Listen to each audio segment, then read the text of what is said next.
6 blocks and a win over the Nets. The Spurs are 3-0 to start the year as Wemby is currently averaging 33, 13, and 6 blocks, that is. The big news in college football, despite Michigan's 31-20 win over Michigan State over the weekend, was that Brian Kelly was fired by LSU last night after getting blown out by Texas A&M on Saturday. Kelly went 34-14 over 4 years with the Tigers. At the Corewell Health Sports Desk, I'm Brendan Shabath. For more, go to 97.1 The Ticket or Odyssey.com.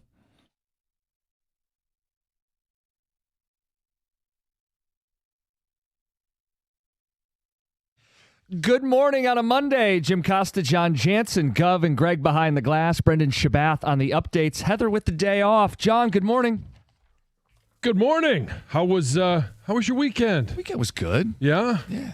Did you enjoy some nice weather? Yeah, I love that we're getting this weather now. Oh, it's perfect. I got out and mowed, was it yesterday for a little while. Might be the last mow of the year. I'm not sure yet. Getting close to it. Getting close to it, but yeah, it's one mowing, also leaf cleanup at the same time. Did we have something where John's like last mow of the year is late August? I'm a little surprised by this. Well, that would have been in the previous house where lawn was terrible. Now I have an actual lawn that's growing. Got to stay on top of it. Yeah, so it's just nice to see a fresh cut and no leaves, and that'll last for. It'll probably be gone by the time I get home today. At least with the leaves. It was nice to be outside. Yeah, it was. As we look around, this is a different kind of Monday. We don't have the Lions, so it's not a victory Monday. They didn't play. We'll squeeze in some NFL talk as the show rolls on. We still have overreactions, but no TJ Lang. We're going to spend a lot of time on Michigan State. So, John, let's start with your Saturday night. Yeah, it was, it was East Lansing. And the best thing about it was Jack had a game early. And you guys know how I think about, night games. Not a big fan. Although it did provide me the opportunity to go see Jack's game. I left from there, short trip down 96 to East Lansing. It was in, no problem. Out last night, Saturday night, no problem. The game, there's some problems, but Michigan came away with the win. So it was fun. It's all the rivalry. I know that there's a lot of people we're going to talk about Jonathan Smith. We'll talk about the game. We'll talk about penalties or whether they should have been penalties, not penalties, how many penalties, and the mistakes that Michigan made. A lot of them. There were plenty of them there. The best thing about that game was by the time Doug and I left, a walk to my truck was the last one there in the parking structure. Everyone else had left early. So when you get a chance to beat Michigan State and the crowd leaves that early, there's just no traffic after the game. So that was nice. Thank you. When they leave? They left mid-third quarter. I don't blame them. And it was after they got screwed, right? Yes. Well, yeah, I mean, so okay. You want to do that first? Sure. The penalty? No, it's all right. You guys do you. That's all right. It's the obviously the one that you're talking about is before Michigan scored their first touchdown of the second half. There was an offsides called on one of the corners for Michigan State. Malcolm Bell, yeah. And sack fumble that Michigan State recovered it could have changed certainly changed the momentum of the game until you look on the sidelines and there's a little yellow hanky there. And in the moment, I was with the official. I'm like, it looked like he was a yard offsides. And I couldn't see the replay, and now everybody has the replay where, hey, they've got the red line there. They show the snap. He's not offsides. No. And that took away a huge play for Michigan State. Oh, there's no doubt about it. It's 10-7 at the time. If MSU gets the sack fumble, takes over with the ball, we're in the second half with a chance with them to go down and tie or take the lead. Instead, they give up the touchdown. Yep. On what turned into be a bit of a theme for Michigan, who would go on to run for well over 200 yards. It's Haynes getting in the end zone. You start heating up. You go up 10. And MSU, who's had a tough time sustaining drives, is going to be in for a long second half. But they got the call wrong. I also don't think Spartan fans have a right to call in and say that cost them the game. I agree with you, and I think Michigan still would have prevailed long term. It would have been a grind, and it would have been tight at the very end. But for me, look, I am a Michigan fan, but that was one of the most well-timed pass rushes, blitzes Ever. ever. Yeah, perfect. It was perfection, and to have that taken away, it altered the game. Sure. It potentially determines Jonathan Smith's future. One play shouldn't, I guess, to a degree, but I have a tough time saying as a Michigan fan, well, wow, yeah, they got it right there. Well, they didn't. I They mean, did. it's clear. I mean, you could see it on film. Right. But the issue is it was so perfectly timed at the moment. It looked, and I'm telling you, in the moment, calling the game, I instantly looked to the side judge, and he dropped the flag. It wasn't like it was a late flag. He dropped the flag, and I thought that's offsides. I didn't know that there was any way that it wasn't a yard offsides. He just did simply time it up perfectly. Yeah, it's one of those, it was so good. You go, he had to have jumped, but then you see, no, he didn't. And I'll go back to what was the discussion 2 weeks ago when the Lions were playing the Chiefs. You take away a touchdown at the beginning of the game. And I don't know if Michigan State had struggled to move the ball. Yeah. Michigan's defense, even at that time, was playing really well. Michigan State could have gone down and taken the lead. There's a lot of things that could have happened. As soon as you change the course of the game, I can't sit here and say that didn't affect the outcome. Same thing I said when the Chiefs got the call that, hey, Jared Goff's touchdown's off the board. Yes, they lost by more than 4 points, which is the difference between the field goal and the touchdown and extra point. But because of where it happened in the game, I can't say that it didn't affect the outcome of the game. Same thing with this play. Yeah, look, I think you could acknowledge the swing, the momentum, the timing of when it happened. Like for the Lions, it's the first drive of the game, so you go, hey, man, I got 3 quarters and change still to go, 3.5 quarters left. For MSU, it's still a one-score game early in the second half. There's plenty of plays you got to make down the stretch to overcome it because in a game, not every call is going to get right. Not every call is going to be made correctly. Something's going to go against you, and you have to find a way. And Michigan State just didn't have enough. As Jonathan Smith said, they weren't good enough. And, John, even late in that game when they found their way into situations where they could make it a one-score game, they went for it on 2 different fourth downs and didn't get them. Mm-hmm. Look, their first 9 drives, 7 of them didn't even gain 10 yards. They had 12 penalties in the game. They had so many mistakes where, they weren't good enough that it's hard for me to go, I've got so much sympathy because if that offsides happened, you would have transformed into the D'Antonio Michigan State Spartans and you would have picked up your signature win. And if only the officials didn't miss the offsides call. They did. They whiffed. It was the wrong call. I just don't think you have enough to justify that as, well, we would have won the game if not for that call. And that's the bingo to it, Jim, is despite that horrible call, they still had 11 other penalties. Yeah. And that is classic old Michigan State football, classic old / Lions football. They made too many mistakes, and to say that one play altered it, I just will say that if Michigan State scores the touchdown, you know that, right? But right. You pin Michigan back, you're making up a hypothetical scenario that didn't play out to what the game really was. Right. It is Michigan State's version of the stripped sack fumble returned for a touchdown that Michigan had in the 21 game when they ruled that quarterback was down. Correct. Exactly, Peyton Thorne. Greg. Yes, that's a great point. I actually thought that because I've always sat here as a Michigan fan because once the blinders start going on, well, if Michigan wouldn't have got screwed when Hutch had the touchdown, fumble, I still go back to that. Well, and it's actually a great point. So let's say they do rule that quote correctly. It's not offsides. It's a perfectly timed blitz. It's a sack. It's a fumble. MSU picks it up. They're still in their own territory. Right. And most of their offensive drives were empty. So the most likely scenario is MSU just punts Michigan the football, and it's a longer field for Michigan. It delays the inevitable is all I'm saying. Exactly. Just like Kenneth Walker was going to have 5 touchdowns no matter what. Right. He was a force. That performance that day was unreal. 248-539-9797. We got open lines. We're going to talk Michigan State this first hour, and then we'll branch off into some other things. But story of the game, MSU's a mess. Yeah, I mean, you look at the penalties, you look at the mistakes that they made, and it wasn't even the mistakes. I mean, Aiden Childs, Salem balls, every time they started to get something going, and like right before half, or I'm sorry, not right before half, but they put together the drive after not having been able to get a first down. All of a sudden, they get a first down with a 46-yard run, and they capitalize on that one. They come back and it's 3 and out.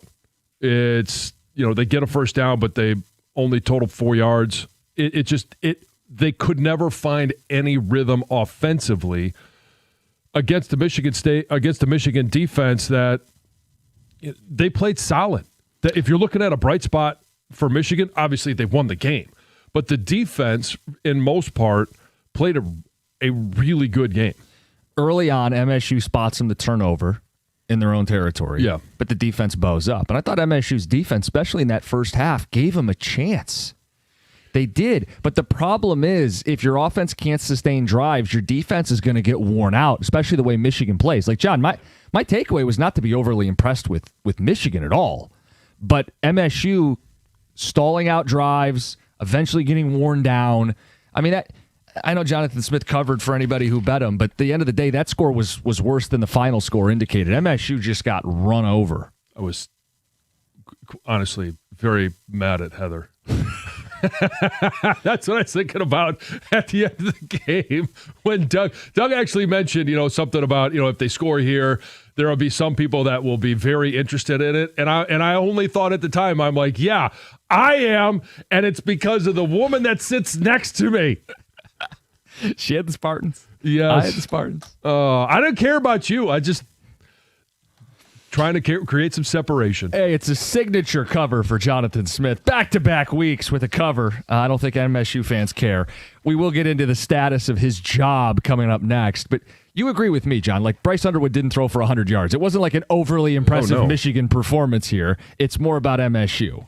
No, and what frustrated me was, and I know that there's going to be a lot of people talk about play calling. On that opening drive, we knew that Michigan State they struggled to stop the run. It's part of what they've done all season long.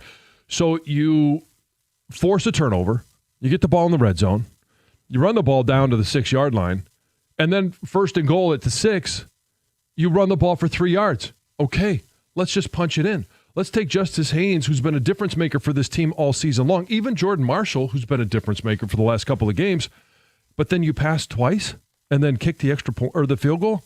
Like that just, I know everybody wants to open up the offense and they want to throw the ball and just score. Punch it in, get a big lead. 248-539-9797. What was the story of the game? And we will get to Jonathan Smith's job status next. 97.1. Hey, we're talking football right now. America's favorite place to watch football, whether it's college football or professional football. It's Stadium Swim, located at Circa Resort and Casino. Catch all the biggest games at a viewing experience built for sports fans. You can chill in one of the 6 pools on 3 different levels for a perfect view of their massive 40-foot tall high-definition screen. Located at Circa Resort and Casino in downtown Las Vegas, and it's right there on Fremont Street. Stadium Swim. Book your spot today at circalasvegas.com.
Jonathan Smith at the podium, audio from Channel 7.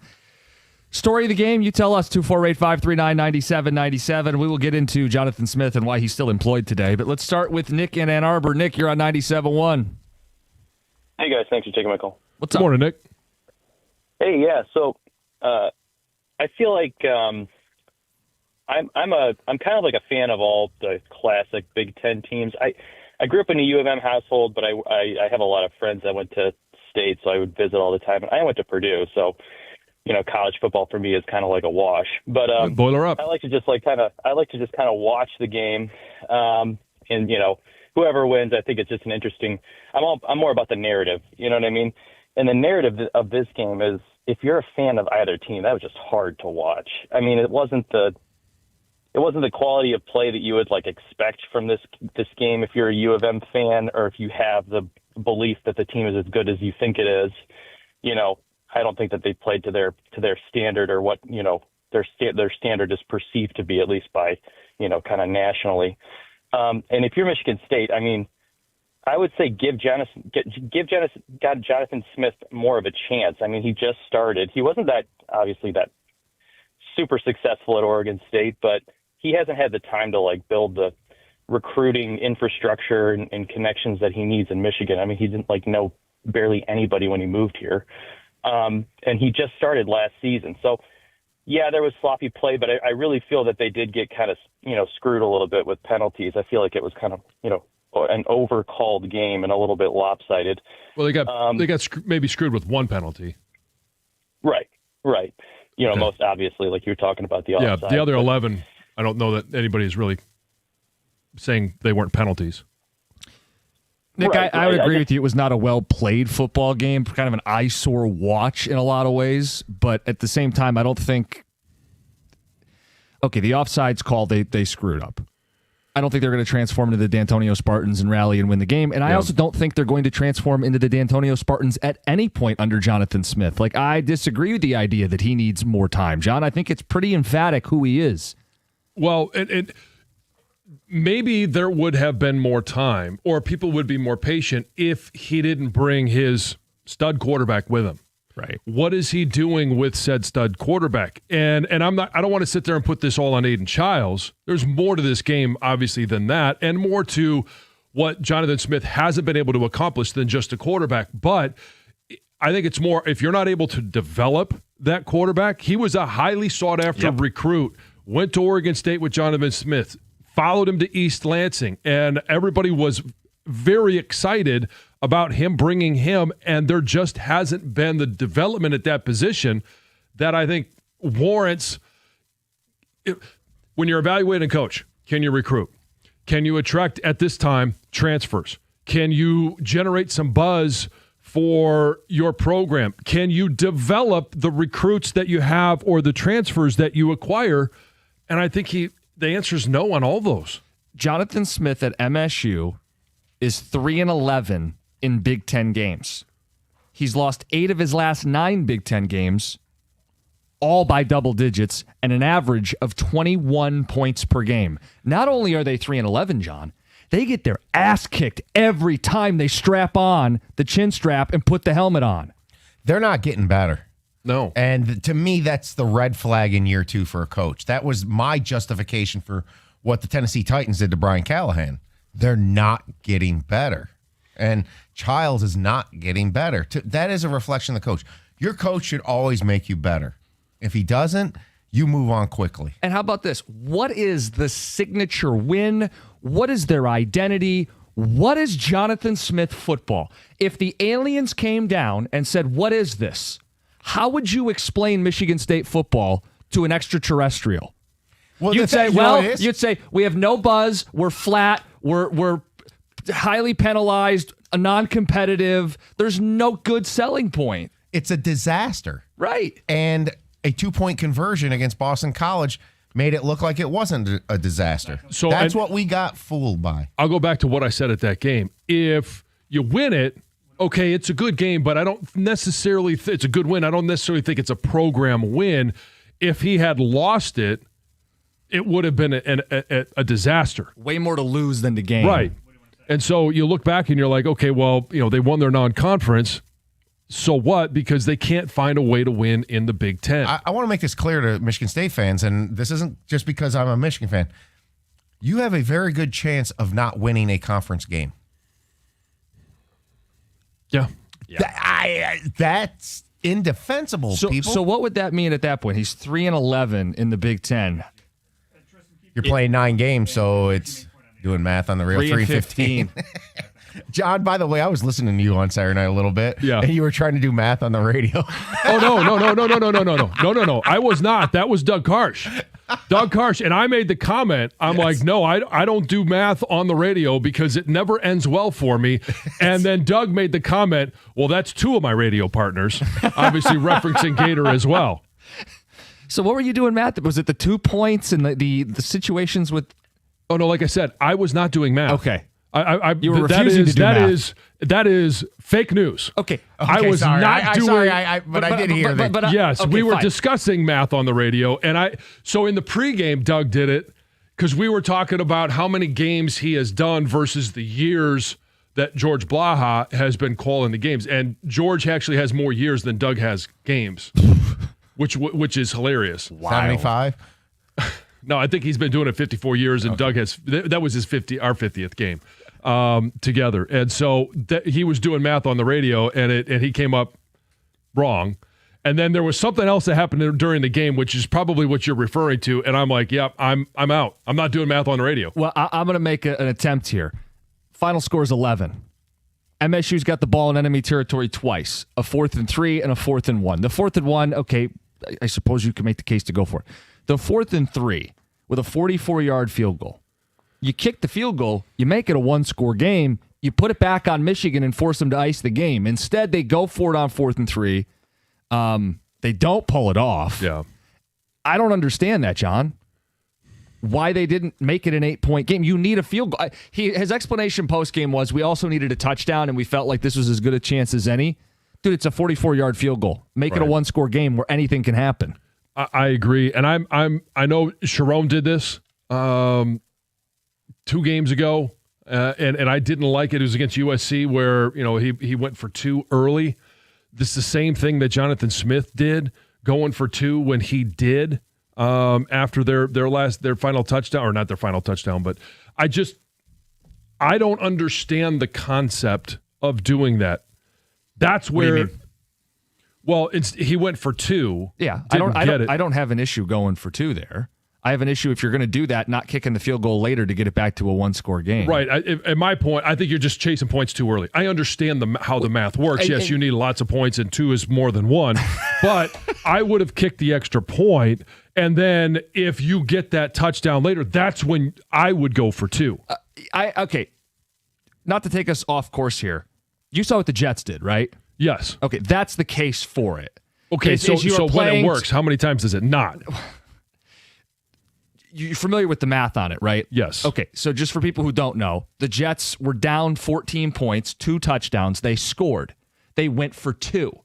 The thought process is if you get it, you can win it on the next time and not go to OT. If you don't get it, you will go for it the second time, and you should at least convert 50% of the time on a 2-point conversion, meaning best case scenario, you win it in regulation. Worst case, you go to OT. Right. That's why teams do it. Now, for Jonathan Smith, it wasn't 2 touchdowns, but the thought was rather than it be 11, it could be 9, and you could win it. Same concept. I had no issue with him doing it. The problem is, okay, now you didn't get it. It's 11. It's a 44-yard field goal.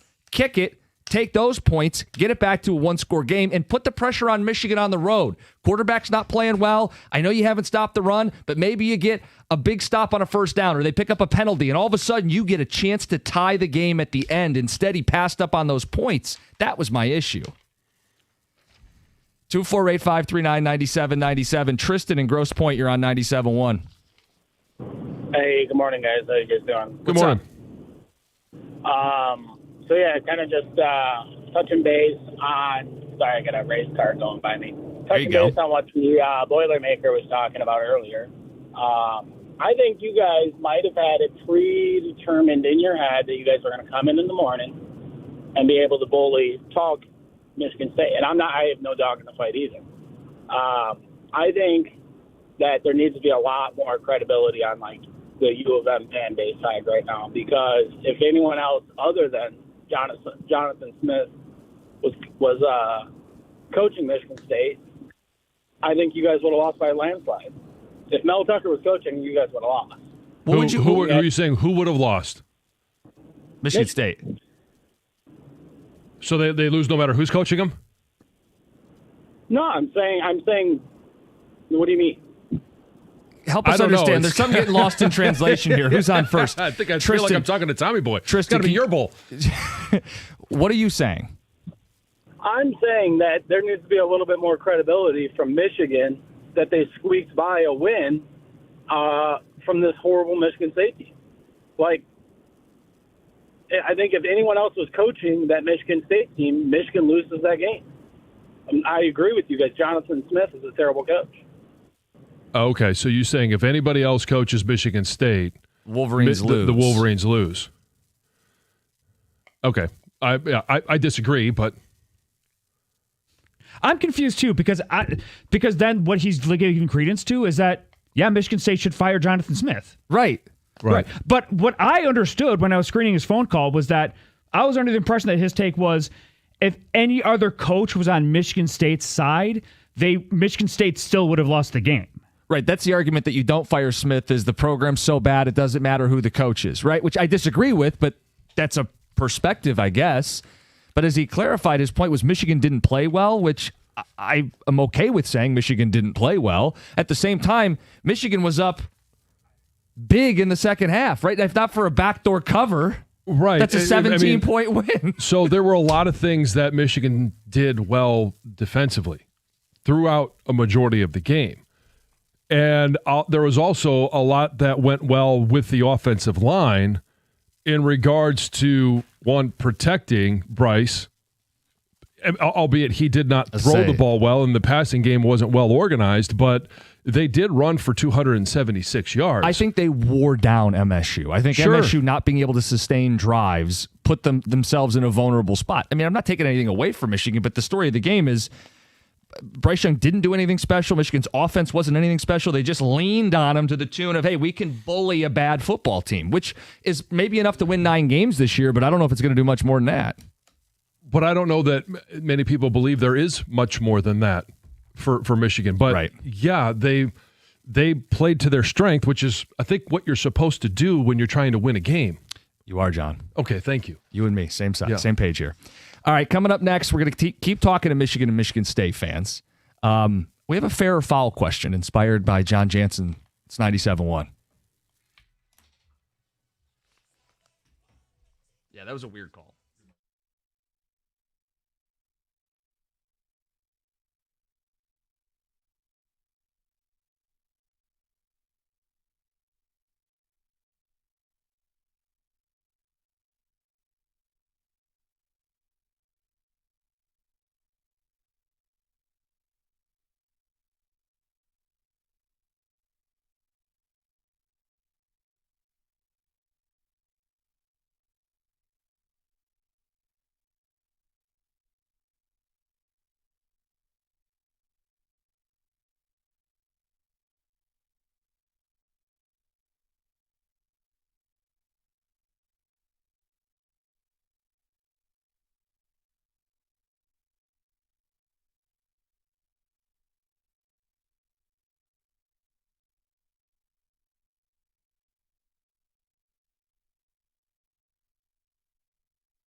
Thompson big in that fourth quarter. Pistons beat the Celtics on Sunday. Took 2 over the weekend. Yep. Nice response after losing that first one. Won their home opener. Many of you guys were down there. Enjoy the game. We're going to get to Overreact Gyms at 7:02. We got a fair or foul question involving Michigan State. That's at 6:50. Game itself. We're talking Jonathan Smith and how he still has a job today. Mm-hmm. And you said something off air. Oh, I did. Well, you said a lot of things off air. Yeah. Specifically, you said, well, part of the consideration is this market, this coaching carousel, right? Right. You have some big jobs open right now, and you'd be fighting in the mix for coaches in this game of carousel. Yeah, so the jobs that currently we know are open, and there's most likely going to be some more that open up. Yeah. You've got the big dogs of Florida, LSU, Penn State. Those are your big three. All right. And I don't think MSU's fighting for the candidates that those schools are fighting for. After that, you've got Arkansas, you got Oklahoma State, you have Stanford, Virginia Tech, and UCLA. Correct. So that's where does MSU stack up in that group? Well, it's interesting because what type of obviously you want the best coach you could possibly get. Mm-hmm. You're going to be competing for, you would hope, the top coaches in college football. Yet, if you're not going to be in the same market for those that are going to be land the Florida, LSU, and Penn State jobs, you have the expectation of performing like a Penn State, like an LSU, like a Florida. Who does? Michigan State. I don't think they do. Oh, you don't think? You think they expect to win national championships? Because that's the standard at LSU, Florida, and Penn State. I would expect that they would be competing for a playoff spot year in, year out. But that's not the standard at the first three schools we mentioned. Okay, well, that's where it starts. I do think that they expect that we should be in that category. I don't think MSU fans think they're LSU, Penn State, or Florida. Well, maybe that's the problem then. They need to expect to be competing for national championships. They're going to be competing with Michigan, Ohio State, Penn State, Oregon, USC. Moving forward. If you're not trying to compete with them, then what are you doing? See, I'm just trying to treat it where they actually lie, which I think is arguably the next best team. Like Virginia Tech, Oklahoma State, Stanford, those are ACC and Big 12 schools. They do not have the same financial resources as a Big 10 university does. If you want to sell me Arkansas's got a lot of money in their alumni base and their donor base, and it's an SEC job, I suppose we could fight about MSU versus Arkansas. But the idea that MSU shouldn't fire Jonathan Smith because LSU, Penn State, and Florida are open, so what? They're going to just let their program flatline because LSU is going to hire a bigger coach. They're not going to hire the same coach as LSU anyway. Right, exactly. And the thing is right now is Michigan State needs to recognize what we potentially forecasted when the expansion happened and all this and NIL, all this coming together at the same time and then you had Tucker just leaving them with a bag of crap, basically. They're getting left behind. And you better realize that right now because are you Virginia or are you better? You're better. Yeah. Right? Should be. You're a better football program. You have a better football history. This program can win, but you've got to commit to the real times right now. I guess what my point was, and maybe I didn't make it clear enough, if you go to Oklahoma State and you win 8 to 9 games a year, you're probably going to be pretty safe. Yeah. If you come to Michigan State and it's 8 to 9 every single year, eventually it's going to, and it may be 3 or 4 years. They're like, wait a second here. Why we can't find a way to beat Ohio State, Penn State, Oregon, Michigan, and we're just going to always be, hey, we'll go to a nice bowl game, but we're not in the college football playoffs. I don't think the standard at MSU is going to be to make the playoff every year, but it is going to be to make the playoff some years. It's to beat Michigan 4 out of 10 times. That's how I feel about it. Well, but it's not just beat Michigan. I think Mark D'Antonio helped elevate the program to a level where it's not just about beating Michigan. It's a critical benchmark, but it's also it's beat Michigan and. If you beat Michigan, you potentially are a playoff team. Right. And you get a really good bowl game. That's usually how it plays out. Yeah. I mean, look, I believe 5 years ago, Brian Kelly is a realistic hire based on him needing to probably step back a little bit and Michigan State being a good program. I don't think it's realistic right now. to go get Brian Kelly. You think? Well, no, I don't think so, because Brian Kelly was at Notre Dame, chose to leave to go to LSU.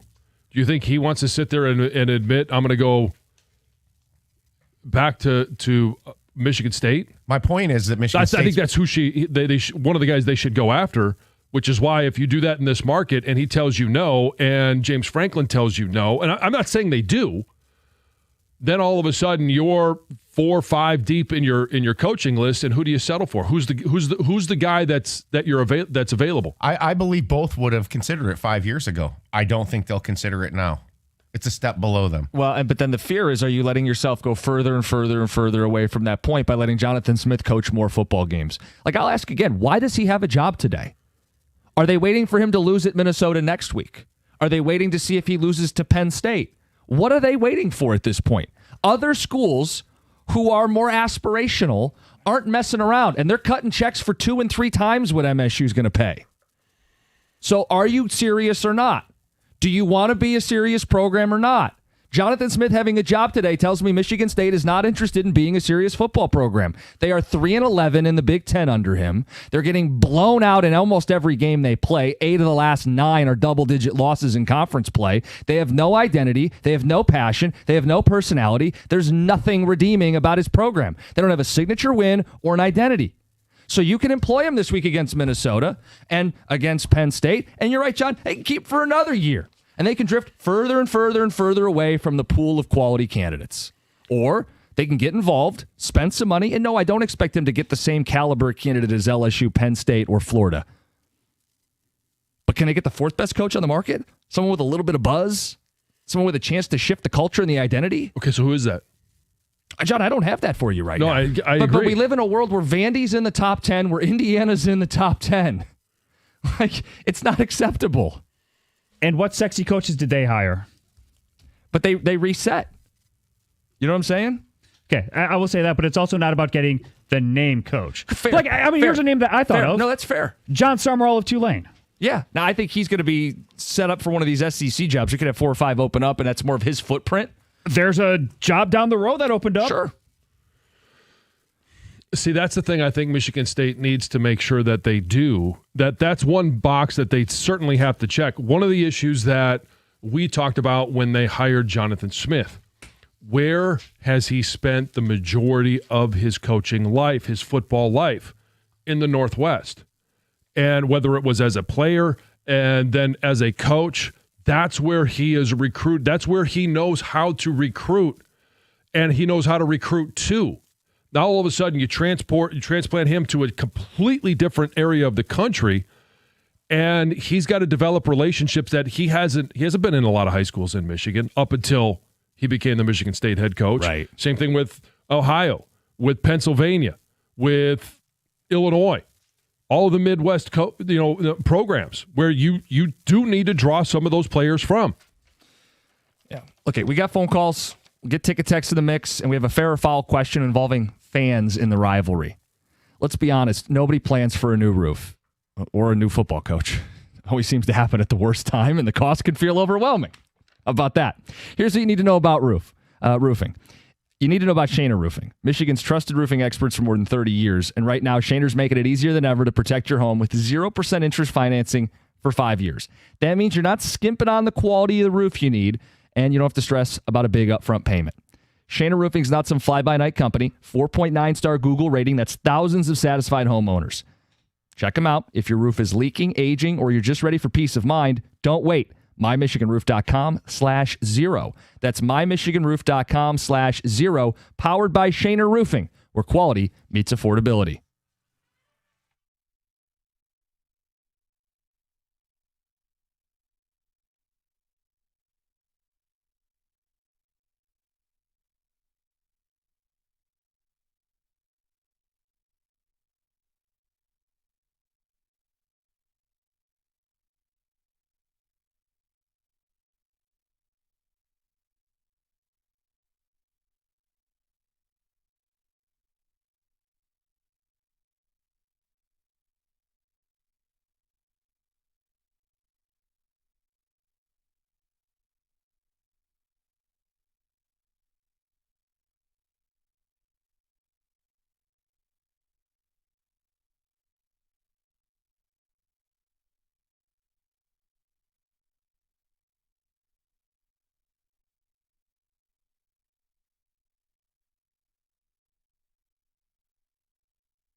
It's Jonathan Smith. Not good enough. Still has a job, though. 3-11 in the Big Ten. 8 of the last 9 conference games have been losses by double digits, losing by an average of 21 points per game. They are flat. They have no signature wins, no clear identity, and he still has a job today. 248-539-9797. Talking about the game itself, I mean, both teams are a mess, but MSU is far messier. I don't have an issue with him having a job right now because you're not going to hire a new coach to coach the rest of the season. You're going to put somebody in place as an interim.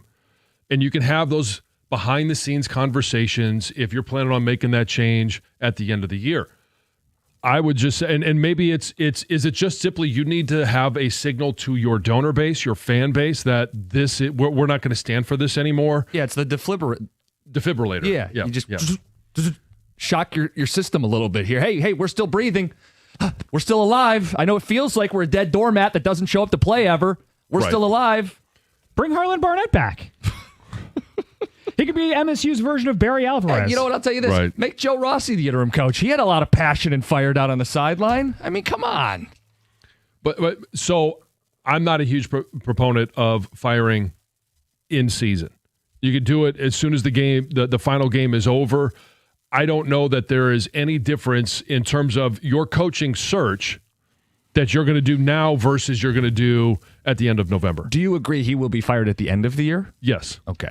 Because I think that's even what the beat writers are circling. Like, hey, he's dead man walking, talking like a guy who's going to be fired. And it's simply because, like, as a person, right? And that's where I think this is where I always have a problem when we take what the performance on the field or what they're doing with the program and it translates to, God, he's just, people don't like him and he becomes villainized as an individual.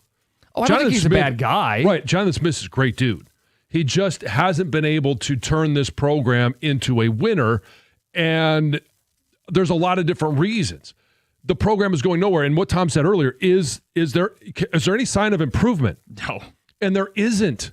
There's absolutely no sign of improvement. I believe a check mark on a coach is 1.5 years into when you are in your regime, is your team better? And heck, I'll use Matt Patricia as an example. When Patricia first got hired, they were looking better.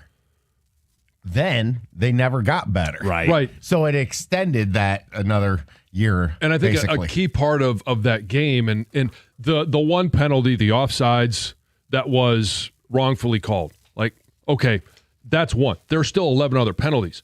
It's not a disciplined team. No, not and at I all. think and that's a huge red flag on a coach to me. I agree, and so if you're trying to get better, at least in terms of being better, you play disciplined football. You have no emotion around the team. You have no personality. You have no culture. You make mistakes. Your quarterback's not getting better that you brought, handpicked. Great point. I don't know how people can defend this at this point as Michigan State fan. I'd love to hear the case that he should get a third year. Let us know. 248. We got open lines. 248-539-9797.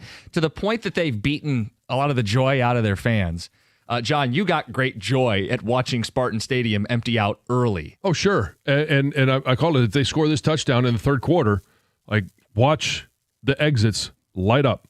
And they did. The aisles were filled with people exiting because, and I don't blame them. So I don't It was either. late. It was cold. And they didn't feel they had a chance to win the game. So they said, you know what? I'm going to pull the plug. Yeah, my question was going to be fair or foul leaving the rivalry game early, and I think it's entirely fair.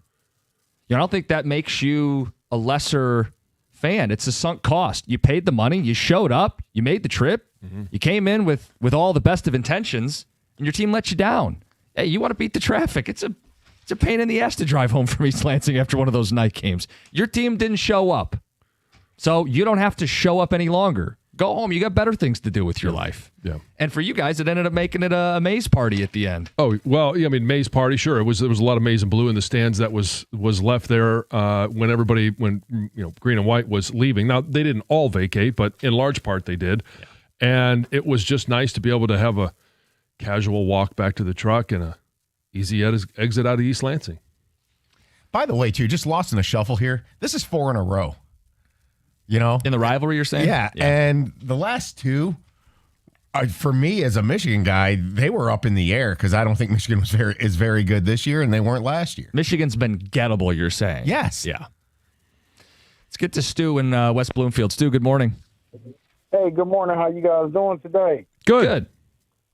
I just want to say, I think Michigan State can be that sneaky, sexy job, like John was saying. If you get a coach that knows the Midwest and knows, the Michigan high schools, you can get some of those good, D'Antonio 3-star, 4-star recruits with a chip on their shoulders and turn the program around and go in and kind of use this whole Michigan grit thing, and we can compete for the playoffs every year, or at least, beat Michigan 2 out of 5 years, beat Ohio State every now and again, and take it to Oregon and be competitive instead of being a laughing stock. There's no doubt that in today's college football, a school like MSU can be more competitive. Like Indiana and Vandy are in the top 10. Right. And I do think you're selling the blueprint. It's got to be modernized a little bit than what D'Antonio did just because of NIL. But this underdog chip on the shoulder, like Vandy and Indiana have done it. They have, but you also have to be careful with the expectation that you're going to find your Signetti. Right. Or, you're going to find the guy. Like that is. But I think you got to die trying. Sure. That is a rarer case than all the other programs that have hired coaches where it hasn't worked out. Look, Signetti's going to get a lot of people fired. It's not his problem, but a lot of programs are going to be in search of Signetti, and they should be. It shouldn't just be okay to wallow the way that a lot of these schools are. Right, but then you throw in the finances of it. And okay, yeah, we've seen LSU, they're going to pay out more than $50 million. We've seen Penn State. It's close to $50 million. We saw it with Texas A&M, Jimbo Fisher, $70 million. But can you do that every 2 years? Are there athletic departments that are willing to have those big payouts every 2 years? Because if Jonathan Smith is relieved of duty, it's north of $30 million that you're going to have to pay him to go away. And then you have to pay the next coach. And if the next coach doesn't work out in another 2 years, do you think it's still only $30 million? No, it's probably 40 or 50. Look, the mistakes can magnify and they can amplify, but you're a Big Ten school. You're a big boy. You get big-time revenue. If you don't want to be, I suppose that's a choice too. It's just, it's a different era of hiring and firing coaches. And Michigan State, that's part of what makes this a really tough decision. If you're just looking on the football side of things, yeah, they're not getting any better. You need to move on. If you're looking on the financial side of things, which you have to do these days, it becomes a much more complicated decision. Just give Ishby another phone call. Let's get to Jim in Walled Lake. Jim, you're on 97.1. Good morning. I was just thinking the same thing. The coach is important, very important. But if you're not spending money on buying players, you're never going to catch up to the other guys. They got to start spending money and buy players. I agree with you, Jim. But the question is, who's that coaching hire that's going to generate that buzz that says all of a sudden, all right, let's go and get a $10 million quarterback, and who's going to foot that bill? Because you already had somebody foot the bill for $30 million. Mm-hmm. And whatever coach is coming in, that price tag as well. Joe in Birmingham, you're on 97.1. Good morning, guys. I think that Biff Poggi would be an ideal coach for MSU. He could be the Sean Beckler to MSU. All right, Joe. So his coaching resume, he went to Charlotte as a head coach, and it didn't go well. What makes you think he would be able to get it done at Michigan State? Because he's effective. He isn't super high profile, so MSU doesn't have a ton to lose. High profile hire. He knows the X's and O's. He's a player's coach, and he knows the Midwest. And if he's given another shot after having failed at that level, I think they'll make the most of it. He's obviously proven. He knows what he's doing. I think it's hits the sweet spot. Are you like trolling us, or you're being serious? I swear. No, okay. I'm dead serious. I love Biff. I think he'd be really good. I love Biff. I just don't know if that is the move that is beneficial to Michigan State or to Biff. All right, we'll do Overreact Jim's next, 97.1.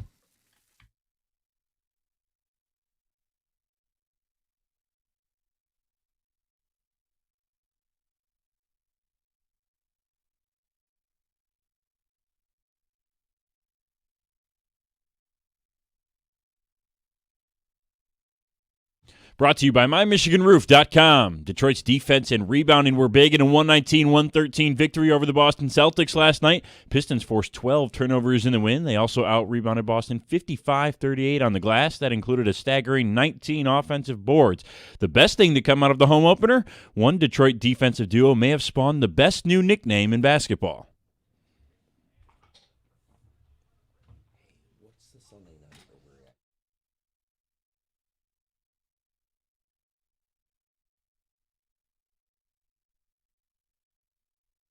Asar Thompson on the steal to Ron Holland with the hoop and the harm. 9-5 on the connection. Perhaps a play on words on going to work. Dolly Parton would be proud. Head coach J.B. Bickerstaff says that hardworking mindset is this team's identity.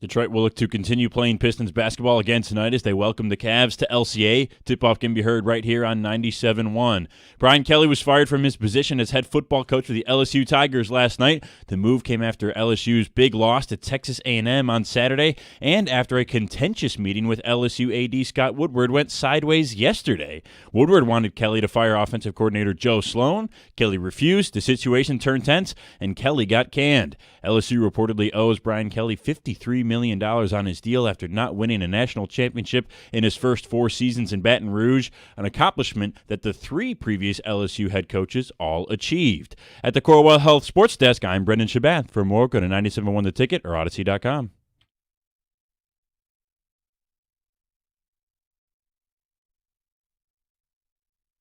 Got some college and pro in the mix. The Overreact Gyms. I Chase Brown kids. Why'd you start with that one, Greg? My first Overreact Gym. Ole Miss is a lock for the college football playoff. They punched their ticket with a win on the road at Oklahoma, the first road-ranked win for Lane Kiffin at Ole Miss. This Chambliss guy is a demon on third downs. They only have 1 loss. It's at Georgia. They could lose 1 more, and I don't know that they will. They finished with South Carolina, the Citadel, Florida, and the only road game is the Egg Bowl, Mississippi State. So it sure feels like a lock, but it's college football. And I'm not going to say it's a lock with 4 games left. Plus, if they play in the SEC championship game, that's always the debate. If you lose that one, does it cost you a trip to the college football playoffs? Because do I sit here and think that they lose to South Carolina? I don't think so. I don't think, certainly they don't lose to the Citadel, Florida or Mississippi State. But have we seen Lane Kiffin lay an egg at any point? We sure have. So, yeah, I'm not going to sit here and say it's a lock with 4, possibly 5 games left to go. This is not an overreaction. That was a signature win for Ole Miss on Saturday, a game they typically don't win.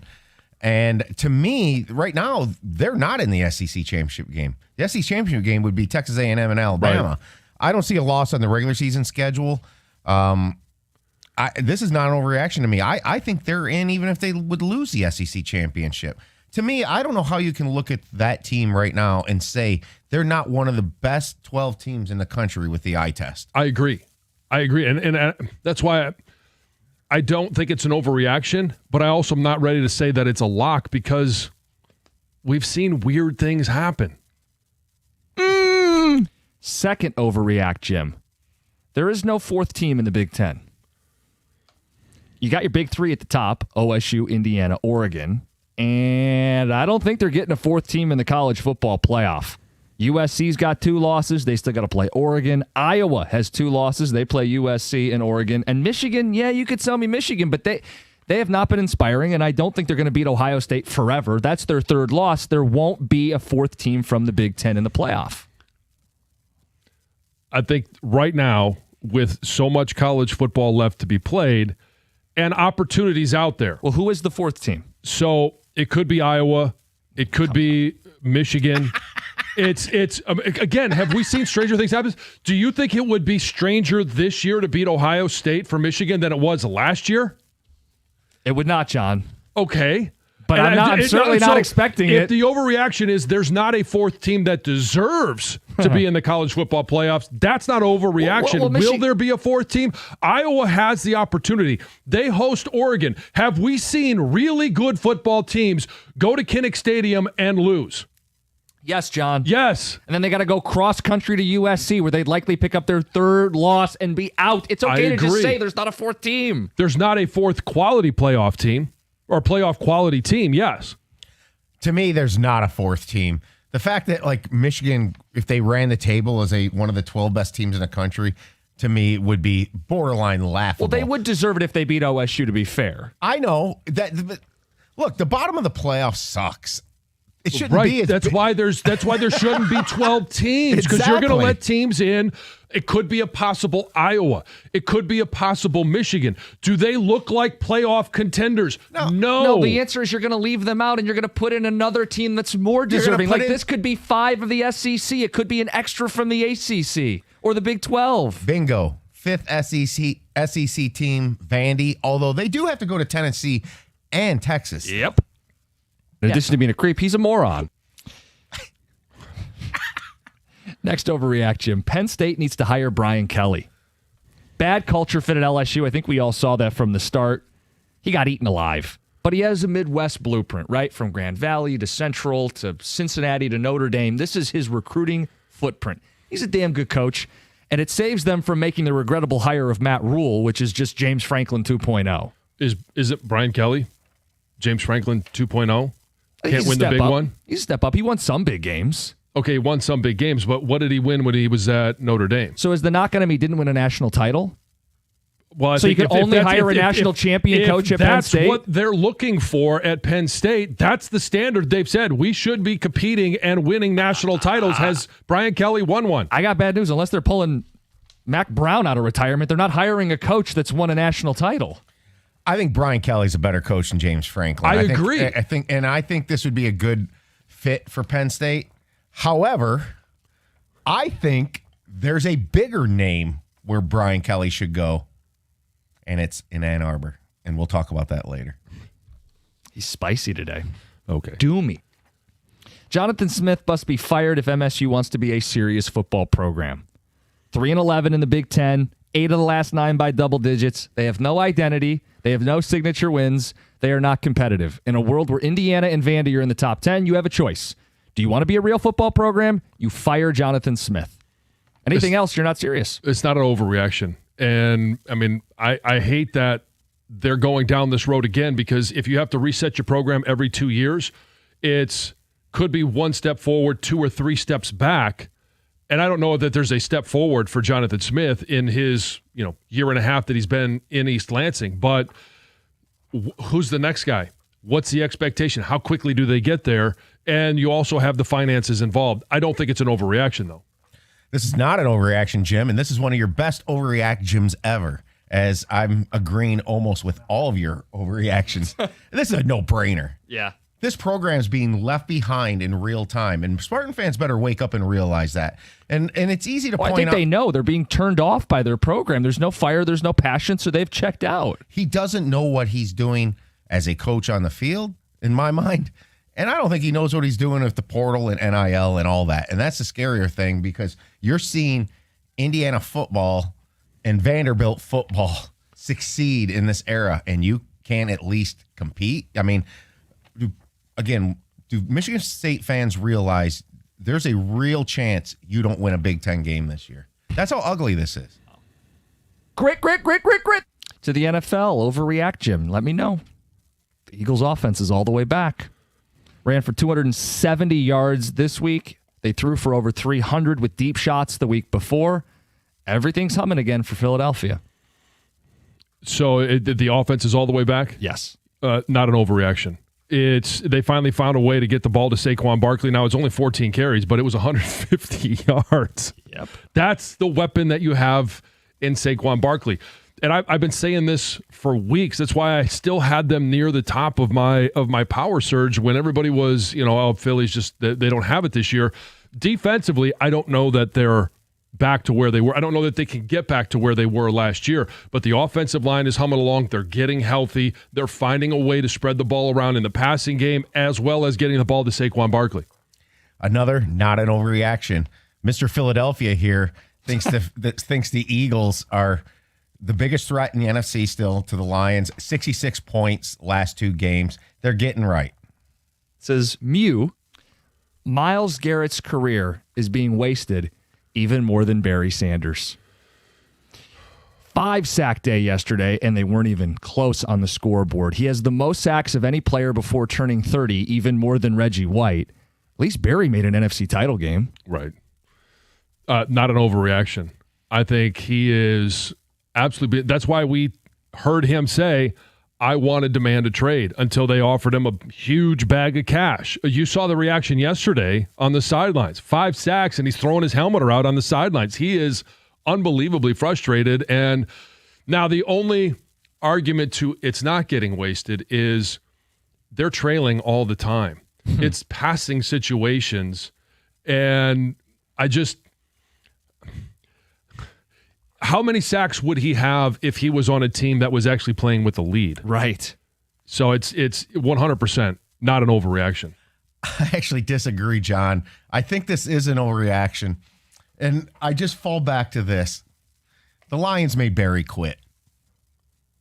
Well, they may do that Garrett in hasn't Cleveland quit yet. Well, he hasn't, though. So that's why the he's answer might also- be money. I mean, if Barry got what Miles is getting. No, Yeah. Barry would have gotten it. They still would have paid him if Barry threatened to retire and because of money, the Lions would have given it to him. Okay, but there's a difference argument in They made him quit. whose spirit was broken more, but the career's been wasted.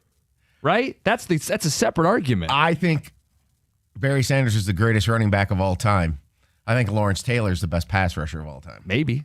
So again, I don't think that's a maybe. No, I know it's not. I know you're it's- younger. No, Miles Jeff. Garrett's script isn't done. Lawrence Taylor, was a terror. yes. I didn't have to block him. But if given the option of blocking either Myles Garrett or Lawrence Taylor, I would rather block Myles Garrett. On a skill level, Barry Sanders and Lawrence Taylor and Ronnie Lott are the 3 most dominant skilled players I've ever watched in football. Jerry Rice too. The last one is my favorite. The 2-5 Baltimore Ravens are winning the AFC North. They did not get Lamar back, still won. They're off their bye, ready to make some noise. Roquan Smith back, many of the key defenders are back, and John, the schedule sets up for them to catch and pass the Pittsburgh Steelers. They're only 2 games back. And so this division is not going to be one. It's certainly not out of reach. I don't think this is an overreaction. They're at the Dolphins, at the Vikings, at the Browns. All right. They're back to 500 in 3 weeks. And then it's the Jets, the Bengals twice, and the Steelers. The only thing that the reason I hope that they are back and that they are competing at the very end of the season, second to last game of the year, they play in Green Bay, which could be very important for our very own Detroit Lions. Yeah, this is not an overreaction, and that Green Bay game is a total when you get to play them, versus. Look, this is all on Lamar actually coming back and being relatively healthy. So with that asterisk, I will say this is not an overreaction, Jim. John mentioned the schedule. It's pretty easy. 7-3 gets them to 9-8. And I think because the Steelers lost last night, that 9-8 could win a division. They play at Pittsburgh last game of the year. That will be for the AFC North. The Ravens will win. Jim, I'm with you. Okay. You said something spicy in there. We're going to get to that next. Those are the Overreact Gyms, 97.1. Hey, you hear the ads. It's law firms bragging about some giant verdict. To them, it's a trophy, it's a number, and that's great for them. But if you've just been injured in a car accident, what's that do for you? Here's the truth about David Feminino. He wins big, and we all know that, but he knows it's not about the headlines. It's about you. That money pays your medical bills. It keeps your family steady, and it matters only because you need it. That's the difference. With David, it's not about showing off. It's about fighting for you. Call David at 855-65-CRASH, or you can visit him on the web at getdavidgetpaid.com. That number again, 855-65-CRASH, or on the web at getdavidgetpaid.com.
As the day was wrapping up yesterday, Brian Kelly gone at LSU. Mentioned in the Overreact gyms, I think Penn State would be a good landing spot. We got a caller here we'll get to in a second that says MSU for Brian Kelly. Tom, you brought up a job that isn't open and people aren't planning on being open. You said Michigan should hire him? Yeah, and I'm going pretty rogue here, and I realize it. I think Brian Kelly's a better coach than Sharon Moore, and I don't even think it's close. And the Sharks have been circling on Moore again this morning because our first hour of the show was dominated by Jonathan Smith talk and Michigan State getting left behind, the officiating and all that. But there has been some Sharon Moore text coming in saying, what about Sharon Moore? And I'm going to use my case here to say this is Rick Carlisle and Larry Brown all over again. I don't think either are at the level that those coaches were maybe at that time. Maybe Kelly can match Carlisle. I think when somebody becomes available and they would just be a better recruiter, and I think he's just a better in-game coach. I think Brian Kelly got in over his head at LSU. I think it was a mistake for him to do what he did. I think this would be a wise move for Michigan to pivot here. Now, the realization here is that isn't the buyout with Moore and all that kind of pretty easy for Michigan compared to the landscape right now? I don't know what it is. Yeah, I'd have to check, but you might be right. And look, I will use my case that I use for Jonathan Smith. I don't think Michigan is getting that much better as a football team under Sharon Moore. And the other thing here too is Kelly had Underwood, and they lost him. Mm-hmm. But there is a relationship there. Now, who knows what that is? This could be an impossibility. Maybe there's some underlying stuff going on there, but we have never heard that. To me, the best job that Brian Kelly could take would be Michigan. I think it's a step up. Isn't it over Penn State? Well, I think Michigan, it is, yeah. Yeah. And I know I'm going out on a limb here. Does anybody... This is spicy. I didn't think I'd be doing this morning until last night when I thought about it. I just think Brian Kelly is a better football coach. He would be able to recruit here. I think he could use Michigan's NIL portal stuff type wisely, better than more aggressive. But this all hinges on me saying this. Brian Kelly has got to be humbled by what happened. Yeah. And if he hasn't been, then I would walk back a little bit. Look, so let's back up for a second. Sharon Moore's buyout. Okay, this is always dangerous. The AI overview. Oh no! Oh, boy. If Michigan fires, if it's online, it must be true. If Michigan fires him without cause, the buyout is approximately $13.9 million as of December 1st, 2025. That's a nothing, right? Compared to what we're seeing, $50 million buyouts at LSU and Penn State. I'm getting a lot. Brian Kelly is a Midwest guy. His success has all come in the Midwest. Michigan, Ohio State, 1A, 1B, the best Midwest jobs in the country. For him, it would be the ideal landing place. For Michigan, you got to make a decision here because, well, what if Sharon does beat Ohio State again this season? What if they do go to the college football playoff and he's got a young quarterback that specifically chose Sharon and the money at Michigan over Brian Kelly? Do you want to upset that apple cart? If that happens, this is an impossibility. So when do you have to make the decision? Can you make it at the end of the year? Well, if they actually get the playoff spot, like you said, but the more likely scenario is that they don't beat Ohio State. They're going to be underdogs. They're not going to beat them every year until the end of time, as much as John would love that. Well, sure, we all love it, but yeah, reality says they're not. If they did lose it, and you go, "Hey, I'm 9-3. Can we do better?" You're back channeling conversations. It's spicy. This is all Harbaugh all over again, where I felt like it was just about this time of the season when the Harbaugh conversation started behind the scenes. And it just was him letting San Francisco play out a little bit more. There was a respect for Brady Hoke and all that stuff. And Michigan, quote, doing things the right way. And so, to me, this echoes of Carlisle, Larry Brown. I have never been more stunned by a coaching decision than when Rick Carlisle got fired after the Pistons season in 2003. This was a coach that got to the Eastern Conference Final. had 50-win seasons, and was only here 2 years, and it completely re-identified the Pistons organization. He's one of the foundations of going to work with Ben Wallace, but an upgrade was there. In my mind, don't you guys, let me just ask you a question. Is Brian Kelly a better coach than Sharon Moore? Yes. That's why you do it. And it's cutthroat. It's borderline evil. But that's the landscape of 2025 college football. Right, but do you actually think that's going to happen? No, I don't, because these things are very rare when you make a borderline. I wouldn't. I guess crazy is the wrong word. I mean, I'm kind of firing this up on the fly here. He's the better coach, so you do it. It's cutthroat. Yeah, it's the timing of, you have a coach in Sharon Moore who's in his second year, who, look, you could say they're not significantly better. They are better than the year before. He's never lost to Ohio State, and we got a guy this morning saying, fire him and hire Brian Kelly. It is the underlying thing that's getting hidden and getting lost in the shuffle here, is that there is a group of Michigan fans that don't think Sharon Moore is the guy for the job. And you're apparently one of them. Yes. And I am. I've come out of the closet this morning, Greg. I mean, look. All right, who's the better coach, Greg? Is Brian Kelly the better coach? I'm not so sure. I do know this, that here, I say no.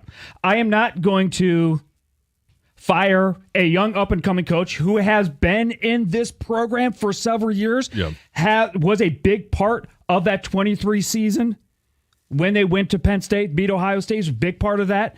And I'm not going to do it for someone else's $54 million trash. Now, Greg, you've lived here your whole life, though, and you would agree that the Carlisle Larry Brown was one of the more shocking things. It was. This is shocking, guys. This is like, you play spicy garlic, it's more than spicy. It's like a habanero. Yeah. Right. Well, no, it's like, but look, I also fight back on you saying, well, they're not getting better. Well, that's not what you said a week ago. Right. Progression's not going to be linear. They do have a young team, and look, a super young everybody's team. Got a young team. You can say that in college football. No, but Michigan is specifically a very young roster. No, I would not do this. I just think Justice Haynes has really kind of put a cloak or something over what's happening with Michigan football. I feel they like have a special player. That's good. Right. Yes. And who got him to come to Ann Arbor? Moore. You're right. Right. Brian Kelly. And who could be back? I don't. Is Justice Haynes going anywhere? No, I don't think so. So but he'll be back next year, and you'll have a second-year starter in Bryce Underwood. You'll have an offensive line that is, in large part, coming back or getting better next year because Babalola will be healthy and he'll be in there. You're getting great experience from Jake Warnera, Andrew Sprague, Blake Frazier now. Defensively, you got Jaden Sanders in the secondary, Brandon Hillman, Mason Curtis. You got so many young players that are performing at high levels. I don't understand why Michigan would do this. Because Brian Kelly's a better coach. I keep going back to that. I firmly believe Brian Kelly and what he could bring into everything you just said. Greg and John, just realize I can respect the idea. I just disagree with it. I'm taking a humongous leap here with this. I realize that. Like this is a hyper aggressive move. A Twitch comment. Kelly is in his mid-60s. I think TV is next. These older coaches hate the way college football is being run like professional football. Well, especially, Brian Kelly, I don't know the parameters of his contract, but if he's in his position, let's say he's in a position like Billy Napier, where he doesn't have to go get another job, that's just $54 million. Does he even want to coach in college football again? Because what happened last year? He thought he had the number one recruit in the country, and before you know it, hey, it's just a bunch of money, and poof, it's gone. I'm looking at the sauce heat index. Tom, normally a spicy garlic is like a 4 out of 10. This is more like the mango habanero. We're talking like a 9 out of 10 on the hotness scale here. I'd actually say I think it's a 10 of 10. Screaming, blazing from the spicy garlic guy. The fact that you actually allowed me to have this opinion. Well, you could say whatever you want, dude. And then I'll just tell you, I just disagree. Look, people want to call in about this. We brought up Brian Kelly as an MSU option. A caller wants to make that case. We'll let him lead off, and then a ton of response to this. This crazy, spicy. Brian Kelly take to Michigan. Interesting. All right, 97.1. talk about your smile. Let's talk about Brightside Dental. Going to the dentist doesn't have to be scary. It doesn't have to be stressful. I want to tell you about Brightside Dental. I've had to get a cavity filled there, and it's something people dread. It was no big deal. Piece of cake. Numb you up, communicate every step, felt no pain. Brightside Dental. They've got 9 Metro Detroit locations, including one right around the corner from you. $35 new patient special. That's going to cover your exams and your x-rays with no hidden fees. So make an appointment. Get back in that routine, those 6-month cleanings. Stay ahead of any problems. 1-800-PAINLESS. Go to BrightsideDental.com. Tell them Jim Costa and the Morning Show sent you. That's Brightside Dental. No judgment, just care.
We're going to get back into Michigan State at 7:50. Story of that game and the fallout. Jonathan Smith still has a job. Hasn't stopped people from speculating. We brought up Brian Kelly as a huge name and a shift in the carousel. Elliot in Detroit, you want him in MSU. Well, of course I do, gentlemen. Listen, you guys had a chance to get him back in the day. When he came from Grand Valley, turned Cincinnati around. Before he went to Notre Dame, he was lobbying to go to Michigan. And you guys didn't want him. You wanted to change it up. So that's why he went to Notre Dame and did his thing there, and he's now LSU. He's from Grand Valley. I played for the man. The man is a good coach. He's a politician as well. He knows how to raise money. He knows how to get money flowing over there. With the athletic director and him, he can raise a lot of money, go back to those ties, get everything there, and actually get those players. Like you said, he had Underwood come in there before, prior to. So he's the type of person that can turn and flip a program around from like how Indiana and Vanderbilt did it. He can do it in 1 year. I think that's the move. You fire Smith now, get him here because, like I said, he's Midwest ties, and then he can get his old coaching staff, people like Coach Quinn, Coach Denbrock is probably over at Notre Dame, Coach Forrest. You get all those type of coaches, bring them back, plus the new coaches they have from like LSU. You could build something over there. Elliot, he fits the Midwest so much better. I mean, you saw it, you played for him. I mean, whether it was Grand Valley or Central or Cincinnati or Notre Dame, he had all his success in the Midwest. And that's why I think he's going to be attractive. Look, MSU should be interested in him, but I think Penn State should be interested in him, and Penn State's the bigger job. I think he's a natural fit for the Nittany Lions. I think he'd be cool, but just how LSU attacked him because LSU has a proud program. Man, they won the national championship and then was going after the head coach the next year. Now LSU only 2 years later they got rid of him. Well, Elliot, that's the thing, man. The last three coaches. Same type of pedigree. Yeah, the last three coaches at LSU all won the national title, so they don't really have much patience or time for anybody who's not actively chasing/winning the national championship. So Kelly kind of throws a wrench in the entire carousel process because there's a lot of teams that would be interested in hiring him. Yeah, if he wants to keep coaching. If he wants to keep coaching. Again, he could take $50 million at 65 years old and say, you know what? That's a nice retirement Pina plan. coladas on the beach. Yeah. Now Tom has gone a step further, and this is the bold, spicy take that has lit up our phone lines today, more than spicy garlic, where you've said Michigan, who has Sharon Moore and is a chance at the playoff if they beat Ohio State, they'd be in. You say, you know what?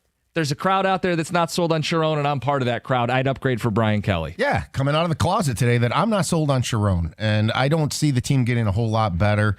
I will say this. Is the team better than it was last year? If somebody... Yes. A little bit. A little bit? Yeah, that's what I'll say. Okay. I thought lost in the shuffle. What was your question you had in your prep about who was it more about State or Michigan on Saturday? I thought it was more about State on Saturday. Of course it was, but there was that percentage gap is not as that's pretty small for me personally. I will say this again.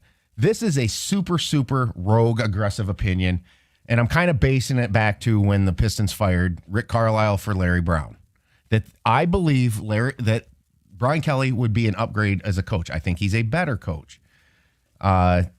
Also, a little basis on LSU is a hornet's nest. They've had a lot of coaches go through there. They're kind of just barely living in the shadows of Bama and Georgia, and they show up more often than any of those other teams in the SEC. But I believe their fans are extremely unrealistic. I think Brian Kelly made a super arrogant decision going down there, and it was a terrible fit. And he was arrogant when he arrived. Yeah, family. Well, and my wins. And the other thing with this is that he has got to be a little bit humbled by this. Well, you would. Well, who knows? 248-539-9797. Should Michigan and Michigan State be interested in Brian Kelly now that he's available? Let's get to Chris in Brighton. You're on 97.1. Hey, good morning, guys. What's up? You know what? I'm hoping I'm wrong, but I don't want this to be a John Beilein to Juwan Howard 2.0. I mean, love or hate Jim Harbaugh, he is one of the best, probably 5 best coaches at any level in the country. And Sharon Moore is kind of finding his way. Not really excited about what he's doing, but I'm willing to give him a chance here. And like you said earlier, he's beat Ohio State every year. Well, what Brian Kelly would not be my guy. He's just an old dude who I just don't. I saw him come to Ann Arbor several times with superior teams and lose. I don't feel he's the best big game coach. And then he goes down to LSU, starts doing that rap and stuff, and I don't want any part of that. I would, if I'm going to cut bait with Sharon, I'd go for somebody else. I don't know exactly who, but it wouldn't be Brian Kelly. Although I agree he is a better coach right now than Sharon Moore. Yeah, you were worried he could be Jawan 2.0. I think that's a scary proposition. I also think it's way too early to say that. Yeah. I don't think he's swung on any coaches. You're also looking at it, and I would say that Michigan is better. Actually, not just marginally. They're a lot better than they were last year. And it's going to be a roller coaster a little bit when you have a freshman quarterback. You also have a lot of young players. I already outlined some of them on defense, and I didn't even talk about Jair Hill, Jaden Sanders. You got Chase Taylor at linebacker, Troy Bowles, who's the transfer from Georgia. Like, the defense is going to be in a good position. And offensively, I talked about the offensive line. Andrew Marsh is on the verge of being a stud. And I think he will be. Jamar Browder, who we've only seen in little bits and pieces, who's also a freshman, who's, I think, also going to be a game changer. And then you throw in the fact that I think Chip Lindsey will be able to coach up, and whether it's Chip Lindsey or it's just Bryce Underwood by himself, because he has a passion for improving and for playing this game, that's not even I don't even think it's a consideration, not even on the table. Text says, good morning. Sharon Moore is not Jawan 2.0. He may be David Shaw 2.0, replacing Jim Harbaugh at Stanford. Text says, Brian Kelly is inauthentic, weird, a hothead, and gets outcoached in every big game that matters. Somehow, now that he's available, he's a better coach than the guy that beat Penn State, Ohio State, both as an underdog in their stadium, and Alabama twice in the same calendar year. Okay, thanks for starting my morning off with a bit of insanity. Signed, Tony in the Upside Down. Yeah. Let's get to Theo in Detroit. Theo, you're on 97.1. Hey, I agree with everything that last person just said. There's no way in heck I'm getting no Brian Kelly over Sharon Moore. He hasn't showed me anything for me to – he's a retread. If you're going to keep hiring retreads, that's all people keep doing, hiring retreads. Give some more time to get this right. I don't feel there's no way possible that I would get rid of some more Sharon Moore for no Brian Kelly. All right, Theo, appreciate the phone call. Let's get to Danny. You're on 97.1. Good morning, gang. Tom, I want to compliment you on a great subject. However, I agree with everybody, that is against it. My number one reason I hate him, but all kidding aside, Sharon Moore was on the sidelines the championship year at Penn State and beating Ohio State. Harbaugh took a bunch of coaches, he lost his players to the NFL, and I don't disagree with you. I do think Kelly's a better college coach at this point. I appreciate Sharon Moore. If I could start a rumor, I would love to have prime time because I think he's done well. I don't know if no. You think he's done well? Come on, Danny. I like him. Okay, they just got bombed. Danny, if he wants to do a podcast or do like a show or be an entertainer, he is great at all of those things. He can sell me, he could sell me insurance that healthcare doesn't cover, whatever he needs to do, but he's not a good coach. No, not at the D1 level. If my take is habanero, that's ghost pepper, right? Isn't that like the lethal heat? Remember those chips that came out? Like the one bite chips? Yeah. The Sully challenge back in the day. All right. There's your throwback. All right, 248-539-9797. We got off the rails a little bit here. The question was, Brian Kelly, should Michigan State and Michigan want him? Tom is the voice bringing that up on the Michigan side of things. We want to get back into the game that was played this weekend, back to Saturday night, and talk about the takeaways, the headlines, what took place, and Jonathan Smith's job security, all that and more. It's 97.1. Hey, the FanDuel Sportsbook app is your home for all your favorite NFL bets, from yards to touchdowns to who's going to win. With FanDuel, any play can be the play of the game. And tonight, Monday Night Football, FanDuel is giving all customers a 30% profit boost token. That's 30% PBTs. You can get in on the action with a 30% PBTs this Monday night. Make FanDuel your go-to app for any and every snap. All you have to do is visit FanDuel.com/971 Detroit to bet on the game. That's FanDuel.com/971 Detroit.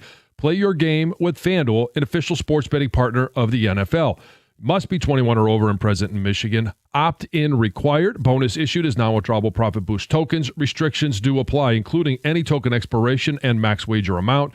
See terms at sportsbook.fanduel.com. If you have a gambling problem, call 1-800-GAMBLER.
All right, Saturday night, East Lansing. Want to know what the story of that game was to you? 248-539-9797. And as of 7:53 this morning, Jonathan Smith still has a job for no good reason. John, what did you take from that game? What was your big story? I mean, the big story was, for me, it was obviously I'm focused more on Michigan than I am on Michigan State. I think the biggest story coming out it was, okay, Michigan's defense played well. Michigan's run game was as expected against a porous run defense for Michigan State. I think the bigger story is 12 penalties. And yes, okay, I understand that the one, having watched it on replay live, I thought, I mean, he was a yard offsides. I wasn't surprised that they threw the flag. Having watched it in slow-mo, he clearly wasn't. So it's a bad call. But the other 11 penalties, like it just shows that it's undisciplined. And when you get your punt team out there and you take, whether it's a delay a game or if it's an offsides, it's a procedure penalty, like all of those. Back-to-back penalties. Yeah. I mean, there was a number of times where there's back-to-back penalties. And it's just, you can't have those in any game, let alone a game where you're playing against your rival and you're trying to figure out and scratch and claw for any way to stay in the game. 7 of the first 9 Michigan State drives went for under 10 yards. You're just not giving yourself a chance. Like, their defense stopped initially with sudden change, but your defense is going to get run over if you can't sustain drives. To me, the headline is MSU couldn't get going, and eventually Michigan leaned on them, wore them down, and busted that game open. And you're right. Like, MSU had 12 penalties, even if we call it 11, because I agree. That was a big call that they screwed up. Right.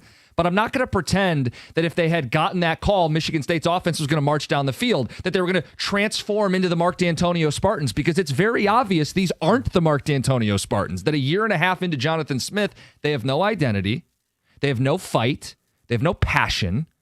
John, they're getting blown out every single week. They have 5 Big Ten games and 5 Big Ten losses and 5 double-digit losses. He's now 3-11 in conference play. It's just a continuation, more of the same, of a flat program in East Lansing. More than it is anything about Michigan's dominance or anything like that. To me, it was more about the flat program in East Lansing. Yeah, and I'm not going to say that, if they get that call, they get the ball. Do I think that their offense all of a sudden clicks? Probably not. But I think it did have an impact on the game, especially for when it happened, coming out at halftime. I mean, it's the same thing. You start the game off, and Michigan forces a turnover. Now they only get 3 points out of it, but that was a huge momentum shift, because what has Michigan State done, even though they haven't won a lot of games, what have they done really well throughout the course of the season? Opening drive scores, whether it's 3 or 7. Michigan was able to, 3 plays, fumble, they go in and score 3 points. Now, the disappointment for me, again, I'm more focused on Michigan side of things, is they get down to the 6-yard line. It's first and goal from the 6. You run the ball with a guy that, Justice Haynes, who's been very impactful this season, you pick up 3 yards. You get half the distance. Now it's second goal from the 3, and it's 2 throws at the beginning of the game. I know everybody wants to open up the offense, but this was a defense that you were going against that you knew you could run the ball against. Go back to the offsides. It's not a play that I think you can blame the outcome on. I don't. It's, if anything, it delayed the inevitable. I understand in theory, MSU gets the sack, fumble, takes over. They've got the ball. In theory, they can drive and tie or take the lead and put the fear of God into Michigan in a rivalry game. All it did was delay the inevitable, which is, let's get back to what the game was. Spartans struggling, Michigan leaning on them. And to John's point, I think both of these are related. Part of my frustration, and it was the one time I got upset and my dog and wife were unhappy with me for a little bit, over nothing apparently, was that they were running the ball until that play. Right. And then you run that play, and then it's a sack fumble, we think, returned for a big momentum swing for Michigan State, and it was very frustrating for me. My point was, like, run the ball. Keep running the ball. Well, and so in regards to that, my issue is that Michigan didn't see the blitz. It's, you've got a you got a corner that's lined up over the slot. You got a safety behind him, and then that corner walks up on the end of the line of scrimmage. Ball is snapped, but there's no adjustment made to block him or awareness that maybe he is coming unblocked, and it is where Bryce should be looking. Yeah, say how much that's a quarterback. But it's a freshman quarterback. Yeah. And so I'm not going to say he's got to be aware of every blitz that's coming. So that's the frustrations that we have of wanting a quarterback to be experienced and be a 3-year starter, where I think next year, even next week, you get hit like that and you start, okay, why did I get hit? All right, self-preservation mode. How do I make sure that doesn't happen again? Maybe it's slowing things down at the line of scrimmage. Maybe it's just recognize it. He can redirect protections. It's all of those things. But you have a fifth-year guy at center. Like, you've got to be able to see those things. That communication should come from the tackle to the center to the quarterback. Like you shouldn't be in that situation. But it's why I say it wasn't anything special for Michigan. And quarterback throws for like 86 yards on 8 completed passes. They did what they had to do. Yeah, they ran up on a bad team, and it was 31-13 before the garbage time touchdown. Like, Michigan was nothing special, but plenty good enough to roll MSU. Because to me, the big storyline is MSU ain't anything special. Great teams cover, Jim. Hey, how about a signature cover for Jonathan Smith? Can't fire this guy now, baby. 2 weeks in a row. That's right. Looking out for those Spartan bettors. You can't fire this man now. Good for the goose is good for the gander. We'll talk about that coming up next. Let's throw it to our Spartan. Brendan, what did you think? I'll be honest. I was occupied with a wedding that night. Probably for the best. So it was a couple checking of the score. Never piqued my interest. Never really watched much. Obviously not interested enough to watch the game versus go to the wedding. Well, the wedding was a commitment that I was not going to get out of. Was it were you in it? Were you in the wedding? I was not in it. It was with the new girlfriend and like the debut with her friends. So coworkers, everything had to put on. He really likes her. Had to put on a good performance. Well, yeah, obviously, clearly. And let's call it what it is. She must be hot. Yes. Let's call it what it is too. You got to make a decision. Battles you want to fight. Are you going to fight to watch this Michigan State program? Correct. Or do you go, hey, I really want to watch the Spartans. This is my school. But for you, and it's easy for you to say, she doesn't realize it maybe, this is such a great brownie point call by you. There is nothing redeeming about Michigan State football, and you get to look like the hero, the good guy. Yeah, and we had a fantastic night, and it wasn't sullied by watching the Spartans instead. So I was very glad. So I will ask you this, okay, because of the apathy towards the program, no matter where you stand on Smith, did it make it easier compared to a 2021 top 10 matchup? Oh, absolutely. I mean, it was what I expected. I expected a close game, a 10-point game or so. So when we saw that final score on the way home, it really was nothing to me, honestly. So if it was 7-0 Michigan State facing 7-0 Michigan, would you have gone to the wedding? I have to say, the answer is no. Okay, so here's the thing.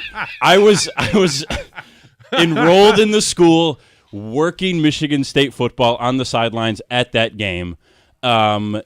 If you asked me right now, I could go back to one singular day in my lifetime and relive it. It's that day.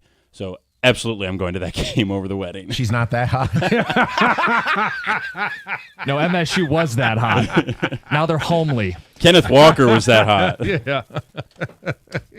5 TDs over other scores. Look, if the comparison is, poor guy's got to do an update here. If the comparison is, see, we're breaking you in as we need to. Yeah. I'll just say it is if you got Kenneth Walker on one side and Jonathan Smith on the other, one's an easy swipe right and one's an easy swipe left. We'll talk about Jonathan Smith after the update. 97.1.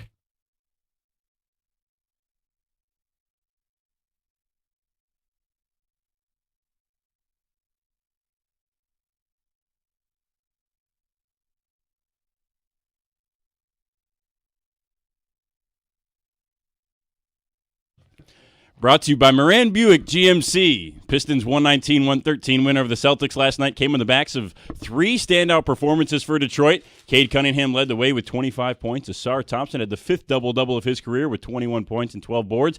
And Jalen Duren snatched 18 rebounds to go along with his 24 points and a flurry of highlight reel plays.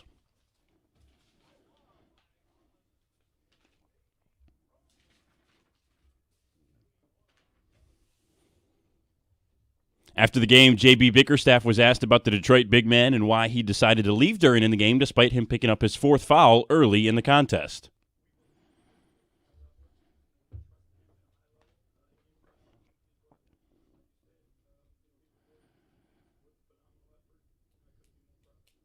Both of Detroit's wins have come against playoff contenders so far this year. They'll take on another playoff team tonight in the Cavs, who are also 2-1 to start the season. Tonight's coverage starts right here on 97.1 at 6:35 with Jeremy Otto in the pregame show. Mark Champion and Rick Mahorn have the call of the game at 7 o'clock. It's a new week in the NFL, and time to check in on last week in the NFC North. The Vikings lost 37-10 to the Chargers on Thursday night. Yesterday, the Bears fall 30-16 to the Lamar Jackson-less Ravens, and the Packers take down the Steelers 35-25 to remain atop the best division in the NFL.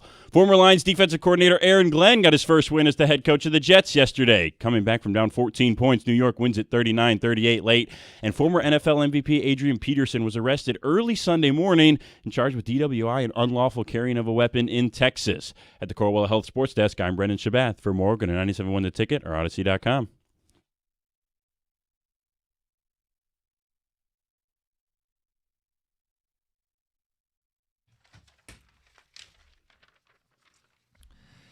Good morning, 97.1. It's Monday without Lions football to talk about, so we've been getting all the way in on this rivalry matchup from Saturday night. We'll get Overreact Gyms at 8:50.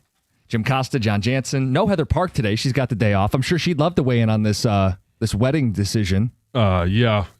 Or the fact that she picked Michigan State and got that last-second cover. Of course. Got Gov and Greg behind the glass and Brendan Shabath on the updates. John, it's over for Jonathan Smith, right? I would think so. I don't know if they do that this week. I don't know if they do it during the season, but certainly by the end of the year, if you can't win in the Big Ten, and you look at their non-conference games, there's not a signature win. Boston College, again, that one there was much more to lose than actually gain in winning that game. But they've done nothing in the Big Ten, and you look at the UCLA game where they just got railroaded. That's the one. Indiana, okay, you kind of anticipated, especially in their place, that's going to happen. But they have not been competitive in a lot of these games. He's lost 8 of his last 9 Big Ten games. All of them by double figures. They're not competitive. They're not close. They don't have an identity. If the aliens came down today and asked you to explain this football program, they don't have a big win. They don't have a style of play.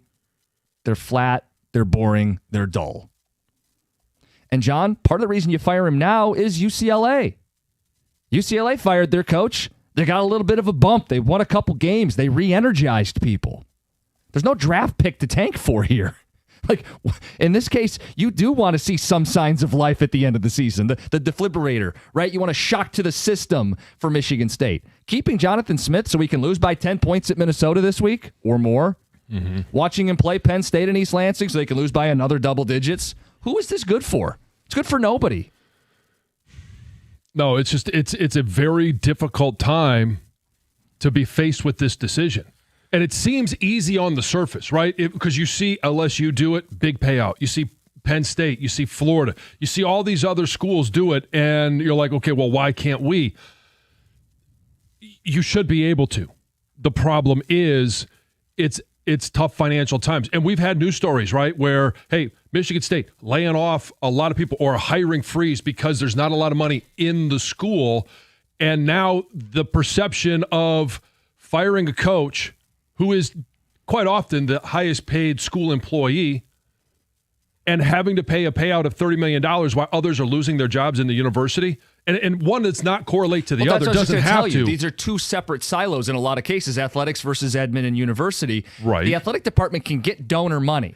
They've got billionaire with B people in their midst. they are a member of the Big Ten, where you get record TV revenue checks. These other schools are paying $50 and $55 million to buy out. It's proportional. MSU doesn't have to pay that. They have to pay half of that. Do they want to pay the freight to be in it or not? Because that's a choice. They could choose to not be in it. So they can choose to be one of the teams that gets left behind in the new world order of college football, or they could look at it and go, how is Vandy investing and winning? How is Indiana investing and winning? If we don't have the guy, we need to go get the guy, because it's never before been easier to make the jump than it is today in college football. All right, this is where MSU new AD Jay Batt has got to deliver. And you hired a fundraiser. Go get some funds. You have got to. These are very direct conversations with Matt Ishbia and Magic Johnson and others who are wealthy, and say, look, we're screwed. We have completely lost everything, anything that we have as a football program. Absolutely zero identity, life support. I would have to look this up. I mean, 100 years of plus of football, but have they ever gone winless in the Big Ten unless it was like a 6-team conference or something like that back in the day? Not in modern era. Well, think about what we're saying. Winless in the Big Ten in a conversation where you have two legitimate playoff teams in Ohio State and Indiana, and then just a bunch of meh teams, right? Mm-hmm. I mean, we debated in overreactions that, is there a third playoff team in the Big Ten? And I don't believe there is. Fourth. I mean, yeah. Oregon I left off. Right.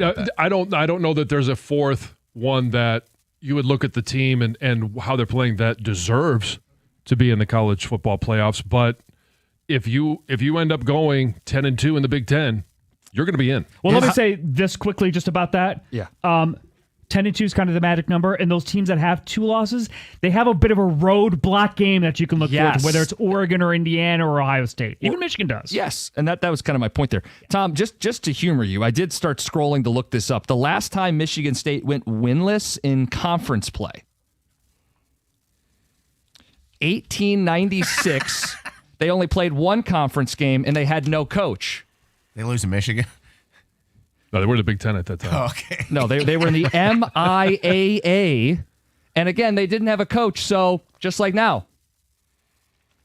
If you want to go the last time they only won one conference game, because they may win one conference game, 2016 at the end of D'Antonio, they went 3-9 and 1-8 in the Big Ten. Okay, so where's their win?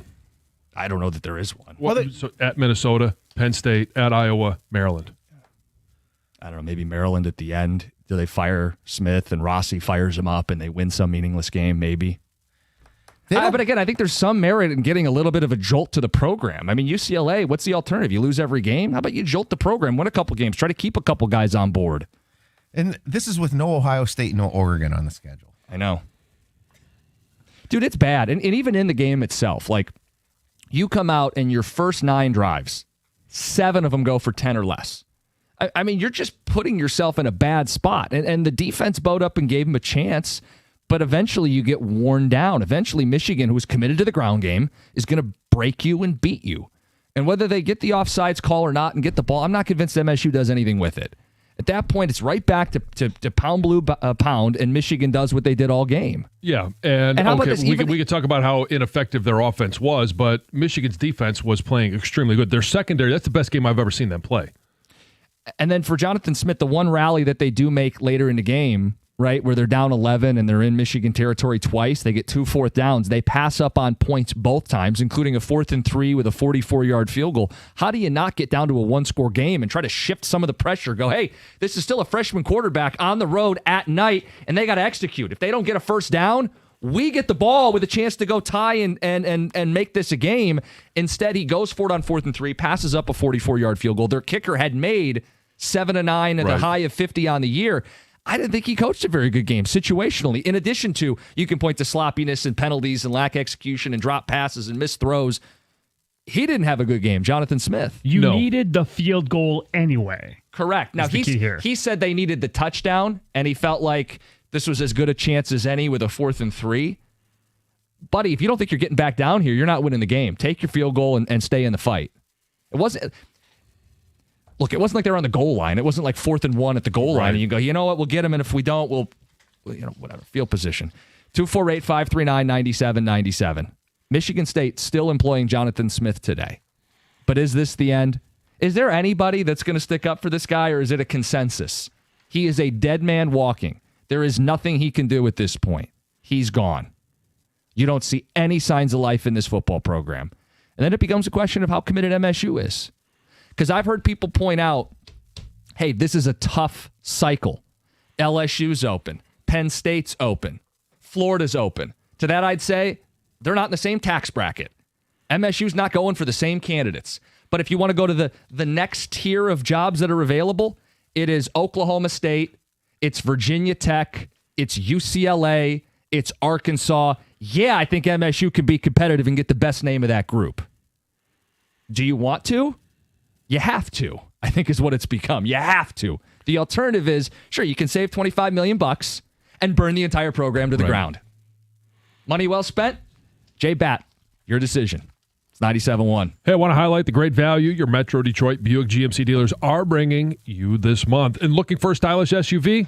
You can lease a new Buick Envista or a stunning Buick Encore GX for just $229 a month. Both are exceptional by design. Find your perfect Buick. These deals are happening right now at any of your 20 Metro Detroit Buick GMC dealers.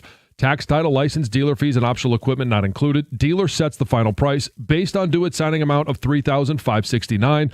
Must be a current lessee of a 2020 model year or newer Buick or GMC vehicle through GM Financial for at least 30 days prior to the new vehicle sale. No security deposit required. Mileage charge of 25 cents per mile over 20,000 miles at participating dealers only. Restrictions do apply. You can visit gmcofferinfo.com. That's gmcofferinfo.com for more details.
All right, let's talk about KG Law, because if you're injured in a car accident, you need someone who cares about you. That's KG Law, KAJY, 877-KG Cares or KGCares.com. They specialize in car accidents. And Lawrence KG has won millions of dollars for his clients because he fights hard, he wins, and he wins big.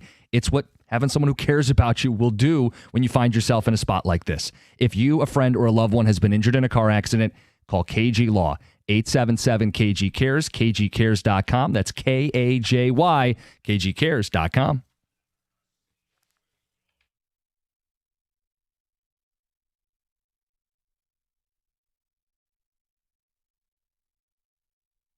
Obviously, it's just not good enough. I thought these guys prepared throughout the week, energized for this one, and came down to, sloppy play. We didn't want the extra penalties past the whistle, but didn't obviously execute well within the whistles on the penalty end. Inspiring stuff. That's Jonathan Smith. Was that from this week or any of the games he's coached in East Lansing? Because it's indistinguishable. He sounded very defeated in his post-game press conference. Yeah, just not good enough. Repeated that a bunch. Some ticket text. Fellas, my takeaway. Sloppy play. Biggest takeaway, Underwood's $10 million payday may be his last. Against the worst defense in the Big Ten and maybe beyond, he looked terrible. Overall, I could have spent my Saturday night making better plans. Mark and Frazier. Okay. He's a freshman quarterback, and we talked about how accurate he was last week. It's going to be a roller coaster. As a young player, it's just going to be that way, especially at that position. Let me say stock market, because there will be ups and downs, but hopefully it's generally going up. Yes. I've been a Spartan fan for 50 years, plus I'm done. I'm burning gear, no longer a fan. The school and program are pathetic. Guys, the AD needs to evaluate the potential lost revenue if they don't fire Jonathan Smith. The annual cost has to be far greater than whatever his buyout is. Can we get Cookies to pronounce I can't do that word. Defibrillator? Yeah, I've screwed it up like a million times. We can slow it down for you. Defibrillator. Defibrillator. Tug of a law. Yes, exactly. Now, look, Stoney's a completely different level. You have a lot of tendencies, I just say. All right, just say it, without even thinking much about it, just say it right now. No, now I'm in my head about it. I'm not going to be able to.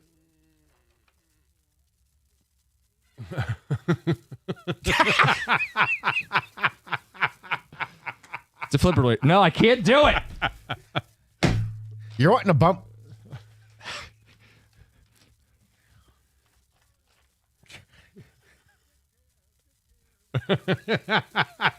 Just make it stop. Some more of your ticket text.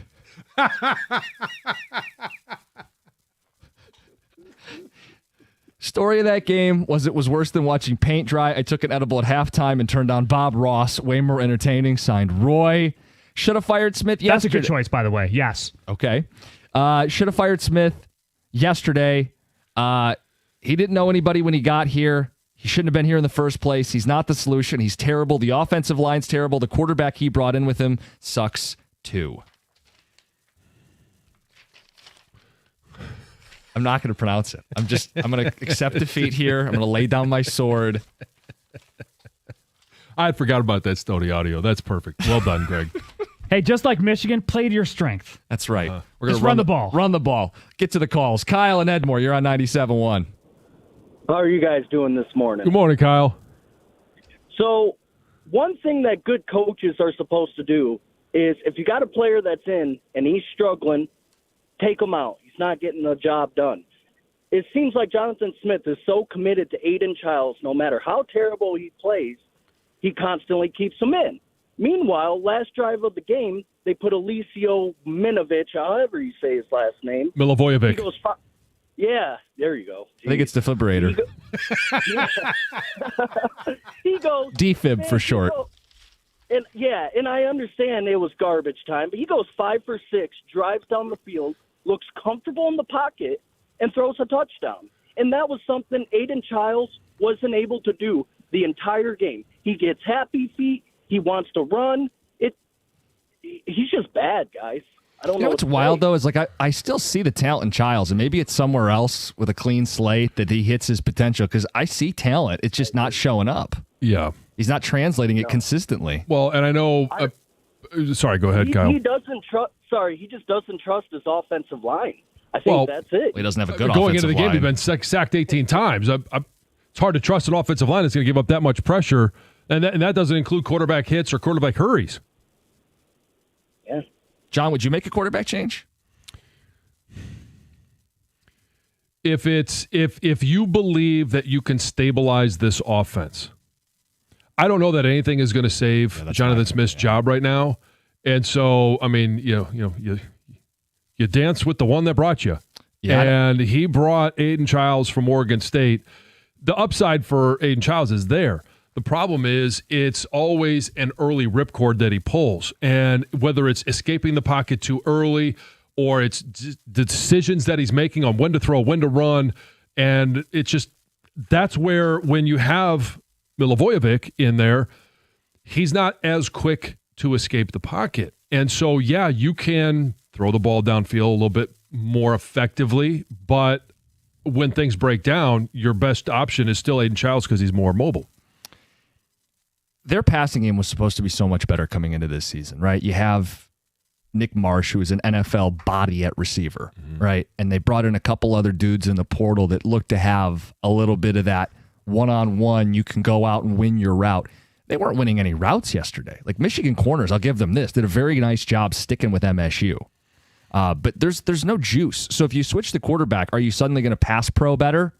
Are the receivers going to win their routes more consistently? Like, I don't know, John. I don't think it fixes all that ails MSU if they make a QB change. Well, so the one thing that it could actually help improve pass protection a little bit because you know where your quarterback is all the time instead of dancing around and trying to figure out, is he escaping the pocket? Is he going to be gone early? Like, what's going on? And maybe he understands, maybe Milivojevic understands the protections better. And so he knows when he's got to throw hot, when to get the ball out, where the ball is going. And I mean, so one of the things that I did notice in the game is Nick Marsh. We all think he's a terrific receiver. Yeah. Had 6 catches, 75 yards. He only had 5 yards after catch. Now, some of that came where, he catches the ball on the 1 yard line and he's out of bounds. There's not a lot of yak after that. One of the things that he is really good at is yards after catch. Michigan did a tremendous job in the secondary of, hey, he's going to catch some balls. Let's make sure we're right there to tackle him when he does. Hey, guys, just not good enough. That's Jonathan Smith's legacy in a nutshell. I'm a broken fan. How is this man employed? Please save us, Jay Bat.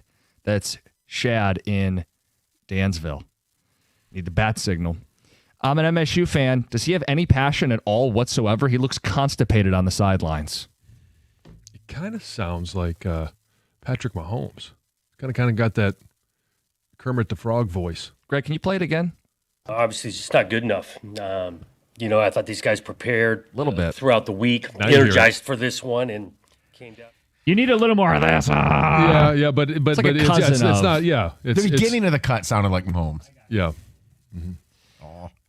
When I woke up Sunday morning, Tom, you turning our lights off. Oh, no, they're back on. There you go. Woke up Sunday morning to see Smith was still employed. It told me they don't care about football. Dump the resources into basketball and hockey. Leave the football program to die. I don't care what happens to Smith or the program anymore. This is apathy at its finest. I mean, this is Matt Patricia-like in 2020. It was 2020, right? The last year he was here? Yes. Right? Yeah. Yeah.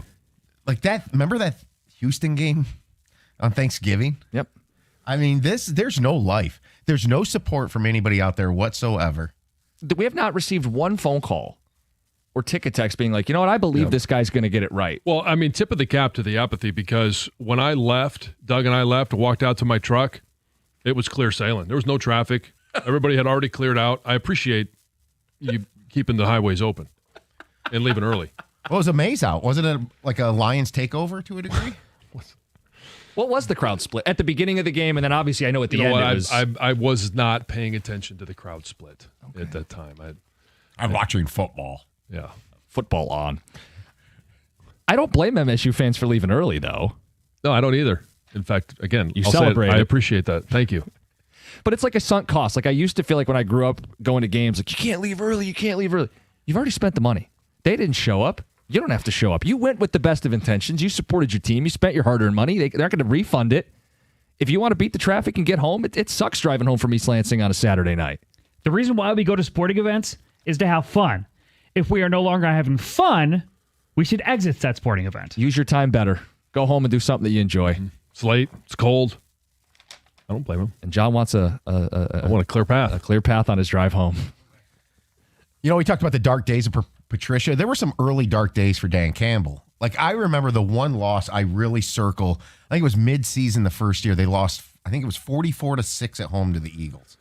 Was that the bad snap, the one that hit Jared Goff in the chest from Frank? I think so. I can't remember. Weather was a little bad.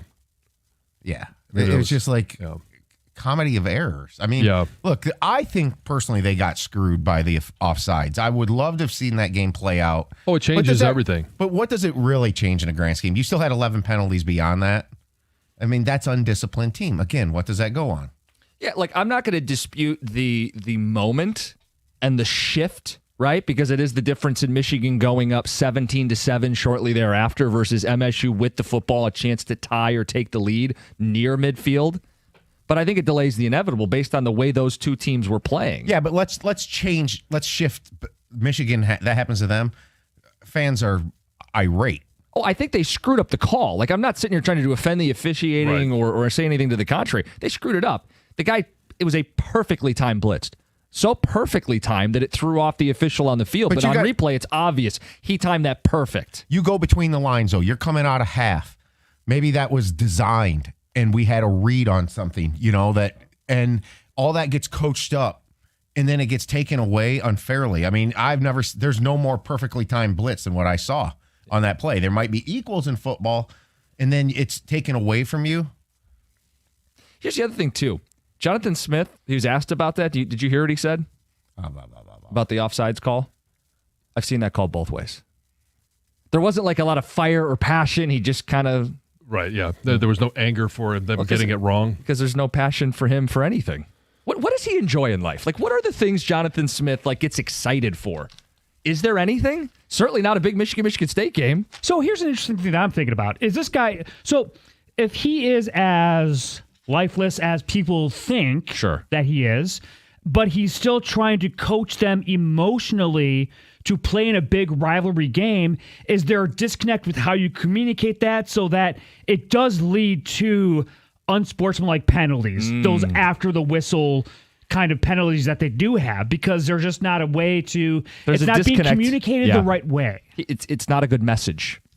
He's not a good messenger. He might be a good, I don't think he's football illiterate. They did good things at Oregon State. It just has been a terrible fit here. There's no buy-in. There's no connectivity, maybe is what you're talking about, Greg, between the coaches, the players, the alumni, the donors, recruiting, all of it. You got a program that desperately needs a change. We got Overreact Gyms coming up at 8:50. No Lions this weekend, but hell, we all watch the NFL. Mm-hmm. Got some big takeaways. We'll do that next. 97.1.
get to the phones. We got Overreact Gyms, plus mixing a couple takeaways from an NFL weekend that didn't feature the Lions. Jim Costa, John Jansen, no Heather Park. She's off today. Gov and Greg behind the glass. Brendan Shabath on the updates. We were just talking off air. Jonathan Smith didn't have a lot of fire or brimstone in the post game, even with that offsides call that we've all acknowledged was the wrong call. Mm-hmm. Should he have flipped his you-know-what on the sideline in the moment? Should he have made a bigger stink in the moment there? Well, I got to be honest with you. In the moment, there was a lot of people that thought that he was offsides. Jonathan Smith may have thought he was offsides in the moment, and you didn't get a chance to see the super slow-mo on the video until after the game. So, I don't know, did he get anything from those in the booth? Who's watching it up in the booth? Well, and you got to be careful, too. Let's say he does, and he gets flagged, and now they're in the red zone, aided by your coach. That's not going to go down well either. There are certain times where, and we ask this question all the time about A.J. Hinch. Yeah. And it's more of a baseball thing. You've got to be authentic in the moment. And if in the moment you're not going to put on a show and take a penalty just because you want to set a certain tone for your team, unless you actually that's how you truly feel that. Yeah, because again, a lot has been made about the timing of that penalty, right? Michigan's on their first drive of the second half. They shortly thereafter punch it in and go up 10. Changes the tenor of the game. If MSU gets that turnover, they get the ball, they have a chance to tie or take the lead. And if they take the lead, does it put Michigan in positions where they have to throw with a quarterback who completed 8 passes? I understand MSU fans being heated about it. My pushback is just, I watched your team for 4 quarters. You guys struggled to move the football. You guys struggled to get stops. Michigan wasn't going to abandon the run regardless, and you weren't going to stop the run regardless. If anything, it delayed the inevitable. They weren't going to that play wasn't the difference between Jonathan Smith transforming into Mark D'Antonio and that team becoming the D'Antonio Spartans. So miss me if that's going to be the big thing that you're all bricked up about today. Yeah, but momentum shifts in football, especially college football, can make a huge impact on a game. And do I sit there and think, all of a sudden the offense is going to find its rhythm, they're going to find a way to score? I don't know. I don't think so, but they could have. I would have liked to see it officiated properly. Yeah. I agree. Let's get to the phones. Corin in Columbus, you're on 97.1. Yeah, so to me, I think this game was about exposure, and I think it was the perfect game to expose, and you guys, I'm a Spartan fan, sorry, to expose what we were. And that was that we actually are a good enough team where we should be able to compete a lot better than we have been. And it exposed that even with the missed calls, that the team was still in it, and Jonathan Smith let us down. And it exposed that Aiden Childs is probably not the quarterback for us, because we can sit here and talk about how porous the offensive line is, but the offensive line wasn't throwing it behind receivers or in the ground or being predictable in every 3rd and 5 and short, where, if it's 3rd, 5 and short, that Aiden Childs is going to run the football if the first read's not there. That wasn't the O-line. The defense played, they played their behinds off. 10-7 at the half. You get obviously the offsides play is a huge one. But there's a couple pass interference, whatever. There's always something in every game. Past years, we've gotten the benefit of the doubt, so I'm not going to go there. But it just exposed that Jonathan Smith doesn't know how to play Big Ten football. To me, as soon as Frazier popped off for that, 50 whatever yard run, I'm we need to be running the football more than this is that's the type of game that should have been. And it was clear that it was just, to him, it was more just okay, well, we got a big run. Okay, so now let's put it back in Aiden's hands. He was clearly struggling the entire game, clearly. And you got a running back or even a couple running backs that are hitting 4 or 5 yards a game. And Sherome understood that. And that's where it really was. To me, it was Sherome understood how to win this game. Even though the team wasn't playing well, he wasn't even necessarily coaching well, but he understood this is what it's going to take to win this game. And we just didn't. So to me, it was a perfect game to kind of expose where our flaws are, and we got to, we're probably going to have to, we're going to have to get a new coach. Yeah. Unless he's going to figure out unless he figures out or understands what it takes to win in the Big Ten, because right now it looks like he does not. It's lifeless. Yeah, and I know that. Okay, Malik Frazier runs for 49 yards. That was one of 38 runs. The other 37, the team ran for 66 yards. So it's not like, okay, hey, they popped one. That's great. And it was a big run. It certainly helped him score on that drive. And it's not like they didn't go back to the well. It just didn't work. Yeah. So, I'm not going to sit there and say, well, if they just ran the ball more, they would. Okay, you look, instead of 38 times, you're looking to run 50 times. If you're only gaining just over 2 yards per carry on every run other than Malik Frazier's 49-yard run, like what are you expecting? Ticket Text says the no PI call was worse. You know what play he's talking about? Well, I know there was one early. Like an in-breaking route. Yeah. Looked like he got there early. Yeah. I mean, I agree with the I Ticket think there was a Text. couple. Houseman was one of them. I think Hillman had another close one. Yeah. Offside changed the game, but MSU stinks anyway. I'm fine with the loss. Get Smith out. This one says Smith checked out 3 weeks ago. He's already gone. Tex says he was never going to work. West Coast guy with no emotion. They need to find a Midwest coach that understands the rivalry. Michigan State football is dead. It does feel like a lifeless program right now. And I don't know if they wait till the end of the year. I don't know Jay Bett's style.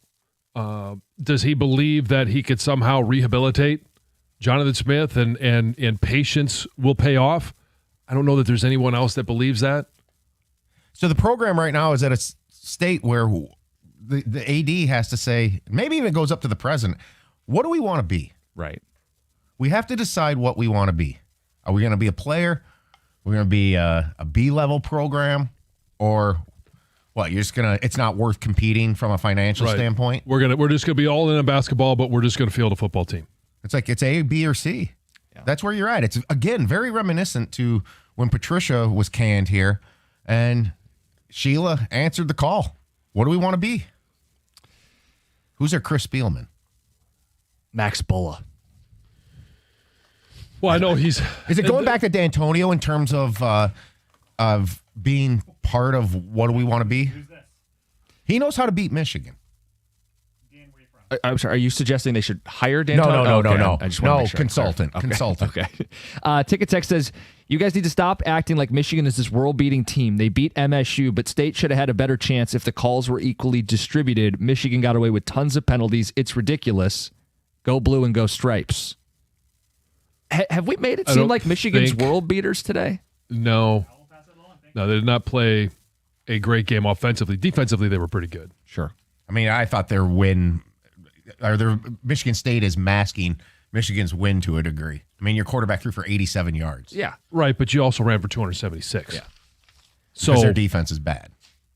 And you have a special running back. Or you did, you have a running back that's good, which is a fact, right? Yes. All right, and the offensive line did play maybe their best game. So I'm not saying they didn't play well. Against the team that was scheduled to play against. I know. You play your schedule. All right, we're going to do Overreact. Jim's coming up next. It's 97.1. Hey, the FanDuel Sportsbook app is your home for all your favorite NFL bets. From yards to touchdowns to who's going to win. With FanDuel, any play can be the play of the game. Tonight, FanDuel is giving all customers a 30% profit boost token. That's right. You can get in all the action with the 30% PBT this Monday night. Make FanDuel your go-to app for any and every snap. All you have to do is visit FanDuel.com/971 Detroit to bet on the game. That's FanDuel.com/971 Detroit. Play your game with FanDuel, an official sports betting partner of the NFL. Must be 21 or over and present in Michigan. Opt-in is required. Bonus issued as non-withdrawable profit boost tokens. Restrictions do apply, including any token expiration and max wager amount. You can see terms at sportsbook.fanduel.com. If you have a gambling problem, call 1-800-GAMBLER.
Brought to you by Randazzo Heating, Cooling, and Electrical. Pistons with a 119-113 win over Boston last night. Asar Thompson looked strong with 21 points and 12 boards for the fifth double-double of his career. 5 of those 12 were on the offensive glass. The former lottery pick had the highest plus-minus of anyone in the game at plus 15.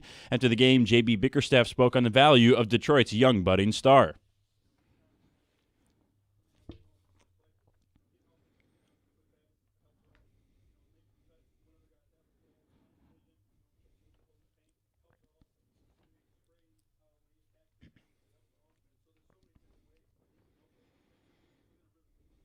Pistons on a back-to-back. They get the Cavs tonight at 7 o'clock. Jeremy Otto hosts the pregame show at 6:35 right here on 97.1. Michigan football takes down Michigan State 31-20 on Saturday for their 4th consecutive win over MSU. The Spartans haven't beaten Michigan since the hottest matchup in the rivalry back in 2021 when both teams were ranked inside the top 10.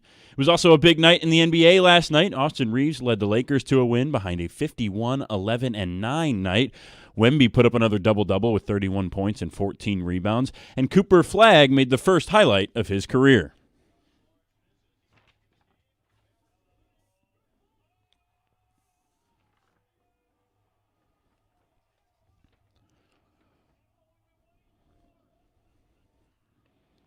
It's Mark Followill on the call for Mavs TV. Flagg finished with 22 points in the 139-129 win over the Raptors. At the Corewell Health Sports Desk, I'm Brendan Shabath. For more, visit 97win The Ticket or Odyssey.com.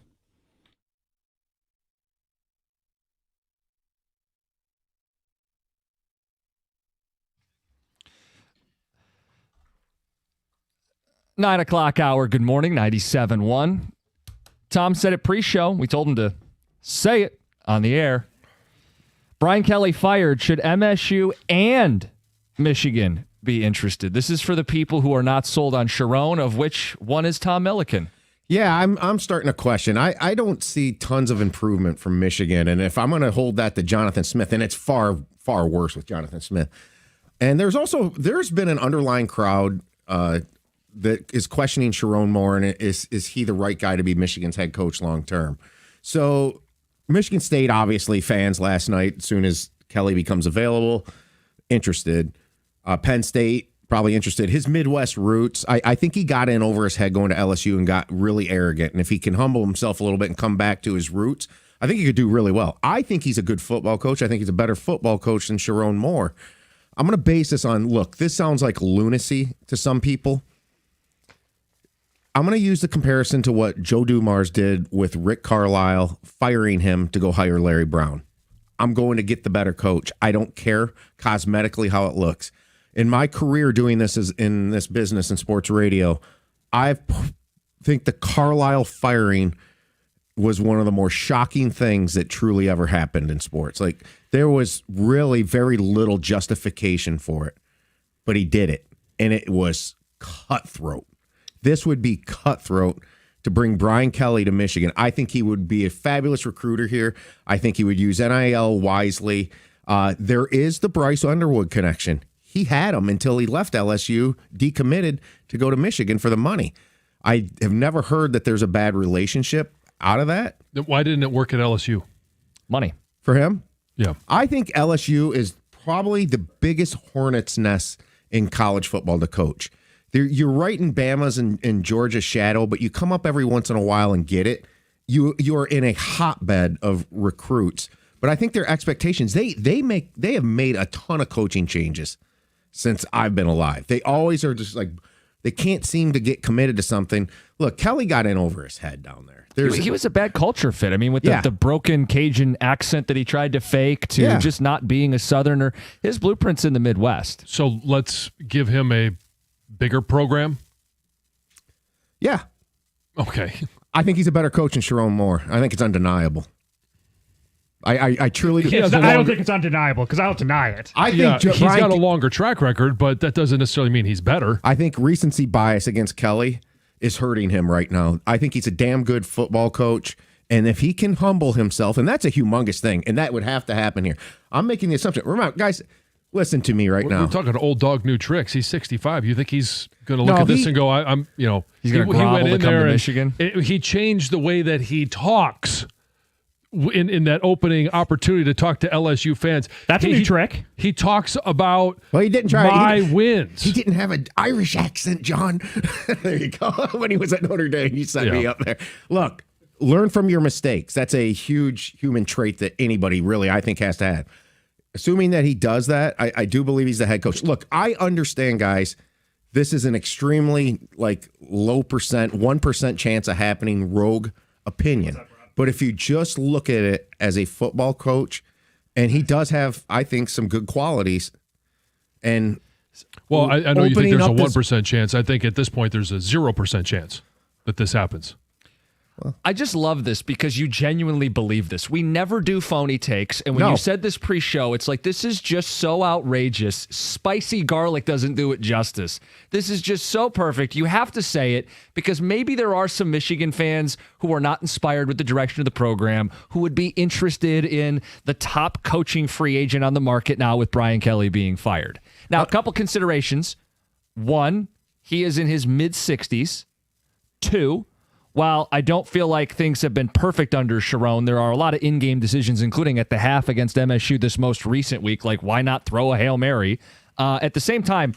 There's another Hail Mary this year. Well, that was Biff's issue, but yes. Yeah. At the same time, they did beat OSU last year. I don't think they're going to beat OSU this year, but what if they beat OSU this year and he's in the college football playoff with a very young roster, with a younger coach and upside? He recruits well. Like, these are all the reasons why they wouldn't just pull the cord right now. Are they better than they were last year? I think a little. A little? Yeah, I think it's a little. Okay. I actually think they're quite a bit better than they were last year. Defensively, they're not close to last year. Well, okay, they don't have Mason Graham or Kenneth Grant inside. I thought the replenishing was coming. Oh, okay. Well, okay, let's go this way. Yeah, if you're going to talk about replenishment, you've got their secondary is a lot better than it was last year. Jaden Sanders, as a freshman, true freshman playing, he's been really good. And you've got guys like Jair Hill is playing better. Shamari Earls, now that he's back from injury. You got Elijah Dotson back there. And Cole Sullivan. Like, you can't deny that he has been a huge impact. And then the guys on the edge that will be back again next year, Cam Brandt, Nate Marshall, Dom Nichols. Like, I could keep going on this. That's just on defense. Offensively, you've got three guys up front that are in their second year, and that was the best performance that we've seen the offensive line play. And you're going to say, oh, well, it's Michigan State. Yeah. That's this team that was on the schedule. I know. And they went out there and played well as a young group. You've got a freshman quarterback. Andrew Marsh is your number one receiver. You've got you're probably going to have Justice Haynes back in the backfield, and Jordan Marshall is a second-year player. And you could have said all this about the 2003 Pistons under Rick Carlisle and how they were getting better. They got to the East Final. They fired their coach who went to the Eastern Conference Final in his second year. A team, he built the culture. Rick Carlisle, after Ben Wallace, is probably the most responsible for the going-to-work Pistons. But somebody else became available, and you made the move. Look, I think that's the basis for my argument. And had Larry Brown ever won a championship? No, Larry jumped jobs. There's the comparison to Brian Kelly. Yes. Look, I don't know that your best point is basketball from 20 plus years ago, but I get what you're saying. I think your best point is if people just aren't sold yet on Sharon, the two biggest games they played were losses this year. And if the third biggest game they play, Ohio State, is also a loss, you'll look at the program and wonder, are they going to get where you want them to go? That's your best point. So I think if people are out there that feel that way. I think Kelly is above Michigan State, and I'll probably get attacked for that, but again, my opinion. If he goes to Penn State, I think Michigan will regret that all this happened. I do. Okay. He's in his final window of, is he going to change his legacy? Guys like Andy Reid were destroyed for years because they couldn't win it. You said that Michigan is not the hornet's nest that LSU is, and you might be correct in that. However, if you decide to do this cutthroat move, which you're so proud of saying, are you not, in fact, creating said hornet's nest? Yep. Because now you're just amping up the angst and the expectation and all that sort of thing with that emotions with Brian Kelly by making a move like that and doing that. I think a nest is brewing already in Ann Arbor, and I have intel that tells me that not everybody is lockstep in terms of Sharon being the head coach of the football program. Let's just even go to, okay, let's talk about quarterbacks, whether it's at Notre Dame or LSU. What quarterbacks has Brian Kelly developed? Who was Notre Dame's in the national championship appearance? Was that? I can't think. Yeah, to a degree. I mean, look, I think Nussmeier, he was a Heisman candidate. Wasn't he the number one Heisman candidate earlier this year? Okay, super disappointing but he season. Was the coach, and how's he playing? Who's Sharon developed? Well, he's developing. JJ? Well, he was the offensive coordinator. Did they throw the ball? JJ, come on, seriously. They won a national championship, and he was the offensive coordinator. When JJ was asked to make throws, he made throws. Yeah. I think two separate points can be made. I don't know that JJ's developed. I think the NFL's still figuring that part out. I don't know that he was ever fully developed. Completely different level. But I do think he played a winning brand of football in college. There's no doubt about that. Again, please thank you for not destroying me, even though I'm getting the look right now that John wants to punch me. You wanted a hot take, and here's the heat coming back. This is the hottest take I've ever had. I'll be honest with you right now, but I think it's just within reason because of the Carlisle Brown thing. If you have an opportunity to upgrade a head coach, this is a lot on my belief that Brian Kelly's a good coach, got in a bad situation. Well, and the reason this came up is we talked about the natural thought of where is Brian Kelly going to land. There's some Midwest opportunities. I brought up Penn State and the overreactions. Clearly, MSU fans are looking at Brian Kelly going, yeah, that'd be an intriguing hire. So our question was, with Brian Kelly fired, should MSU and Michigan be interested? You have brought the Michigan component into this. We are going to get back into Spartan football. Jonathan Smith, his future, he is not fired. As much as we're talking about this, he is still actively the coach at MSU for some reason. It's 97-1. Hey, there's nothing like Michigan. The pride, the grit, the game day energy. There's a beer that gets it. It's Founders Michigan Pilsner, brewed right here in the heart of Michigan. It's crisp, light, and built for those who go all in. So whether you're tailgating in Ann Arbor or kicking back after a long day, as proud sponsors of Michigan Athletics, we're raising a cold one to the maize and blue. Founders Michigan Pilsner, brewed for Michigan, built for you. Find Michigan Pilsner at a store near you. Founders Brewing Company, Grand Rapids, Michigan. For 21 years old or older, please drink responsibly.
Get back into Jonathan Smith Future coming up at 9:35. It's 97.1. Got some ticket text 248-539-9797. Brian Kelly fired by LSU. Does he make sense for MSU? And Gov making the case he makes sense for Michigan. Ticket texter says Kelly in the introductory press conference. What up, Doe? What are some other ways that Brian Kelly would like fake ingratiate himself to either of the schools? I don't know. Would he play Josh Groban underneath? You raise me up. Don't do that. Go ahead. I want to see Brian Kelly at Hash Bash. Hey, guys, I was just hanging out in the Diag with the Zingermans. Yeah. What up, Doe? Yeah. In the press conference, they'd have the banner up, and he'd run through it to the podium. Yeah. Bring back the naked mile. Yikes. Start at Rick's.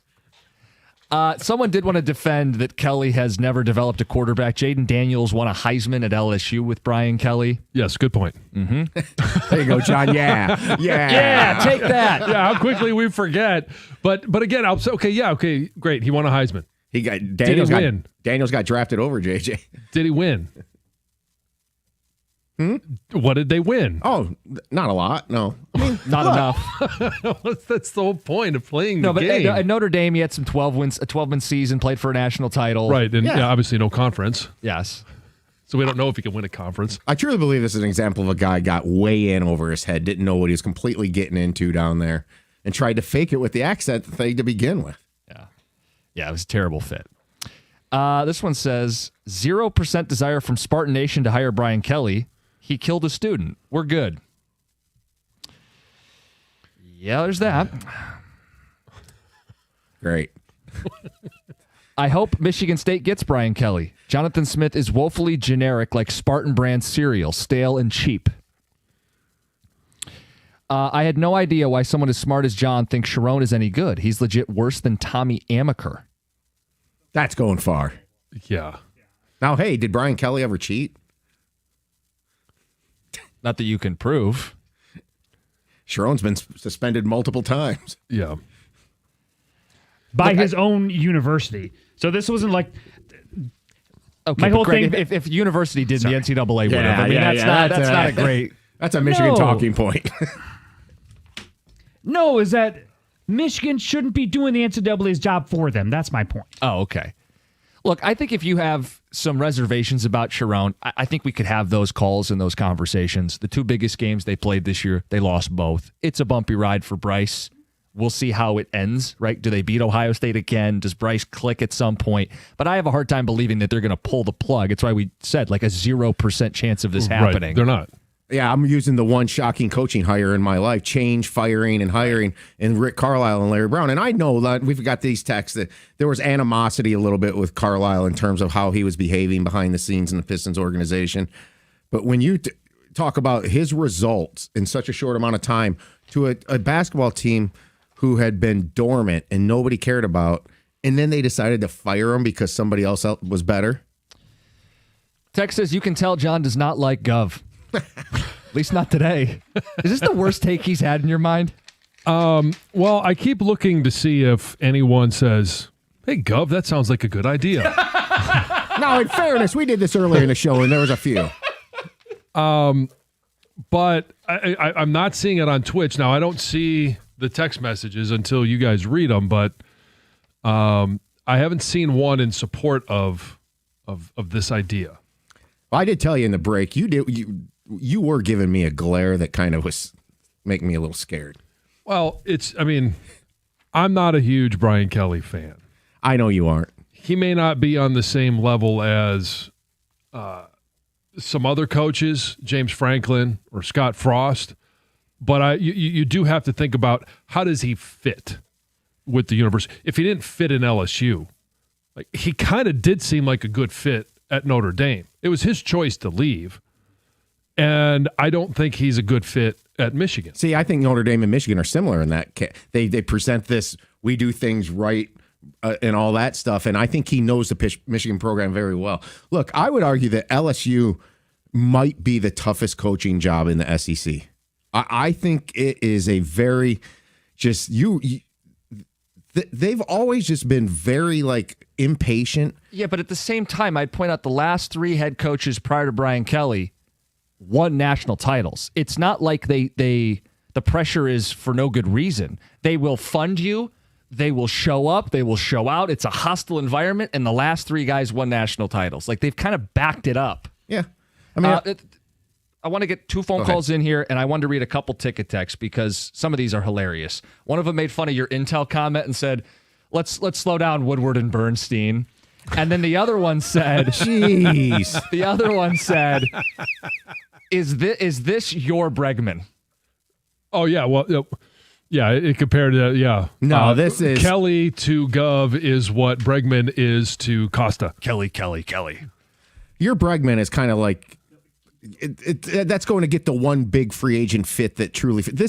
I agree that this is outlandish, but I do believe it. I believe Michigan football would be better off with Brian Kelly as their head coach than Sharon Moore. Let's get to the phones. Brian in Detroit, you're on 97.1. Gov, I love you, but that's a crackhead statement. Brian Kelly, man. Brian, way to come in hot. I appreciate it. Brian, before you get to your take, because I'm sure it's going to be great, I'm a little sad that this is the first time we're hearing from you in a while here. I'll be running around all day in the morning and stuff. But listen, Gov, Brian Kelly is a coach that does nothing but make excuses about everything that goes back. It's always somebody else's fault with him.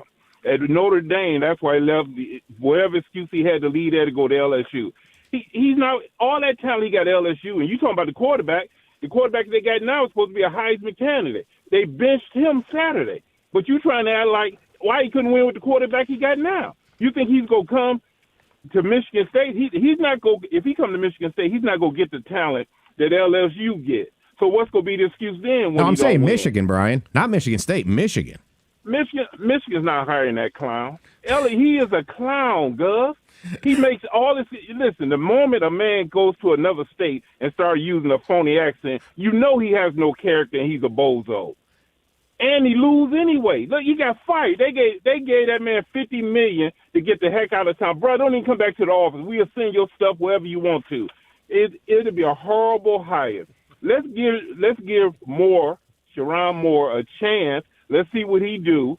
Then make your judgment. Just to say that Brian Kelly be a better hire, that's a crackhead statement, bro. There's no proof in what you saying. What a national championship at with him? He's been to it. Been to it don't count. All the excuses he made, man, he has to win the championship. The way he walked, the way the people talk about him, the way he walk around as if he's the greatest thing ever. No national championship. Look, you can call him a clown if you want. And the accent was cringe. Guy won D2 titles. I know they're only D2 titles. Then he went to CMU, won there. Went to Cincy, went 12-0. Won to Notre Dame. I had a 12-1 season, 11-1 season, played for a national title. The guy's a damn good coach. And it's why if I was MSU, I certainly wouldn't be looking the other way. Yeah. You're about to have an opening. I mean, here's another opening press conference comment. I could see Brian Kelly coming to Michigan and calling Ann Arbor the Motor City. Oh, yes. Yes. Yeah. I'm proud of myself. I got Brian to come out of the cave. Brian's been in hiding since the Lions turned things around. So. I'll have to listen back to that, but we might need that. Gov, you're a crackhead as a drop. We do. I love that he called Kelly a clown and I'm a crackhead. That makes me worse than Brian Kelly. I'm not too fond of that. Yeah, you haven't played for a national title. 248-539-9797. Let's get to Rob in Brighton. You're on 97.1. Yeah, guys, I know you're probably up against it, but I rarely agree with caller Brian. Gov, you've said some crazy things this morning, and one, I think that you said LSU fans are unrealistic. Jim took my talking point. The 3 previous coaches won national titles and SEC titles. Brian hasn't done that. Secondly, there was a big scandal in 2012 and 2013 at Notre Dame where they had to vacate 20-some wins, and they technically, according to the record books, they didn't even play in the 2012 national title game because there was a student athletic trainer that helped guys pass tests, and that was under Brian Kelly. And he had to vacate. He already is the most winningest coach in Notre Dame. He would have had 21 more victories to add to that got vacated. Good pull. We're talking about cultural fit, guys. I mean, he is awful. He is, like, coming from like a Notre Dame through and through, he is not a good person. Secondly, look at what all of his former players say about him. I mean, if you're saying for Michigan State, going from Jonathan Smith to Brian Kelly, I think that's worse. I mean, I would rather have Jonathan Smith. Rob. We did have a guy call in who was a former player way back when that had his back. You're going to tell me Jonathan Smith's a better coach than Brian Kelly, that Michigan State would be going... No, that's not what I said. No, what I'm saying is you don't want Brian Kelly. Like, okay. I mean, Clark Lee from Vanderbilt. I think that would be someone that they should go after.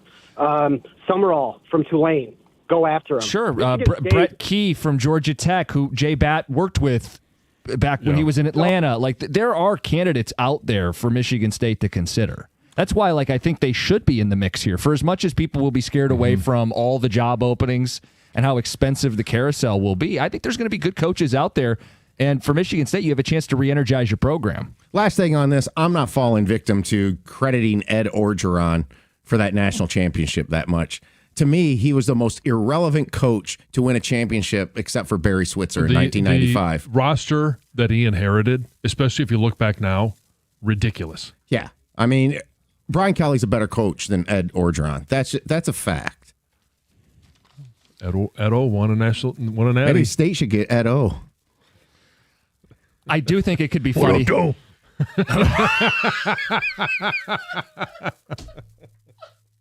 Great job being here in East Lansing with the Michigan State Spartans. Go green. Do the car dealer yeah, but you'd have to change how you spell go. It would be Geaux. Go green. Goo. Goo green. It's 97.1.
Obviously, it's just not good enough. I thought these guys prepared throughout the week, energized for this one, and came down to, sloppy play. We didn't want the extra penalties past the whistle, but didn't obviously execute well within the whistles on the penalty end. Not good enough. It's from Jonathan Smith. I think this is the conversation to have today. Why does he still have a job? And if there are Spartan fans out there who want to raise their hand and say, hey, I do think all this is premature. I do think he should have the job. Can you explain it to us? Because, John, did you watch any of his press conference afterwards? Yeah, I watched the entire thing. What was your read on that? He looks defeated. He was coming up with answers that he didn't have answers to the questions. He just was saying words at that point, trying to get to the next question so he could get out of there. Dead man walking. I mean, that's the vibe. There's no juice in East Lansing. Now, that was the big rivalry game to let it all hang out. And outside of the garbage time cover, they're down 31-13. And we can complain about an offsides call. Like Spartan fans, I get it. Guy wasn't offsides, got a sack fumble. But that wasn't going to transform you guys into the D'Antonio Spartans. Jonathan Smith is not going to get it done in East Lansing. They've lost 5 straight games this year, all in conference, all by double digits. Go back to the end of last year, it's 8 of 9, all by double digits. What's the identity of this team? What's the thing they do well? What's the thing they're selling to recruits and fans? I mean, if you want to tell me it's too early and he could turn it around, what are you seeing that would indicate that? Does he have any kind of charisma at all? John, as the kids would say, is there any aura? He has negative aura. Mm-hmm. That matters. You're constantly selling yourself to recruits, to fans, to administrators. If I'm Jay Batt, you're dead. I'm brought in to be a big fundraiser. I got to raise the funds, but I got to get a new coach. John, there's no identity. There's no signature win. There's no selling point to Jonathan Smith at this point. So if someone would like to explain keeping him, hey, we'll open the lines for you. If you think this is just the culture of college football has gotten out of control and they shouldn't fire him. I've also heard, well, this is a cycle that you don't want to fire a coach in because the carousel is going to be crazy. You now have LSU, Florida, and Penn State at the upper echelon. Mm-hmm. And then that next tier, there's Virginia Tech, Arkansas, Oklahoma State, UCLA, Stanford. Did I miss anybody? There's a lot of schools in the mix. But if I'm MSU, I'm not competing with Florida or LSU or Penn State for my next coach. But I do think I should be able to win the bidding war and get my guy over Oklahoma State and Virginia Tech. And I should be right there with Arkansas. Now, if they get the billionaire money donors that put up big chunks of cash, then maybe that's different. But Michigan State should be in the mix, and they should be excited to energize their program as opposed to lying dead on the operating table. When you're talking about the program for Michigan State, and you're looking at last year, a little bit of a mulligan, right? First year, of course, it didn't go well. Second year, you need to see improvement. And against a team like Michigan, that's not a dominant Michigan team, and I'll give you the one penalty. It's 11 penalties still for 100 yards. Like, it's just not a disciplined team. You've got to be a discipline. If you're not executing and you're not building talent or developing talent, at least you should be developing a team that is going to give yourself a chance instead of shooting yourself in the foot. And he was set up to take a bigger leap because he brought in some of his guys from Oregon State. You know, Cignetti did it with JMU guys. Mm-hmm. He brings his quarterback, highly touted, dual threat, big arm, and I've seen the tools. I mean, some of the throws he makes are NFL throws. Yeah. He does not look anywhere near an NFL player right now. So developmentally, it's not happening. What about tight ends and offensive linemen? And you had 2 different portal classes, a chance to re-rack. Like Sharon Moore had kind of a rough first year. Right. You re-rack in the portal, and while it's not perfect, you're seeing some improvement. You're seeing none in East Lansing. Yeah, and I think that's the big thing. And if the argument is to, well, give him another year, what type of improvement do you believe will happen between years 2 and 3? Tom threw out the possibility that they could lose every game in the Big Ten, something that's never happened in the history of Spartan football. I mean, I don't know what they're waiting for. I've heard people suggest on the ticket text today, well, the bye week is after Minnesota. So maybe they do it during the bye week. So they need him to lose another game, his sixth consecutive game. So I think, and most people thought, if they were going to keep Jonathan Smith, it was going to have to be a win against Michigan and. Yeah, you jolt the program and then do something with it. Yeah, Michigan, that game has come and gone, so it's not going to be Michigan and. It's going to be what is next. You've got at Minnesota, Penn State, at Iowa, Maryland. Of those 4 games, do you believe Michigan State's going to win any of them? No, and without looking, I think they're underdogs in all 4. I mean, what's the most winnable? Well, your 2 home games are Penn State and Maryland.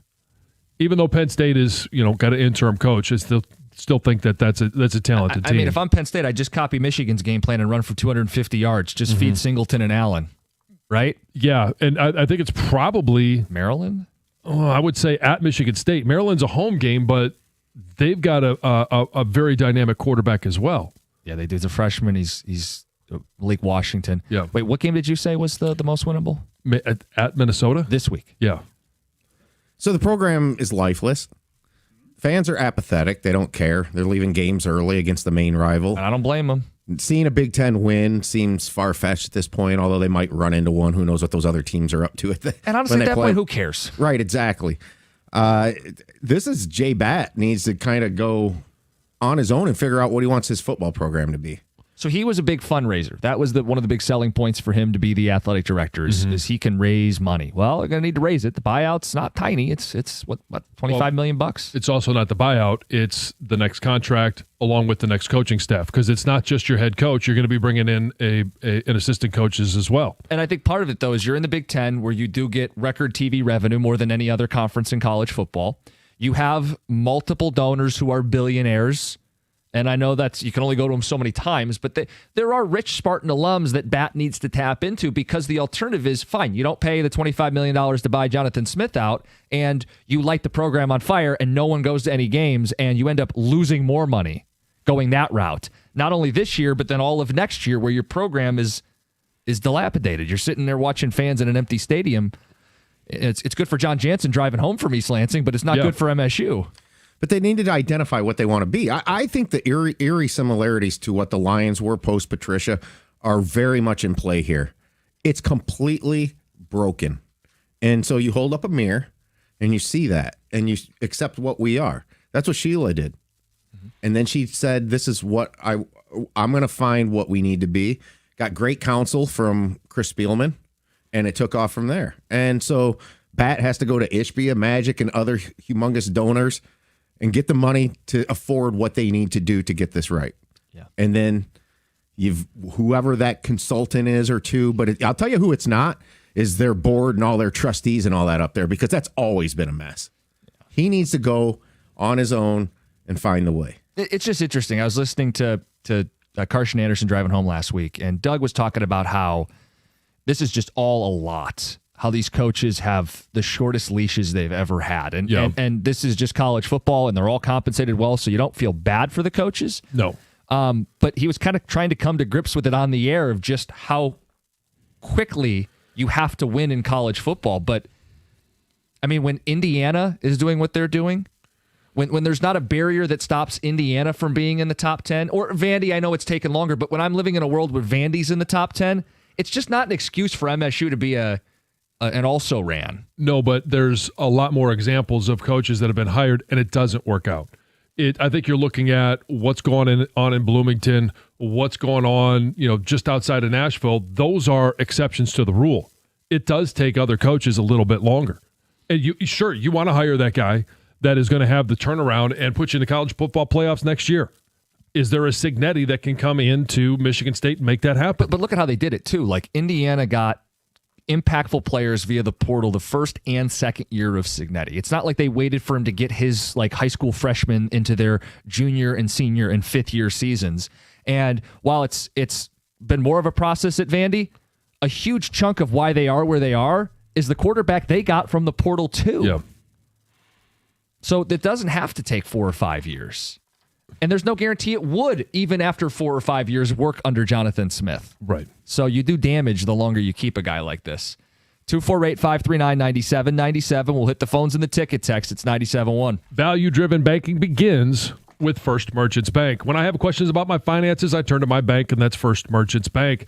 I know that their attentive local bankers are 100% interested in listening to my situation and in helping me find the answers that I need. First Merchants doesn't provide cookie-cutter solutions or check-off boxes when it comes to financial advice.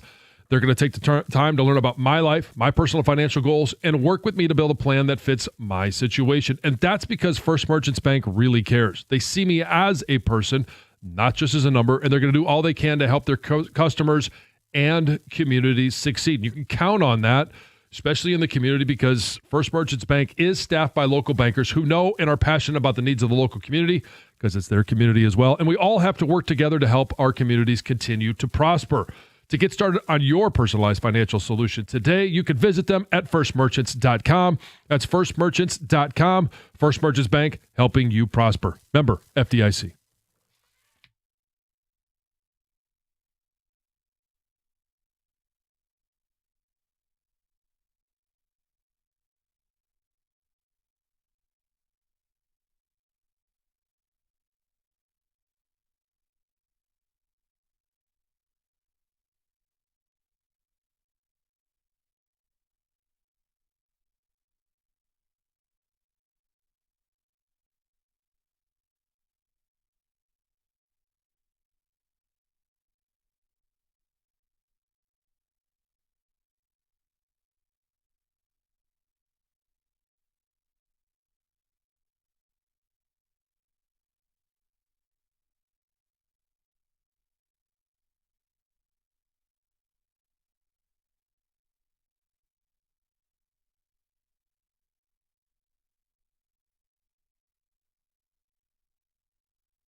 All right, let's get to the phones, wrap up with some Michigan State talk from the game. Talked about Jonathan Smith still has a job for now.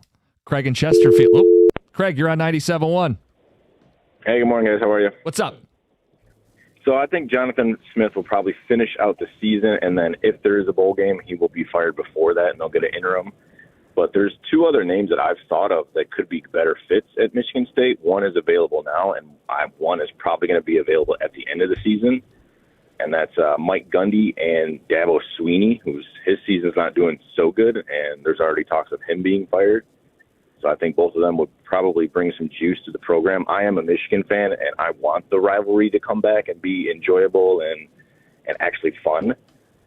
So I know they've both been pretty successful. Dabo's been a little bit more successful with the Nationals, but I think those two names are possibilities. I don't think Dabo is going anywhere right now. I don't think Clemson's going to make that move. Who was the other guy you said? Mike Gundy? Gundy, yeah. So I think Gundy falls into a very similar box as Jonathan Smith, where, hey, played quarterback at Oklahoma State. He was there as an assistant coach, eventually became the head coach. I don't know how successful he'll be outside of Oklahoma State and a much smaller market. Does he want to coach anymore? I don't know. His career is very unique in that he was basically at one spot and achieved all the success there. Their most successful coach. Does he want a second act? Right, but what does success look like? He was 4-15 in their big rivalry. Yep. So it's not like he was great in the rivalry. And then you look at his record, and there's a bunch of 11-win seasons in there, right? Yeah, but they're okay. So 2017 he was 15, 16, 17 he was 10-3. Then it was 7-6, 8-5, 8-3. Then they jumped up to 12-2. Then it was back to 7-6. Then it was 10 wins, and then it was 3 last year. Like it's a total roller coaster. And that's where he had the best chance of recruiting because it was his school. Well, I do wonder about him in modern college football, right? They go 3-9 last year and then awful start this year, and he's gone. He didn't win a conference game last year. Right. Like, I think the bloom's kind of off the rose. And that's a conference that no longer had Oklahoma. No longer had Texas. The sun is kind of set on him. I think this is just it for him. He had his time as the head coach of his alma mater, and he had all those 10, 11, 12-win seasons, and he had his moments, and it's done. I don't know that it makes sense for him. No. Line 1 has the guy that I don't want to see in East Lansing. Chris? Hey, guys. How you doing? Good morning. Hey, good morning. Yeah, I think as an MSU alumnus going back to the 80s, I will tell you that, D'Antonio had the model that they need: tough defense, running game, play action, passing. And the guy I want is Pat Fitzgerald. He fits perfectly. Yep. Has all the right stuff. He's got cleared of all those charges at Northwestern, had success there, great defensive coach. He has everything that we need. Midwest guy. Yeah, I think Pat Fitzgerald would be an absolute home run for Michigan State. I agree. Yeah. I think he's a tremendous coach. He does a great job at developing players. We saw it at Northwestern. He could compete with the big boys, not necessarily every single year, but he could compete with less stars, 2- and 3-star guys, versus schools, bigger in the Big Ten. He had some really good years. Now all of a sudden you give him more resources and better players. Now all of a sudden that changes the game. Yeah, I mean, it would have to come with a financial commitment to get better players. Because if I'm just rerunning Northwestern, I'm not. His last 2 years at Northwestern, 3-9 and 1-11. Right. I mean, the players, the talent is what you need to get him. Yeah, I agree. That'd be a home run hire, and I think Pat Fitzgerald's one of the reasons why you fire Smith now. You better get in on the interview process, exploring options out there, and I think Fitzgerald's going to be gobbled up. Like I think Fitzgerald will be a home run for Penn State. Penn State's the better job, right? Than MSU, yeah. So that's why if you're going to make a change, make it, because you got to start getting out there and finding out, is Fitzgerald, a guy? Is he somebody that would come to State? I mean, there's a bunch of names that come up for Michigan State, right? We brought up Brian Kelly today, and I don't know if that would make sense. James Franklin has come up if he wants a soft landing, right? And doesn't get one of the... I don't think James Franklin's getting the LSU or Florida job. So does MSU suddenly make sense if it's open? Like, this is part of the reason you make a change. Well, this is another name would be Brett Key, who at Georgia Tech is undefeated, right? And I think that's his alma mater. But at the same time, Jay Batt was his AD. The Big Ten, more money. I mean, that'd be a name that would come up too. This is the evolution of the new college football, though. The NIL, the portal, all this stuff, the unrealistic expectations. Look, there's some good coaches out there right now. Like, I think it's almost unprecedented, the coaching pool compared to a lot of other seasons. And why is that? Because probably a lot of these guys are getting prematurely fired, right? Sure. So you need to join that club. You need to make that move. Gator is in the studio. Morning, Gator. Did you go to the game? Right? No. Okay. I don't do night games anymore. Okay. Thank you. John's the same way. Kind of had to, but Yeah. Well, what time did you get home, John? I got home at about 2 o'clock in the morning. Yeah. See, Yeah. Yeah. why I don't do night games. And that's even without traffic on the way home. Yes, it was. Yeah. Don't want to deal with that. But yeah. So, hey, everybody. Hey. Good morning. Happy Monday. Yeah. Happy Monday. Champ and indeed. Chump. Yeah. It's Champ and Chump Monday, isn't it? Mm-hmm. Yep. What's your like your feeling, your mood? I'm assuming you're talking about Michigan State football Yeah. program and where we're at right now. No, the great weather we had this weekend. Look, do I think that he should be, the Michigan State should move on from him? Yeah. Do I think it has to happen this morning? No, I don't. I think if you already know that he's not going to be here, you've already got all that stuff moving behind the scenes. So everything else is just theater for everybody else. You already know what you're doing. So this week you've got Minnesota, and then you've got the bye week. So I think it would make most sense if you're going to let him go, you let him go after the Minnesota game if it calls for that. I was very happy with the effort that the players gave on Saturday night against Michigan. I thought that was a winning effort. I was very unhappy with the lack of discipline, lack of control that they had, and that the coaches were really the ones, I think the number one culprit who to blame for that loss were the coaching staff. I mean, the going for it on the fourth downs, and it's like a 4th and 3 that you went for it when you could have kicked the 45-yard field goal. Another instance, you could have kicked the field goal late and been down by a score. And the play selection you're using, the rollout pass to a tight end who's 2 yards shy of the first down marker and he's covered. Just strange things. The going for 2 made no sense at all to me at that point in time. Just lots of decisions from the coaching staff, I think, was number one. Lots of, pieces in the pie to blame. And yes, the momentum killer was absolutely the missed call on the offside. But look, they had their opportunities and they couldn't take advantage of it. And I think it was the coaching staff. So the effort was there, which I liked. If I see the effort again this week, I'm not in any hurry to push him out the door if I know he's going to go out the door anyway. So you can ride it out for the rest of the season. I know Spartan fans don't want to hear that. Everybody wants their pound of flesh right now, but they want to feel heard. Yeah, well, right. But I mean, got it. But if it's all going on behind the scenes, who cares? Like I said, it's all theater and for anybody else. Well, you could see what UCLA did. Or you jolt yourself into a couple wins after you fire your coach. But I don't think this is a situation where the coach is so incompetent that the next guy is right there, on the sidelines.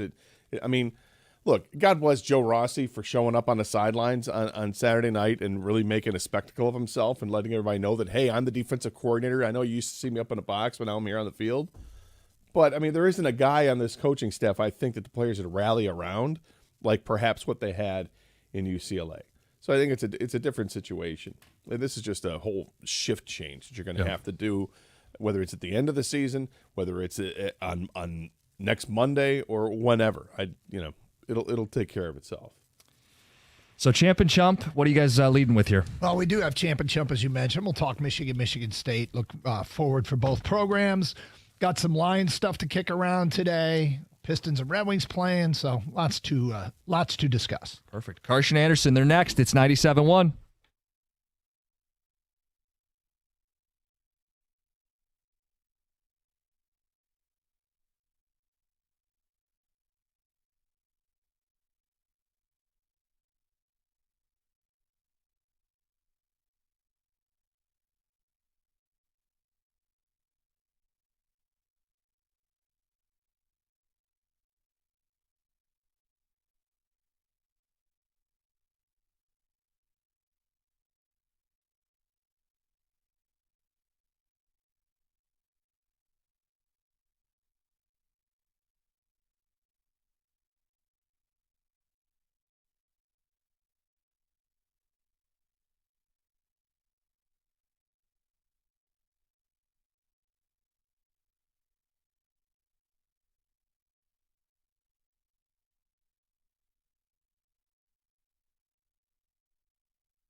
Well, good morning and welcome to the Carson Anderson radio program. I am Doug Carson. That is Scott the Gator Anderson. Scott, how are you today?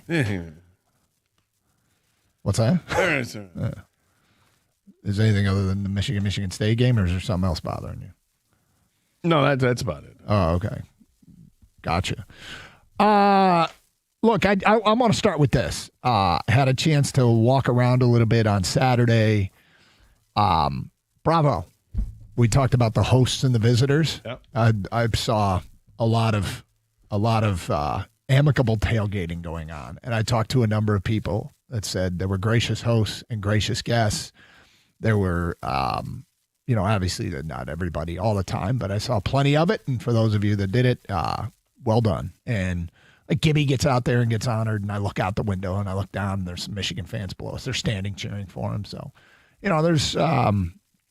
there was some really cool moments, just a celebration of football in our state. And everybody talked about the drone show. I didn't see it because of where it was, in proximity to where our booth was. But so there's some cool stuff, some positive stuff about the experience. I'll just say that. Yeah, and I would like to hear about the drone show, because when they showed it on TV, it looked awesome.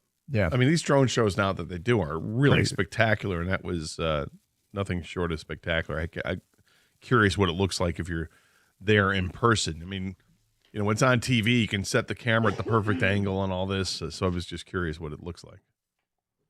But it was good nonetheless. The game. It all depends which team you're a fan of. This wasn't one of these. It wasn't a classic game where both sides can come away going, it was not a classic game. I think both teams have, both fan bases are looking at the performance and have things to be concerned about. But, at this point, you said something there that intrigued me about the effort made by Michigan State. That did not look like a team that had quit. It did not look like a team that was giving up. In fact, I thought they really showed a lot of fight and effort. Now, here's my question. Do you think that effort would have beat UCLA and that effort would have beat Nebraska? It's impossible to really know. Right. I think Nebraska, because it wasn't at a closer game, but I'm already, it was closer than UCLA, yes. I'm already forgetting about games. I mean, in the end, I think they gave up 38. Game, wasn't it? Yeah. I don't think it was one score in the end, but maybe it was. They gave up 38 for like 3 straight games, didn't they? Something like that. Yeah. But I mean, final scores can be misleading, right? I mean, a late touchdown or whatever, a pull away touchdown. It's 38-27, so 11 points like this one. UCLA was worse. It was 25 points, which was the same score that it lost to Indiana by. But, I mean, here's the thing. Like we talked about on Friday, in stages, Michigan State has played very well. They just haven't been able to put it together for 4 quarters, which sucks. The first half effort against Indiana was really good for Michigan State. They couldn't sustain it in the second half, and Indiana really is one of the class teams in college football, which is crazy to say, but it's true. I thought they came back with that effort Saturday night against Michigan. I mean, things could have gone all to hell. 3 plays into the game, Aiden Childs fumbles. Michigan's got the ball, and the defense is like, okay, we're going to do the best we can. And they did. They did a great job. They did a great job in limiting damage.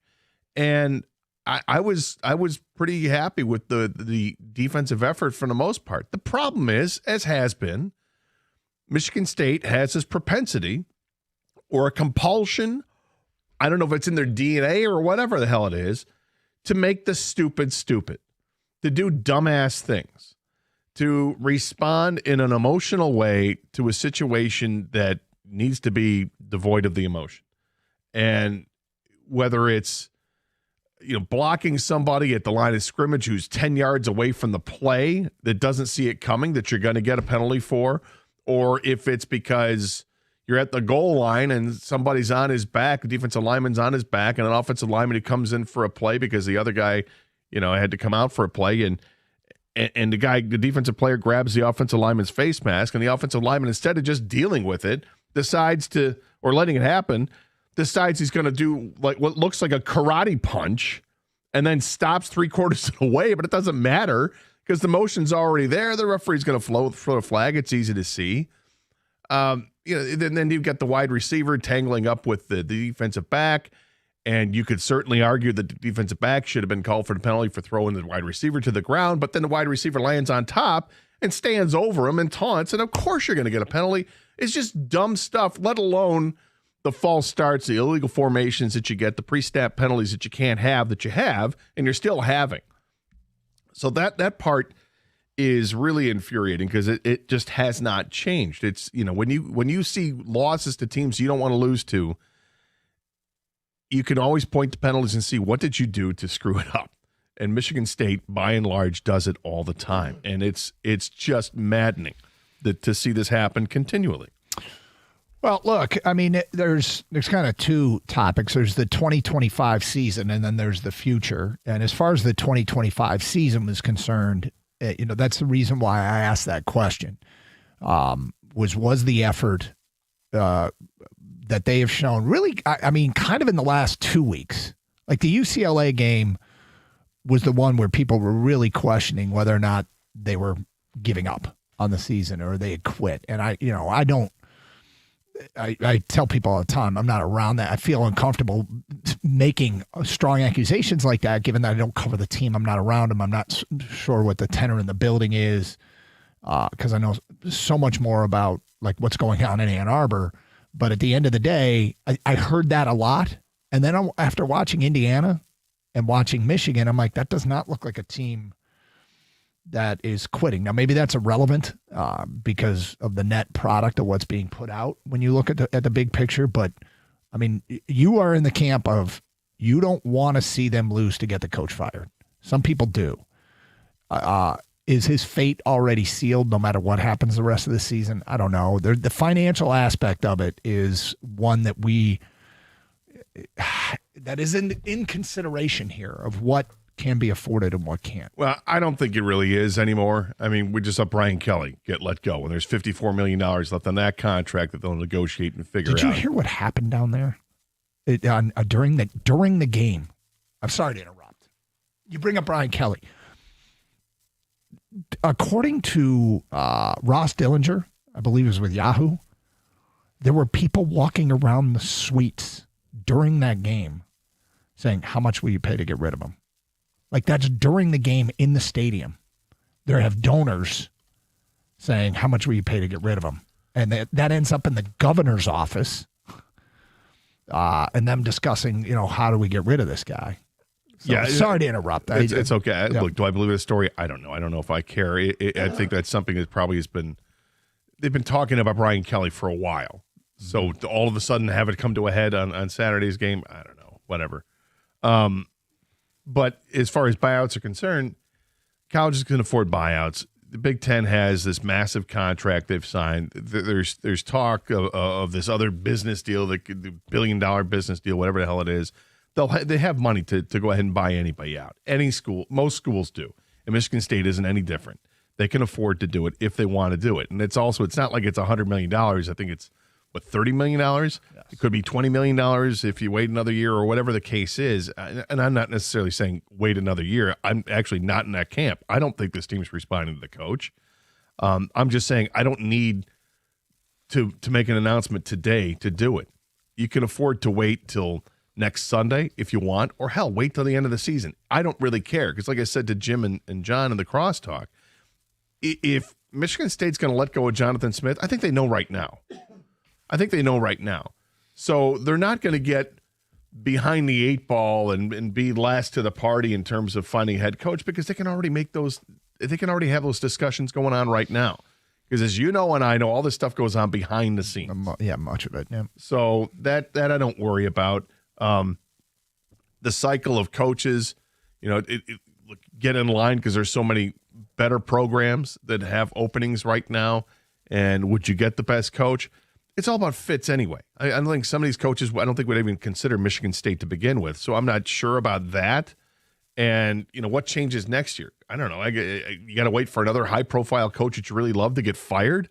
Are there coaches like that do you think are on the chopping block right now? I don't know. I think I've got a dream scenario that I'd like to see happen, but I don't think there's any way in hell it would happen with Michigan State. You want to propose it on the air? Sure. All right, we'll get to that coming up. It's Carson Anderson. Hey, Champ and Chump, get your votes in for Champ and Chump on the weekend. We'll have our nominations today at 10:35. Get your Champ and Chump votes in. And We tally up the votes and post on our website on Tuesday who the Carson Anderson audience, the 10-2 audience, vote as champ and chump of the weekend.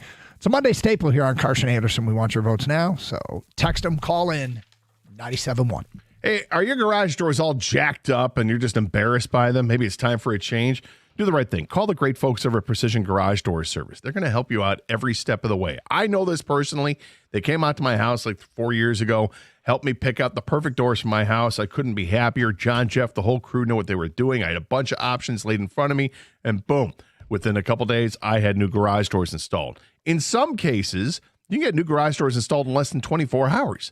That's because they have warehouses chock full of brand new garage doors just waiting to be installed from their expert technicians that are out there in the field. Hey, if you just need repairs or maybe your garage door is running a little slow, call them. They'll come out. They'll fix the problem right there on the spot. 1-800-DOOR-REPAIR is the telephone number, or schedule an appointment online. This way you can set it up at a time that's convenient for you at PrecisionDoorMI.com. That's PrecisionDoorMI.com.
Doug Carr, Scott Anderson, 97.1 The Ticket.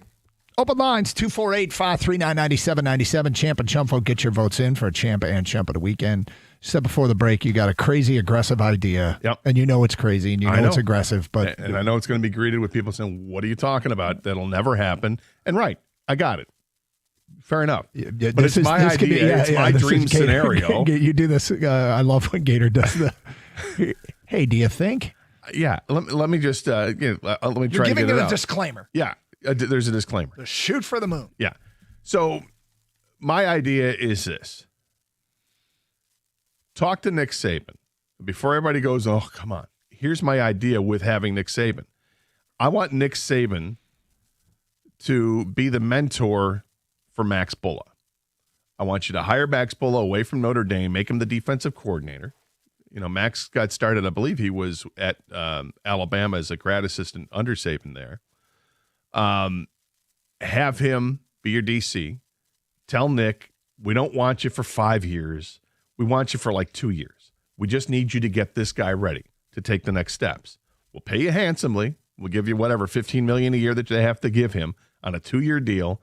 And then we're hoping to promote Max if you think that that's the right move. And if it's not, then we got to figure something else out after Nick 2 years. Saban to be the head coach. Yes, for 2 years as a mentor for Max Bulla.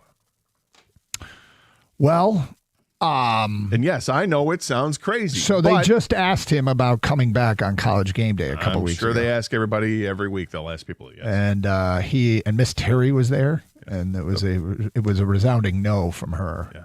But money talks from Miss Terry. I thought there's what something to the effect that Nick said. I understand it. I'm saying I know it's crazy, right? But this is what I would consider doing. I would try to do. Because Nick's not far removed. It's not like you're bringing somebody who's been retired for 10 years. You're bringing somebody who just stepped away a couple of years ago. It's interesting the reasons he stepped away. But 100% he would get the donors on board at Michigan State to go ahead and step up. And again, my long term is to hopefully Max Bulla is the guy. So for everybody that wants Max Bulla now, without any head coaching experience, without any real experience, no experience as a coordinator, that's where I bristle at that. But I don't hate the idea because I like the idea of having a young guy who's totally, vested and invested in Michigan State University. So he is currently the linebacker coach at Notre Dame. Yes, he is. The defensive coordinator there is Chris Ash. He's under some fire.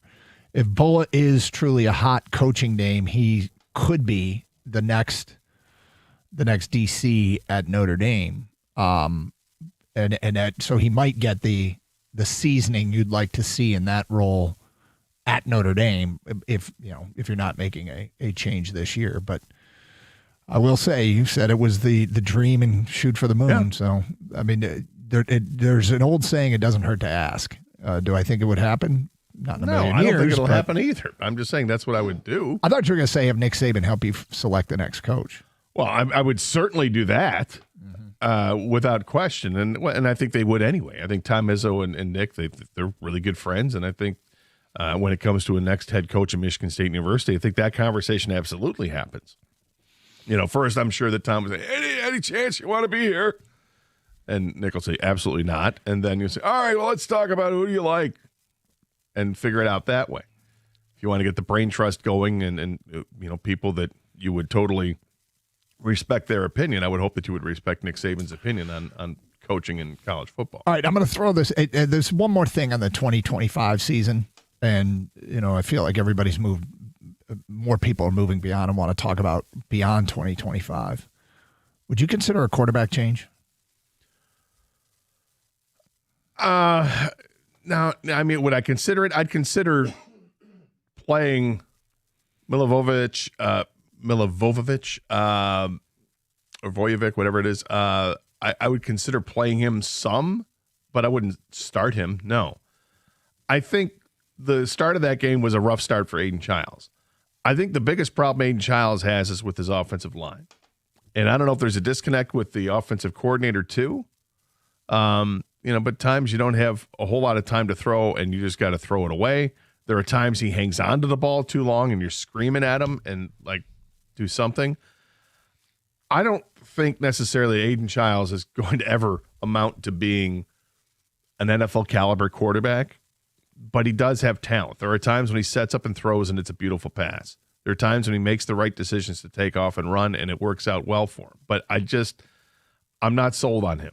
I'm also not sold on, Alessio Milivojevic as the next quarterback of Michigan State, although he's younger. So I wouldn't mind getting him some reps in games if they're going to start losing. If they lose to Minnesota, then maybe Milivojevic gets the rest of the season.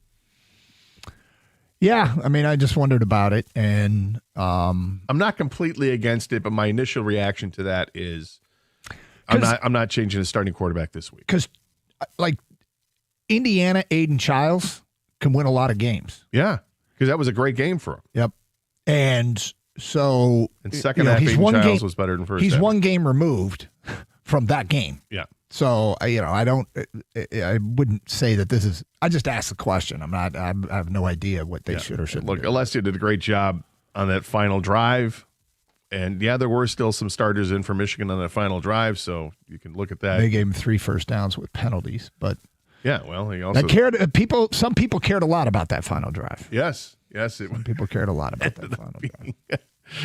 Backdoor cover or whatever. Yeah, yep. Which is back-to-back weeks. What was the final score? 31-20? Yeah. I was close. What was your final score? 31-23. Yeah. They didn't go for 2. Well, even closer. Well, had they made the 2. Had they made it 2, it really would. Would you have nailed it? Had No, they would made have the been 2. off. Would have been shy a by a point. Yeah. But, I'm having problems with rudimentary math skills. Did you hear? I told you came up in the broadcast. I did not. We were talking some math, and I screwed up a math problem there too. And great. yeah. And John said, I have learned on the air to just avoid math. And I said, well, that makes 2 of my radio partners. No offense taken. Yeah.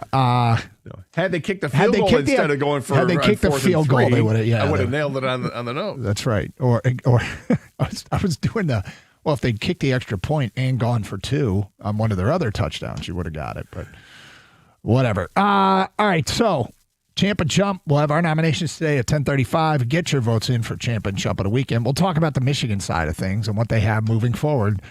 It is Carson Anderson on 97.1 The Ticket.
Doug Hurst, Scott Anderson, 97.1 The Ticket. Open lines, 248-539-9797. We've talked a little bit about Michigan State. For Michigan, you win a game on the road in East Lansing. It's a tough place for Michigan to go play. If you go look historically and go back, some really, really good Michigan teams have lost up there.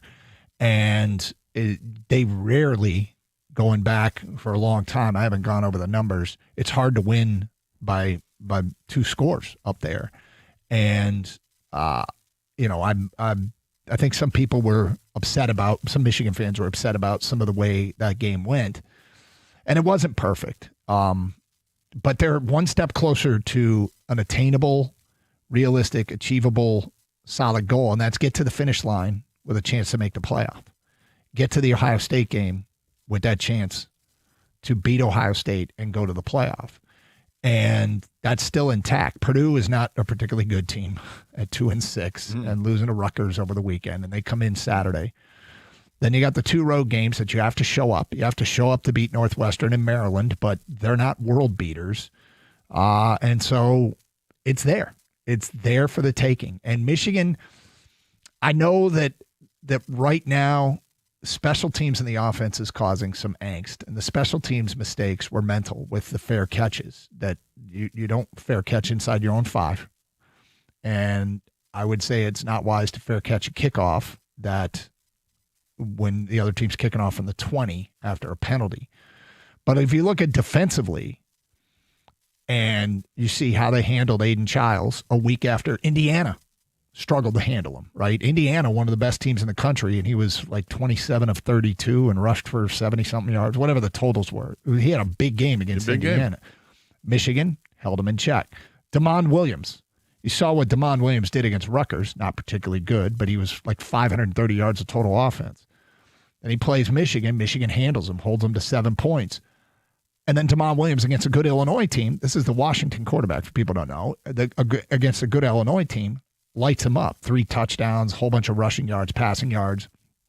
So defensively, they have done a really, really good job, with the exception. The USC game was brutal. The Oklahoma game wasn't great. But after the USC game, somebody, longtime Michigan football observer, said to me, "God, look like a Rich Rod defense." And I was like, I couldn't argue. They're out of position and missing tackles. But since then, they've gotten their act together, and they've had some really good defensive performances against some really dangerous quarterbacks. Now, offensively, Bryce Underwood is still doing some things that I think people know and recognize, but some of the freshman stuff and his progression, that comes off a week after his best game at Washington, but it's not always linear with the arrow always pointing up. He went 21-27 against Washington with drops. Could have been 23, 24, 25 out of 27 in that game. And the stat that matters most to me with Bryce is 6-2. So, for people who don't know that the offense is any better than a year ago, explosive plays 1 year ago, Michigan had, defined by plays of 20 yards or more, Michigan had 36 all season. Now they're at 37 with 4 regular season games to go. So there are. It feels like most of those have been on the run, with the run, not the pass. I've had a lot of running plays that have been big gainers for them. Obviously Justice Haynes is a big play back. He's really, really good. And Jordan Marshall is also really, really good. So, well, they only had 262 yards between them against Michigan State. Yeah. But I would say that, they were obviously, they were able to run the ball, not at will. It really was straight. There were times Michigan State's defense was playing really well against the run, and then boom, you'd bust one. It just happens that way. But they did a great job with that. Like 276 yards in total on the ground, averaging 5.5 yards a carry, on nearly 50 carries in the game. You're dominating that way. And if there's a positive that comes out of not being able to throw the ball or not throwing the ball, it's that you didn't have to. So if you want to keep your cards close to the vest with how much improvement you've got from Andrew Marsh and Donovan McCulley, and these guys are good, and Marlon Klein's a capable tight end. If you want to keep that under your vest as long as you can, you can still do that, because you didn't show any of it on Saturday night against Michigan State, because you didn't have to. Only threw it 17 times. he completed only 8 of his passes, but they didn't have to throw the ball. And I don't know if they're going to have to throw the ball the rest of the way until Ohio State. And, of course, that's a whole different kind of ball game. I think that game was a little bit called to play to their strength, which was defensively. And I'm sure they wanted to put Michigan State away, and the Spartans kept fighting back, and I credit them because there were moments in that game where I felt like Michigan State was teetering, and they fought back, and Michigan couldn't. Like there's always, there's resistance there too, right? It's not like Michigan just gets to decide, we're going to put you away now. You'd like to do that, but Michigan State, to their credit, did not give up in that game. Now, did they call plays a little bit to their strength, their defense? They might have. But anyway, they've got it all there in front of them. And if they can get to the Ohio State game, and they'll probably be a big underdog again, this turns into another one. There's no way they can beat them this year. I came out of this, like I said, I was happy with the effort that the players put forth. I was disgusted with the lack of restraint that the players didn't have, and I was really pissed at the coaching staff, and specifically the head coach for not being smarter in his situations, going for 2, going for it on 4th down and 3 when you have a field goal staring you in the face. You have chances to narrow this to a 1-score game and didn't take advantage of that. And then some play calls that you made, you're just scratching your head like, what the hell happened there? But Michigan State's not a good football team. I come out of this game thinking Michigan is a good football team, but that's it. I don't think they're anywhere near the top in the Big Ten. The record is going to end up being pretty good. I think they have a really good chance of being 9-2 going into that Ohio State game. And because of the brand, they might have a chance to actually be a playoff contending team. And of course, if they beat Ohio State, then anything can happen. It's hard. Like, people want to say if they get to this, they're going to be a playoff team. You can't really tell until you know what the field of candidates around them looks like. Like, how many losses are all these other teams going to take on before that point? So even at 10-2 with a win over Ohio State, I think that would be a decent resume, but you'd almost have to see, what does everybody else look like? Yeah. I mean, Michigan's team last year was not a great Michigan team by any means, right? No. But they beat Ohio State somehow. I think large part, they're in Ohio State's head for sure. And they had some defensive stalwarts on that team last year. Some really good defensive players last year. I don't think the talent is there yet this year, but they've still got several games to realize some of that. They got a couple players that are emerging, but I don't think it's anywhere near like what they had last year. All right, Champ and Chump, get your votes in for Champ and Chump on the weekend. We have our nominations brought to you by Sarah Chevrolet, Sterling Heights. I will start my Champ of the weekend as Jimmy Roller, led Michigan in tackles, had the 4th down pass breakup. He recovered the fumble. He was all over the field, and with Cole Sullivan suffering an injury, which we await an update on that did not look great. And Sullivan's been an emerging playmaker for them on the defense.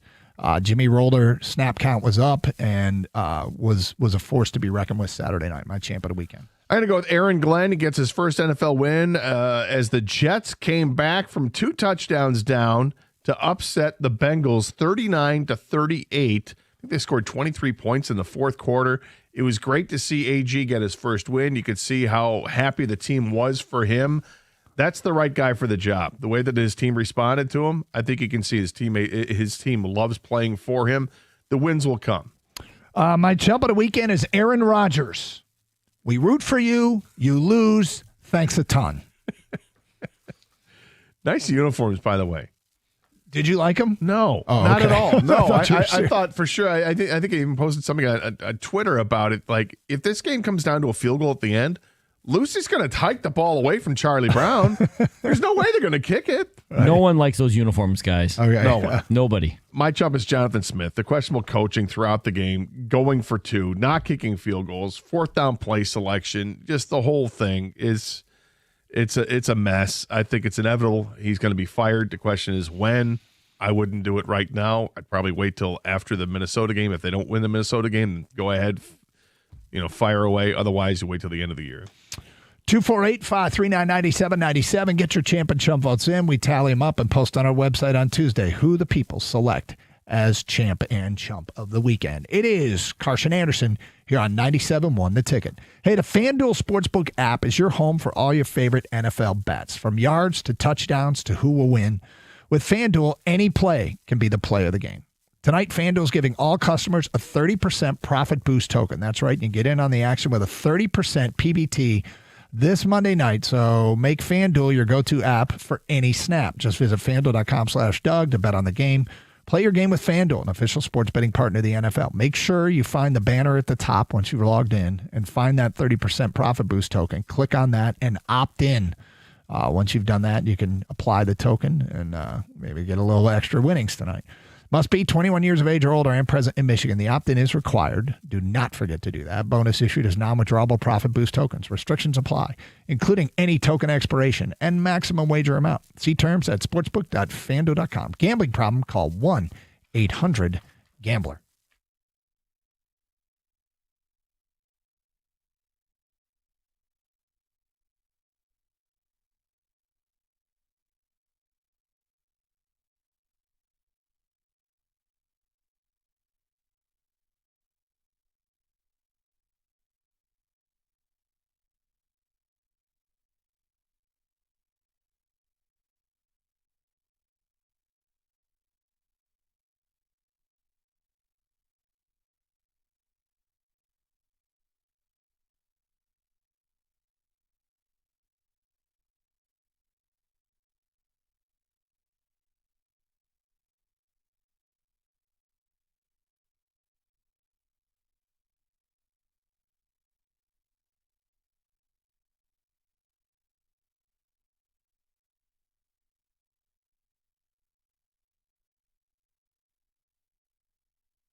Doug Hirsch, Scott Anderson, 97.1.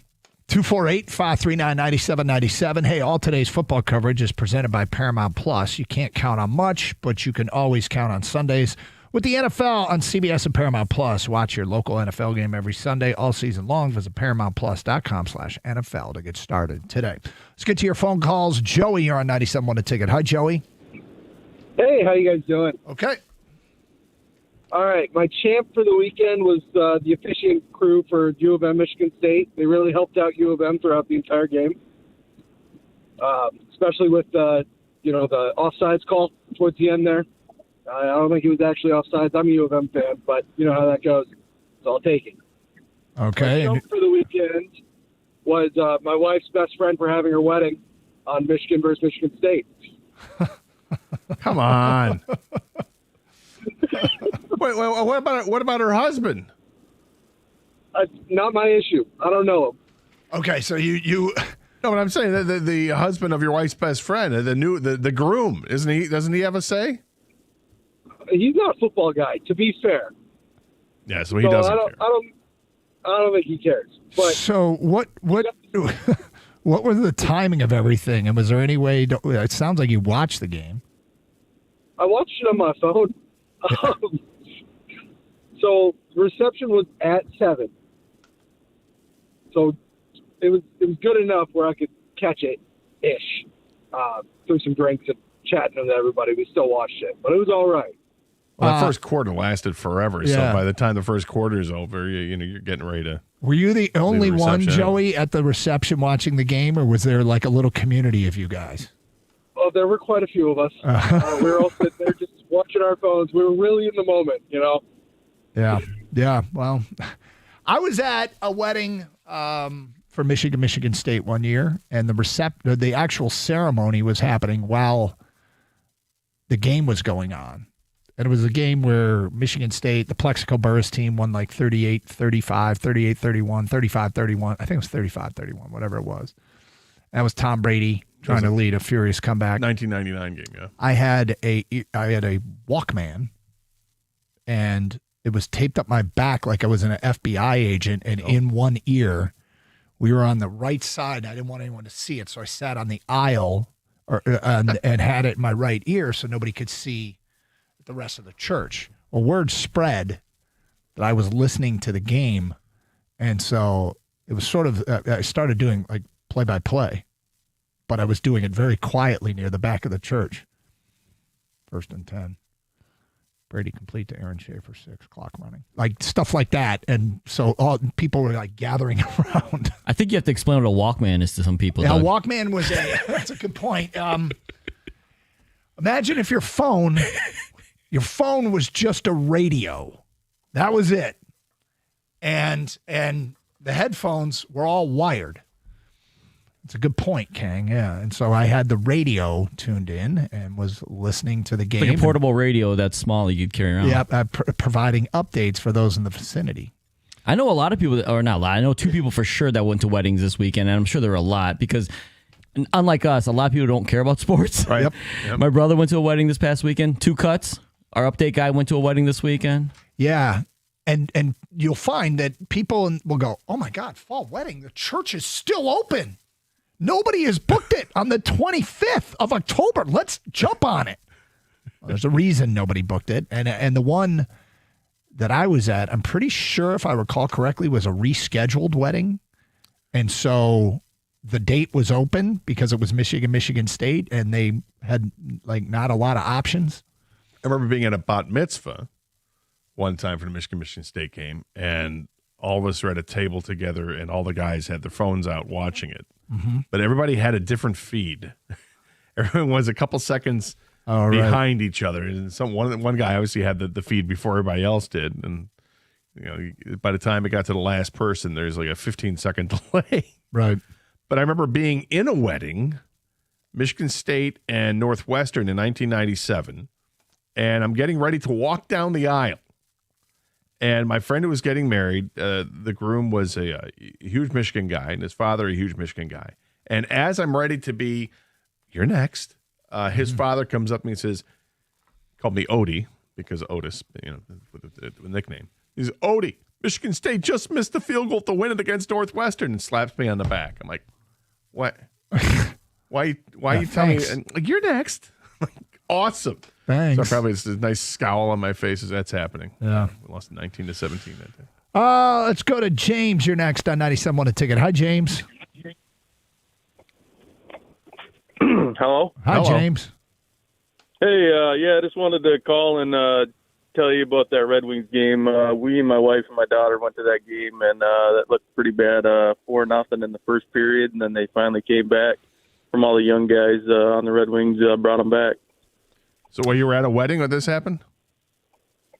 No, he was just at the Red Wing game Saturday night. Oh. Or was it Saturday night, right? Yeah, it was Saturday night. I'm sorry. Yep. I was looking at the call in front of you. I'm sorry. Yes. No, sorry yes. about No, that. yeah, no, they got we're down. at Yeah, they got down Red Wings 4-0. It was crazy. When one of my friends says while we're watching a Michigan State game, he says, "Oh, the Wings are really sucking. They're down 4-0." I'm like, "What?" Yeah, we thought, my wife and us, we were like, well, should we leave after the first period? Good thing we didn't. I mean, we stayed and watched with my daughter, and it ended up being a great game. But, yeah, Sandine Pellica and all that, and Mark Casper, that kid's unbelievable out there. He was laying the head on everybody out there. Yeah, they there was some inspired words apparently between periods from Todd McClelland. I'm trying to find the quote because it was something was pretty good to be able to come back from that. It was my daughter's first regular season game for the Wings. So at first we were like, "Oh, it's going to be a bad one to remember," but it actually ends up being one of the best ever now. 7 hits for Casper in that game. So he was playing inspired even at the beginning. It seemed like he was the only guy out there that had a lot of heart. So. This is from the Free Press story after the game. JT Compher didn't really want to talk about it, and Todd McClelland would only allow that he didn't tell the Red Wings, "Hey, we're playing real well. Let's keep it up." I love his sarcasm, Coach. Todd McClelland's fun already. You know, he's already had a couple press conferences with some fun moments in there. But it's glad that they came back from a 4-0 deficit and scored 6 unanswered goals to win it and keep this thing going in the right direction. 248-539-9797. Bill on a cell. You're next on 97.1 A Ticket. Hi, Bill. Hey, good morning. What's up? About getting married on football Saturdays, especially Michigan football Saturdays. Yeah. That was not allowed. That was not allowed in my family. And my son had to change his wedding plans, and he had to find an open date, a bye week.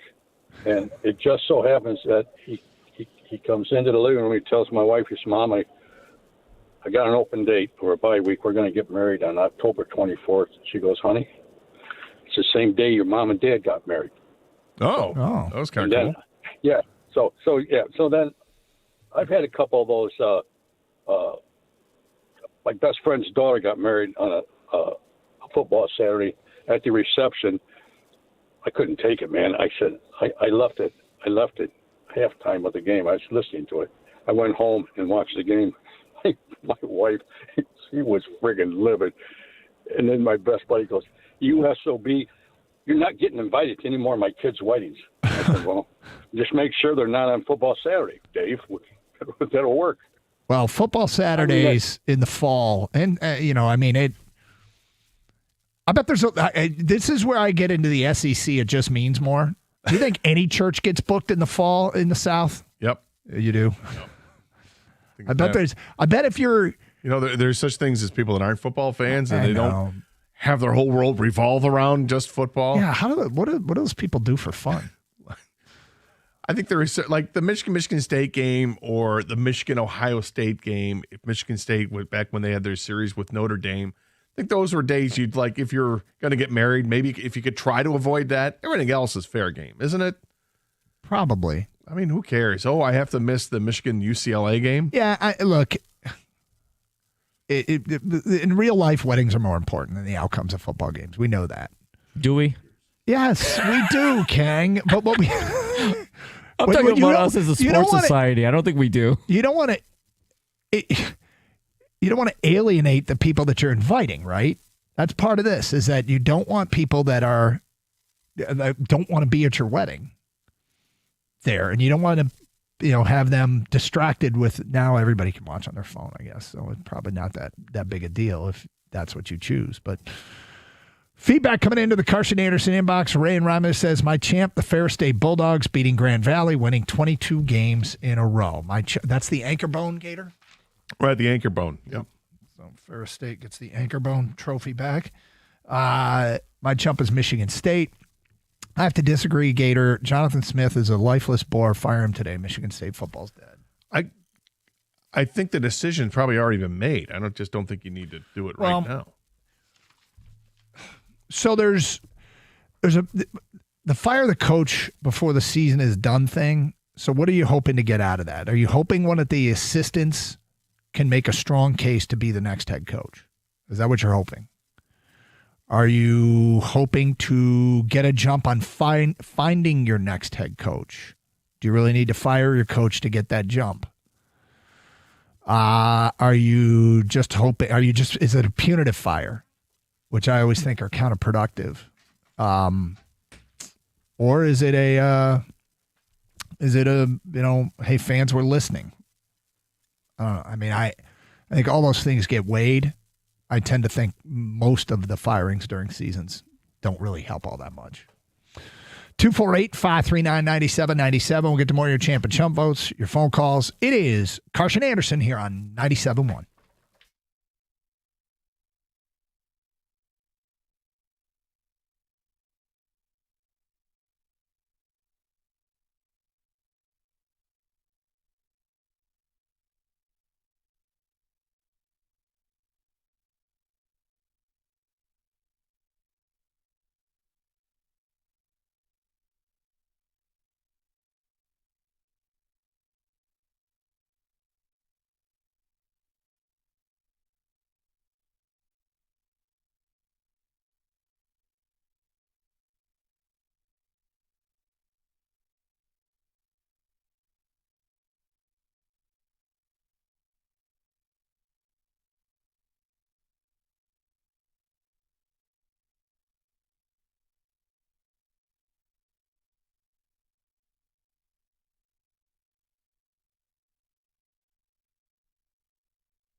Brought to you by Mastercraft Heating and Cooling. The Pistons will take on the Cavs tonight as they look for their third win of the season and first over a division opponent. Cleveland enters the game at 2-1 with back-to-back wins against the Nets and Bucks. Detroit's game tonight takes place The week following the biggest sports story of the year, as Hall of Famer Chauncey Billups, along with Terry Rozier and former NBA guard Damon Jones, were all arrested last Thursday in connection with FBI sports betting and illegal gambling indictments. Bickerstaff, a friend of Billups's since 7th grade, commented on the role gambling plays in sports when speaking with reporters yesterday.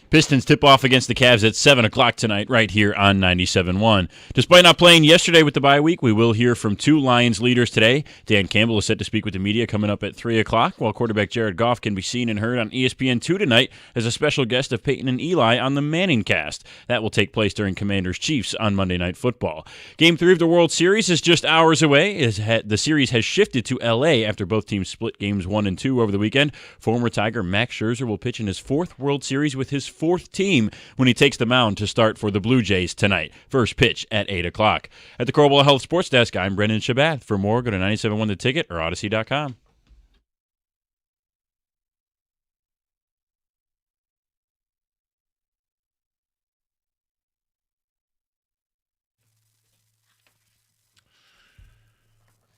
Doug Carr, Scott Anderson, 97 The Ticket. And over the weekend, there was another college football firing, LSU and Brian Kelly. And immediately some people start connecting dots. If Michigan State moves on from Jonathan Smith, Gator, would you have interest in Brian Kelly? No. No, I mean, 10 years ago I would have, but not now. I mean, I'm at the point right now where I'd like to see them go and groom a real young coach or somebody who's proven themselves as a head coach right now at maybe a smaller school, but he's been dominant there. Get somebody like that. Is that Tony Annese?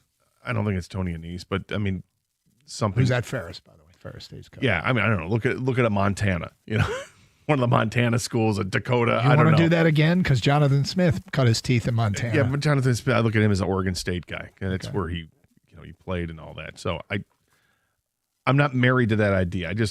I'm not a Brian Kelly guy. Okay. They could have hired Brian Kelly a million years ago and they didn't. I think Brian Kelly is he's a salesman. I don't know if his heart's been in it the last few years. Is he happy to collect the paycheck here? You get all the talent in the world at LSU and they couldn't get it done this year. So I'm not big on him. I'm not big on James Franklin either. You and I both have had many discussions on James Franklin. Mm-hmm. But I'm not going to be surprised to see James Franklin surface somewhere getting a massive contract, and his track record is deserving of it. It's just a personal thing with me. I don't like him. So I want to see somebody else. 248-539-9797. I'm more interested in Brian Kelly's next accent. That would be, that has me, very interested in his next job. So what job would you want him to take of those available to hear the next accent? University of Hawaii, so he learns a new language. There is a new language, but I don't. Surfer Bro, UCLA? Surfer Bro, Brian Kelly. Do you think Brian Kelly will coach right away? I don't think he will. I mean, again, Ross Dellinger, I went to what he wrote about this, and he said that, he thinks he wants to coach right away. I don't know why any of these guys want to coach right away. I mean, if these are lottery ticket buyouts that they have, that they could live on the rest of their life. But I think it was Andy Staples who sat down with Jimbo Fisher recently, and Jimbo Fisher was like, I want to get back in it after being off. And he had a massive buyout, the huge buyout from Texas A&M, and he's been off for a couple of years, and he misses it. I mean, I guess it's just part of your but I feel like every commoner says, you'd never see me again. You gave me $50 million not to work. I am now out of the public spotlight. Every commoner says that. And these coaches can't stay away. Yeah, it's an interesting situation with him. He's only 64. Who? Brian Kelly. Yeah. Yeah, I'm still not a Brian Kelly guy. Like I said, their opportunity was there a long time ago, and they went with Mark D'Antonio. They made the right choice. Mm-hmm. Brian Kelly ended up going to Notre Dame. Took him a while to get things going, and then he got things going, and then he was. Did he leave? How did that end?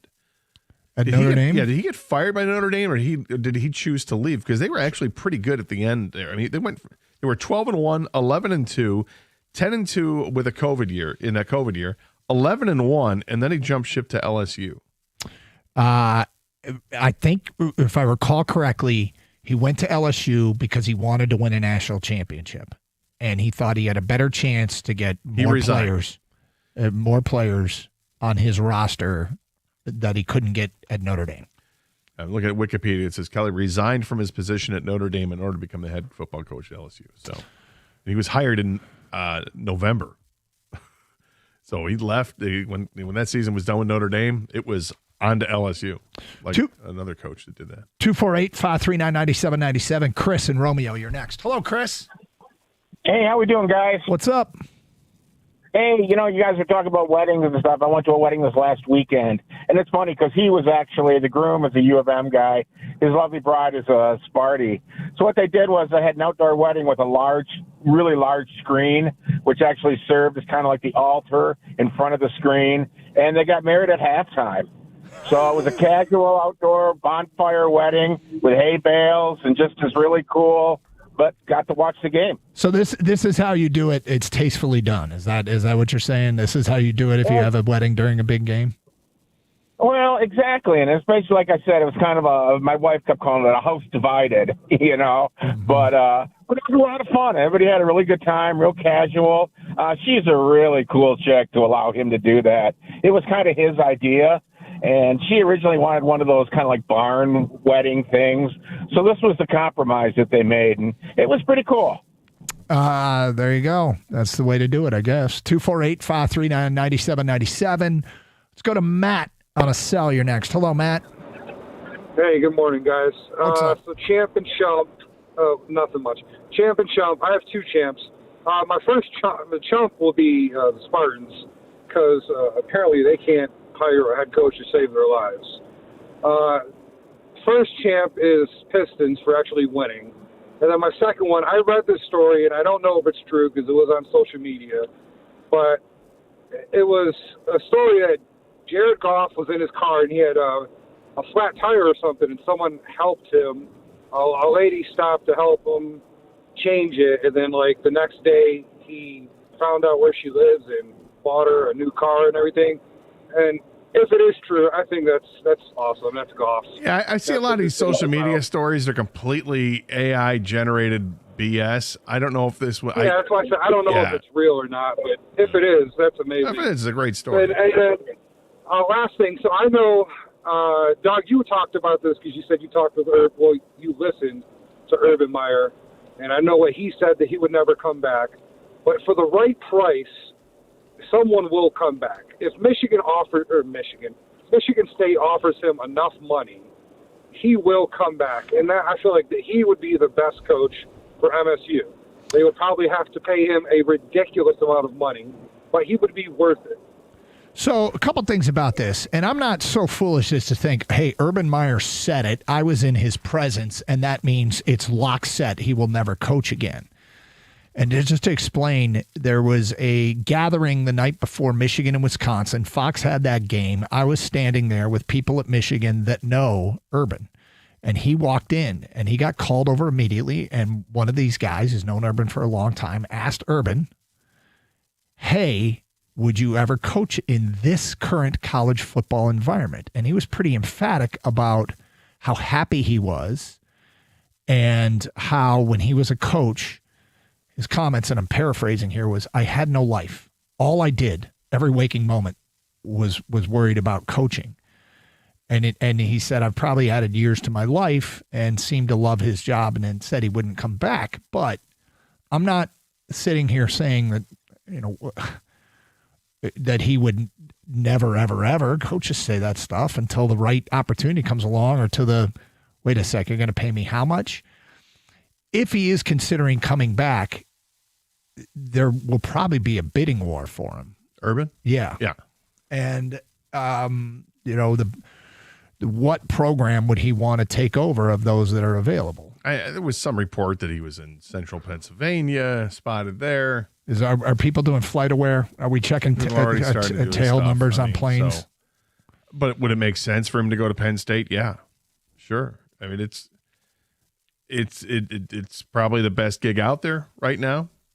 Is it better than LSU's gig? I mean, it's comparable. They're very similar. They're just different parts of the world, but Penn State, Florida, and LSU feel like the big three. I don't know why Florida does. I think it is. I mean, we've in our lifetime, Florida's won national championships. So been a while since they've been good. Yeah, but I would still say that that's a desirable job with access to top quality talent. I think it used to be because of the way college football used to operate. But I don't think college football operates in the world where high school recruiting matters anywhere near as much as college recruiting matters. The other thing is there are pending decisions at some big brands. Florida State could be open. Auburn could be open. And there's one other huge brand that could be open. And it was a Diane Rossini report over the weekend that people connected to Steve Sarkisian at Texas have floated the idea that he'd be open to an NFL job. So Texas could be open. Whether that's merit to that. Oh man. If those jobs all open up, I count it as 6 premier jobs. You have it at 5, but that would be unless you don't consider Auburn or Texas premier jobs. Oh, I definitely consider Texas a premier job. I don't know if Auburn is anymore. Well, I think that's 6 premier tier 1 college football coaching opportunities that would be out there. And that, would any of those lure somebody back? I said it last week. I think right now there's an effort to play defense for every program that has a desirable coach. Indiana played defense. They locked up their guy. I bet Vanderbilt, Georgia Tech, Texas A&M, and Ole Miss are trying to lock up their guys. 248-539-9797. More of your phone calls and feedback coming up. It is Carson Anderson here on 97.1. Michigan Auto Law, auto accident attorneys. They specialize only in auto and truck accidents. Many law firms, they don't do that. They don't specialize. They focus on many different areas of the law. Our guy Steve and his crew over there, they've got a specialty. They're locked in on auto and truck accidents, and that's why they have the largest auto accident settlement of any lawyer or law firm in Michigan, or largest truck accident settlement of any lawyer or law firm in Michigan. They are board certified in truck accident law. They are the only Michigan lawyers voted into the Truck Accident Lawyer Hall of Fame. They are the law firm that puts people over everything. Visit autolaw.com. That's autolaw.com.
Doug Carr, Scott Anderson, 97.1 The Ticket. Open lines, 248-539-9797.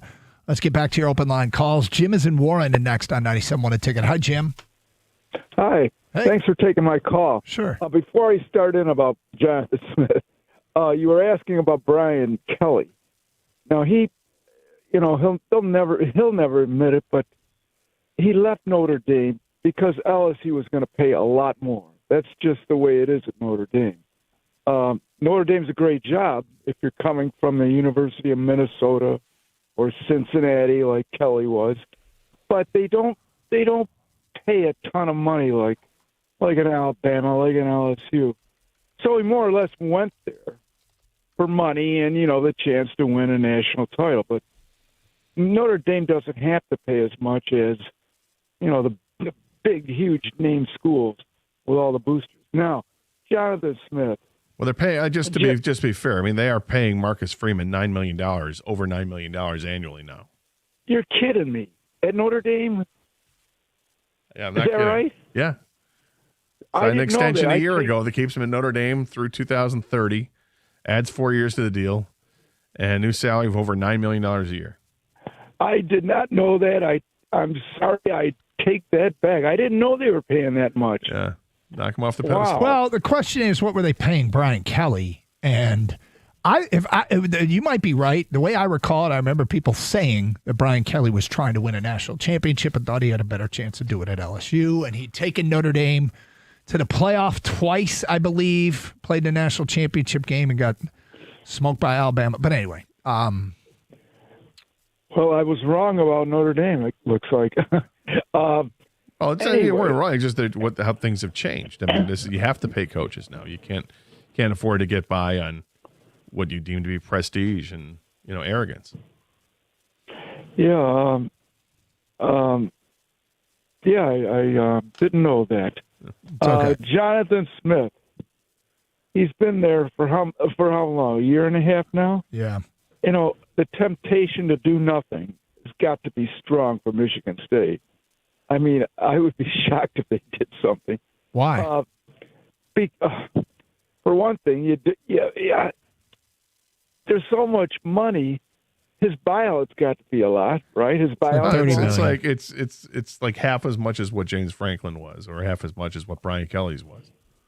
But then you got to sign a big name coach for. No, you don't. You don't. You don't have to sign. Well, you don't have to sign a big name coach. I mean, everybody likes the big name because it's a big name, but the reality is, you don't have to go out and sign somebody who's a $10 million a year guy. It takes a lot of competence and confidence to not hire a big name coach. And I think, if you are that guy and if you believe in yourself and you are competent and confident, Jay Back could do that. He doesn't have to go get a big name. If you're trying to win the press conference, you can do that. It will cost a lot of money and you will get hailed in the moment. It doesn't mean it's going to work.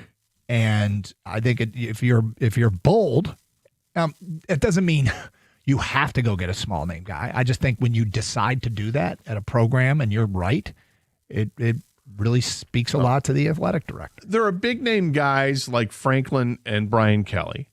And then there are top of mind guys right now because they've done a really good job at smaller schools that look like they're ready to take that jump and jump on who the next guy is going to be. And those guys are likely to get pretty good contracts. And then there's that next tier. And it's not even a tier group. It's just different categories because I don't necessarily think that Brian Kelly or James Franklin are going to be great hires by whoever hires them. I think they're going to cost a ton of money to hire them.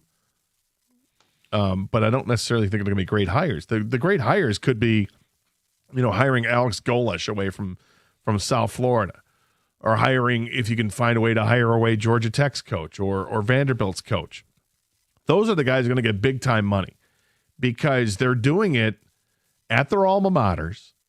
They're doing very well this year at their alma maters, and it seems like they have no reason to leave except for money.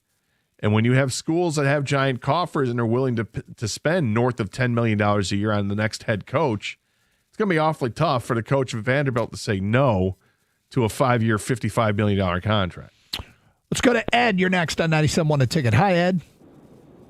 Hey guys, how you doing today? What's up, Ed? Good, good. Thanks for taking my call. Hey, just wanted to run this by you. It seemed like Michigan has abandoned throwing to the tight ends, and just kind of wanted to see what you guys thought about that. Well, there's a couple things that lead to that. First of all, they didn't abandon him against Washington. The week prior, I have to look it up here, how many catches. Zach Marshall had 5 catches. Deacon Tonelli had 3, so that was 8 to tight ends of their 21 receptions, which is a pretty strong representation. I mean, I see Chip Kelly every week, the offensive coordinator, and I've asked him questions like this in the past, Ed, and I can ask him again this week to get an answer. But I can almost guarantee that I know what he'll say, and that is the defense dictates where the football goes. We call the play, and then it's due to the quarterback to read the defense, and that dictates who he is going to throw to.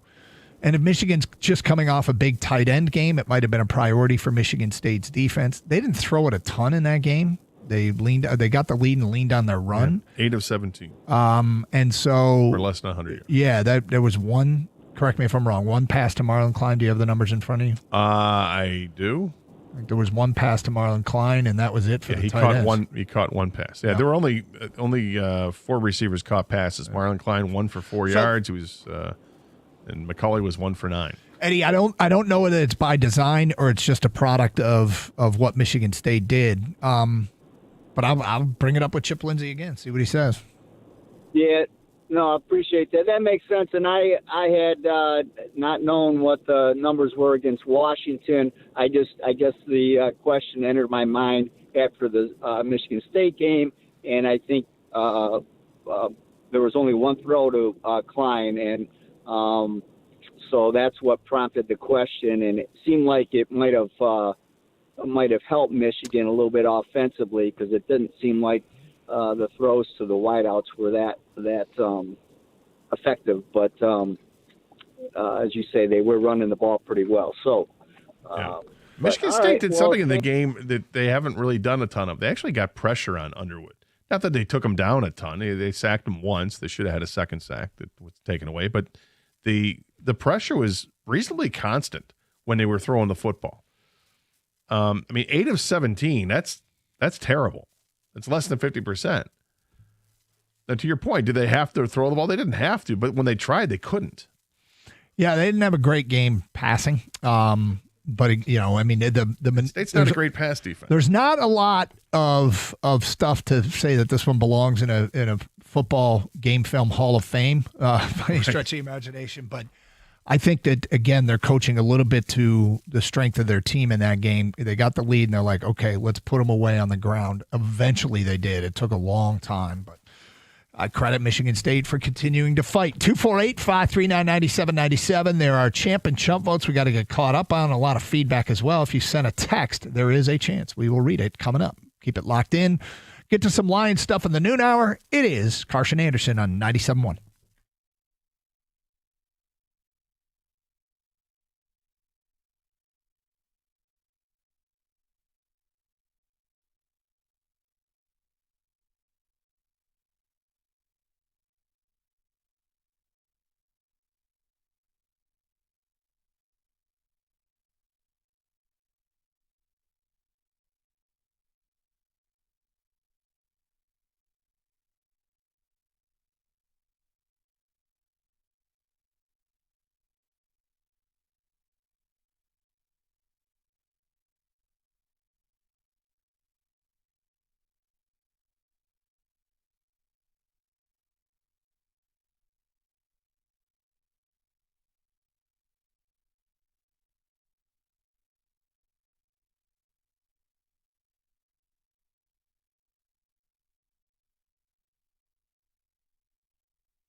Doug Karsh, Scott Anderson, 97.1 The Ticket, 248-539-9797. Great to be with you on a Monday here on 97.1. Our football coverage today is presented by Paramount Plus. You can't count on much, but you can always count on Sundays with the NFL on CBS and your local NFL game live every Sunday all season long. Visit ParamountPlus.com/NFL to get started today. Ken Gator, did you enjoy the Sunday without Lions football? Did you still take in football, or did you get other stuff done? I got other stuff done. You know how it is. Yep. I enjoy the either bye week or primetime games for the Lions more now than I ever have in my life, Doug. Yep. And you know this? Yep. It's family time. Yeah, dude, I've lived your timeline.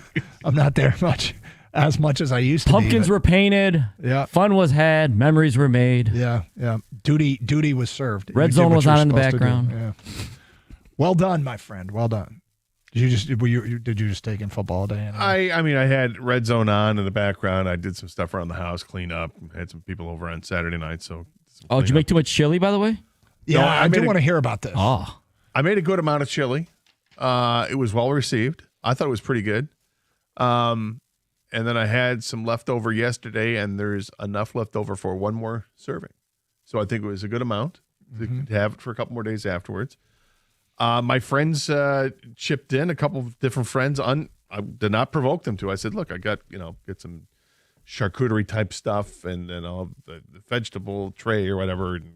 I was only expecting like 5 people over.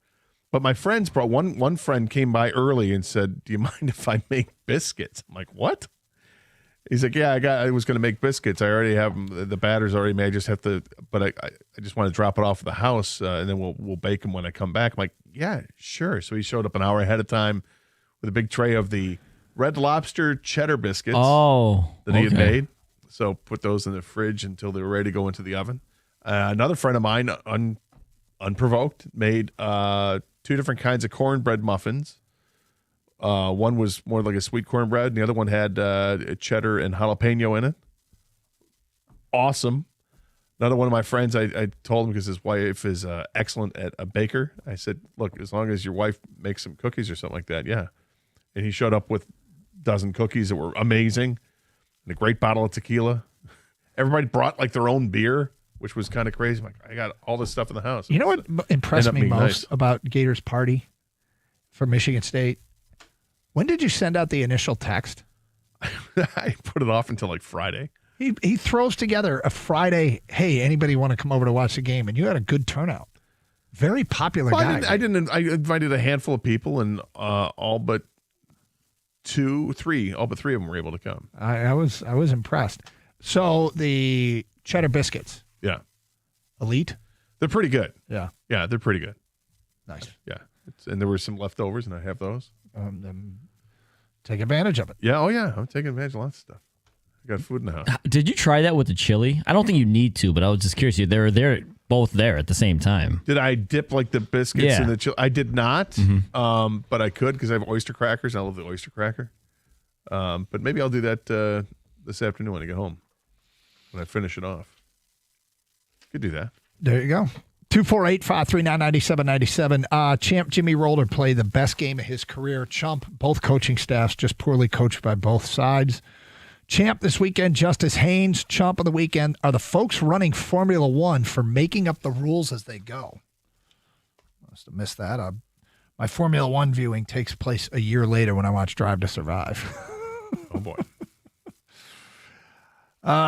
Yes, Justice Haynes is really good. They missed him the week prior, but every game he has started now, he's gone over 100 yards rushing, which is awfully impressive. I'm similar to Doug, writes an unnamed texter, in that I hate the fire the coach immediately culture of sports in general today, but also if you can use back channels to basically guarantee that Robert Saleh would take the job, then yes, I fire the coach immediately. What I don't want to do is not have a better plan in place and end up with the exact same predicament 2 years from now. Well, I asked the question last week, and I don't know if the current environment matters and whether or not the current environment is going to become the norm. And that is, are under this college football structure, where so much is dependent on fundraising. And you got a lot of people writing a lot of big checks now that feel like they have a lot of say. let's basically be clear about what we're talking about. We're talking about rich fans, okay? They are rich, and they have disposable income, and they are also fans. And fans don't have the patience that typically athletic directors have or owners in pro leagues have. It's kind of the way it's always been. And so it feels as though, to me, that the new world is that richer fans are influencing coaching decisions. And it may make for a better program long-term for everybody involved. I don't know that it will. And I'm not talking about Michigan State. I'm talking about everywhere. Because it's a fire everybody quickly mentality now. And I can't help but think these are loaded fans that are influencing these decisions. And we've said it all the time. Fans have quicker triggers than owners and athletic directors. It's always been the case. But I'm not comfortable May not with be the this case word. anymore. What do you mean? I mean, owners is one thing, like when you talk about the professional leagues, but because of college football now, I mean, you have to raise the funds, and if the people that are writing huge checks, and the question is, do you go find other people, or do you stand up to them and say, no, we're not going to do that? But do you run the risk of losing financial backing and hurting in the NIL world?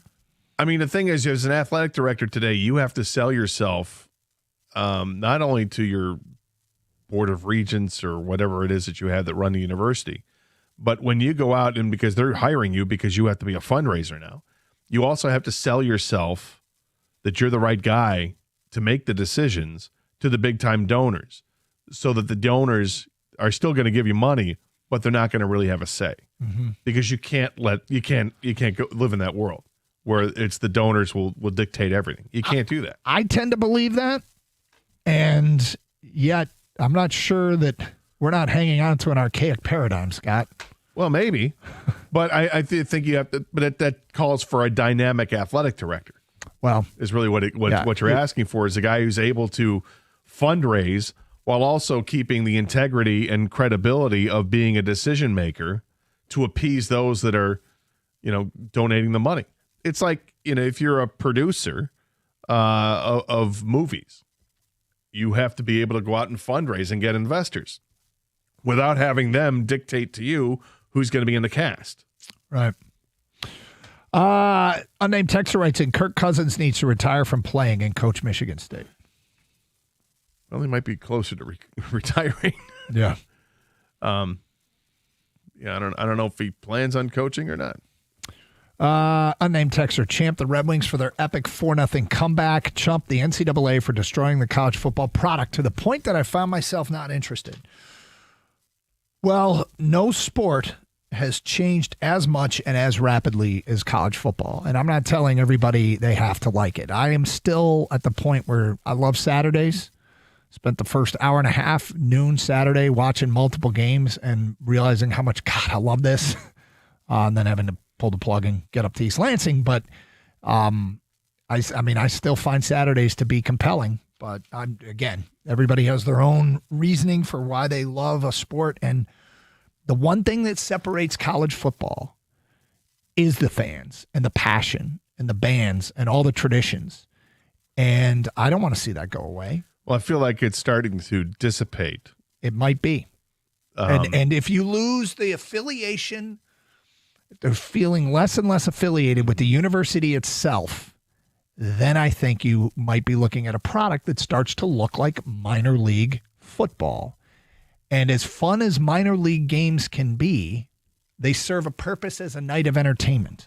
But the passion, I could be wrong on this, but tell me, do Lugnuts fans go crazy for the Lugnuts, or are they just there for a nice night of watching baseball? They're just there for a nice night of watching baseball, but I would say that the difference is the money because they're getting paid like professionals, not like minor league players. Yeah. Some of these guys are getting paid awfully well, and the NCAA has got to figure out parameters and guidelines when it comes to money. Look, I think it's great. We get to see who's going to spend more, and finally Big Ten schools are spending more than SEC schools and are able to take Might have that a leg up in this you're world. right, take that prestige away, and it's all kind of fun and games. But the reality is, I think it's going to a dark place until you get the parameters in place where it's a level playing field, or at least it's a playing field that caps how much money you're able to spend. And how are you able to police that is a whole different ballgame, but they were trying to police it before. I think to varying degrees of success, but I hear think where you're it's in coming big from. trouble. I think the idea of capping how much you can pay players swings it right back to the SEC. It may. I mean, I understand what you're saying, Mm-hmm. but the way we're going now, it's spiraling out of control, and I don't like where it's going. Well, I don't know if it's spiraling out of control. I don't know if I agree with that. The one thing that I think would help is maybe modifications to the transfer portal rules.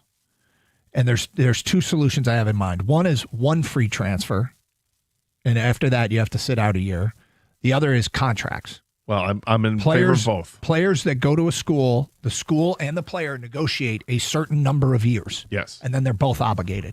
If the player's not living up to the team can't cut him, he's guaranteed his scholarship. If they had agreed on a 2-year deal or a 3-year deal or a 4-year deal. And conversely, the player can't transfer to another school without sitting out because he can't break the contract. And I think that in the real world, in pro football, there are contracts. There are not in college football now. Everybody's a free agent every single year. I think I like that more than any other proposal of capping anything. Or That may be a wiser move, and I support that as well. 248-539-9797. It is Carson Anderson here on 97.1. Sports fans, let's talk for a minute about the best restaurant in the state to catch a game. Twin Peaks. With the restaurant experience really taking a nosedive and service missing the mark, Twin Peaks is up their game. It starts with their culture. Employees that believe in the brand just flat out produce a better product. It starts with the cooks coming in at 7 a.m. every day. They begin prepping those dynamite dishes that you crave. Then, of course, there's the beautiful Twin Peaks girls. It takes extensive training for them to get on the floor. And once they do, they deliver an experience no guest can live without. From food and beverage recommendations, just cheering you up after a bad day. No one does it better. And then there's the sports, the wall-to-wall TV, some as big as 98 inches. It brings all the action you crave. Like pro football tonight, we got baseball, the start of basketball and hockey seasons, but don't be afraid to stop in. If you're not all about the sports, the Scratch Kitchen, both may as well be a craft kitchen. They post favorites like the house smoked wings and chicken wings and chicken thighs, the ribs, even the hand-cut New York strips. I love the Chipotle chicken. And don't get me started on the bar. They do something that I love. It's ice cold, 29-degree beer, frozen lines. Oh, it's so cold. And they also boast craft cocktail list of tequilas and bourbons. Stop by your nearest lodge and see the difference today. Twin Peaks, eats, drinks, scenic views.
Doug Carr, Scott Anderson, 97.1. Open lines 248-539-9797.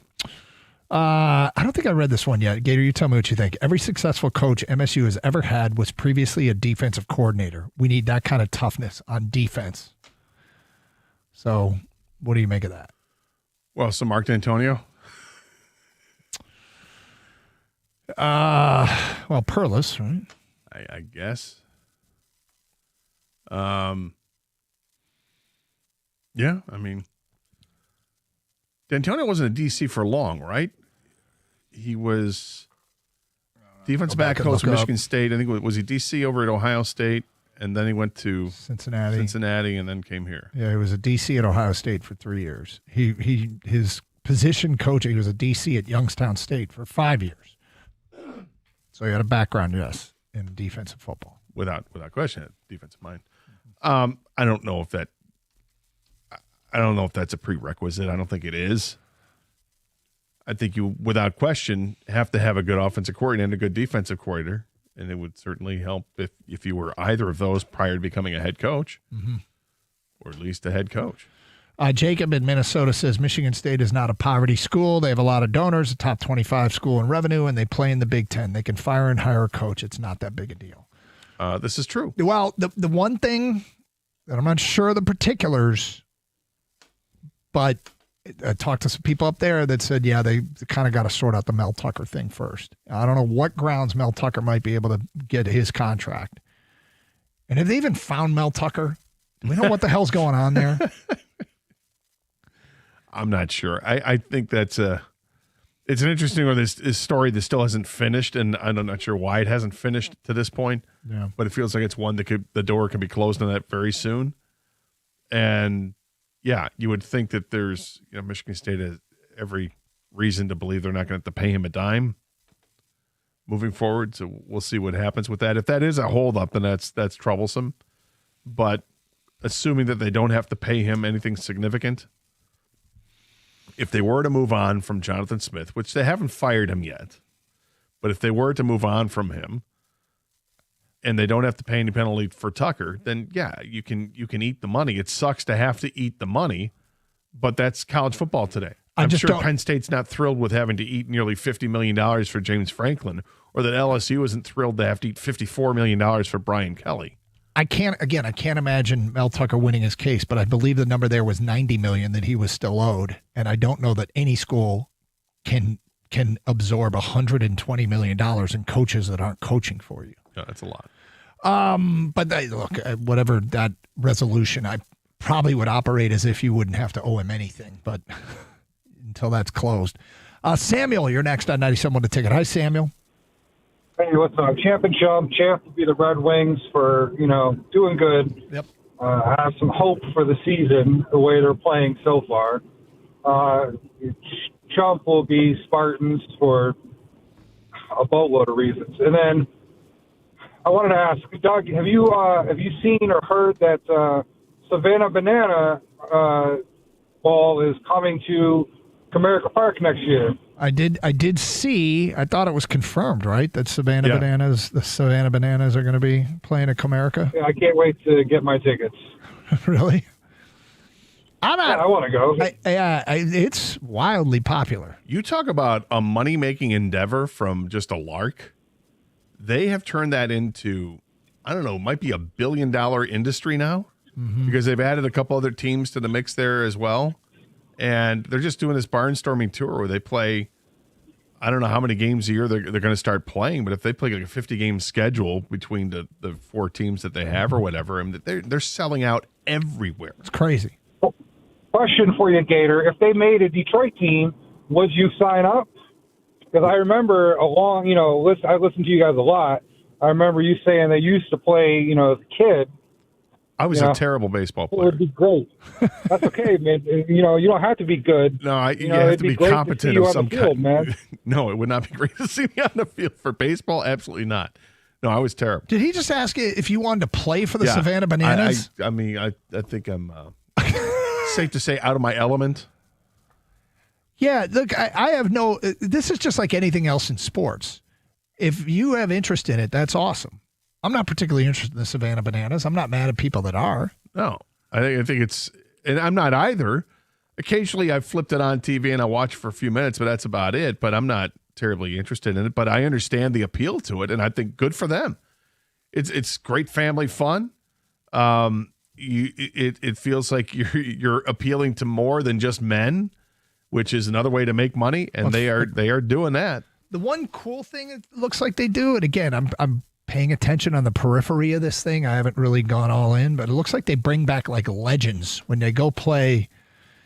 If they come here to Detroit, there's going to be some old Tiger Like that's going to get it. Yeah, he's part going to of it. get at a bat in the game, which is the kind of thing that actually does kind of interest me. Right. Just see one more It's at kinda bat, fun. a little nostalgia. That's cool. I'm not mad about that. No, it's the Harlem Globetrotters. Mm-hmm. That's what it is, but it's on a baseball scale, and there are whoever started this thing is making money hand over fist. Yep. And I just want to be clear. It's not the Savannah team that's coming. It's two other teams from the league that's coming. Just so that people right? know before they go get their tickets, make sure you read and see who's playing at Comerica Park. It's Banana Ball is coming to Detroit, and it's two other teams. Are they the firefighters or something like that? Or One looks like a firefighter, I'm judging by the logo. Okay. And the other one looks like a monkey of some sort. Why are we not getting the bananas themselves? we're in high demand. Yeah. So I think that's a very important point of distinction, King. I Thank think you for it'll still pointing it sell out. out because it's the brand of ball that Banana they play. ball it's that part of it. It's the new hotness. It's the firefighters versus the party animals. Okay. Champ Yamamoto, bad start but spectacular finish. Chump is Bears quarterback Caleb Williams, horrible execution and clock management. It's from an unnamed texter. It's not.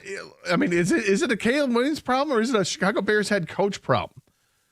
Remember they had that problem in Detroit last year where everybody's like, "What did you just do? Where How they did you manage?" burned like Yeah. 35 seconds. And they did the same thing. Like, what are you doing? Like Ben Johnson, call a timeout or get the impetus of the quarterback to move things along quicker or whatever the hell you were doing. Yep. Strange. Eric is next on 97.1 The Ticket. Hi, Eric. Hey, how you guys doing? First time, long time. Thanks, Eric. Yeah, so champ and chump. My champ is going to be LSU for finally getting rid of Brian Kelly, which I told my aunt when I hired him it was a mistake. Well, now your aunt and knows. then my chump is going to be me for the second year in a row. I bought tickets preseason to Tiger Stadium, and I paid $620 for three. Gotten reimbursed for one, but $410. I bet you when I get there, they'll probably be $50 again like last year. What are you talking about? You bought tickets to Tiger Stadium? Yeah, LSU, Arkansas. Oh, LSU. November the 15th. Sorry, you can't say Tiger Stadium You say here in Tiger Detroit. Stadium I was here, we're another thinking- thing. Yeah, I guess you're right. But yeah, so last year we went to the damn, I can't even think of the game. All right, But, so you bought tickets to LSU. 130 and they were say again. You bought tickets to an LSU game, and you think the ticket prices are going to plummet?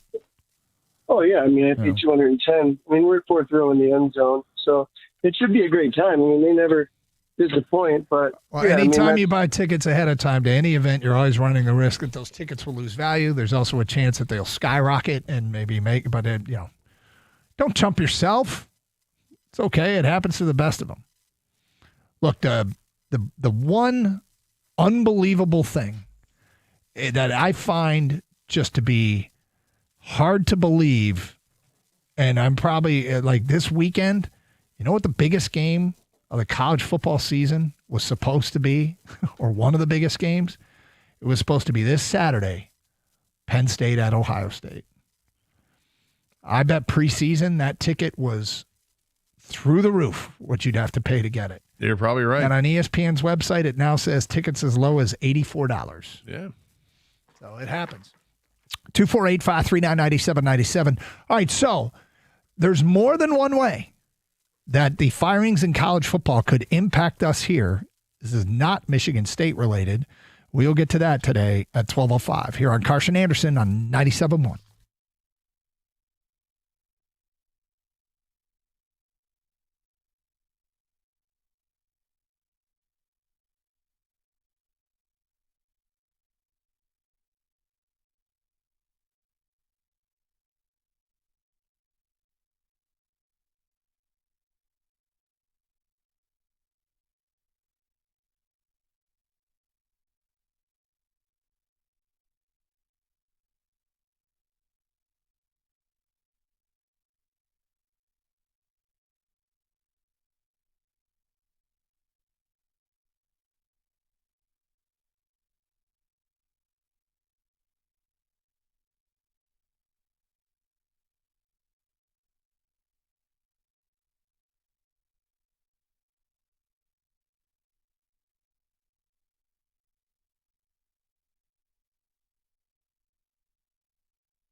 Brought to you by Michigan Hair Restoration. Pistons taking on the Cavs tonight after a victory over the Celtics in their home opener yesterday. Tonight will mark the first of 12 back-to-backs this year for Detroit. The Cavs are also coming off a game last night after beating the Bucks. Both teams are 2-1 after losing their season opener. The Pistons are looking to start at least 3-1 for the first time since 2018. Hear all the action tonight on 97.1 The Ticket. The pregame show starts with Jeremy Otto at 6:35, followed by the call of the game with Mark Champion and Rick Mahorn at 7 o'clock. The Red Wings are not back in action until tomorrow when they take on the Blues down in St. Louis. Detroit rallied from down 4-0 on Saturday to beat those same Blues 6-4 in a much-needed win. Todd McClellan shared his message for yesterday's practice with the media.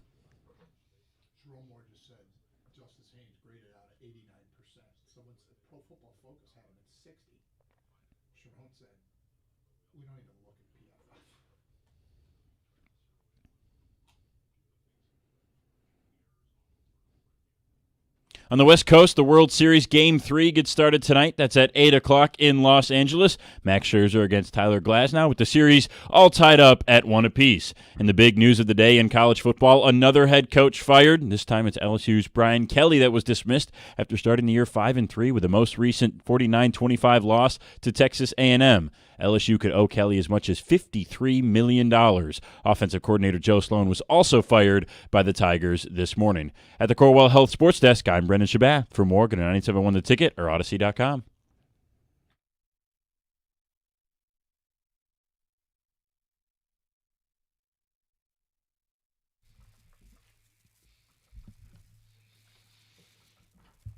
All right, Doug Carr, Scott Anderson, 97.1 The Ticket. We've spent most of the first 2 hours talking Michigan State. There's other news in sports, and we will get to some of it here in the second half of the show. But if you want to keep talking Wolverines and Spartans, 248-539-9797, kind of compartmentalizing those topics. You know, you've got the 2025 version of your team, and then, you know, what's ahead long term. And so we've kind of had 4 separate topics: Michigan this year, Michigan State this year, future for both. And we got Champ and Chump going as we do every Monday. Get your Champ and Chump votes in, 248-539-9797. So you heard during the update there that Brian Kelly had been let go by LSU. One of the names floated out to replace him is somebody who played at LSU and was on the LSU staff. And that is current Detroit Lions defensive coordinator Kelvin Shepard. Kang, where did you see their names connected today? Some reporter? The internet. Okay, yeah. It's not, no, the report there was no report. It's just people are just like you and I looking up, hey, Shepard went to LSU. Right. He also worked there, and that's it, people.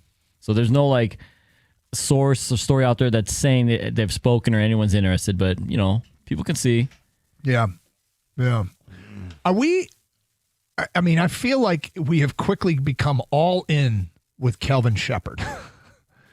And when you have a good team, one of the things you're going to have to deal with is your coordinators are going to get poached. But and we just dealt with that. It feels like it'd be awfully early for him to get this opportunity.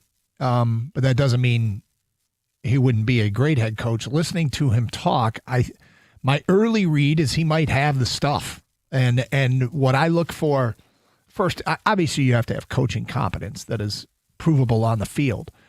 But I also look for a guy that I think can get across to his roster and a guy that is relatable. And I know, I mean, this is what's really, you know, sort of hard to measure.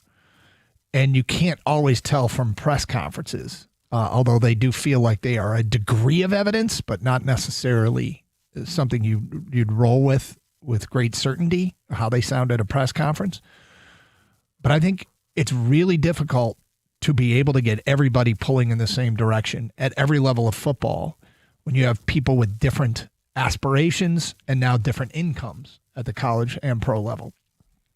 If you are a college player and you think that you can be something special, and many college players do, if not all of them, you want the job. You want the football in your hands, or you want the starting spot so you can secure that big NIL deal. And at the pros, obviously, you got guys making league minimum, hundreds of thousands of dollars, and you got guys making millions of dollars. How do you get them all pulling in the right direction and accepting of their roles? And I think that's a really difficult thing to do. My early read on Kelvin Shepherd is I think he might be pretty good at it. It's early. I'm a big fan. I'm uncomfortable with this. You don't like it? No. And my initial thought is, well, if not LSU, what about Michigan State? I like Kelvin Shepherd a lot. Well, he has no ties, but that doesn't. It's Why? not He a played in the necessity. state of Michigan. That's a problem. He's coaching here now in the state of Michigan. That's all you need. Fair enough. Fair enough. I mean, what a big deal. So he played at LSU. They won a national championship there as a player. So what? So he cut his teeth and, was, part of their team in 2020. Whatever, player personnel. Who cares? Does that really mean anything? In some people's eyes, it does. You know what? An LSU man is going to coach LSU. Yeah. I would be stunned if LSU went with a guy who's never coached before. As a head coach? As a head coach. Yeah. Had never been a head coach before, become a head coach there. Yeah, I'd be stunned. Yep. I don't know who they're looking at, but I would think that Billy Napier would be a pretty big name for him, having coached at Louisiana, where he did very well before going to Florida. Just thinking. Could be. But anyway, yeah, Kelvin Shepherd early on, I'm like, okay, this guy's awesome. Yeah. We Stay away. haven't seen the defense take a huge step back. I'm still rooting for Aaron Glenn. Congratulations. Yeah, it was awesome for him. Yep. But no, I like the Lions defense. I mean, plus, does his light shine brighter than after what happened last week against Tampa, where you're starting 4 defensive backs that, yeah, outside of Malik Robertson, you got 4 other defensive backs you're starting that weren't starters? I mean, I guess maybe the inverse of something I hate is true. And what I mean by that is I hate that we're in a world where guys get 5 minutes to build their program, and if they don't, they get fired quickly. I'm not comfortable with this, but maybe the opposite is true. You need the smallest amount of evidence to elevate a guy to the head coaching position. What have you done for me lately? And Kelvin Shepherd has been the defensive coordinator here. Let's be clear here. We're probably getting carried away with this. Yeah, it's people on the internet are connecting Kelvin Shepherd to the LSU job. There's nothing. I don't want to create a story. Yeah, I don't want to create a story that isn't there. But I do find the maybe the opposite is true. Guys get elevated quickly. It's crazy that the Lions have become such a great place, a culture, organization that they're being poached now. Like, obviously we lost our both coordinators, right? Mm-hmm. And then they take guys with them to get elevated and promoted to their, wherever they end up going, whether it's Jets or the Bears. And then remember Dan Campbell and the link to Texas A&M? When they needed a coach, he had to come out and say, like, hey, I'm not, there's no truth to that. I'm staying here. And now defensive coordinator again being linked. And there was a time when no one would touch anyone that was associated with the Lions. I know, right? Isn't that crazy? It is kind of crazy. That is really, really fun. Well, how about Matt Patricia's probably going to be a name around college circles after turning things. Would you want him at State? No. No. Think about it for a second. Would you? No. I'm just mentioning that he's resurrecting his career as the defensive coordinator at Ohio State. Was I emphatic enough about no? I think you said no. No. Would you want him at no? I think is how it looks on the transcript of the show. Yeah, you're right. You're right. I mean, who might get another shot here is Jim Schwartz. Yes. You ask me that question? You want him at Michigan State? I'm not opposed to it. Dude, you love Jim Schwartz. I do like Shotzi. It's the Metallica stuff, man. It's the Judas Priest stuff. Let's get it right. It's everything. That's funny. Speaking of our guy, Aaron Glenn, he did something yesterday that both Sharon Moore and Jonathan Smith have done. And that is late in a game, you score to pull within a makeable number. And what I mean by that is both Sharon Moore and Jonathan Smith, Sharon Moore against USC and Jonathan Smith against Michigan, scored a touchdown where an extra point would have put them down 10. A touchdown and a field goal. but they both went for 2. With the idea being we're playing to win the game. We're trying to capitalize on our momentum. We like our play. We want to go get 2 points now. And we can maybe win a game instead of going to overtime. Neither Michigan nor Michigan State made their 2-point conversion. Well, yesterday. Oh, did Michigan State miss a 2-point conversion? Yes. Yesterday, the Jets were down 14. And they scored a touchdown to go down 6 or to go down 8. They went for 2 to cut it to 6 and ended up winning by a point. It paid off for Aaron Glenn. I know you. I'm going to bring this up in the wake of Michigan State doing it. I was going to ask, do you like this move? And I don't even know why I'm doing this. You're going to say no, aren't you? I typically don't like the move. No, don't you? No. No. I think it makes more sense if you're on the road, I think, than if you're at home. Everything is situational and circumstantial, and I forget what the circumstances were in the Jets game when it was. I think they cut it to 8, and they went for 2 to I make got it it, but at what game. point was it? Was it the fourth quarter cutting it to 8, or was this in the? It was first early half fourth cutting quarter.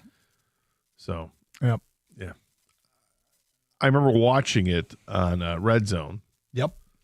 But I don't know if I had a strong opinion either way.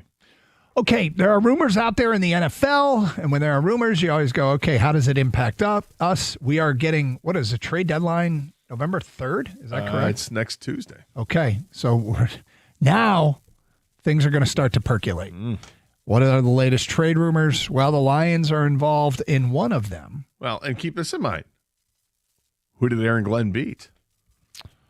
Did he beat Tampa? No, it wasn't Tampa. It was was it Trey Hendrickson's team? Oh, is that what happened? Oh, it was a Did Trey they lose Hendrickson. a There's an game that update. perhaps they had thinking it was a W? There's an update on Trey Hendrickson and these trade rumors. We'll get to that today, again at 12:16 here on Carson Anderson on 97.1. Hey, let's be honest. Nobody plans for a new roof. I mean, it always seems to come at the worst time, and the cost can feel absolutely overwhelming. That's why I want you to know about Shaner Roofing. It's Michigan's trusted roofing experts for more than 30 years. Right now, Shaner is making it easier than ever to protect your home with 0% interest financing for 5 years. Now, that means you can get the quality roof that you need today without the stress of a big upfront payment. And here's the thing. This isn't some fly-by-night company. Shaner Roofing has a 4.9-star Google rating, and that's earned by thousands of satisfied homeowners who rave about the professionalism, craftsmanship, and customer care. So if your roof is leaking, aging, or you just need and ready for some peace of mind, don't wait. Go to mymichiganroof.com/zero. That's mymichiganroof.com/ZERO. Powered by Shaner Roofing, where quality meets affordability.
Our car, Scott Anderson, 97.1 The Ticket. Open lines, 248-539-9797. Okay, so Diana Rossini on The Athletic did one of these emptying of the notebooks.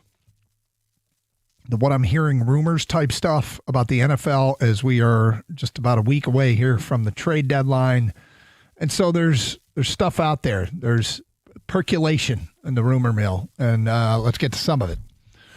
So she's got these bullet points. 1, the Ravens, Colts, Rams, and Lions are making calls for a cornerback. Now, Gator, I guess the question is what level of cornerback? Are they looking for someone to start over someone that they already have? Are they looking for depth? Like, how all in are they? Are they just saying, you know what, we're trying to win a Super Bowl. We're not trying to develop Terrion Arnold. So, and I mean, Arnold, there's been ups and downs with Arnold. There's some signs that he is improving. And then there are others. The penalty numbers for the second year in a row early in the season have been a little bit high. But then there's also games where Lamar Jackson can't find anybody open downfield. And that includes Terrion Arnold in coverage, right? So, I mean, there's been ups and downs. With that said, I'm intrigued as to what their level of commitment is in trying to find said cornerback. I would hope that if you're considering it, it's for a cornerback that might be just somebody that's better than what you have in a practice squad, or it's somebody who can step in and be a lockdown corner and be your best corner. Because you know how I feel about the secondary positions. It's a position that is destroyed by attrition because they always get hurt. Players are always getting hurt back there. I'm not going to turn down a player that might be the best player out there if the best corner becomes available, right? And there's a top-notch guy. I'm not going to say no because I'm trying to develop Terrion Arnold or I already have DJ Reed. I'm not doing that. What I would say is, okay, what's the price to pay? What's the price? And let's see if that works out into what we want to do. Because they can't afford to say, no, we got this with this. I don't think, not with that position group. Too many guys get hurt. You're always looking for healthy bodies, and you want the best healthy bodies you can get. So she also adds, last week I reported the Titans were listening to offers for any player not named Cam Ward or Jeffrey Simmons. One name catching the eye of multiple teams, I'm told, cornerback Roger McCreary, who is in the final year of his rookie deal. So the Titans have a number of players, and there you heard Roger McCreary, who's got a couple of pass defended and a interception this year. In his career, he has 3 interceptions and 17 pass breakups in his career. And, obviously a starting caliber player, somebody you might take a look at. I feel like we're going on year 2 and maybe even year 3 of Arden Key being a possibility as an edge rusher guy. I'd have to look up his stats. I think they're down this year. He has he's played in 6 games this season. He has 6 tackles total, 1.5 sacks. Okay, I feel like this is the equivalent of Arden Key. The production, maybe an expectation would be something similar to what Zadarius Smith had. I'm not so sure they need an edge rusher. I know the whole world loves the idea of, and we've gone through it. I'm starting to get, and I apologize to the audience. I realized last week somebody called up with how they had to go get Trey Hendrickson. They have to do it. And my hostility towards they need an edge rusher call came out. And their pass rush has been more than adequate, and the price tag that they have to be paid for a player that, again, according to Diana Rossini, the Bengals are still not planning on moving Trey Hendrickson. And no, the Raiders aren't trading Max Crosby.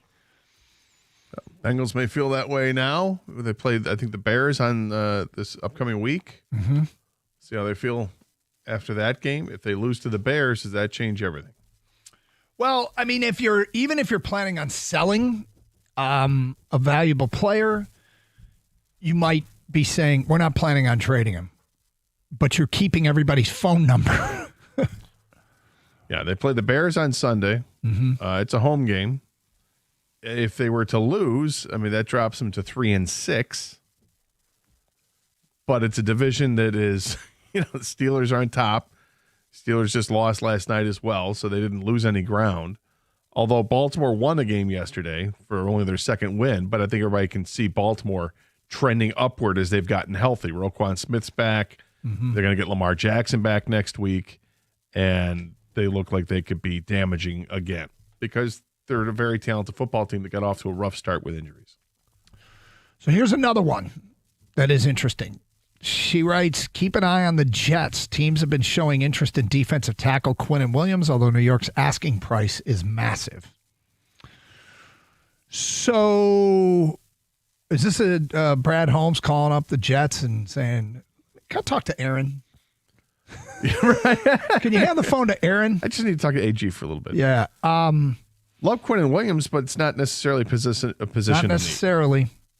Not necessarily. He's a great player. But again, like, let me just say this about the edge rusher thing. It is true. If you can get somebody for a reasonable price, I'm not opposed to it. I'm just not sure it's as much as a priority as we thought it might be going into this year. And while having two elite edge rushers, again, is great, I wouldn't sell the farm for the idea that you need a second edge rusher, given that their pass rush has been pretty good. Yes, but that's not Quinnen Williams. That's Quinnen Williams. No, Quinnen Williams is a defensive tackle, and I wouldn't turn him down for the right price, but they say the asking price is massive. Yeah, I mean, he's 27 years old. I think I don't know what his contract is, but I thought he signed a big deal recently. Mm-hmm. Yeah, that's not necessarily who I'd be asking about if you're talking with the Jets, but they're not likely to move a couple of those guys that you would be interested in. So I don't know if the Jets are the team I'm contacting. Is there anybody, when you say it's not who I'm asking about? I love Sauce Gardner, but I mean that's not going to happen. Yeah. Yeah, I'm not sure why they'd be giving up Sauce Gardner. Well, I hear you. Yeah, I'd be keeping an eye on Cincinnati. I would keep an eye on Cleveland and see what's there. By the way, have a game, sense. Myles Garrett. Yeah. They have 5 sacks in a game yesterday. Yeah. Crazy. But looking at what Cleveland has, it's a team that's 2-6. I'm sure they're always looking to move if they can. They might have some players in the secondary that you could be interested in. It would be absolutely awesome to land.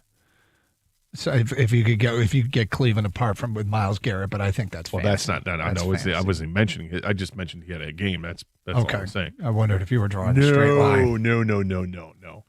No. Cleveland's building their future around him. So yeah, because they don't have to pay a quarterback apparently, because they're only paying 6 quarterbacks.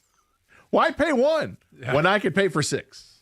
Yeah, I don't want to be a Debbie Downer, but as far as the Lions are concerned, I just don't see a big name coming here. Obviously they love the guys they have, and not everyone's has been extended yet, so they got money, pushed aside, I think, for those guys. Attrition is always a factor here because we saw what happened last year, but I think they also showed what they can do with those other guys, right? So I think they feel confident in at least a couple of those guys if they have to lean on them more than they just did. They're getting guys back healthy. I think the thing is, you want to be healthy at the right time, and they weren't last year. Right. Maybe this year, knock on wood, that they get healthy at the right time. I do go back to something you said that last week, Gator. If anything, a move to increase the depth on the offensive line might be the move. Yep. And it's not a big splash move because clearly you have your starters. It's more like, hey, this year Dan Skipper started on the practice squad. So how much did they love him, right? Manu is hurt, and maybe he didn't progress as well as they thought he would so far. You might want to have that veteran guy in case anything goes down, a versatile guy that could play inside and outside for that playoff run. Yeah, I mean, I think you start looking at the bad teams around the National Football League, and these are the teams that you have to contact about trades. You're not going. I mean, you don't see teams that are in contention or teams that you think are contenders for a Super Bowl. Those aren't the teams that are giving up players. So you have to look at the Miami Dolphins and Miami. Does it make sense to look at one of their edge rushers? And I think it does make sense. They've got several guys there, and it's a 2-6 team right now. You can take a gander there. The AFC North division is interesting because nobody's running away with it. Pittsburgh leads the division at 4-3. Cincinnati, as I mentioned, they're 3-5 right now. But the big player they have is Hendrickson. We'll see what they end up doing with it. But Baltimore's on the rise, and Cleveland's only a couple games back as well. Okay, so 248-539-9797 if you have any comments regarding the latest. In the meantime, Gator, there is an update. over the weekend, one of the most fascinating stories we've talked about this year. We'll get to that today at 12:32. It's Carson Anderson on 97.1.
Doug Karsch alongside Scott Anderson, and this is the Karsch and Anderson program. Gator, did you see the Cam Scatterbo injury over the weekend? Yeah. A dislocated ankle? Yep. Yeah. When a player is almost like gesturing to their own injury and like going, oh, God. This over here. Yeah, this. And his teammates are doing the, yeah, turn their head away real quick thing. It's not funny. No, I mean, it isn't. But It isn't. Of I course think not. this is a coping mechanism. Hey. Yikes. Hey, can you see the bone? Yeah. There was a play yesterday when I was watching on Red Zone. I forget who it was. It was some linebacker that had just come across the field and made a tackle. And it looked like that maybe he had jammed something in his hand. And he gets up and his teammate's like, yeah, nice. He's like, yeah. And then he's like, oh. And then he looks at his hand and immediately goes, and they don't show what happened. I'm like, thank God. I don't want to see this.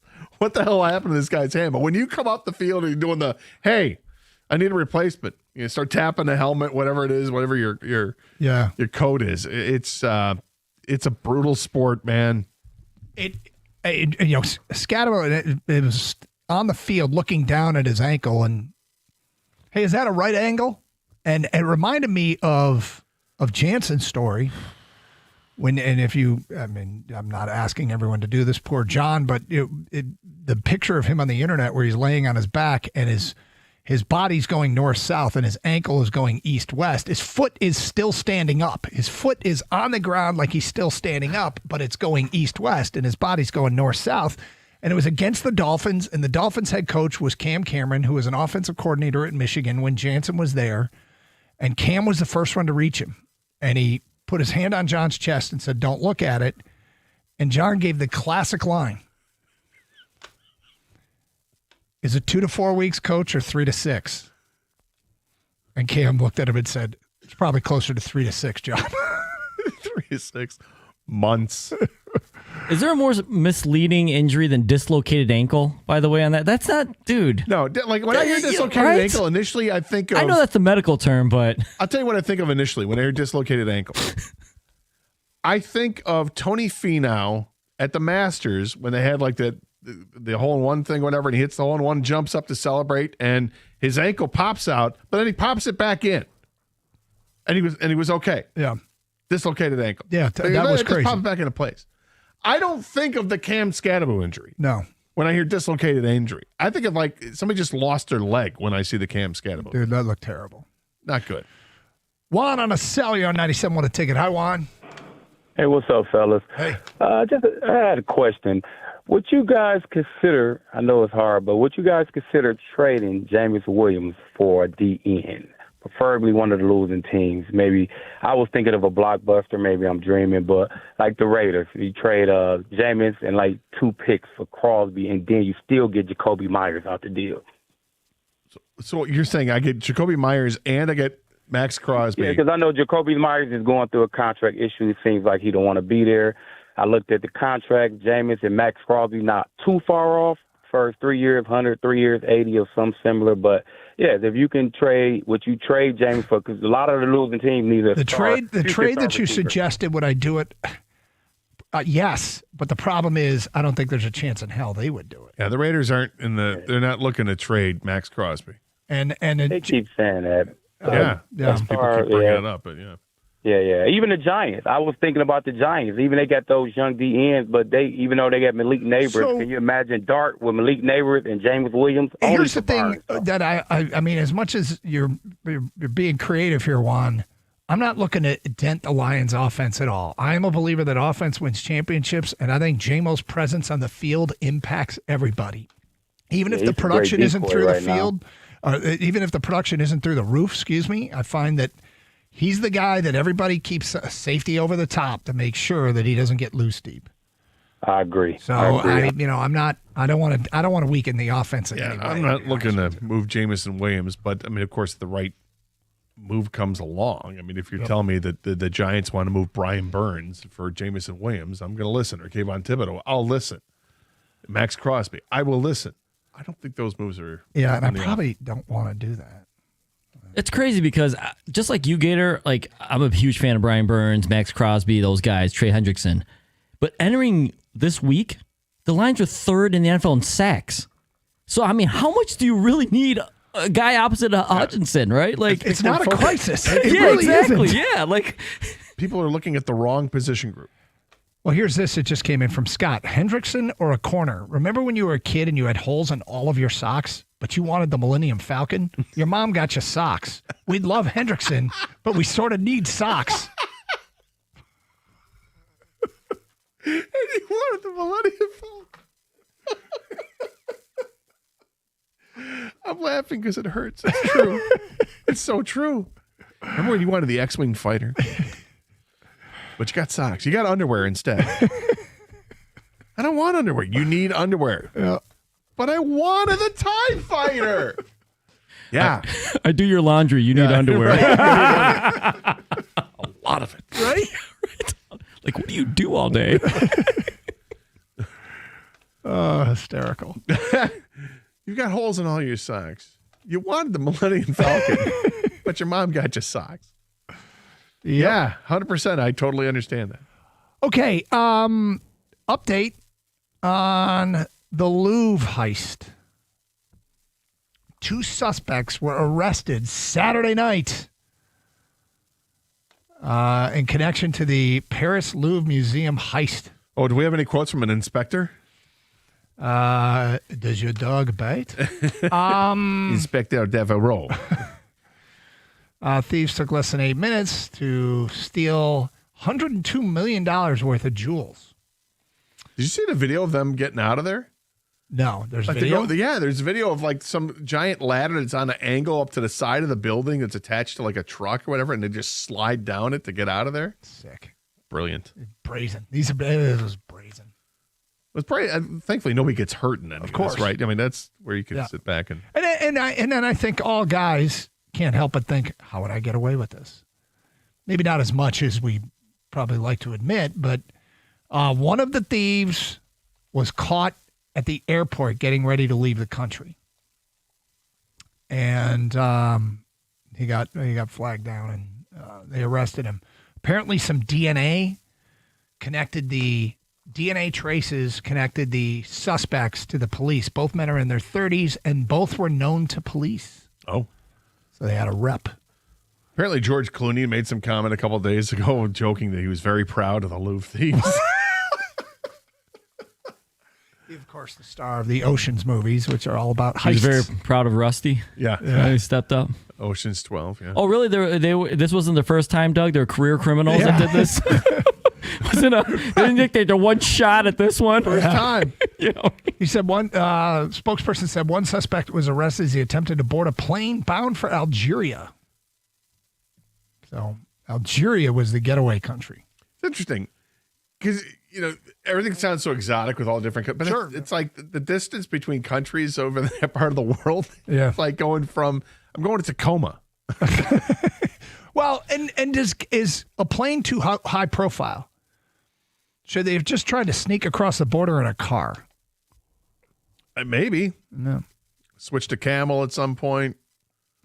What? Then get into a train. Do all different types of transportation. Get across the border on a camel? I said at some point. You got if your ultimate goal is to go to Algeria. Well, you might use that as a mode of transportation at some point. Mode of But transportation at some I think you might stand out in France as the guy on the camel. You might. If you start out, yeah. If you're leaving Nice and trying to head east. Low profile mode of transportation Just keep in it along France. the Seine. We'll be fine. Might not be camel, but We have to water the camels. we'll get to more of your phone calls and feedback coming up. It's Carson Anderson here on 97.1. Football season is here, and the University of Michigan Credit Union debit card makes game days even better. When you use your Michigan debit card at Chrysler Center, the Big House, or Yost, you'll score discounts on fan favorites like popcorn and souvenir sodas. It's the perfect way to show your team spirit all season long. Don't miss out. Get your Michigan debit card available exclusively from UMCU. Visit umcu.org to get started. Insured by NCUA.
Doug Harsh, Scott Anderson, 97.1 The Ticket.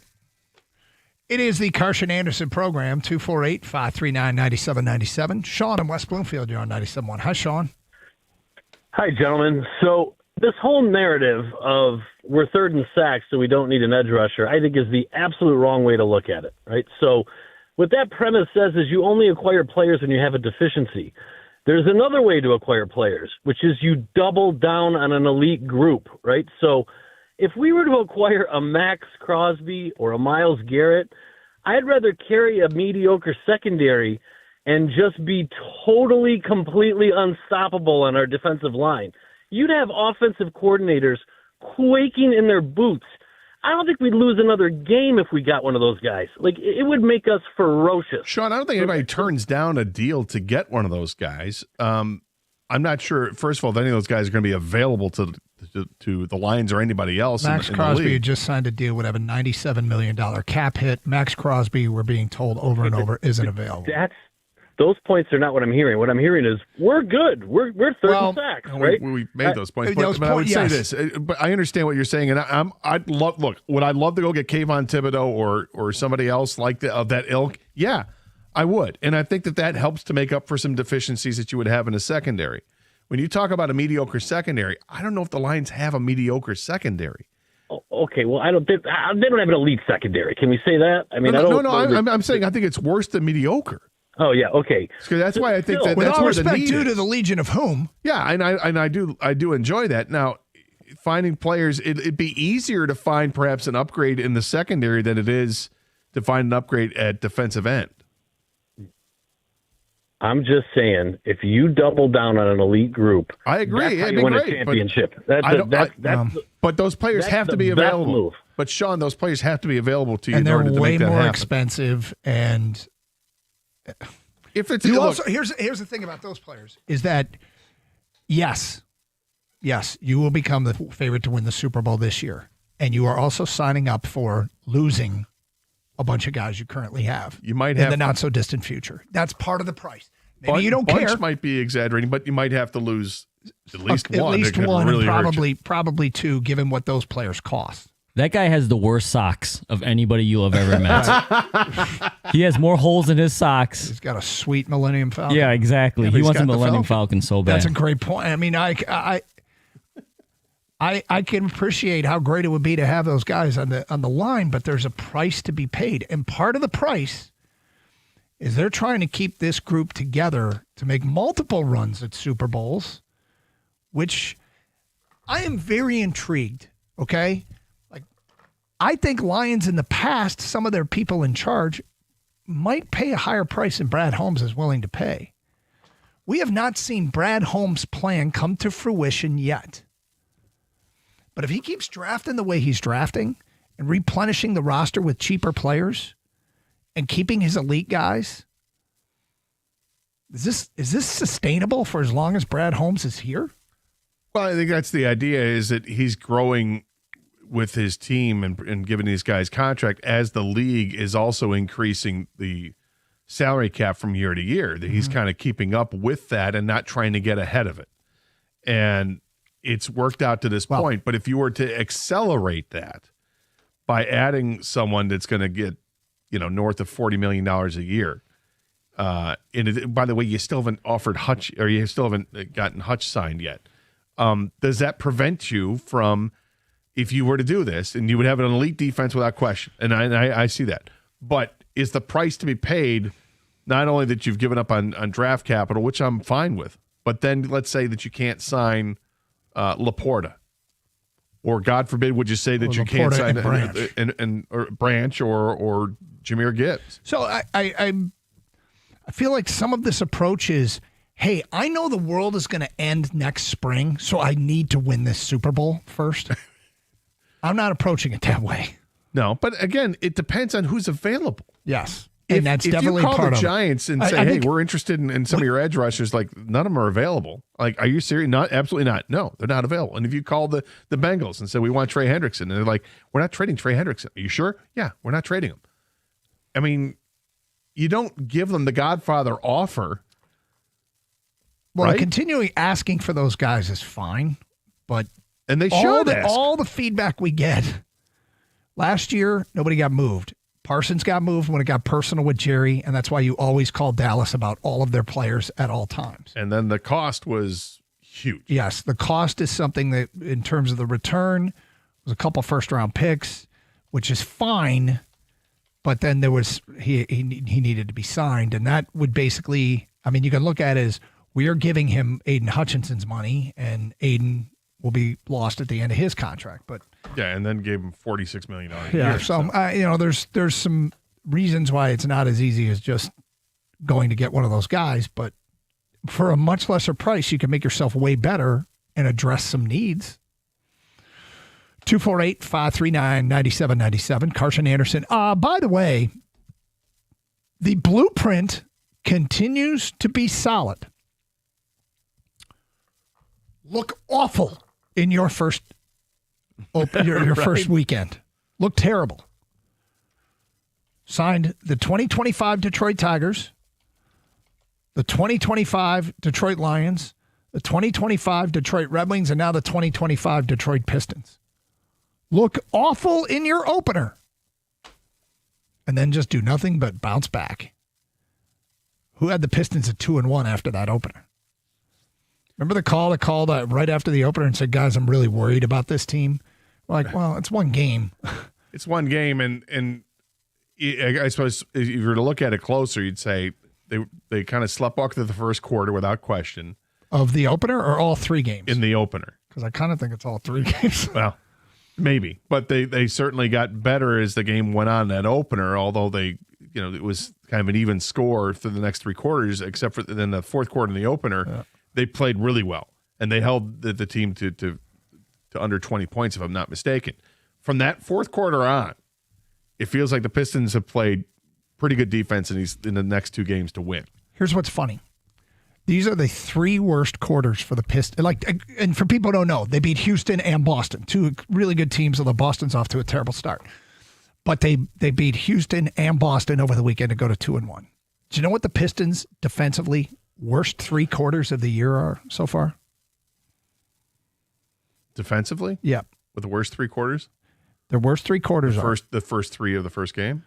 Their worst three quarters defensively in terms of points allowed are the first quarter against the Chicago Bulls. Mm-hmm. They gave up 35 points.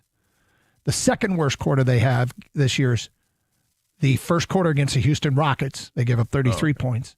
And the third worst quarter they've had was tied for second. The first quarter against Boston, they gave up 33 points. Every single game, their worst quarter was the first quarter. And those are the three worst defensive quarters they have had this year, the first quarter.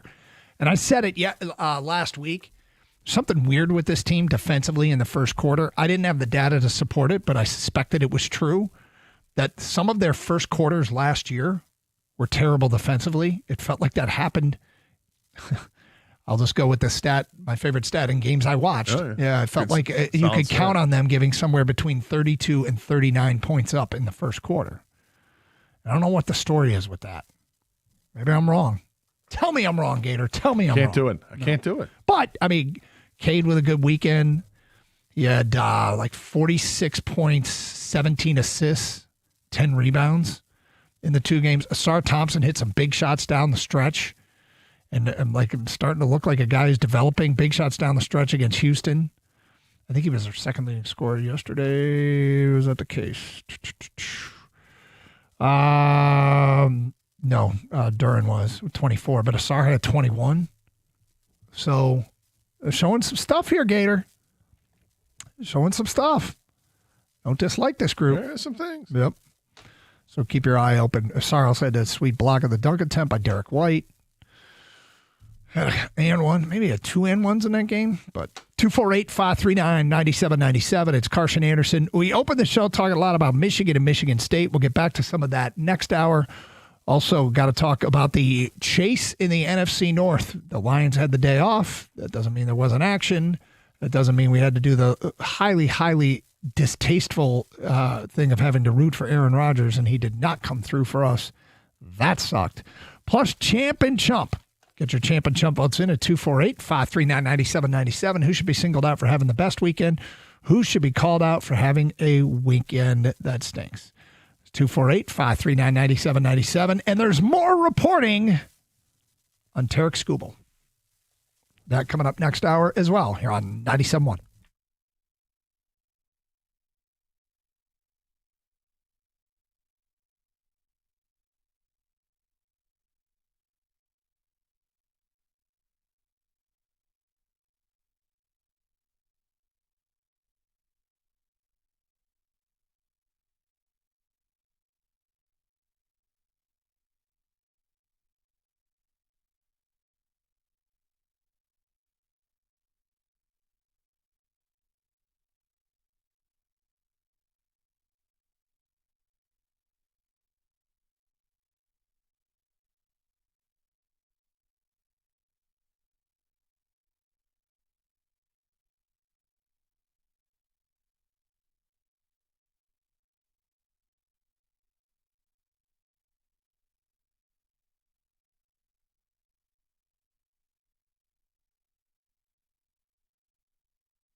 Doug Hirsch, Scott Anderson, 97.1. Open lines, 248-539-9797. Gator, usually at this time on a Monday, we announce start times for Big Ten games that are 12 days away. Both Michigan and Michigan State are off in 12 days, so my guess is nobody gives a rat's rear about what the start times are for the rest of the Big Ten.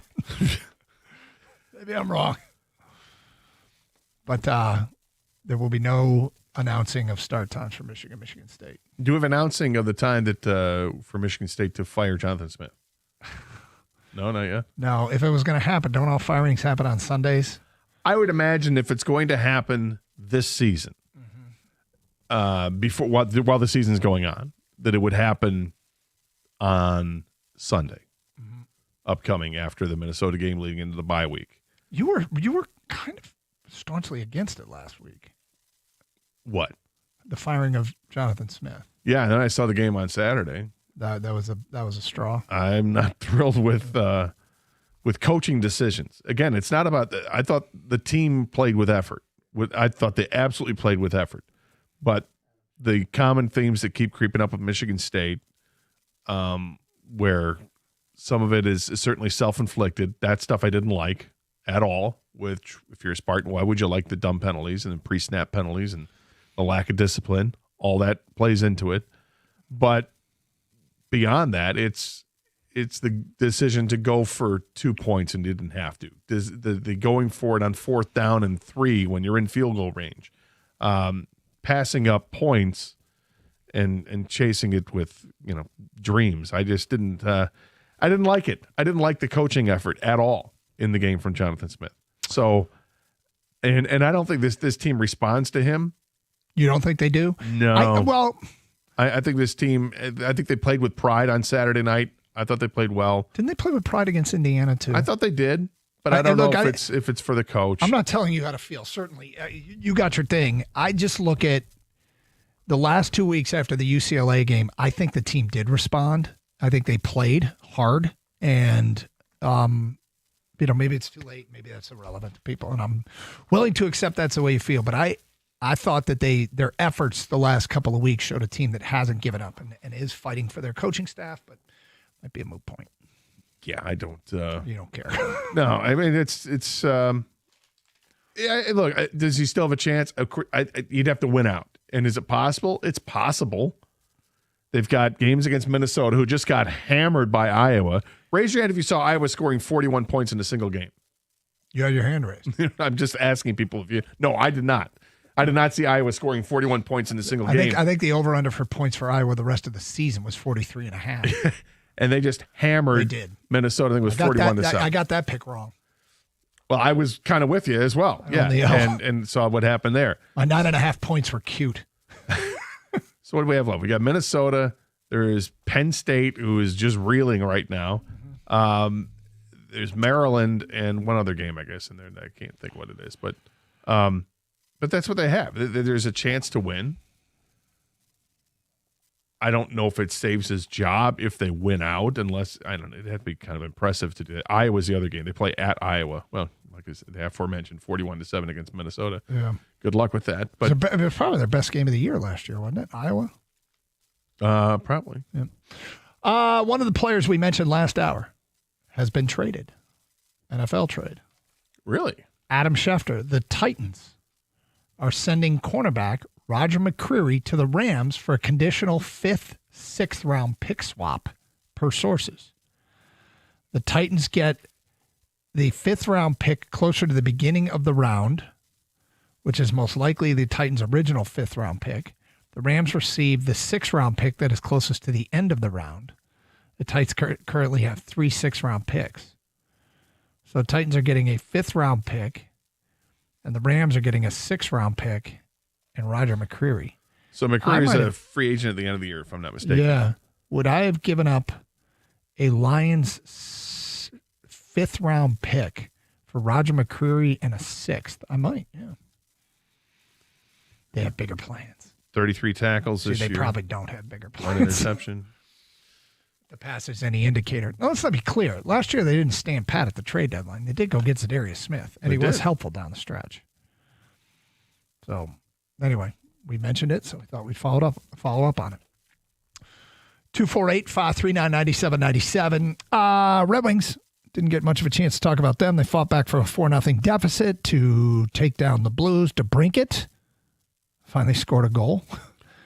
But good comeback there. Great comeback. They just kept chipping away, down 4-0, 4-1, 4-2, 4-3, and then things just started flying into the net. And Edvinsson had a couple of goals, and it was a nice win for a team that needed an attitude adjustment after getting down 4-0, and apparently that's exactly what they got. Tom McCullen must have made some hell of a speech. Nobody's really talking about it other than say, we need to get our priorities in order, and they did. Let's hope that they can limit losing streaks to 2 games the rest of the way. We'll all be thrilled if that's the case. But they've got tough games. They'll play again against St. Louis tomorrow night in St. Louis. A little bit of a road trip here. Going to be some tough games involved in this road trip, but it's been tough to start the season anyway. So see how good this team is. This team can score goals, which is fun, and Finney keeps getting in the score sheet. I think Dylan Larkin's been on the score sheet every game this year. Goaltending needs to tighten up, and the defense in front needs to tighten up. 248-539-9797. It's Carson Anderson, 97.1 The Ticket. All right, so the Scooble stuff has come up again. A story in New York. Last week we played some cuts from a Mets podcast where these guys were celebrating that Scooble was going to be on the market, and one of them went so far as to say, oh, my God, Tarek Scouble's going to be a Met, which we found to be interesting. Then we had the Yankee possibility as a Newsweek reporter floated out the idea of the Yankees' young pitching prospect. His name escapes me right now. The young kid that pitched for them in the postseason with the tricky name. Oh, Schlittler. Yes, thank you. Schlittler, and then one of their top prospects in their organization is a possible asking price for Scooble, a hitter, power hitter. Now, a Mets writer talked about the pros and cons of making a run at Scooble. He wrote, a fair expectation is that a deal for Scooble could cost the Mets one of the best pitching prospects, Jonah Tong or Brandon Sproat, and one of their best hitting prospects, Jet Williams or Carson Bengi, along with another prospect and or a big league player. All of those guys from the Mets are top 50 prospects in baseball. Well, not Sproat. He's not? I'm sorry. I thought he was. Bengi or Benj, whatever it is. Jet Williams. Nola McLean is the other one. My apologies. Yeah. And Jonah Tong are all in the top 50. So that doesn't mean the Tigers don't. They might like Sproat better than all of them. Who knows? But I would say a requirement would be a big league player and a good one. If you're going to get a good big league player and a couple of top prospects, and let me be clear here, go use the Scooble money in free agent market to get another really good player. If Scooble isn't going to accept your money, find people that will. Could the Tigers come back next year and be as good or better? It's hard to imagine without Scooble, and it would depend on who the big league players you're getting from the Mets. But it would have to be somebody useful. You got to spend money. And I mean, obviously, if you're going to lose Scooble, you got to replace Scooble. Mm-hmm. And that means that money is probably spent on a free agent pitcher, which you're bidding against every other team out there. If you're trading Scooble to the Mets, you these two pitchers you would get in this proposed trade. Jonah Tong pitched in 5 games last year for the Mets and was unimpressive in 18 2/3 innings with a 7.7 ERA and gave up the 3.12 batting average against. However, what is impressive with him, when you go and look at his minor league numbers, in Double-A last year, he made 20 starts at a 1.59 earned run average. It's 102 innings. In 102 innings, he struck out 162 batters. 113 total innings last year in the minors, 179 strikeouts. The batting average against is 148. There's a lot to like with Jonah Tong, even though he didn't pitch that great for the Mets last year. In the organization, he was outstanding. Mm-hmm. Now, is that a guy that's ready to take the next jump? He's only 22 years old. But I still would imagine if you're the Tigers and if you're going to trade Tarek Scooble, you would absolutely still have to go out and get a free agent signing. I want to give this disclaimer. We're not stoked about having to trade Tarek Scooble, but if you make him your absolute best offer and he doesn't want it, I'm not opposed to rolling next year with Skubal, but I'm also going to make sure that I can't get a Godfather offer for him this offseason. Mm-hmm. And I suspect that they won't.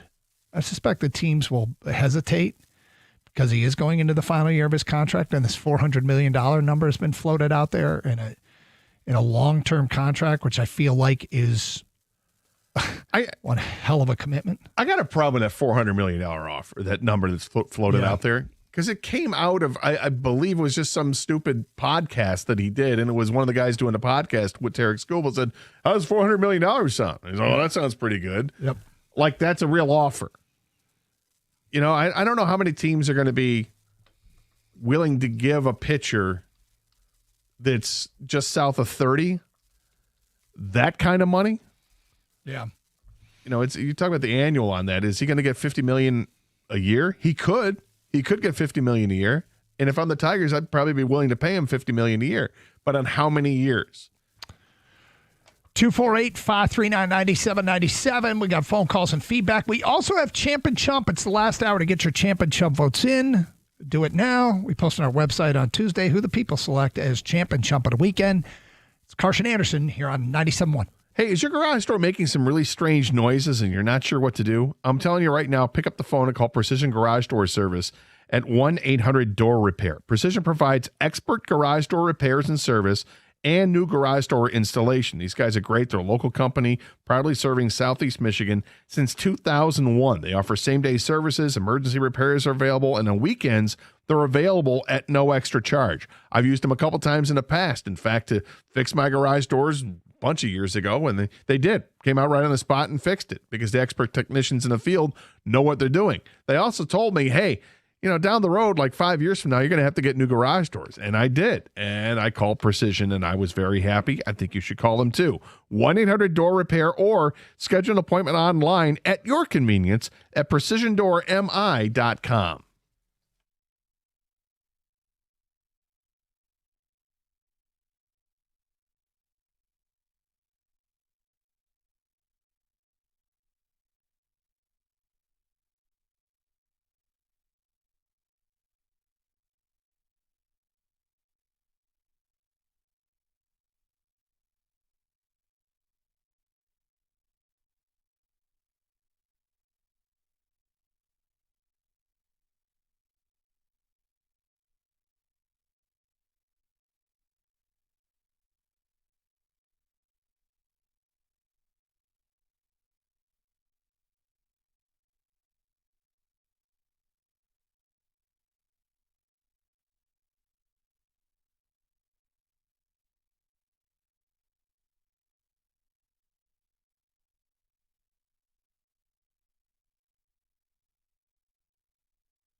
Get I know you hate this attitude, but champ and chump votes. My champ of the weekend is Michigan State for understanding the assignment and losing to get their coach fired. My chump of the weekend is Michigan State for not firing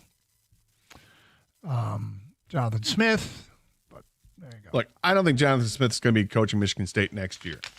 Does it matter when they fire him? If it's now, if it's Sunday, if it's at the end of the season? I mean, if they already know what they're going to do, they can do whatever they want behind the scenes. Here's something else to consider is when you pull the trigger on a coach, doesn't the portal open up? I think you're right. And you might say, who cares? There's some guys that you don't want to get poached. Are there players on Michigan State that others would come after? 100%. Yeah. Is there can you name at least a few you hope the next coach has access to? Yeah. So if you're going to, and I don't remember the rules and if they've changed or not, I got to go look it up. But if you're going to open up the portal and expose your guys to being poached, you're already putting the next guy behind the 8 ball who can come in. If you do it in a way where you could hire the next guy quickly, he can try and save any player that's worth saving.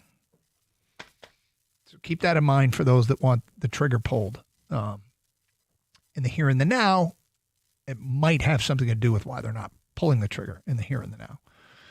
My champ is Bills running back James Cook. My chump is Jonathan Smith. My champ would be Ole Miss for their big win at Oklahoma. My chump would be the Michigan State rivalry. It doesn't even look like a rivalry. There's really no intensity. There's no juice. It looks like a normal regular season game, and it has for a couple of years. I don't know what's going on, but it needs to change or stop being played. I don't know. I thought at times it's pretty chippy on Saturday night. I mean, look, that's the way this person interprets it. I don't know that I would say that I agree with that interpretation, but my champ is the Red Wings. Nice game. Chump MSU. I'm sorry, but this team is a bottom feeder. Embarrassment for this university. Okay. 248-539-9797. Devin is next. Hi, Devin. Hi, guys. How's it going? What's up? So I got 2 quick points. I want to give you my champ and chump, and I want to ask you something about our Detroit team. Okay. All right. My champ is Todd McClellan, obviously. If we go 5-4 instead of 6-3, I think that really hurt our beginning of our season.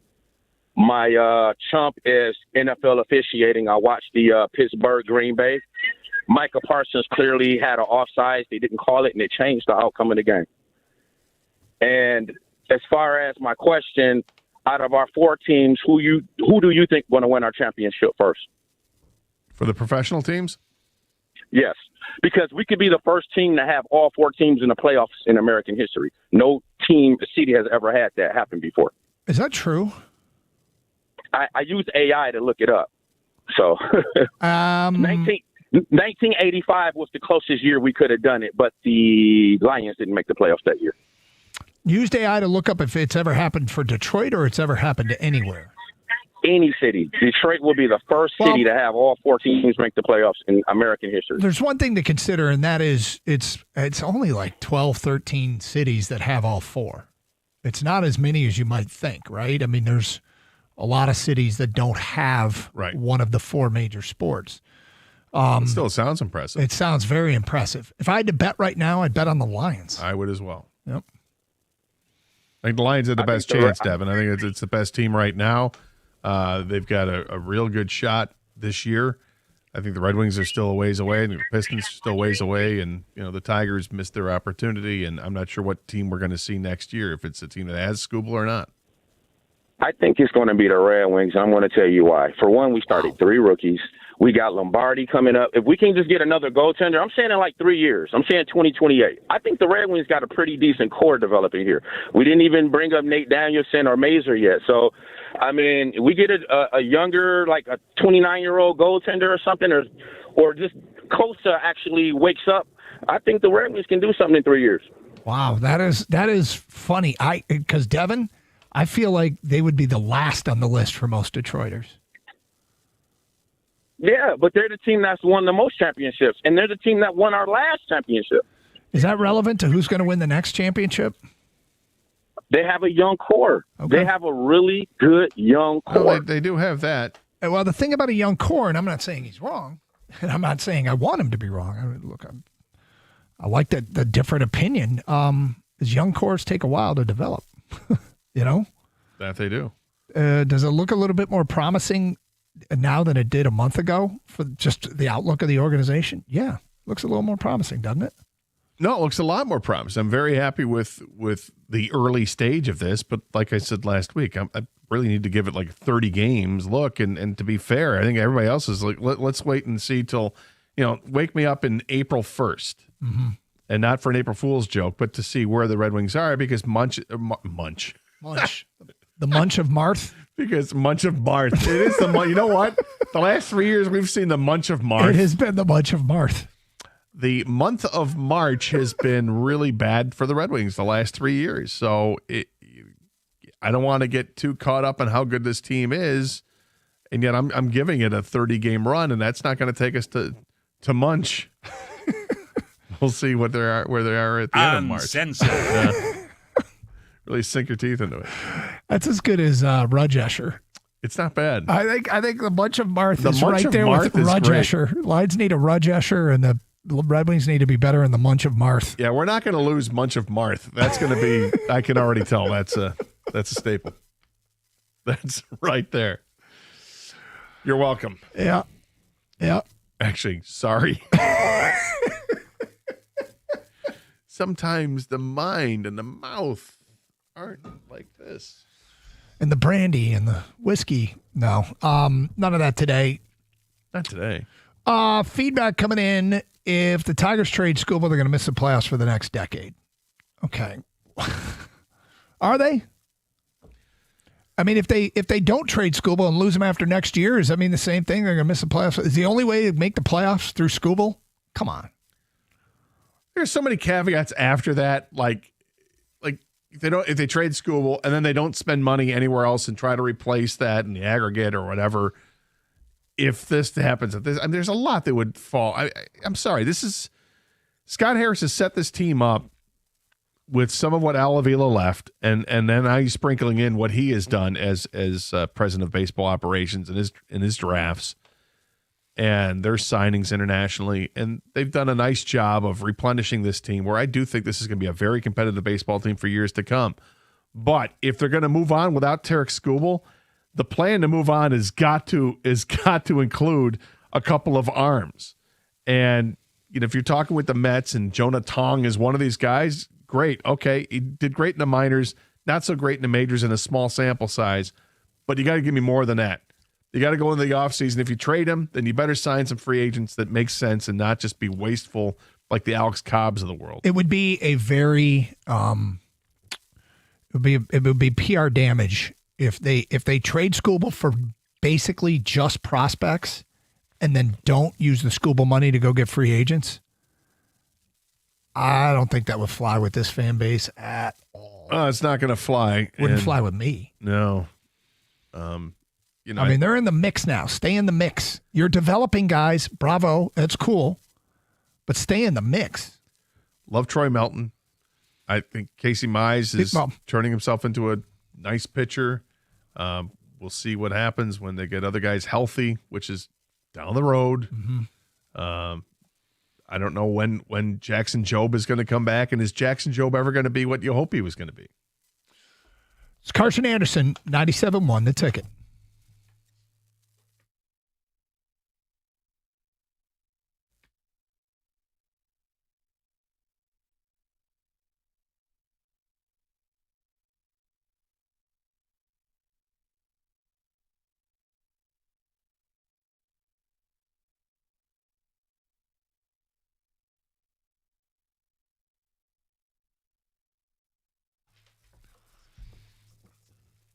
The FanDuel Sportsbook app is your home for all your favorite NFL bets, from yards to touchdowns to who will win. With FanDuel, any play can be the play of the game. Tonight, FanDuel is giving all customers a 30% profit boost token. That's right.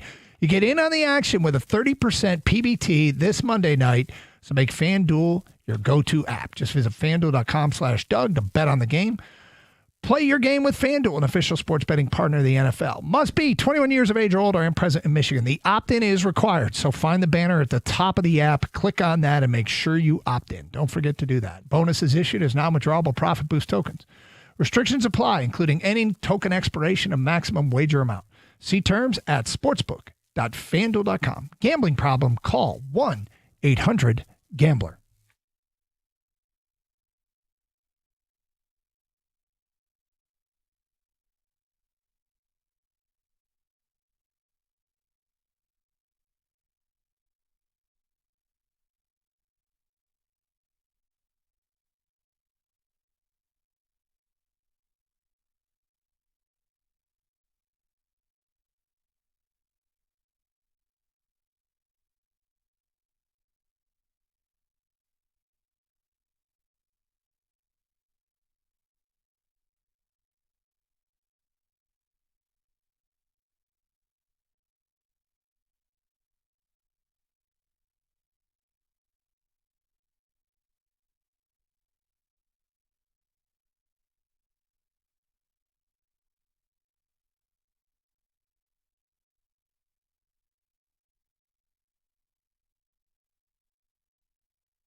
Doug Karsh, Scott Anderson, 97.1 A Ticket. Let's get back to your open line calls. Champ and Chump, let's get them in. It's the last chance to do so. My champ of the weekend was Jimmy Roller, Michigan linebacker. Gator, your champ of the weekend was Aaron Glenn. There you go. Yep. Thank First win. My chump of the weekend was Aaron Rodgers. We root for you. You lose. Thanks a lot. Yours was? Jonathan Smith. I just didn't like coaching decisions that he made, and this team is they're still not there where they need to be with discipline. It's just not. It was not a good look on Saturday night. I thought the team gave great effort, and I thought the coach and coaches let them down. The one coach in particular was a little demonstrative. Rossi, the DC? Yeah. Well, So, you knew he was I'm on the sideline because they kept showing him on the sideline. Yeah, that seemed to be one of their storylines from what I understand. And I can't deny that the defense looked inspired. I thought at times the defense looked great. They got 3 and outs, held Michigan to a field goal in that first drive when they were in short range there. It was they played well, but they just kept showing Rossi. I'm like, stop showing this guy. You didn't want to see him? No, because he's blowing a spaz, and after a while, it's like, all right, do you know that the cameras are on you? Is this who can't you really possibly are? know that. I think you can know that if you make a big enough motions with your arms and stuff, cameras are You somewhere. draw enough attention to yourself. Yeah. You don't like the emotion? I mean, I like the emotion clearly to a he was, point. Yeah. he was into it, obviously. Well, somebody needed to be. Well, that's what I'm saying. You have him and Jonathan Smith. Every time they showed him, he didn't look like he even knew what was going on. It was like such a contrast. Like my first thought was, and I know I'm ripping on him a little much, and I don't mean to on Rossi because maybe this is really who he is, and it was important for him to be there, and maybe this is the lift that the defense needs the rest of the way, is that the DC is on the sidelines to be there for the team.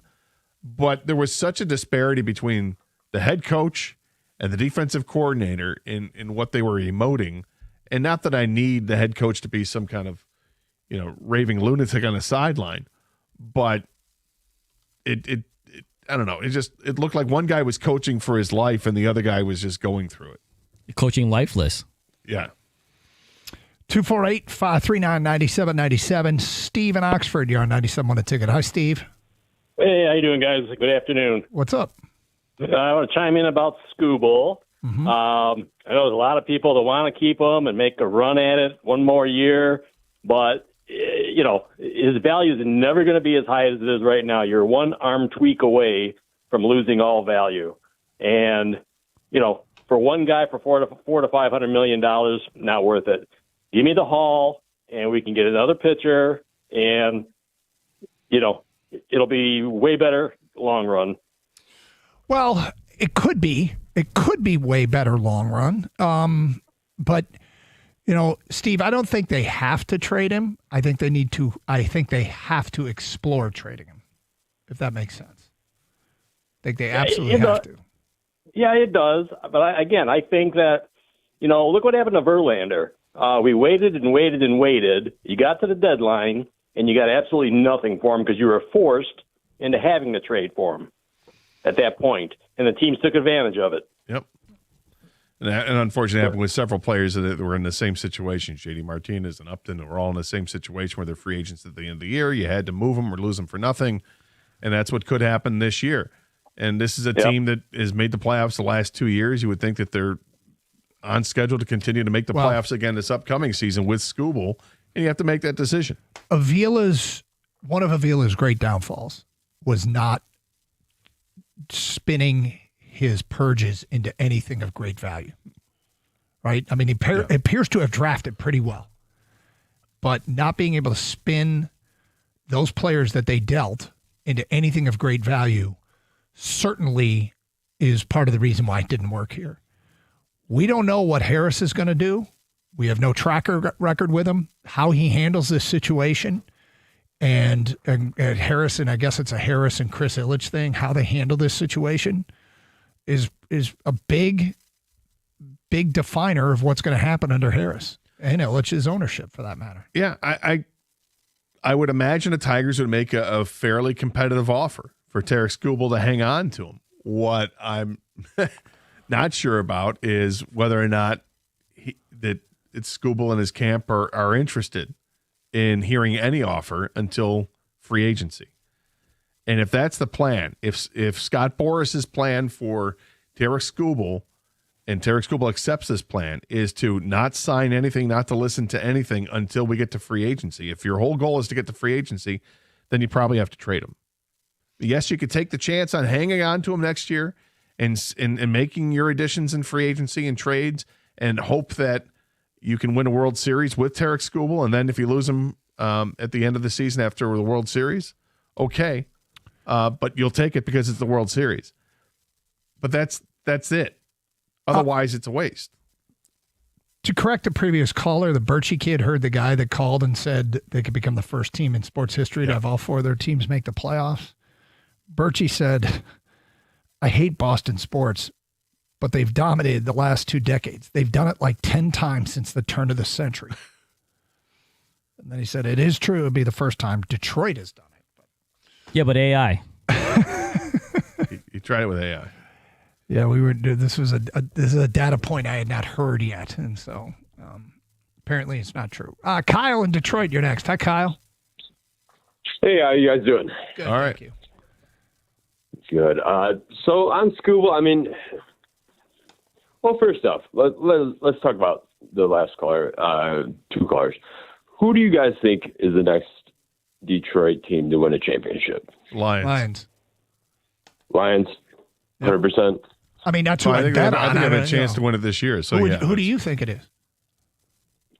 I think the Pistons, honestly. I really do. I don't think the Lions, it's just historically, you know, I know like this guy was talking about the Red Wings 20 years ago. What is now is not what was then. But like I really don't think the Lions have it. I really don't. You don't think they're good this year? They're good enough Well, I to... can't argue with I don't think so. I really don't. I mean, Kyle, you don't think they have a chance to win a Super Bowl this year? I think the Pistons have a better chance. You think the Pistons have a better chance of winning the NBA championship than the Lions do of winning the Super Bowl this year? I do. Why? 100%. Why? Yeah. Because we have young talent. We have a great point guard. We have a really good center, which centers are not meant to play down low anymore. He can exploit a lot of centers. Boston doesn't have a center, but obviously, we have a good center, a good point guard. I'm not sure what's going on with the rest of the team. I guess let me ask you. I was going to say, what about the Lions? Why is it you don't think the Lions can contend for a Super Bowl? Because there's like 5 other teams that are just way better. Who's way better? In which division? Who's way better? You said 5 teams. Who's way better than the Lions? I would say, all right, if I had to pick it, I would say Green Bay is better. I would honestly say that. I would say it's a tough choice. The Ravens were better if they could get, except the Lions beat the hell out of the Ravens, but sure, go ahead. If they could get back to where they were. I think the Buccaneers are... Lions beat the Buccaneers. What else you got? Yes. It doesn't matter what happens there, right now. Like I said. Right, yeah, because why would you think what happens now matters for this season? Well, because there's injuries. Like it's football. It's football. Right. And the same thing with Skubal. He's about to be 29. Not to change subjects, but Skubal is 29. Pitchers are 2 to 3. Starting pitchers are 2 to 3 years max. All right. Thanks. I don't want to argue against the Pistons. I don't start either, with this. but I think the Pistons, if he said, here's why I like the Pistons, and then gave us, I was interested in why he didn't like the Lions, and he just didn't really have any reason other than I don't think they're going to. I really don't. Then he said there are 5 teams that are way better and proceeded to name 2 teams the Lions have already defeated. And I don't want to argue against the Pistons. The Lions are 7-1 to win the Super Bowl. The Pistons are 35-1 to win the NBA title. And I like our Pistons. But, I think that's just a guy that probably at his core, same old Lions, is what he thinks we're still watching. I mean, if the argument is, injuries. Okay, are the Lions dealing with injuries? Yeah. And they're still Is he winning saying games. that they're going to get more injured? I don't know. They're still winning games. Well, by the way, good news. I don't know if we mentioned on the show yet, maybe in the updates, but Malcolm Rodriguez is coming back to practice this week. Yeah, the forgotten Malcolm Rodriguez. So they start his clock when he can get back to the active roster. It's good news. What are the feedbacks on that, guys? I can't tell if that guy was 20 or 70. 248-539-9797. It's Carson Anderson, 97.1. Hey, it's great to see that our teams in the D are back to the winning ways, just like the team over at Sarah Chevrolet Southfield. Sarah Chevrolet Southfield is making sure that the customers win on every deal, and right now those deals are unbeatable. Starting with the employee pricing that goes for everyone on every 2025 demo in stock.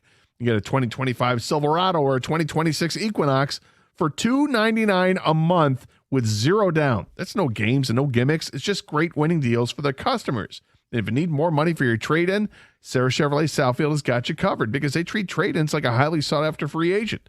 Big money, huge money for your trade, up to $2,000 more. And if you're paying too much for service, only to feel like you're in the cheap seats, Sarah Chevrolet Southfield will have you feeling like you're sitting on the 50-yard line. VIP, baby. Service is open every Saturday. Free loaner vehicles are available. No appointments necessary. Sarah Chevrolet Southfield will get you in and out quickly.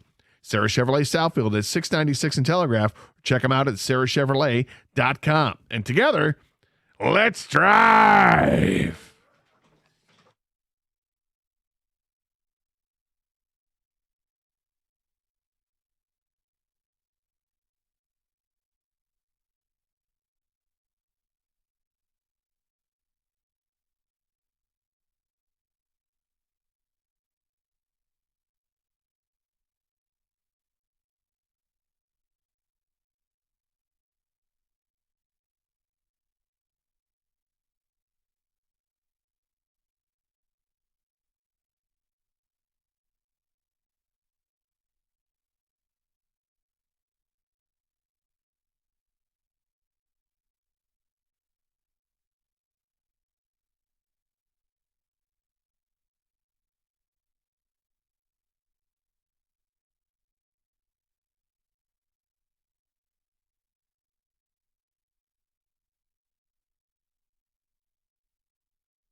Let's go to Ken next on 97.1 The Ticket. Hello, Ken. Hi. Hey. How's it going? All right, Ken. Thank you.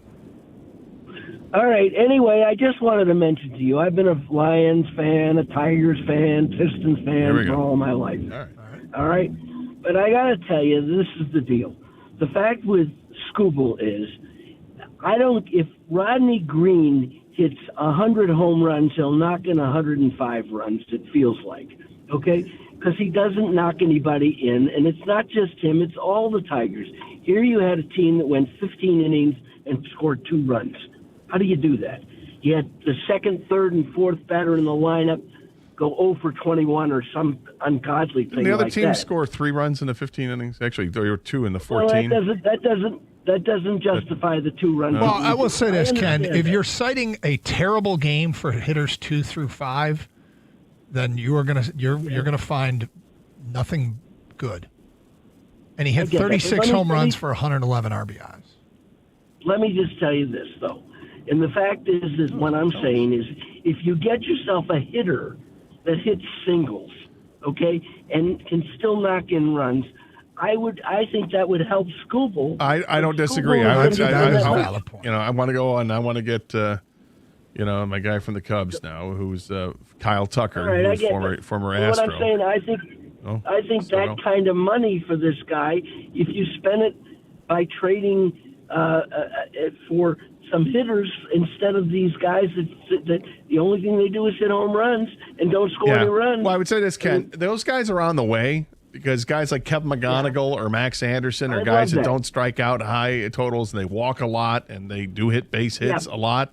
Those guys are on the way as early as 2026 next season here. That's gonna help. But the problem is if Tarik Skubal, if he's hell-bent on getting to free agency, then I think that we can all be resigned to the fact that the Tigers aren't going to be able to re-sign him because every other team with the deep pockets is going to go even deeper, and that's where he's going to go. That's the big question in the offseason. I agree with you. They have to answer that question. Tarik, are you going to accept our offer now, or are you hell-bent on getting to free agency? And if it's hell-bent, then they have to do the real deep thought and, okay, do we move him, or do we try to win a World Series this last year that we have him? I get it. Okay, I agree with you on that. Yeah, because he's going to get paid $20 million next year because of arbitration. Thank you for the phone call, 248-539-9797. Which, by the way, is something else that's not insignificant to think about. What's that? If you trade him, you don't have to pay him the $20 million. It's arbitration, which is one of your points, is that's why but you have to spend that money. And you're going to have to spend a lot more than that. Any scenario in which they trade Skubal this offseason to be satisfying enough has to either A, look like a Herschel Walker return where we go, oh my God. Yeah. Or B, be a reasonable, like people in baseball go, that's actually a pretty good return. It doesn't have to be Herschel Walker, but then that $20 million has to be allocated towards a top-notch signee. And because the point, I can see wanting to solidify your future, adding a major league ready player in a Skubal trade, but I can't see that being the cornerstone of their additions. I would really like them to spend that money. I thought they were going to do it last offseason. They didn't. So I'm not quite as confident and chesty about the offseason. They almost did. They definitely tried. The funny thing is I didn't even want that player signed for that contract. And look who's back again. Yep. And that's one of the reasons why is his agent. And his agent happens to be the same damn agent. Damn fool. Steven in Kalamazoo, you're next. What's up, Steven? Hey, how we doing, boys? All right, Steven.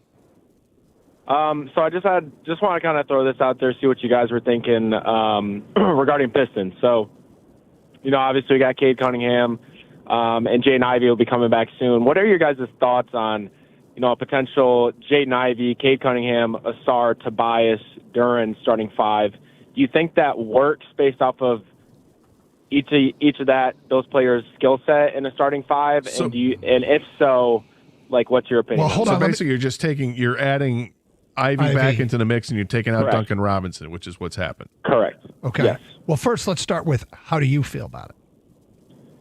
So this is my opinion. I love Asar. I love JD. I think JD I think his ceiling is limited, though. I think I would imagine the Pistons will go Ivy, Cade, Asar, Tobias, Duren. And so I think it'll be tough to have all 5 of those guys on the floor at the same time, especially with Asar. I think he's putting a lot of improvements. He's been dribbling to a couple a bit more, shooting those pull-up mid-ranges. But I don't know about spacing for Cade, right? So you got Malik, you had Tim Hardaway, all those guys last year could space the floor. And I know it's a small sample size with Ivy shooting well last year from 3, but I think you might have to make a move regarding maybe Duren. And put maybe Asar at like a 4, and you do like a salary dump with Tobias and Duren as your prospect, and maybe a first-round pick for some forwards. So, Steven, it's interesting. I really do want to see that 5 on the floor together. Yeah. I think that has potential to be great. I also am not going to dismiss that when they were healthy last year, when Ivy got hurt, they got better. And, it doesn't stand to reason with me that they got better because he was hurt. I don't know that. I'm not saying I believe that, but we have to be open to the idea that you might be onto something as far as those 5 on the floor together. Might not be it. Well, we were not going to see Jaden Ivey until likely December. Yeah. On the I don't floor. love that either. Yeah, I don't love that. And I'm not sure right now. Well, but I do recognize it. The handful of games they played leading up to his injury, they were playing pretty well offensively, and I think they'd won like 4 out of 5 games leading up to that point. But there's no question that they started to take off right around that time, and it coincides with his injury. I just think it is coincidental. I don't think it's because of it. I think it's coincidental. I agree. I keep an open mind to all things.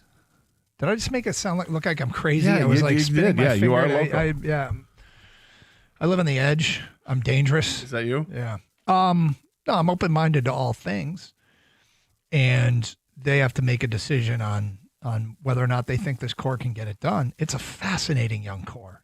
It is a fascinating young core. Yeah, and Asar Thompson is off to a great start. 2 games over the weekend was a big part of them winning games. And Ron Holland had the great first game with 19 points the first game, and then Asar's come on the last couple games. And Cade's been steady. And Jalen Duren had 24 and 17 last night.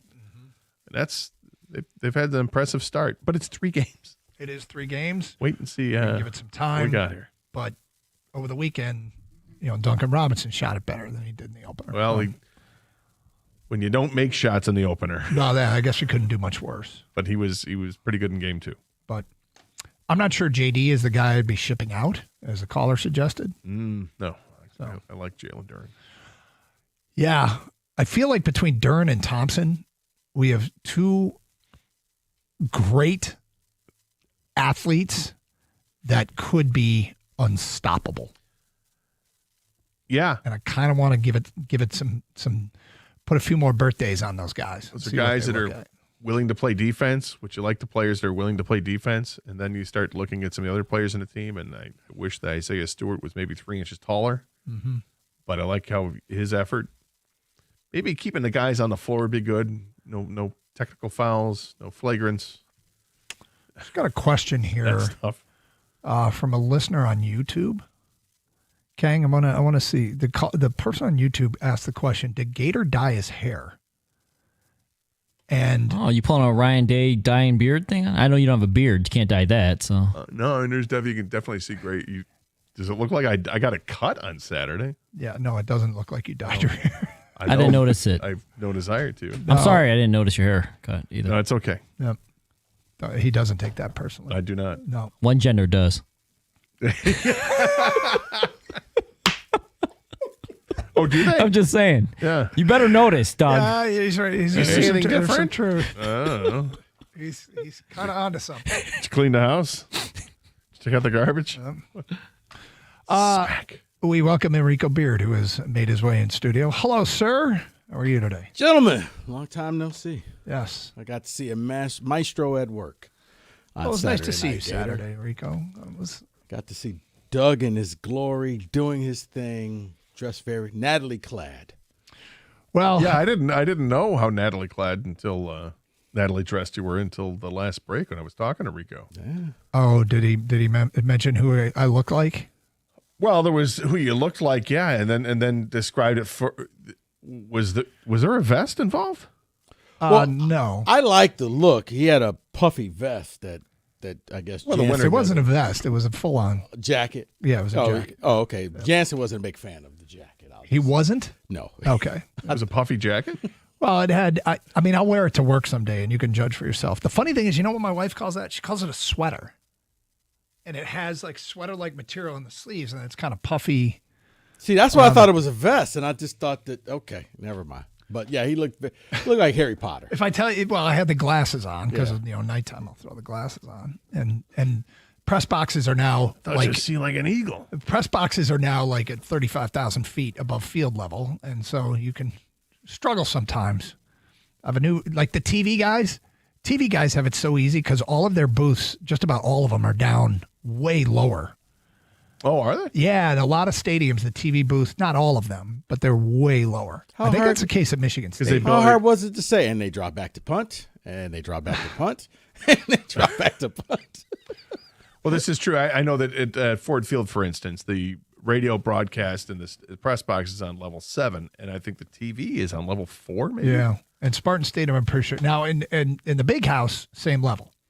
The TV booth, we can always see the TV crew right next to us. And I will tell you a funny little anecdote. Oh, here we go. There are some people from the Big Ten Network that John Jansen worked for, and they always put signs on the glass ripping on Jansen, and he can't get to them because it's the other side of the glass. So I look over and it'll say John Jansen likes wine spritzers and stuff like that. It's always some sort of kind of funny, but John Jansen likes vegetables. yeah, which we know is not true. No, yeah, not even. Unless they have cheese on them. Well, lots of cheese. Real quick, what do you guys got coming up next? We'll rehash the game. All right, there you go. Stay safe, everyone, and treat each other with respect. 97.1.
Oh, man.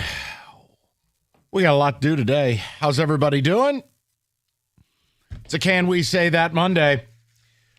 Rico Beard, star of the post-game press conference. We've got treats for you. That's all I'll tell you. Rico has blessed us today. Oh, man. We got some fun stuff from the post-game Saturday night, but we are going to do a Can We Say That Monday. And coming out of that awful football game, I mean, that was an awful football game. I don't care if you're Wolverine or Spartan. It was terrible. Terrible both ways. It was one mediocre team versus a horrific team. It was awful to watch. Then you had Chauncey's poker table show up with a couple of ridiculous calls, and you're going, can I turn this off, please? Like, could Michigan just do their job and blow us out? Nope. No, we're gonna sit here in the mud. But I have a Can We Say That? I am afraid to unleash this. I'm afraid to, and I don't know if you guys are ready for it. Anytime I have it, look, my life would be easier if I didn't say what I was about to say. It'd be easier. I could just cruise along and do what most guys in this business do. Just cruise along. But I can't lie to you. I'm going to tell you. You know, David has always told me, much like when he's at Greater Life, you speak with what's on your heart. I want to tell you one of my biggest takeaways from Saturday night. Spartan Stadium, Michigan State. Michigan beats Michigan State. I just wish they beat us worse. But here we are. Okay. Do you want me to lead with this? Yes. I've always said go with the passion. Little bit of tin. Now, I don't think I'm wearing a tinfoil hat, but I think I'm wearing a tinfoil headband. Okay. Maybe a little Rolando Blackman type thing here. I'm just hoping you're not Jeff Riegering this. Darius Miles. Okay. Headband. Yes, antennas up. All right.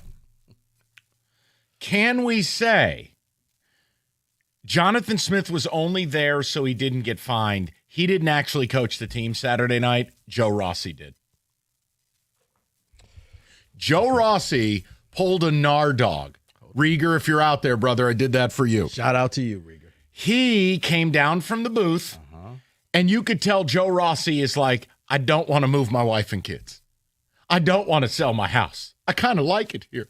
Joe Rossi had fire, passion, and it actually elevated, for a while, a bad defense. They got worn down and eventually done. Jonathan Smith looked like someone who wasn't actually doing anything.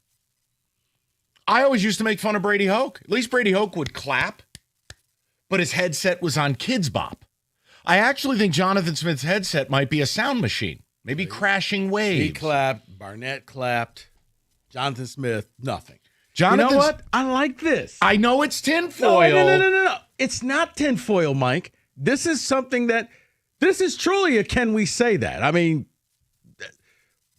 spoiler alert, that was going to be a part of mine. Oh, all right. Once again, we're simpatico in thinking. Look, I watched it from up high. I wanted to know. I came down low, sat right, because here's the thing. There was a bunch of empty seats. I watched it from multiple vantage points. Dude, there was a bunch of empty seats at the fourth quarter. So I'm like, you know what? I want to hear what's going on the bench. He's firing up the troops. They're down 24-13. You're talking Rossi. Rossi is still down there. They got the stop on Michigan. He's running out, high-fiving people. Yeah. You see this, and you're like, okay. You could see why the defense played better because he's giving them validation. He's giving them reassurances. He's patting them on the back and saying, God, he's coaching them. Do what you need to do. Let's be better. Let's do this as a team. He had a pulse. So, yes, you're right. It got to a point Saturday night watching that game. I was hoping they'd throw up on Spartan Vision like, Jonathan, blink twice, or Jonathan Smith, your car's been stolen. Something like, just, are you here? I didn't feel for a second, and even on the screw job, that offsides call, I didn't feel for a second he was into that game. Not a second. And when you juxtaposed it to Rossi coming down from the booth, here, Rieger, one more time, the Nardog, he was at least fighting for his life. And this is why, I mean, because I heard Cookies this morning saying, Well, even if they would have got the fumble, it's not to say that they would have won the game. It's like, no. It's called momentum. And John concurred. It was like, at that point, Rossi is out on the field. He's with his defense. Mike, they're celebrating. And you felt like, wait a minute. Is this thing about the flip and turn? Nope, there's a flag right there. What's the flag for? Well, he was offside. Did anybody else see this? No, it was just me. And, yeah, it's offside. Hey, the bottom line, Michigan deserved to win the game. It's clear they're the better team. There's no illusions. But you just want to play on the square. Multiple pass interference is not called. You go, all right, I see what we're doing. It's Chauncey's poker table tonight. Okay. But here's my point. Can we say what I just said? I don't feel like Jonathan Smith even tried Saturday night. I don't feel like he was engaged. He knows he's a dead man walking. He knows he's gone. And honestly, I don't even know what he does. He can say whatever he wants to say, and people get bent out of shape, Rico. They're like, oh, my God, you're harping on that personality again. Guys, you have to understand something. In real time Saturday night, even if you are one of these Jonathan Smith truthers, or you think, oh, 97.1 is mean about the personality thing. Guys, in real time, a guy with personality fighting for his life elevated his defense to the best of his ability. They forced 7 punts. 7. I don't know if they forced 7 punts in 4 weeks. No. In real time, it mattered. And if Jonathan Smith, if this was his last stand to win the fan base over, I'm not saying you take a hatchet to a ref, but you got to show something to someone sometime, especially if the product's not getting better. Here's the other one. How did they not bench Childs? Look, Aiden has not been given a real fair shake with what's around him, but let's be clear on something. Their first 5 or 6 drives didn't total anything above 10 yards. No. Aiden was horrific. How do you not bench Aiden before they did? No, you're right. I think the entire first quarter didn't have first down. It was 11 total yards. And they had one pass. They had one true running play in their first 4 drives. So I just, look, we're opening this up. I would say this too. I would walk away from Saturday night, whether you're a Wolverine or a Spartan. I don't know if anyone was happy. I mean, I really don't. I didn't feel like Michigan was any good. You know what I think of my team. And for all the people who didn't like Sharon on Friday who called us, I can't imagine they're all amped up. Well, he got lucky. He got lucky that Michigan won, or else we'd all be asking, Sharon, what were you thinking right before the half? Yeah, the whole point is, you had a timeout. You had 3 I didn't seconds. Understand that at all. You had 3 seconds. Your ball at the 50, and let's just go into halftime. Because you know what, Mike, you're right. That play never works. Wait a minute. It actually did work. Yeah. When Nebraska played you, they threw a Hail Mary with no time left right before the half and scored. It worked earlier in the day, Vanderbilt and Missouri, and I understand. They had to go to a review. The ball was at the half-yard line, not quite it. You know what? Rock and roll. You got to take a pop there. And it wasn't just me. It was like a lot of the Michigan writers and stuff were like, they were in a fog, like, what the hell is he doing? Like, no, you're right. There's a lot of people who they were starting their story already just in case we lose. We're going to focus back to this point, and maybe that was a turning point in the game. I think that neither fan base really walked away feeling great about their team. So why don't we do a Can We Say That about Saturday night? Okay. Tell us your Can We Say That from Saturday night. What did Saturday night reveal to you, whether you're a Wolverine or a Spartan? What did it reveal? What is your takeaway? You know, from a Michigan standpoint, they're not a playoff team. They're lucky they play in the rat Big Ten, and they don't play any of the good teams. I don't know what to tell you. You put this Michigan team in the SEC, they're 6-6. Sorry that I'm not sorry. Michigan State, they're horrific. But it's more than that. Like, what do you take away from all of it? Do I think Michigan could be outstanding next season with the right coach, the right portal additions? Absolutely. Won't shock me in the least if they're ranked in the top 10 and a dark horse to win it all. But we're talking now. For Michigan State, we got a lot to go. 248-539-9797. Go ahead. Talk to me. Can we say this, or you want me to go to the read? I want you to do whatever you want to do. You were the star of the show Saturday. I was not the star. Jonathan, I saw this at multiple vantage points.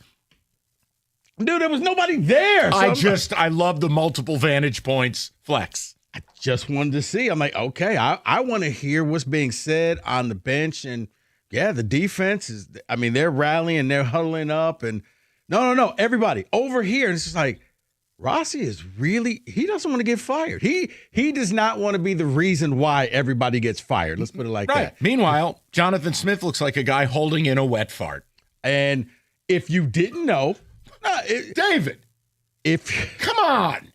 If you didn't know who the head coach was and you walked down there, you thought Rossi was the head coach. You thought Rossi was the head coach. You're exactly right. If you just turned on the game and didn't know anything about either team, you'd be like, man, that head coach, he's pumped. He's ready for this game. Yeah, Sorry, why do they keep showing that's this the DC. assistant? Yeah, why do they keep showing this assistant with a blank face? Like, no, that's actually the head coach. Even Jonathan Smith's crew neck doesn't even look officially licensed.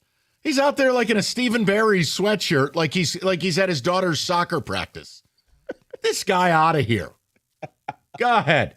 With football in full swing, you guys have heard me talk about the partnership with Fanatic Sportsbook and their one-of-a-kind fair play injury protection. There's no better place to place a bet than Fanatic Sportsbook, and Sunday afternoon proves my point. Sorry, Mike. Philly at New York, star running back goes down in the second quarter with a horrific injury. It happened. Fanatics Fair Play voided all pro player prop bets across the straight parlays and same game parlays instantly. Some sports books, they protect your bet for the first quarter. Some do nothing. Not with Fanatic Sportsbooks. That's where they flip losing bets into winning bets every football game day. I got the numbers here. Fanatic Sportsbook Fair Play policy saved 30% of the single game parlays based off of what happened at Philly. Don't wait for that bad beat with other books. Bet with the book that always has your back. Fanatic Sportsbook, winning hits different here. Got to be 21 or older. Gambling problem, call 1-800-GAMBLER. Not available in all states. Terms apply. See Fanatic Sportsbook app.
Northville Lumber, we've talked about it for a long time. They are the best-in-class Michigan's Trex Superstore. They stock all colors of Trex decking, railing, lighting, and they have it all the time and at the absolute lowest prices. So Northville, it's simple. Stop by the brand-new showroom, take home some samples, and get to business. Call Northville Lumber today, Michigan's Trex Superstore, or go to northvillelumber.com. That's northvillelumber.com.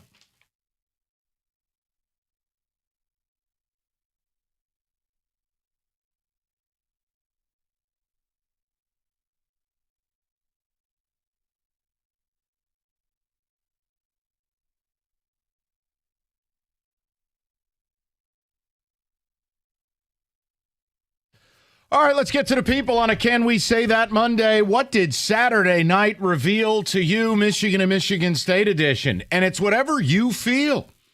I know watching the game, I didn't feel great about either team. You know what I think of mine.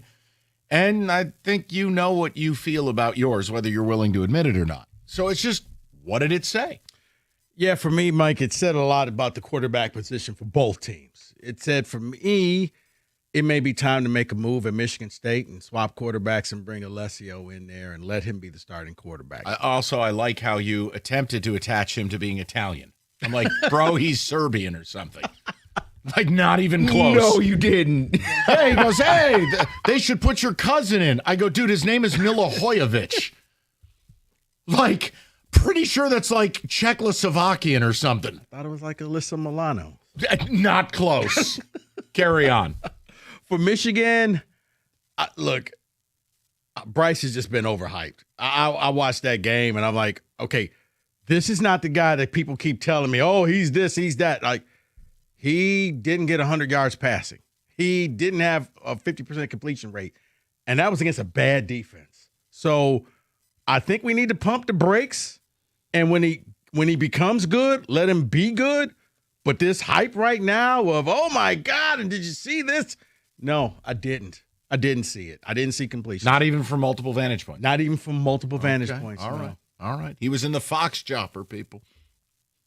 True or false, did you operate the drone show? I did not. I didn't know there was a drone show. Neither did anybody else. All right, to the people. We bat lead off with Jason, 97.1. Jay, how you doing, buddy? I'll give you three guesses how I'm doing, like, blah. Okay, I got you. Anyway, yeah, it's like you were talking about Smith and some of the coaching decisions, not just from Saturday, but going back to UCLA with that fourth down. I mean, not that I was against going for it, but the play call, why he went for it for 2 points down at an 11-point game, I don't know. It was idiocy, and I hate when coaches hide behind, quote, analytics. Math or analytic. No, it was idiocy. You don't do that. Just like you don't pass up a 44-yard field goal. You're not good enough to do that crap. Stay in the game, Right. take the points. And remember, you kicked the field goal at the end of Indiana because you needed to give your guy practice. Hello. For what? Not for this week, I guess. Maybe to help the practice covering the spread. But Smith is like the coach, the captain of Titanic, and Childs are like the musicians. They're going to go down together. Why he doesn't make the switch at halftime at the latest to go to the backup, I don't know. But for the fifth time in 7 years, I'm looking at my annual go see MSU on the road trip this weekend. Minnesota is the last of my traditional Big Ten campus visits. Oh, no. And again, for the fifth time, I mean, in the summertime, it's like, okay, you buy the tickets, you make your travel arrangements, but then it's the week of the trip. It's like, in Squidward voice, why do I even bother? All right, Jason, hopefully you got some good restaurants lined up or you'll see a cool city. I've heard Minneapolis, St. Paul is nice. Back. I'm going to Lambeau on Sunday. So all right. JC, you'll have a nice time. But yeah, I hear you. And look, I've been out of that racket for years. I can't. MSU, if they're going to take themselves seriously, I'll do it. And you know where Jason can go? Fifth Avenue. Excuse me? Fifth Avenue, Minneapolis. Home of Prince. Who cares? All right, let's go over to Justin, 97.1. Justin, how you doing? Hey, good. How are you? I think Rico kind of stole my thunder, but can we say that Bryce Underwood is overrated? Oof. Yes, I think we can. It's tough because people are like, well, he's going to win. I mean, I've had people argue he's going to be the number 1 overall pick. It's like, but not right now. Right now. My thing is people, their biggest excuse is that, there's drops. Well, you know why? Because he's throwing 100-mile-an-hour fastballs 5 yards away. He's got no touch.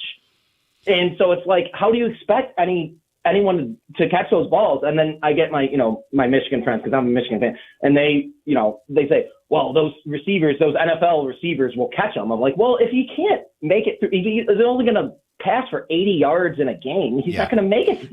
Justin, here's a trick you can play with your Michigan fan friends. Ask them what they'd be saying if Bryce Underwood were doing exactly what he's doing at Ohio State right now. They would say he should be benched. Okay, then. So, Because, Justin, great quarterbacks can make average receivers look great. And again, I think the sky is the limit. You can see the physical abilities. But if you're calling and saying, guys, is he overrated for the way the media has drank his sweat? Yeah. Yes, Justin. And specifically to me, it's the fact that it's that fastball. I can't get over how he needs just time. Justin, he needs time. He's not polished yet. And he'll be He needs time. He needs a real quarterback coach. Well, all right, can I ask a question to Justin? Justin, we had a ton of people call in Friday amidst our discontent with Jonathan Smith. And your fan base is upset with Sharon Moore. Where do you stand with Sharon? Oh, that was my other second. Can we say that they're the worst? Sharon and Bryce is a horrible combination. I'm not a Sharon fan. I mean, I wasn't even a Harbaugh fan before Stallions. I'm very critical of the coaching, and I think Sharon he's not quite like Jonathan Smith. At least he gives emotion, but his coaching decisions, I don't think he can recruit, and I think that's about it. I think I will say this. I think the problem long term is he still thinks the formula under Harbaugh is going to be the formula that's going to work for him, and it's not. A, you don't know the other team's plays, but B, you don't have that offensive line. I will stack the Michigan offensive line from 2021 to 23 comprehensively over a 3-year run, right in the aggregate. It's one of the 5 best offensive lines units I've seen in my lifetime. So I wonder about if this is how they're going to play, or as Bryce develops, do they begin evolving the offense? I don't have that answer. But does Bryce develop? Well, David, he needs time. Here's why I'm saying that. I agree with you. He does need time. My problem with the coaching, it feels like, and it seems like to me, because he's been there since January, if he's still throwing fastballs, you should have coached that out of him by now. That's off season, though. David, listen. They had him all since January. No. But here's where I'm going to have to agree with David. Okay. Mike. He early enrolled, and he won the job in the spring. Did he? He did. Or did everybody else die? He won the job. And then even it's just a week-to-week thing. Like after a few games, okay, Bryce, here's what we're going to work on, buddy. I like what you're doing. Slow it down. You don't have to zip everything in there. Let's get some touch. Let's work on this. Let's work on that. And instead, it feels like, seems like, looks like, let's just practice you turn around and handing the ball off. And then just do whatever you want as a quarterback. It also feels like and seems like, I could be wrong here, maybe they're afraid to coach him because of this NIL stuff. Oh. Whoa. Wow. Okay. Well, how about this? You mean if you upset him, he may walk away and leave. You mean the same way that Jonathan Smith is too chicken bleep to bench Aiden Childs because of what he gets paid and because he basically lassoed his career to Aiden? Boom. Yes. Look at you two. Like tag teams in wrestling. No, but it's the truth. Like, I mean, I'm sorry, but there's no way. Look, I like Aiden Childs. Now, all right, 30 seconds. Can I say something and you get to judge whether it's fair or unfair? Okay. Aiden really pissed me off Saturday night. Okay. Don't you dare be smiling and laughing when you get benched and you're getting drilled by a rival. Don't. And I don't care. Could be a fleeting moment. Maybe it was a funny joke. I just, as a fan, I don't want to see it. I don't want to see you smiling and laughing because nobody was. So fair or unfair? No, Mike, that's fair. I mean, it bothered me. People get angry over the whole way. You can do let's do the jersey swap and think of do that a little bit later. Okay, no. Okay. Yeah, I can even add to that. Like even walking off the field from vantage points. From vantage point, walking off the field, you may just want to not be smiling Yeah. by yourself. Like the rest of your teammates look like, I'm so sick of losing to Michigan, and you're just like, okay, yeah, where's the party? Remember that part I told you about escorts on to the next client? It's almost like when you sign a contract and get paid and have no accountability, you can kind of just do what you want. Oh, things aren't going well? Just sign a different contract. So, welcome to college football, man. No, nobody. You can't make them care the way that fans care. Nobody wants to see, especially after a rivalry game, a bad look, laughing and having fun because it's because the fans are miserable. Look, I don't want care, you to be miserable, and I don't care if it's Georgia, Texas, and Georgia's really good and Texas is really good. If Gunnar Stockton was yucking it up as they're getting drilled in Austin, Kenny'd be pissed. Right? It's the same principle. It is. 248-539-9797. Can't wait for Spartan fans to be mad at me for that one. Hungry Howie's has got you covered. Hey, does your football team suck like Rico and I's does? Well, you can eat your feelings. Hungry Howie's will help you. Think of it as like a support dog. It's pizza. So as MSU goes up to Minnesota to get sandblasted by the Gophers, dial up Hungry Howie's. They'll help you out. $12.99, their Detroit-style pizza, competitively priced, the opposite of MSU. And their entire menu, elite. In-house made dough, real cheese, and high-caliber ingredients, all at Hungry Howie's. So go to hungryhowies.com, and I would say celebrate boldly this weekend, but maybe just enjoy some sad pizza like Urban Meyer on a golf cart after the 2013 Big Ten title game while you watch your Spartans get beat to death with a tire iron. It's hungryhowies.com.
Oh, man. Woo-wee. Just getting started. Hey, Magic Johnson has chimed in. Oh, shut up.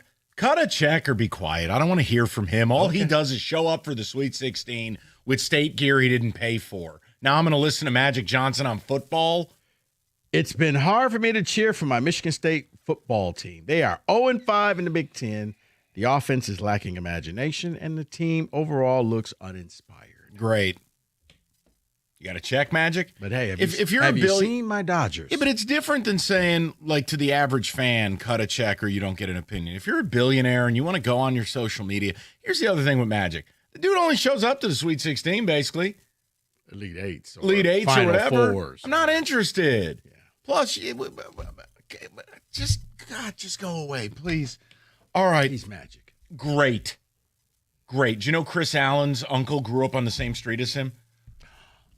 No. I never heard that before. David Ticket Text, what do you got on a Magic? Can we say that Monday? Mike, it is fair on criticizing Aiden for smiling and laughing. Bryce deserved the same criticism while getting crushed by USC. Well, look, I know there'll be people bent out of shape. I'm not yelling and screaming about it. But it's a terrible look. You have to understand the audience you're catering to. You're getting paid more money than the people in that stadium.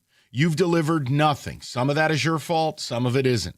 But what fans can't tolerate, whether you're a pro or now that you're a college kid, you can't be laughing and yucking it up when you got benched and you're drilled and you lost to your rival again. You just can't. And if you want to tell me you can, call up. And we can have a conversation about it because I'm telling you, from an optics standpoint, it's a horrific look. It's just not smart. And neither is taking selfies with fans while the game is still going. No, you can't do that. That's he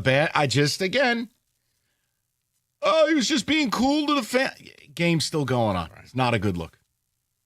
Bryce needs time, but also his receivers in high school had zero problem catching his bullets. Jerome needs to let his coordinator do the play calling, and the offensive line needs work. Someone else says, Paul from St. Clair says, John Smith headset says, breathe in, breathe out.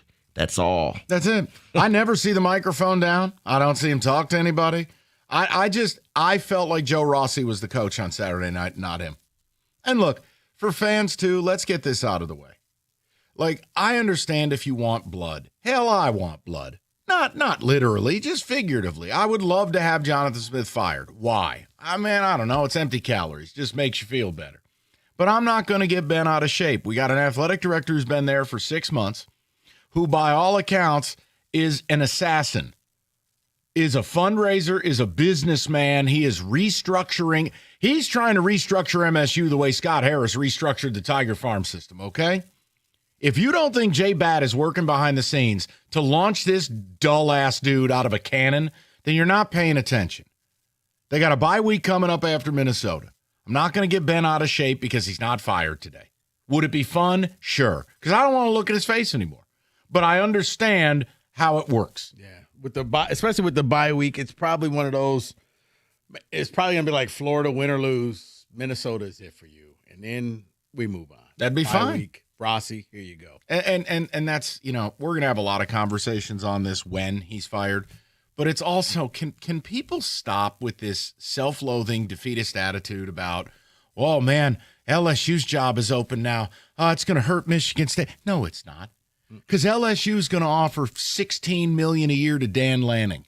Dan Lanning wouldn't fart into his cell phone if we called. It's not the same job market. They had to pay out all of this money, and where's the money going to come from?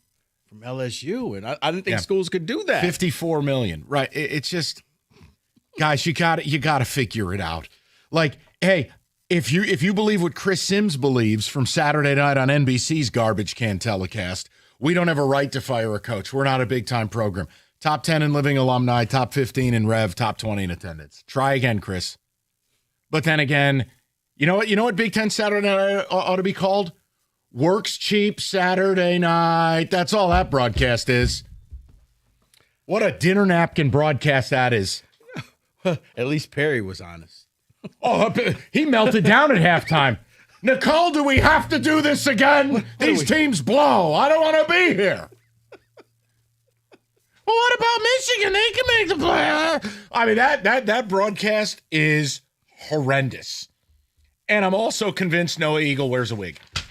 248. No way. I'm convinced it's a toupee. Now I have to pay attention to him. Convinced toupee.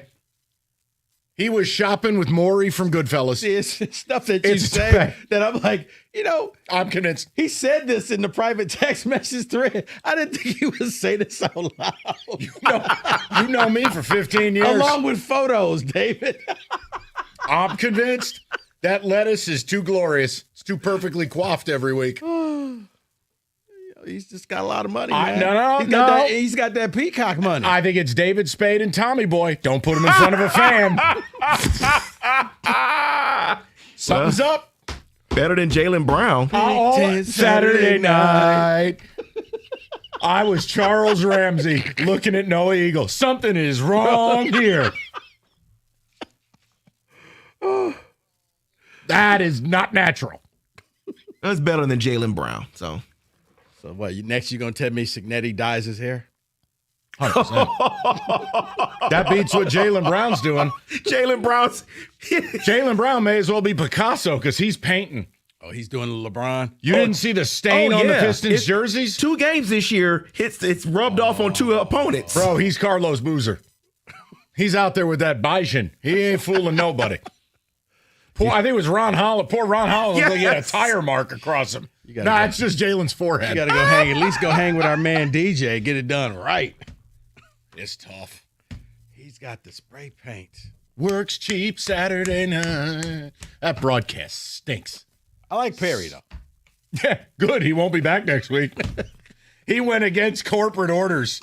Hey, all these teams stink. They're not winning a national title. Why do we have to do this? Can't we just call Big Ten, Joshua? No. Again, you know what the corporate directive was, and Perry just wasn't having it. No, he wasn't. He was like, what are we even doing? Iowa stinks. Oh, people are texting in. I agree with Mike that lettuce is fake all day long. Derek from Woodhaven. Something is wrong here. Brian and Howard. My daughter said the same thing about Noah Eagle during the game. He looks AI generated. This is how you knew the game was just not interesting, because Mike just went on a rant out of nowhere about his hair. I literally felt like walking down there to the booth and be like, hey, Noah. Oh, never mind. Look, I'm just telling you, it's jet black. A fiber doesn't move, and it looks exactly the same every week. It's impossible. David Spade in front of a fan, Tommy Boy. He may just have that, that money, and he's got his own beautician that travels with him. He is an Eagle. Yeah, we know. He got the job. 248-539-9797. David, go ahead. Mike is right. It's either fake or sprayed on hairline. I really have not paid any attention to his hair. David, don't. Because once you do, you won't stop looking. I'm about to go on the Peacock app right now and go back to the replay. David, don't do it, because once you start, you're going to become obsessed with it. Don't do it. This is what happens when your football team's headed for 3-9. Right. I just felt like just snatching the Mike, give me your phone. Just Big Ten. Hang out with the dogs. No more texting for you. From Barrett, he says, can we say that Michigan State is better without Childs at quarterback? Years of inconsistency and poor decision making. It's interesting. I can't say that because Alessio looks great in mop-up duty. Mm-hmm. Childs was looking great when he was having mop-up duty in Oregon State. I need to see him actually in a real game before I can be like, oh, yeah, you're holding this kid back. He should have been the quarterback.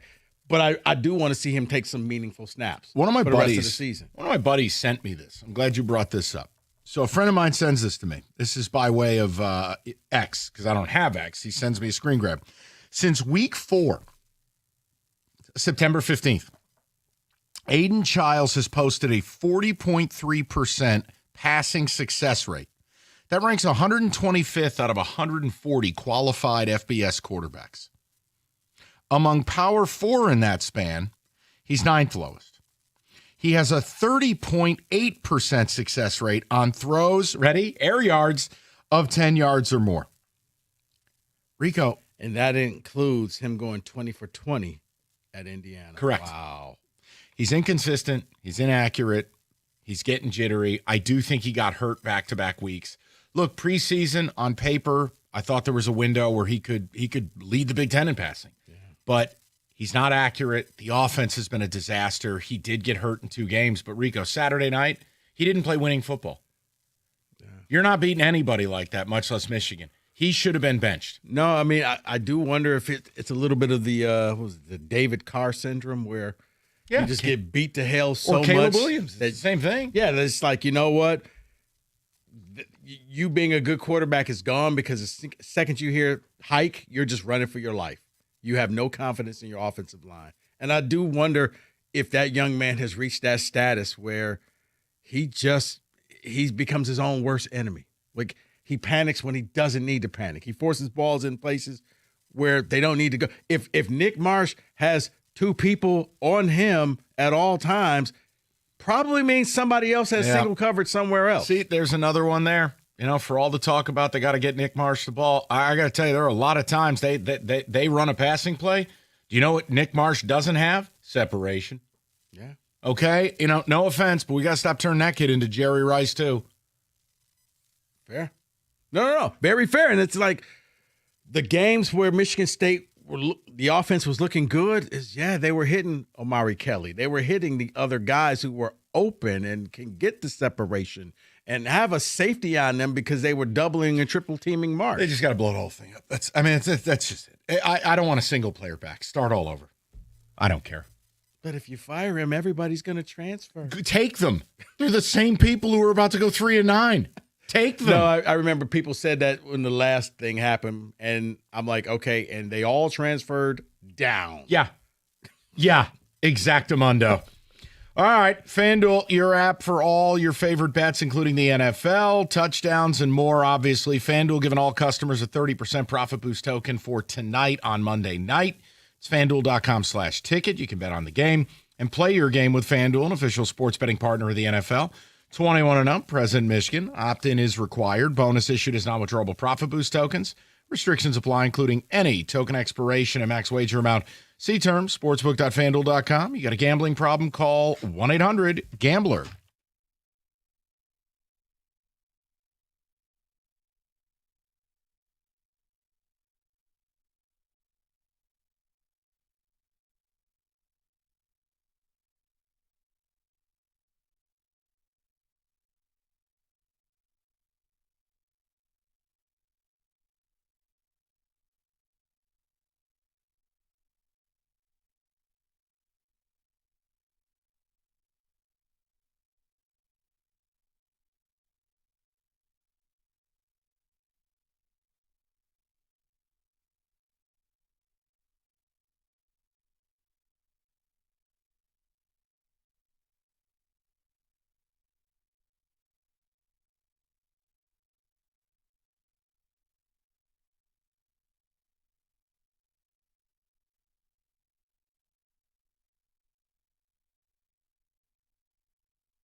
All right, it's Can We Say That Monday. We'll get more of the calls, but we got to rifle through a bunch of these right now. David, hit it.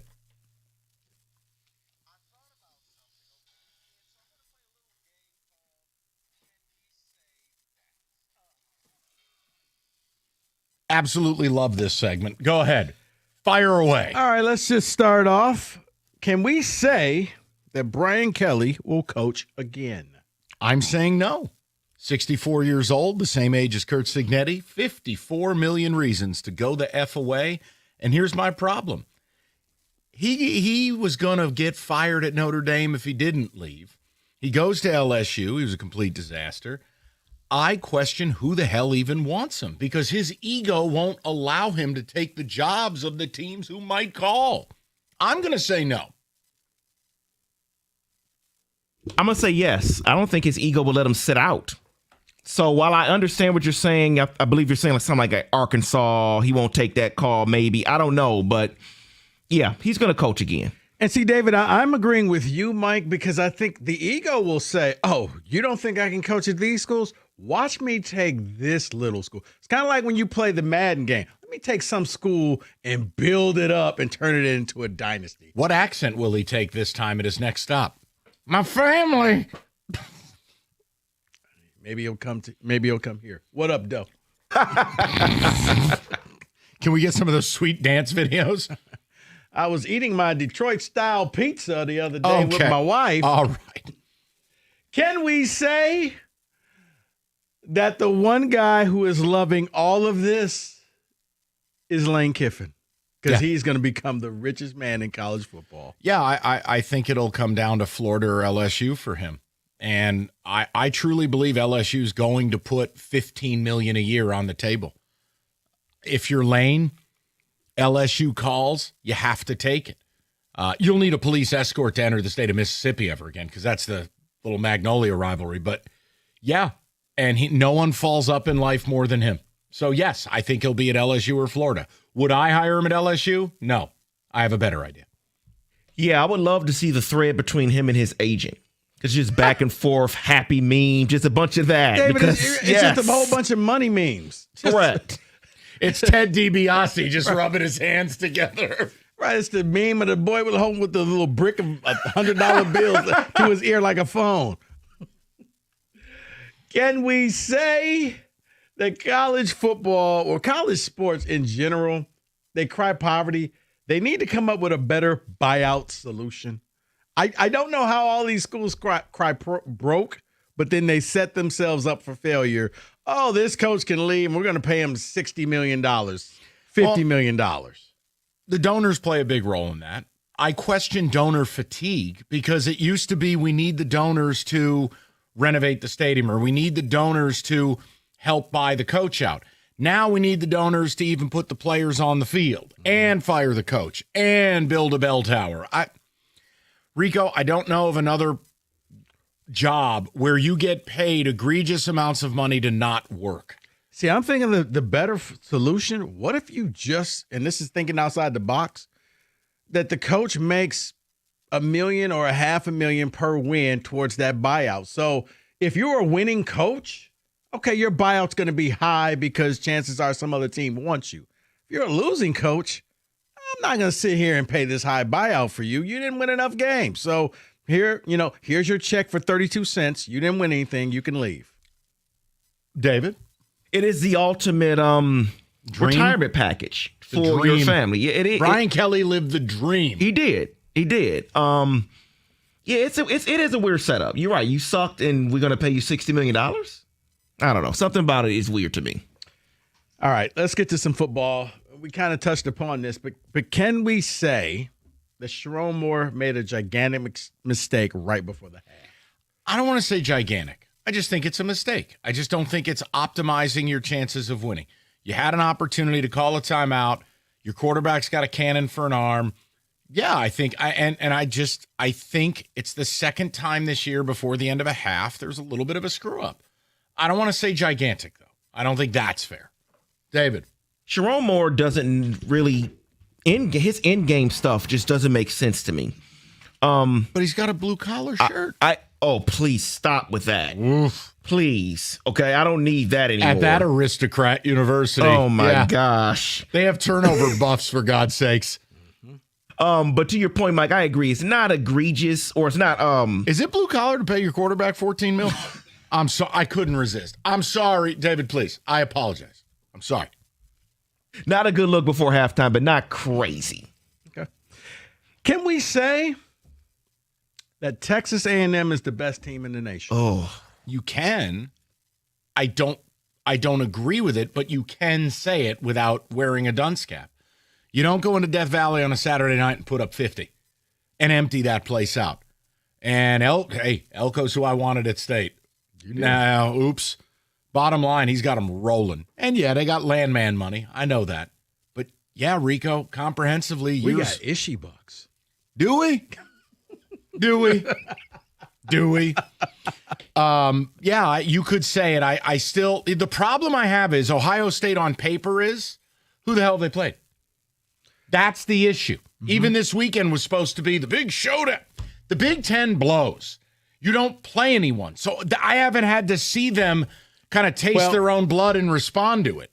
David, I'm going to let you finish, and then I want to have a rebuttal to that. Please, go ahead. I'm sorry. It pains me to say that Texas A&M may be the best team in college football. It really does. But seeing what they did on Saturday, empty seats at the end of that game, that was joyous. Yeah, and not even like a hated rival. It's that was just LSU. It wasn't like Texas where we really want to stick it to you. No, the reason that it's funny that you say that, Mike, because I was going through and I saw a stat because it was like Ohio State hasn't played anybody. I'm like, well, Indiana should be the best team. You know who's got the most wins over a top seeds, top ranked opponents this year? No. Alabama. Makes sense. They had 4 straight ranked wins. Then they played unranked South Carolina this week. Again, finally Cookies broke. Did he? He's given up on his NBC propaganda. Can we say that I don't know if the people will be ready for an Indiana versus Georgia Tech national title game? You can say it, and I agree with a lot of it because we all like a certain amount of Cinderella. But we can't have off-brand Saturday night. You only want Cinderella the first round. Right. Just like the NCAA tournament. You only wanted that first weekend. After that, you want to see teams that you know. But right here, right now, look at it. Georgia Tech, Vanderbilt, Indiana. Okay. I didn't make this mess. You can do whatever the hell you like. But yeah, I don't think that would move the needle. For sure. It wouldn't move the needle, and it would be like the year of Florida Gulf Coast and all these the only comparison I would have in the Four. history of college football would be 1990, where Georgia Tech and Colorado split a mythical national title. Yeah. Bobby Ross's Georgia Tech Yellow Jackets. Yeah. Okay. Can we say that Haynes King has now entered into the Heisman chat? 400 total yards, 5 touchdowns, including 2 rushes. I think it's him. It should be Pavia. It should be Mendoza. If you want to throw a Buckeye in there, obligatory, go ahead. Give him a plane ticket to New York. But it's wide open because all the perceived good players tanked. I have no problem with it. Haynes King is their entire offense. Yeah, they keep winning. We'll see them. Okay. Can we say that, Mike, I know you probably know this because you watch all things. Pitt's going to have a hard time keeping their true freshman quarterback, Mason Heitschel, on that team because he's been lighting it up for the last 4 games. Yeah, that's a couple The million. Nard Dog's going to have a hard time keeping him as his quarterback. That's a couple $1 million. I mean, it's just what it is. Yeah. Rico, it's sad because, in the past, that kid would develop into Kenny Pickett. Now, he'll develop into Kenny Pickett. It'll just be somewhere else. Maybe Florida, maybe anywhere, right? David, boats and hoes, baby. Whoever offers that 2.5. Between him and the North Texas quarterback, I think they're going to be the 2 most sought after Metson Maker. Did you see his 600 yards on Friday? I did. Woo! He was like Kenny with the cold cut girl. I did. David, I got time for one more. Yes. All right. Metson Maker. You know what? Can we say 1 play per 21 seconds with all the brand new job openings? Get the pastrami, Kenny. Yes. Can we stop with the new job openings? Can we say Dabo will be at a new place next year? He will not be at Clemson. Whoa! But that buyout's like 70, isn't it? Right, but I'm sure it if could he be takes, a negotiated right, resolution. if he takes a job somewhere else, it goes down. All right, here's what he could do. Could he get half the money there? See, he's the perfect useful idiot for television. Dabo, just say this, and he'll sit there in a terrible necktie and do it. But who's going to want him? Maybe LSU goes out. Yeah, current buyout, $60 million. I've already got the LSU job handled. Just stop with your inferior suggestions. Jonathan Smith? Yeah, when they need a milkman. Hey, I've got your delivery of mayonnaise. Where should I put it? That's Can We Say That, College Edition, 97.1.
3 o'clock, great to have you guys with us on a Can We Say That Monday. And there's a general question as the backdrop, and then we can go wherever you want with it. Clearly, the Jonathan Smith coaching situation is a big thing locally, but can we say that Michigan State edition? What did you take away from Saturday night? We've had a lot of people, obviously, no one's happy with their coach.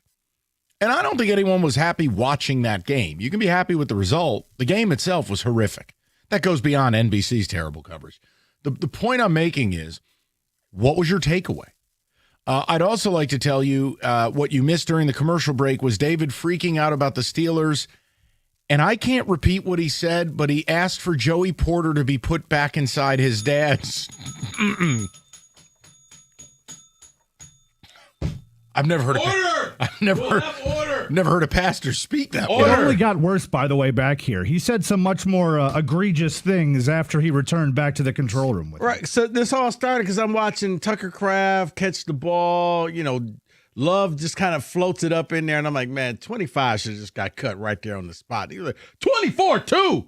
And that he should be the rant where put back. It was just okay. My apologies, fellas. I am so sorry. Jeez. I don't know what you would call reverse intercourse. I don't know what you would call that.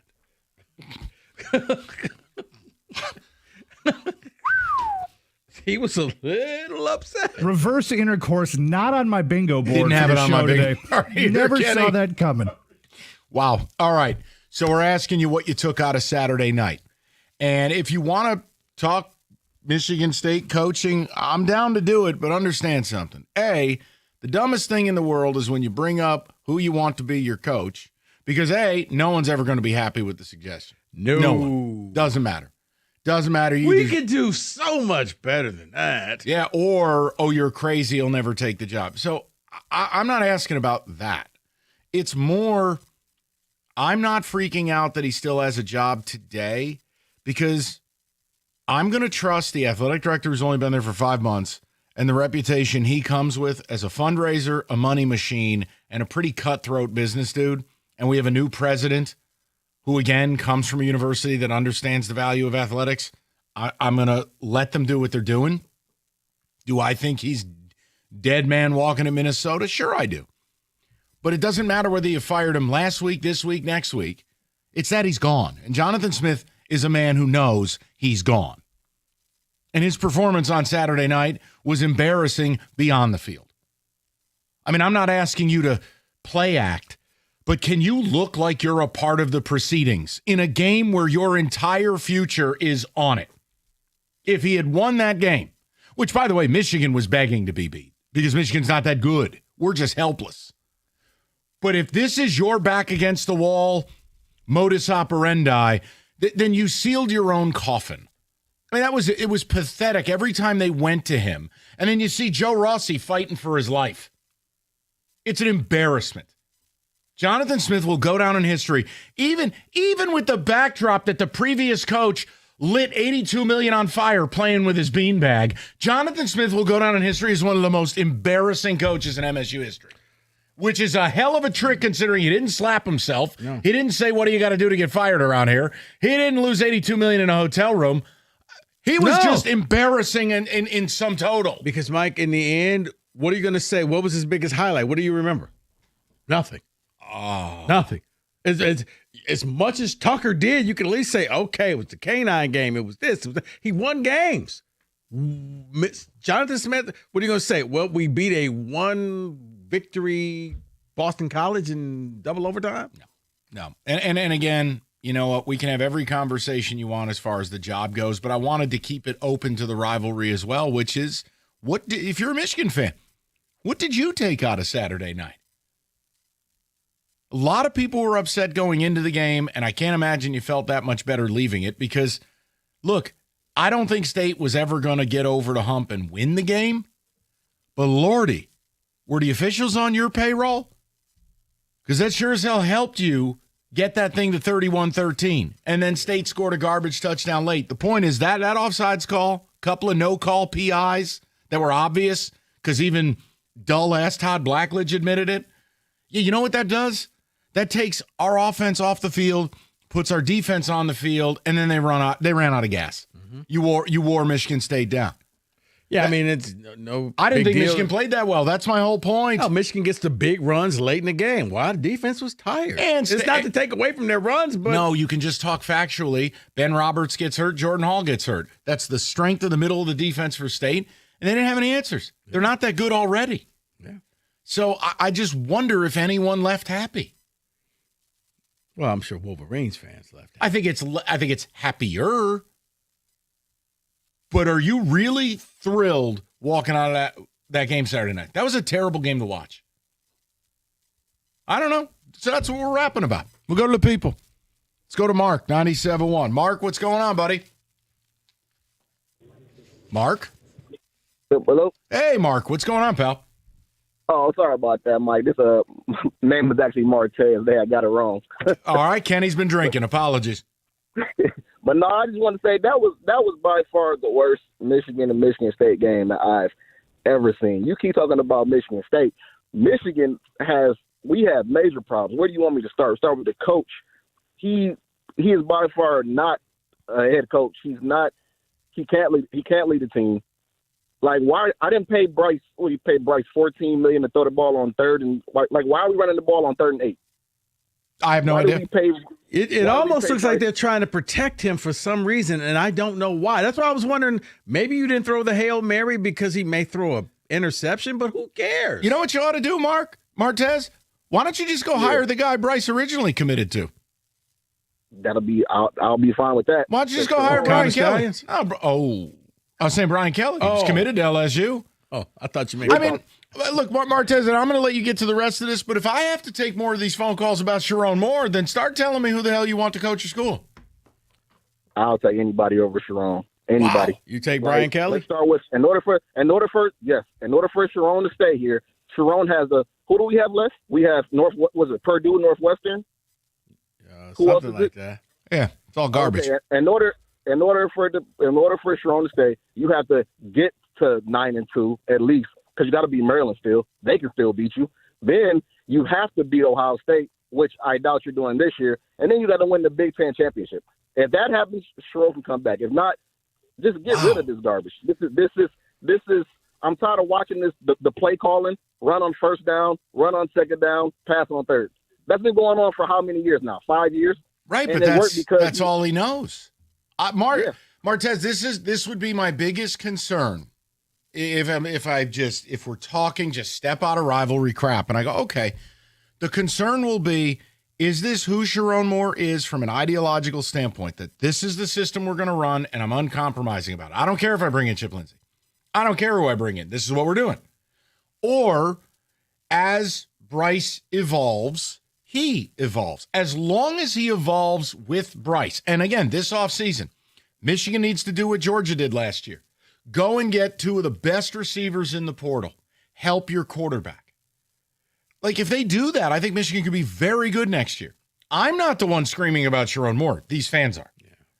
My whole point is, who do you want exactly? That's a good question. David, who do you want? I'm sticking with Sharon. I don't think they're firing him.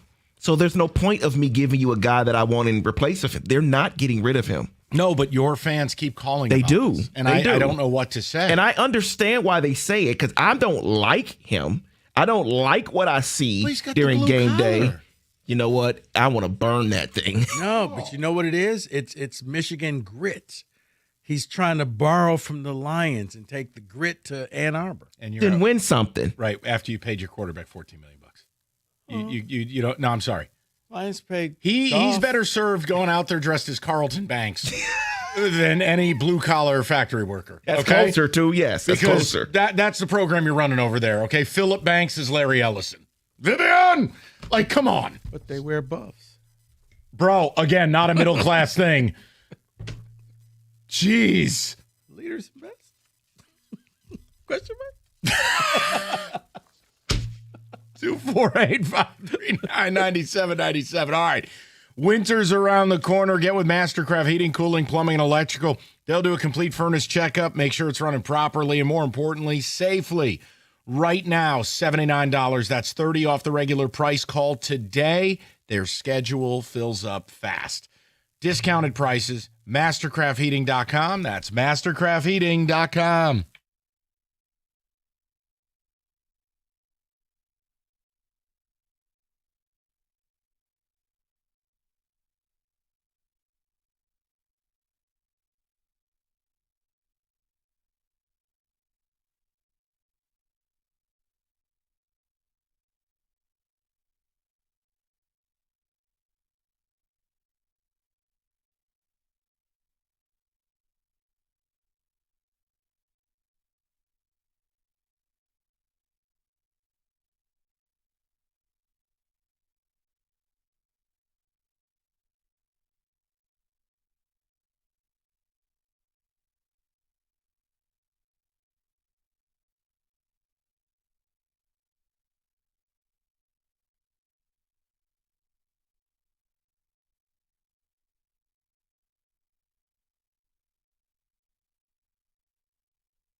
Let's get straight to the people. Can we say that Monday rivalry? Look, take whatever you want out of Saturday night, whether you're a Spartan or Wolverine, and can we say it?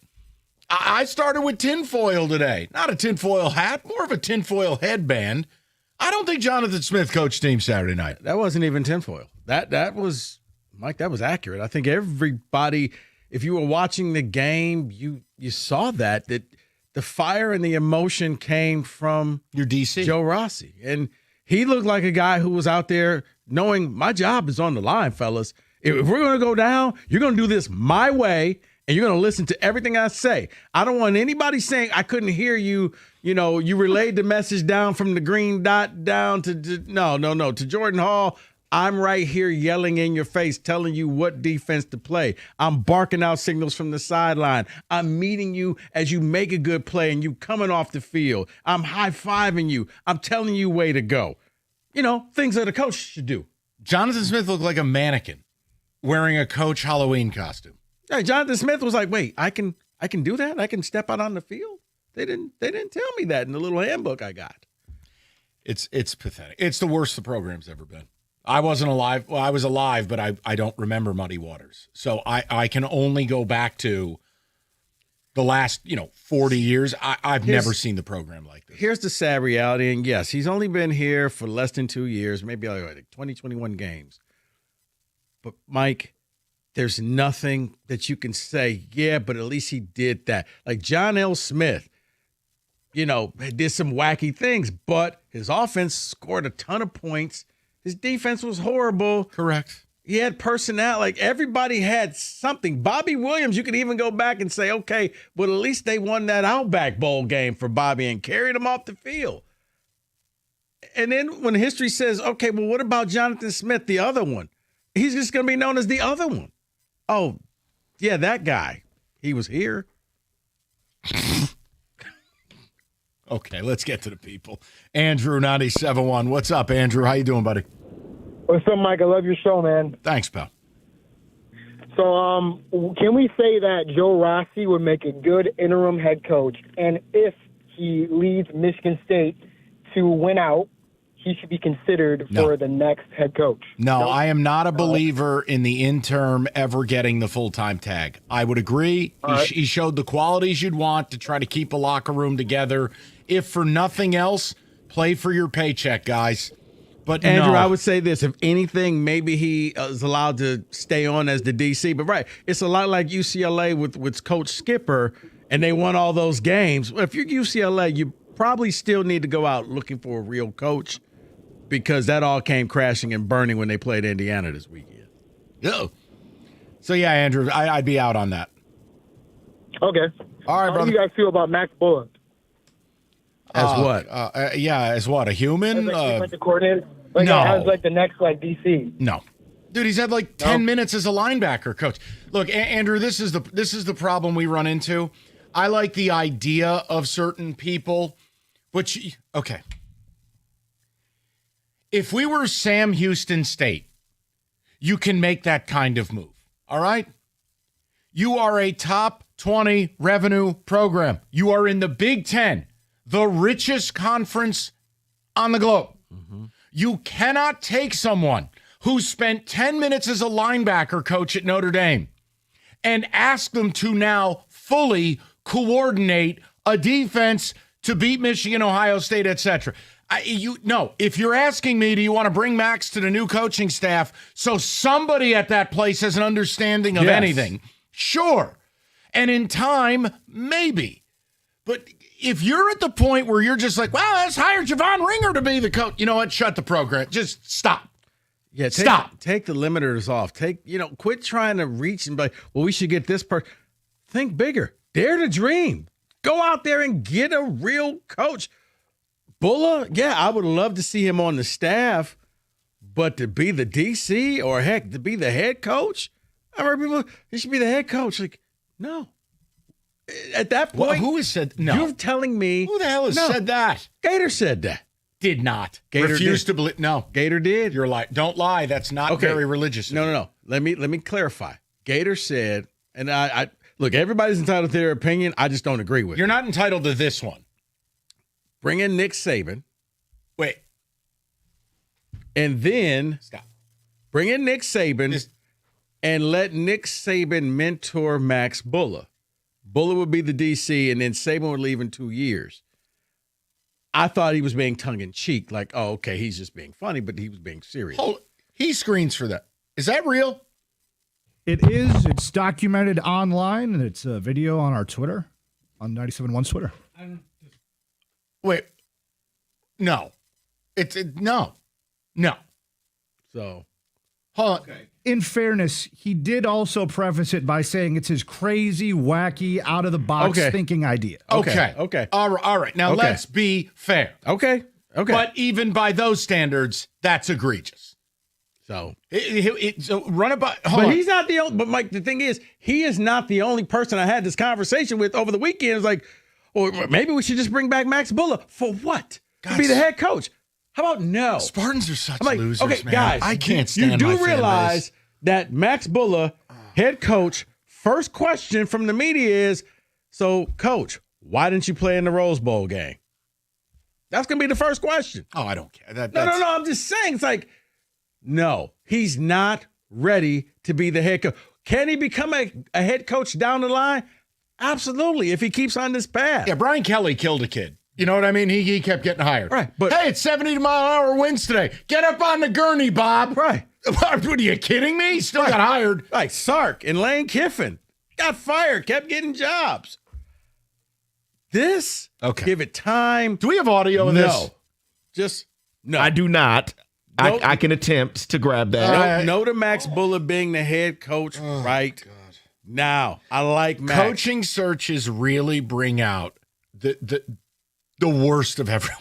No, coaching searches show you. God.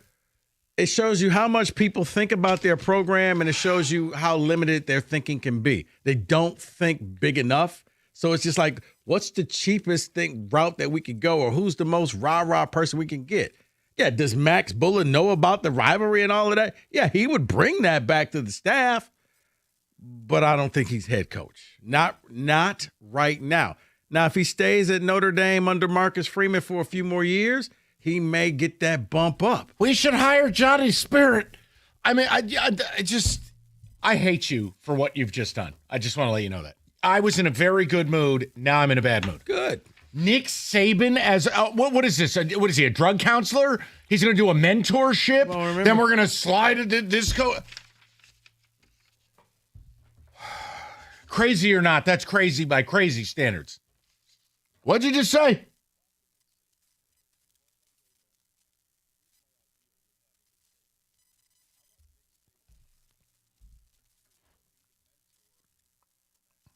Oh, Christ.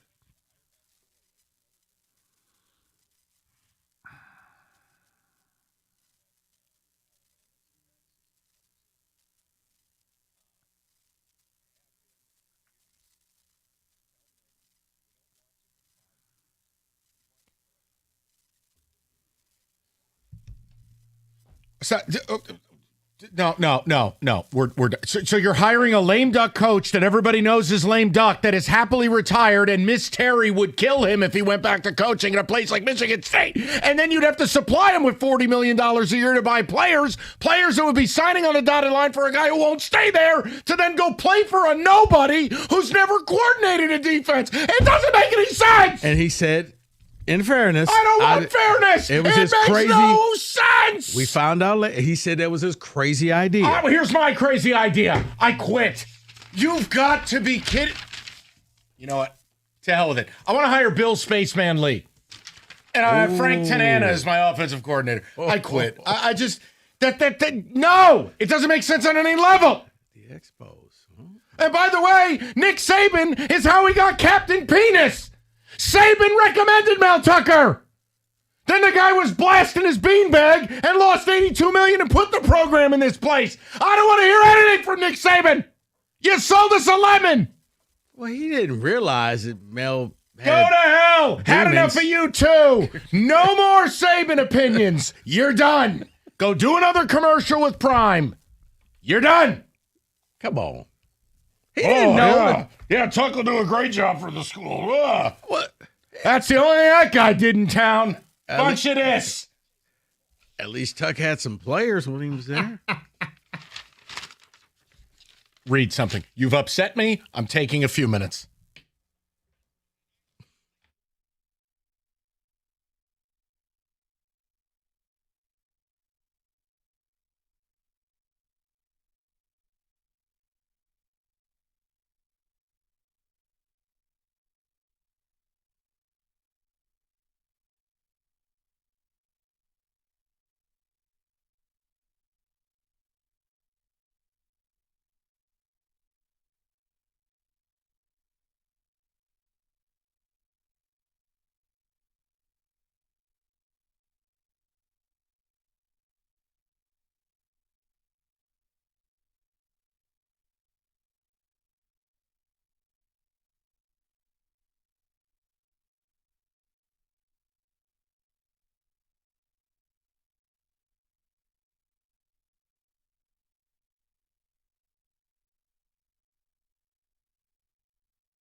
Brought to you by National Benefit Plans. Lions coach Dan Campbell back at the podium after the bye today. He says that corner Terrion Arnold will be back in pads tomorrow. They'll also open up Malcolm Rodriguez's practice window on Tuesday. The Red Wings have assigned forward Michael Brandsegg-Nygaard to the AHL. Michigan running back Justice Hayes has been named co-offensive player of the week in the Big Ten after his 152-yard and 2-touchdown performance against the Spartans. Jimmy Rolder was also named Defensive Player of the Week. The Pistons are back on the floor tonight against the Cavaliers. Here, the 6:35 pregame right here on 97.1 The Ticket. Karis LeVert and Marcus Sasser are questionable. Kate Cunningham is probable with a hip and face contusion. At the Corwell Health Sports Desk, I'm Jeremy Otto. More at 4 at 97.1theticket.com.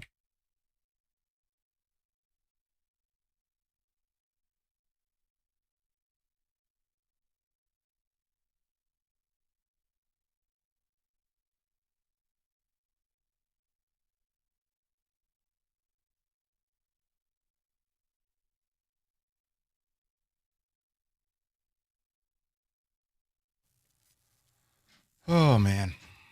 Okay. Look, everybody's going to have an opinion when it comes to that. Yeah, that's fine. Acting like State is too good for a James Franklin or Brian Kelly when they wouldn't even take your phone call is wild work. Well, that I'll never understand. Like, or the Brian Kelly. We can do so much better than him or James Franklin. Can you? Because you wouldn't be in this situation if you could. No, the other thing that's circulating, I'm starting to get quite annoyed with too, and you're seeing it. And generally, I think there's a tactic to it. Oh my God! I mean, how will MSU ever afford this? And MSU money will.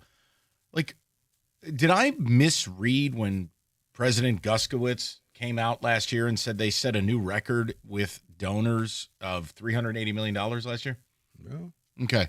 Then I read an article in the newspapers of MSU money problems and like they can't build the volleyball. How about they made a wise decision not to light $150 million on fire for stupid volleyball in some stupid arena? Yeah, I said it. It's stupid. If you're not basketball or football, it's stupid. Oh, they're going to go pro in things other than sports. Good. Get studying. No one cares about fencing. I just laugh because it's like, okay, so MSU is sitting there with one of the top 15 revenue streams in college football, but we're the one poor. LSU just is going to cut a $54 million check. Oh, your donor. The AD was hired from Georgia Tech. Do a modicum of research about Jay Batt. He is a fundraising machine. You don't think Jay Batt is already back channeling with the numerous billionaires and then the hundreds of 9-figure wealth people? Like, for God's sakes, why does it always have to be poor little MSU? They have money. No, because that's the narrative that I think a lot of people from MSU spew out there, and the fans are like, oh, well, we must be poor. You're not poor. If anything, you got the TV money. Look, everyone's poor in college football today when you got to pay a $50, $70, $30, $40 million buyout. Well, that's your own fault at that point. But that's the cost of doing business. Period, amen, hallelujah. They're going to kick off a $500 million fundraise next year. You know it and I know it, right? You want to tell me you're poor again? If your donors are going to pony up $500 million to do the things I've been asking them to do for 15 years with that stupid hellhole stadium, then don't tell me a $33 million buyout is too rich. Because if you want money problems, not that anyone would ever write this article, why don't you run the risk assessment of keeping bag of mayonnaise and tell me what your money looks like then? When 15,000 people don't renew their seats, when donorships turn the faucet off. I can tell you, Mike, if you keep him, chances are he's lame duck. You're writing off this year. You're going to write him off next year when you actually fire him. And then the next year is going to be the new coach's year 3, his year 1, which is another year you're writing off, which means if you keep this man, maybe 4 years from now, you'll see the turnaround. I can't wait for Wojo to do his annual. Maybe they should hire Jason Candle articles. Can't wait. Here's the sad reality. That's who you're playing in game 1, and you may lose that one. Whee! Daquan Finn is back, year 12. Hey, don't disrespect the Finn. He disrespects himself when he passes. Hey, they win. Yeah, okay. He'll leave Miami, Ohio to go back to Toledo in a hero arc. Win. All right, we're done here. Let's go to David, 97.1. David, how you doing, buddy? Not bad. How about you guys? Good, David. What's up? First, Mike, I got a question for you. Yes, sir. Who do you hate more, the communist that you said on your podcast that you hate, or Gus Johnson? Gus Johnson. Gus Johnson is the MF Antichrist. I thought that's what you would say, but I had to ask. Yes. Anyhow, can we say I learned absolutely nothing Saturday night? Or can we say both teams were trying to lose Saturday night? I think it's a You take your blend of both. That was a bad football game, David. It was, David. I would say probably the game that ended 12-10 was maybe worse than that game that I watched last Saturday. Even the 12-10 game was more enjoyable to watch than that one because at least there was some defense being played. Anyhow, fair. My issue with the firing of Sharon Moore is kind of twofold. He is recruiting, so there is a recruiting class coming in next year. And then the big one, what does Bryce do if he gets fired? Because I don't know what this program is going to be, and I understand he's not where everybody thinks he's supposed to be right now, according to the media. But you, me, Rico, all of us can sit here and say he's not where we thought he was going to be. But that being said, there's not a quarterback on the roster that's going to be playing ahead of him, and there's really not a quarterback in the recruiting class that's coming in next year to take his job. That being said, I know the transfer portal and all that. But David, I would say this, David, and I'll let you finish. My thing was, I'd rather you just redshirt him and really let him learn and hit the ground running next year. But if you're going to play him, play him. And I understand the first couple games, getting up to speed to the college game. But now it's to the point where I do kind of feel like some Michigan fans, like, he's holding him back. Like, he won't just let him go out there and do something. And, yeah, I realize it was a Central Michigan game, Mike, before you say anything. But at least he looked comfortable out there. At least he looked like, okay, I can try and do some things and not get yelled at. But, Rico, you're putting me in a position I despise. Now I have to defend Sharon Moore. I'm sorry. Who it's okay. Who on this roster is he going to throw the ball to? No one. Who is on this roster is an athlete that's going to be able to say, other than Marsh, that we can move forward. And at this point, Marsh is being double teamed, triple teamed, so he's basically out of the offense right now. And I understand everybody wants Chip Kelly to come in with this passing attack that we're 4 or 5 wide and we're going to have all these passing routes and all this route tree that's going to be blowing people out. We don't have those athletes on this team. We just don't. Like, we have Justice Haynes and we have Marshall, who's going to sit there and pound you to death. It's not pretty. It's not lovely, but it is what it is. My bigger question to the passing game is we had 2 tight ends against Washington that came out, showed themselves, had career days. Where were they on Saturday?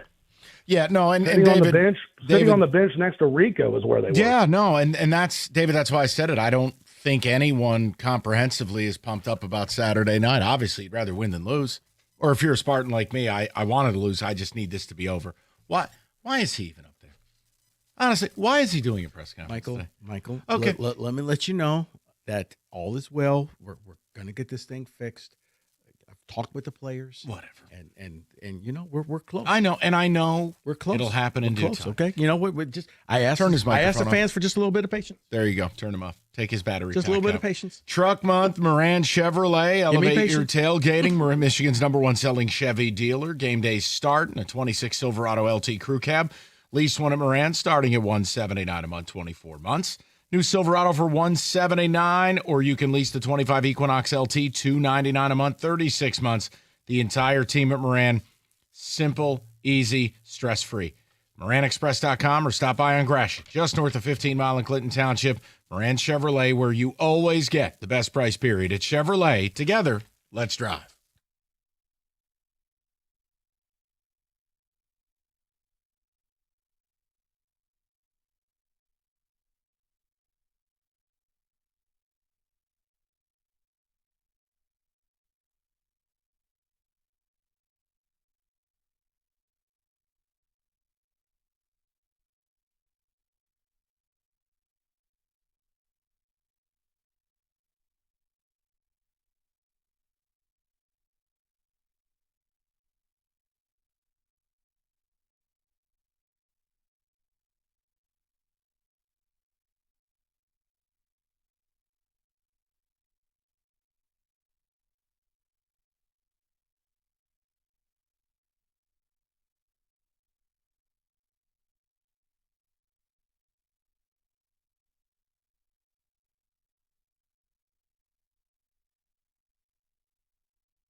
Hey, fellas, can I just bring something here real quick? Can we say that in a second? So this is something I think is interesting. Did you read the details about Brian Kelly getting fired at LSU?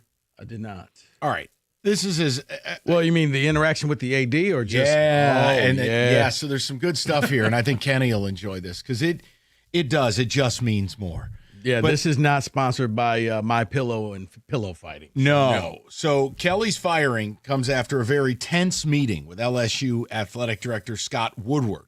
He met Kelly Sunday after the ugly loss to A&M. Woodward demanded Kelly fire offensive play caller Joe Sloan. Kelly pushed back for different changes that the Athletic says Woodward, quote, wasn't comfortable with. The AD got his way because even after getting rid of Kelly, they still fired Joe Sloan. But the best part is this, and this is where I'm always intrigued.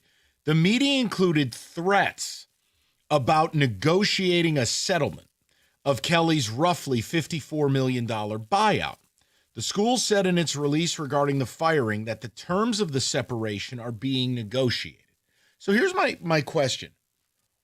Why is that never brought up with Michigan State and Jonathan Smith? Which part? Negotiating a settlement. They haven't fired him yet. No, my point is, everyone believes you're just going to owe this guy the $33 million up front. Well, I've heard conversations LSU might get out of this thing for $25 million. Well, I believe the reports came out. They've only paid 20. So that's a huge savings. But you see what I'm saying? And I'm only doing this. I wonder if it's like the guarantee contract versus the, like in the NFL, if we release you, then we don't have to, we only pay the amount that was, guaranteed up front and the rest was just kind of window dressing. I wonder if that's the case, or it's, Brian, you're going to get another job, so you'll make that money up somewhere else. We're just going to give you but this. they owe him $54 million, right? Yeah. So why is there a negotiated settlement? See, I don't know. I mean, because I know, I think the same goes true with James Franklin. If he gets a job But someplace. Franklin, there's a clause in the contract. He can't be unemployed. He has to make a good faith attempt at getting a job, or it voids the buyout. I thought it was interesting because, again, what I can't stand is, amidst all of this, there are schools that are in worse financial positions than Michigan State playing YOLO ball, and yet I got to hear the blue wall media get out here and act like MSU can't rub two sticks together. Come on. What did you hire Jay Batt for? Why are you in the Big Ten setting revenue records? Why did we just set a record for donations? So which is it? No, I'm with you, but it's, well, we're poor, we don't have this, and we can't afford this. Then join the MAC, leave. I don't care. And that's Do what I whatever you said, want. because here's the thing. Here's what I don't hear you saying. Hey, fans, we realize we're going through a tough time. How about we cut your ticket prices? We'll take 25% off. Signed, never. Like, if you did that, then maybe I would believe, okay, they are struggling, so they're just trying to say, look, I know it's a bad product. You don't have to pay full price for this bad product. No. I also love this, too, because it doesn't matter what State does, right? You can have Michigan pay $14 million for a quarterback, and Wojo doesn't say nothing. But if State gives a coach an extension, or if State decides to fire Jonathan Smith, I can already tell you Bob has his volume typed out. MSU are irresponsible with this buyout. I don't know what he's going to do with all that money. I can feel that happening. David, Ticket Text, what do you got, buddy? Michigan State was so bad, Michigan fans weren't even obnoxious. We all chanted Jared Goff together. It was the weirdest MSU Michigan game I have ever been to. And live. That was the weirdest thing, too, that they're chanting Jared Goff as there's an injured player on the field. Uh-oh. That was not good. Like, guys, let's go ahead and stop this now. Let's wait until the play. Let's see if he's seriously injured or not. But yeah, everybody's chanting Jared Goff. Like, is he here? Are you guys at all worried that this is a window into our future as college sports fans? This is what rivalries are going to look like? Is this watered down version, whether it's because of players just getting bought onto teams, or whether it be because the games mean less because they used to matter for playoff seeding? Yes, across the board. Yeah. What I you're hate saying. this is awful. Unless both teams are like in a fight for the playoffs, or both teams are really good, I think you'll get your rivalry. But if one team is good, one team is bad, really bad, no. If both teams are bad or mediocre, no. Here's Rico's problem in that argument. Losing doesn't mean anything anymore. No. it doesn't mean anything. But if both teams are good, it means we're better than you. You had a chance to put a dagger in a team's playoff chances with just one game. That's right. Now it matters so much less. Dude, this is your sport. Leave me out of it. Look, college football was the only sport where I never liked the fact that you had to be perfect or else your season was over in October. I loved it. Now, it's like a lot of teams are still fighting and doing things, and it's okay.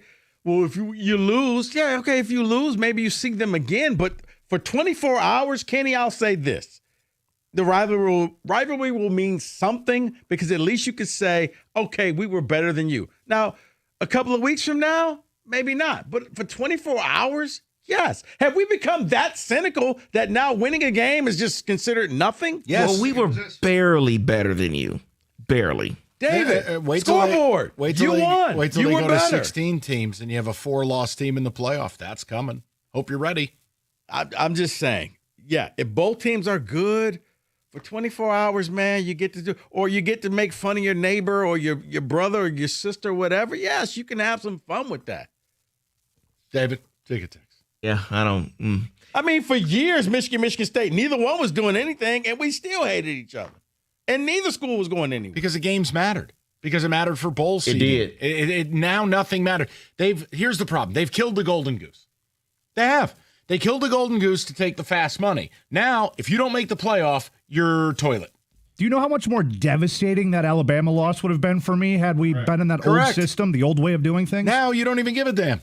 Yeah, we'll see in the playoffs, I guess, maybe. Why does he always look like he's in a Bad Boy video? Who? Coach Skipper. I was going to say, what's Terry Crews doing coaching UCLA?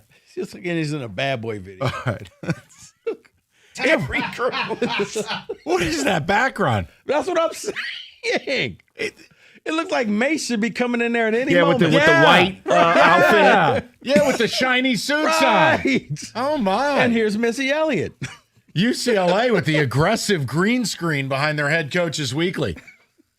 Why was Jonathan Smith appearing in front of a gallon of milk? It wasn't a gallon of milk. It was actually Jonathan Smith. Perfect. David, go. Guys, you know it's bad when we're celebrating a coach showing passion. How is this guy still employed on Monday? Because there are things going on behind the scenes that take time, and you have to have an order, and you can't. Look, everybody calm down. That's me saying it. He's gone. It doesn't matter when. Oh, but you could do what? Hire a coach now to descend from a space pod and begin recruiting? Come on, man. Just breathe. Moore needs to go. He's not a coach you can win a national championship with. He's way too scared and way too conservative out there. All right. These Sharon Moore takes are getting rather aggressive. I mean, Gov this morning was talking Brian Kelly. It's weird. I don't have any John audio of that. Oh, Gov was on a mission. And I'll give him credit. He was willing to die on that hill, and he was like, hey, think about this. Brian Kelly is an upgrade from Moore. And Underwood committed to him, so he can't hate his guts. Right. And I'm sitting there thinking, like, that's not bad, Gov. I mean, and the guy's a douche, so he'd fit in at that university. Well, let me play for you the audio that John had. Exactly. And that's the audio. I was like, oh, David actually found something. That sounded very similar to the cheating audio we have. Okay, wow. Funny, I just lectured on this in class today, the magic of silence and how sometimes it can work. John's mastered it. David? Any inconvenient topics about U of M? There you go. Wow. All right, good talk, David. Thanks for that audio. We'll run that back in the 5. 248-539-9797. It's 97.1.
Brought to you by Precision Garage Door Services of Southeast Michigan. The Pistons will look to improve upon their 2-1 start against the Cavaliers tonight at LCA. Karis LeVert and Marcus Sasser are questionable. Cade Cunningham also probable with a hip and face contusion. You can hear the game right here on 97.1 The Ticket. 6:35 pregame with yours truly. Lions coach Dan Campbell back at the podium and provided the latest on the team's injuries.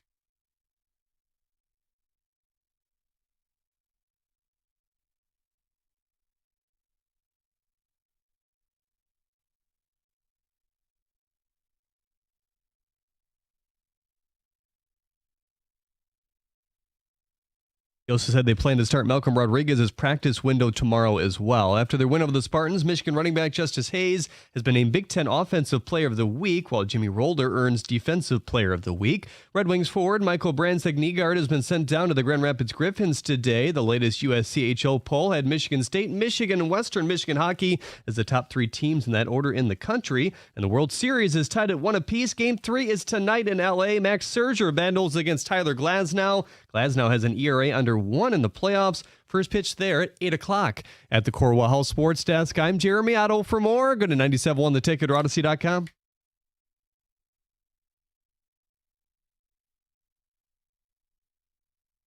All right, David, let's get to it. Can we say that?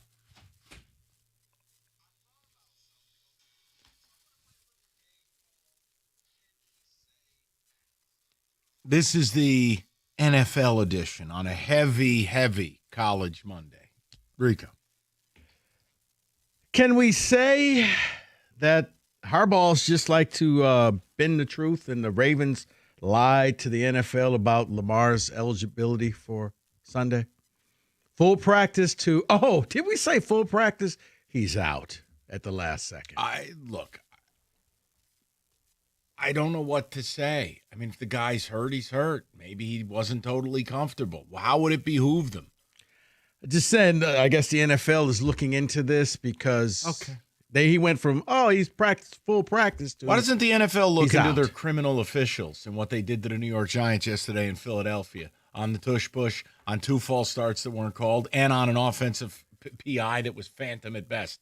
Why don't they do that? You know what? Why don't they check in with the script writers? How about we just go right to that one then, Mike? Sure. I'll skip down.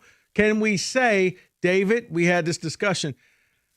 The tush push won't be banned, but I think it will be heavily scrutinized, and the referees will have to go through some type of a symposium on how to call it correctly. But you can't ref it. It has to go. That play now represents the tipping point because now at every level, pre-snap and post-snap, we have seen officiating issues from the false start to lining up offsides to then defenses now basically saying, hey, Bob, play dead, lay down.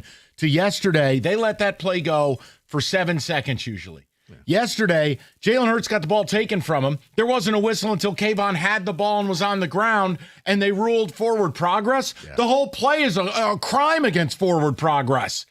It was criminal. Oh, no. That play's getting banned. I don't think it gets banned. I say it gets Put on the board. skipped. Okay. Put on the board. Okay. Every week now, there's an issue with that play, whether it's a false start, whether it's the way that forward progress, something's happening every week. They have to get rid of it. They can't ref it anymore. They won't.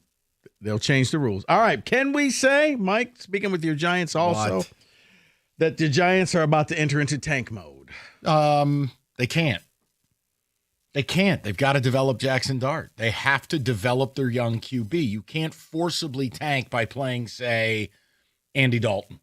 You can't do it. I think, if anything, the Giants might shop at the deadline to try to get a wide receiver to keep this kid's development moving forward.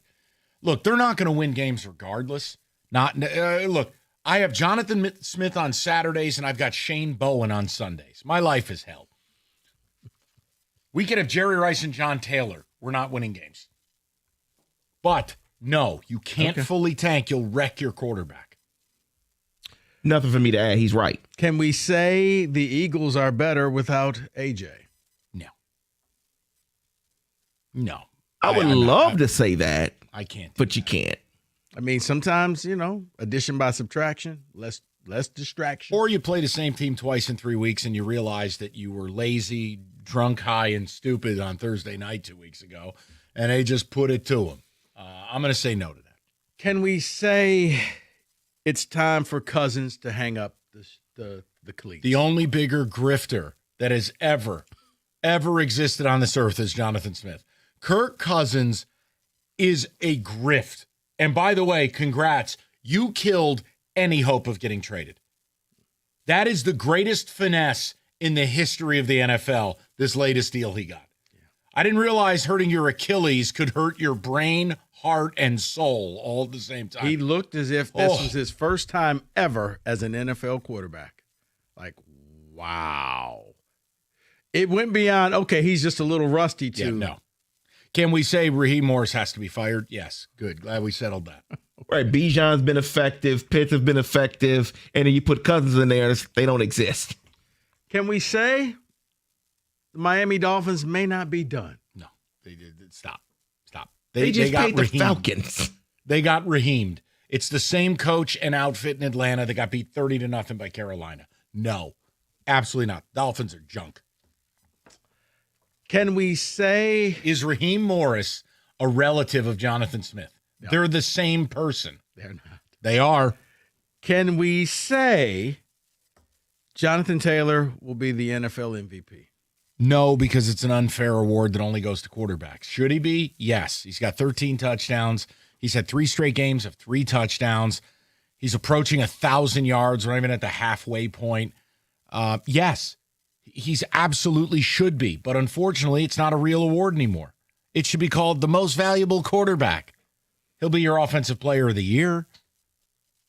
I'm so upset you put this question in here because I've been debating this with my friends all day, sending me stop. He's not going to win the MVP award. He just won't. He'll be a finalist. So you can put his picture and videos up there on NFL honors and, oh, look at him. He's never going to win it. So you're saying script writers are saying it's going to be Mahomes again. No, it'll be a quarterback. It probably will be Mahomes give it again. To non-quarterbacks. Okay. Can we say that Jordan Love made that game personal last night in that victory over the Steelers? I'll leave this to David. I wish my team would have made it personal for Aaron Rodgers and showed up for him because no one played well last night. The offense didn't look good. The defense didn't look good. Special teams didn't. Oh, I'm sorry, the kicker, he can kick. I mean, DK, I'm DK and you can't check me. So yeah, but if we can't block for the quarterback to get the ball to DK, it doesn't matter. Okay. I told you Friday, I think your secondary's woefully unathletic. And correct. The Packer wide receivers and tight ends, they're quick, if nothing else. No, I didn't envision Jordan Love completing 20 straight passes, but there we were. Mike, this one's for you, but I think it's an easy can we say that the 49er injuries are catching up to them? Yes. What I comped it to on the football show is if you're at a train station, the Niners are the train you probably want to get off of. And maybe you want to board the Houston Express. They've won 3 out of 4. Rico, you hit a point. You start to really feel the loss of a guy like Bosa, Werner, etc. Stroud had enough time to cut loose those high-level throws that we got used to seeing him do. That's unthinkable playing the Niners. Oh, no, I think a good game is when just at the end, not that you just lost and there's no other players gone for the next 4 weeks. And they lost 2 more players. Even though they lost. So. Janoris, Bedoris, Lenoris, Minoris. Diamador, Lenore. You just love that dude's name. Hate to see it. That injuries are catching up to the. Right. My starting running back's leg is on backwards. He thinks he's getting sympathy from me. The starting linebacker, his foot was backwards. Wah. So yeah, I've seen the backwards and been there, done that. Foot's just backwards. Just sad, man. Just really sad.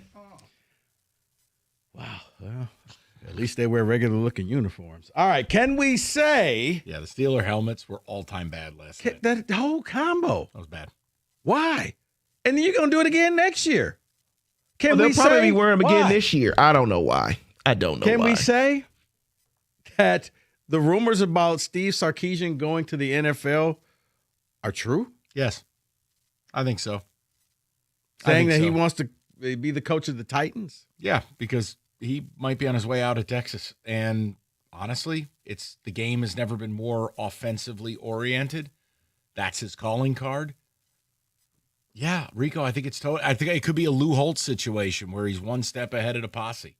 It was just really weird, David, before I let you, because then he came out with a press release before, and then admonished the people at the. I'd like to meet that person. With Diana Rossini, like, it's so unfair and that's wrong. And it's like, do you think she just made this up on her own? They're playing both sides. Yes. Because, yes, I think he is trying to leave or looking to leave. But then you can also say, well, I'm not, and see if they're going to bite and give you a new contract and support you. But no, he's gone. As players found out, and he had to, well, no, this is all wrong. Like, but Coach, where'd the info come from?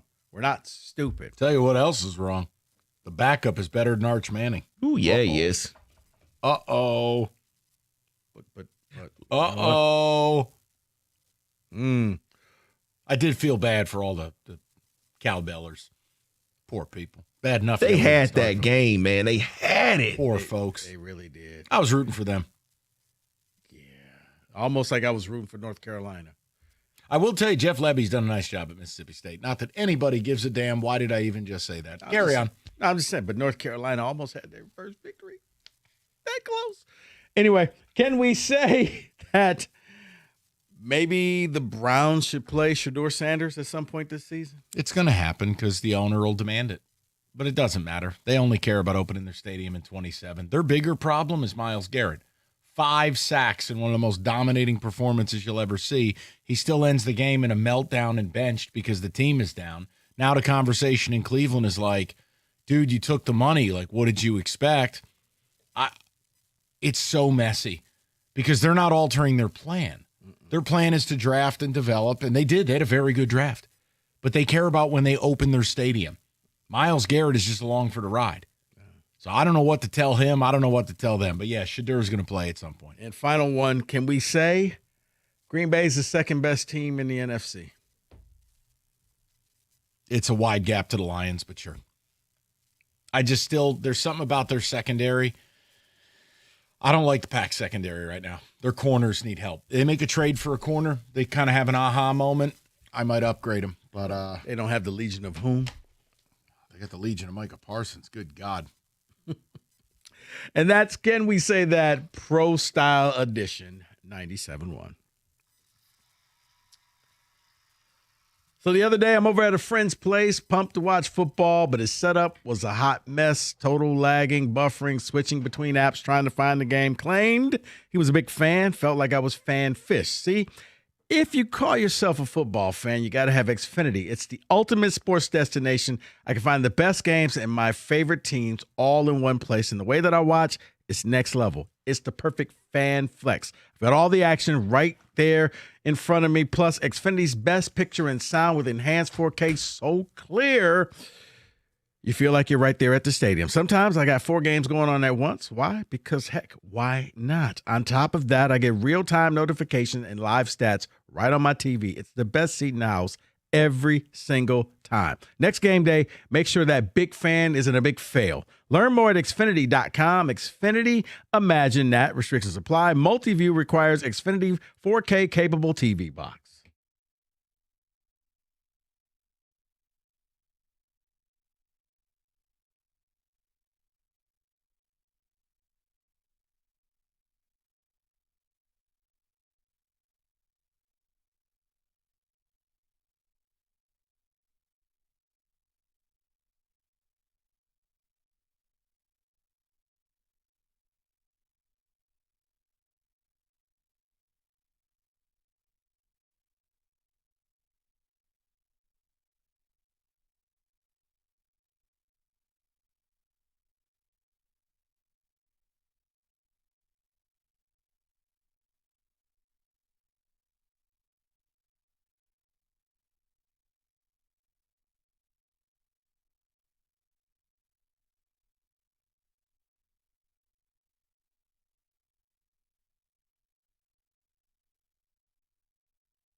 Let's talk about David Femminino for a moment. Every lawyer says the same damn thing, how much experience they have and blah, blah, blah. But the experience doesn't mean a whole lot if you're treated just like another number, right? Just a case number.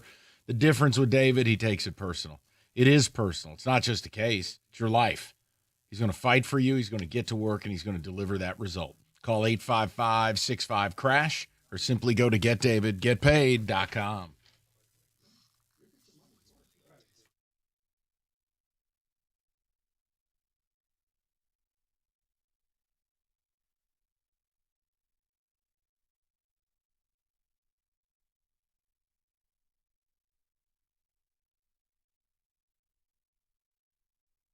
All right, David, let's check in on Ticket Text. It is a Can We Say That Monday. We just did the NFL here in the 4 o'clock. We gave you the college previous.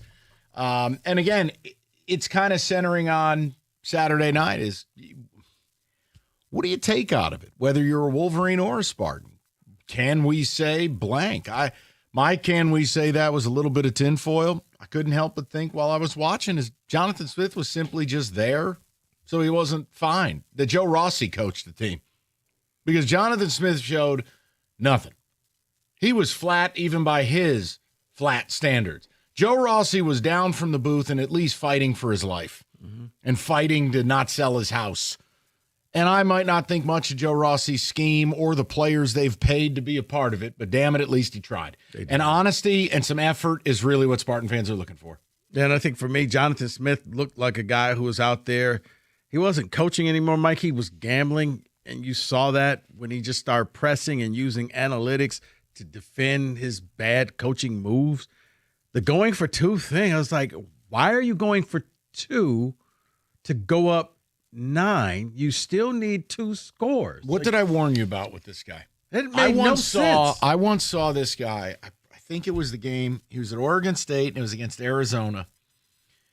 Rico, I watched him fake a field goal from the 30-yard line with 6 seconds left in the half. You thought you were going to score.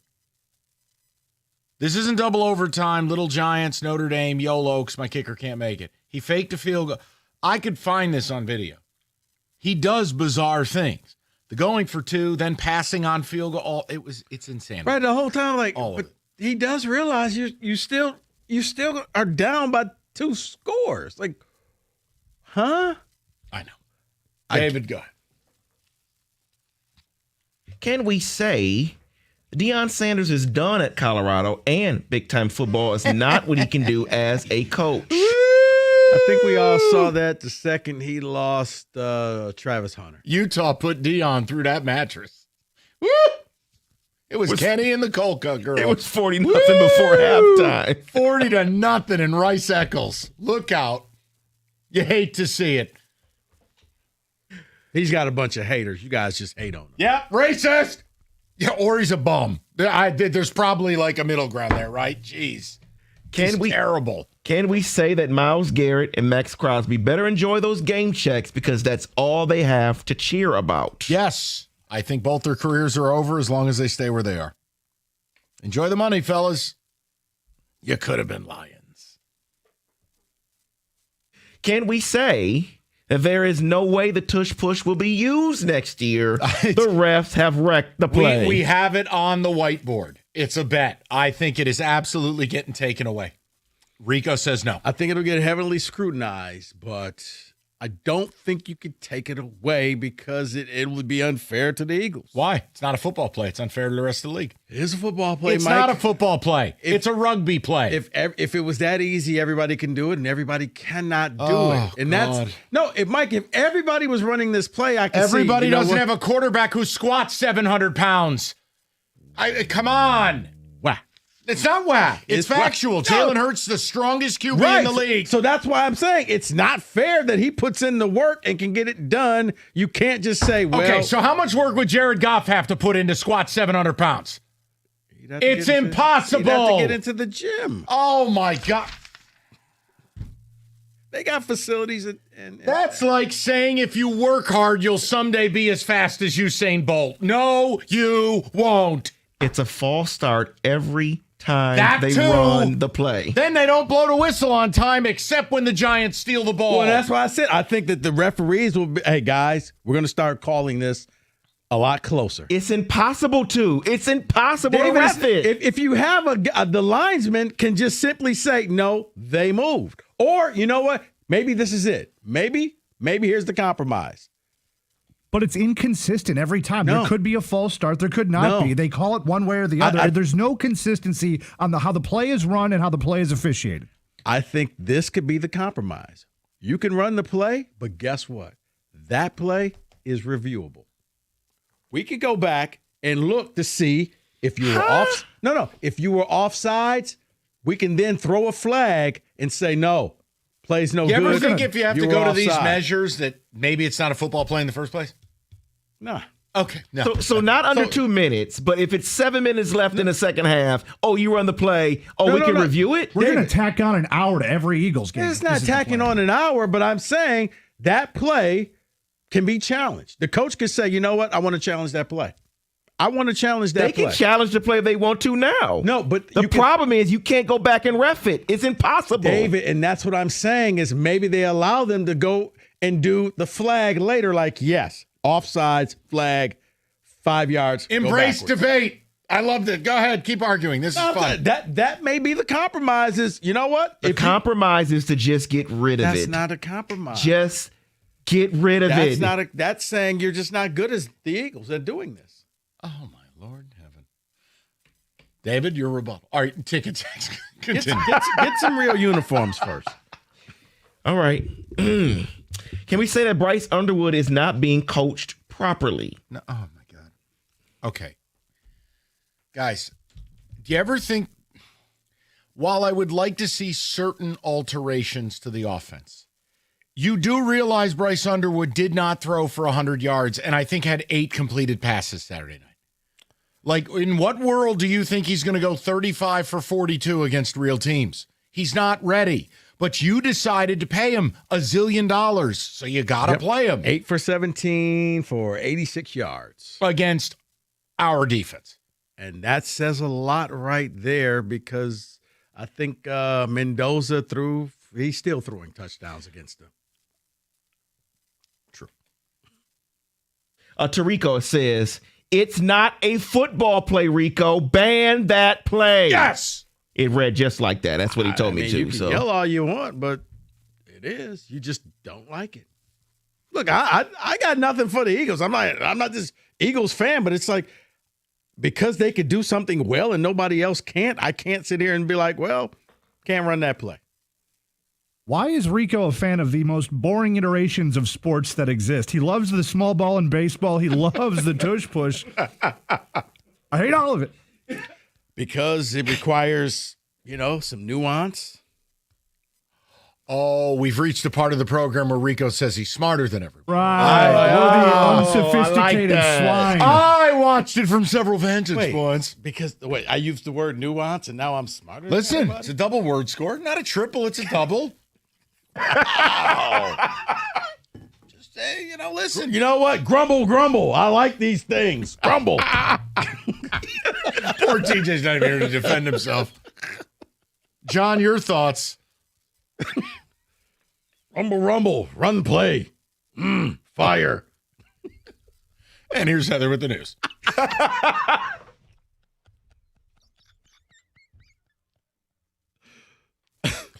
Okay, then. Let's move on. People are unprofessional. This football season, elevate your tailgating with a new truck from Moran Buick GMC. Rumble. Rumble, rumble, rumble. Trucks. 25 Sierra Elevation Crew Cab right now. $179 a month. The new Sierra, $179 a month. The best pricing of the year. Or a 25 Buick Envista, $259 a month. Inventory rolling in daily. MoranExpress.com. You can check the stock, but also get certified service and that free loaner vehicle. It's Moran Buick GMC, where you always get the best price period. On Telegraph, just north of Eureka and Taylor, or online anytime at MoranExpress.com. It's Moran Buick GMC. We are professional grade.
Brought to you by Moran Buick GMC. Lions coach Dan Campbell back at the podium after the bye. He says the corner Terrion Arnold will be back in pads tomorrow. They'll also open up Malcolm Rodriguez's practice window in the linebacker spot there. Michigan running back Justice Hayes has been named co-offensive player of the week in the Big Ten. Jimmy Rolder was named defensive player of the week.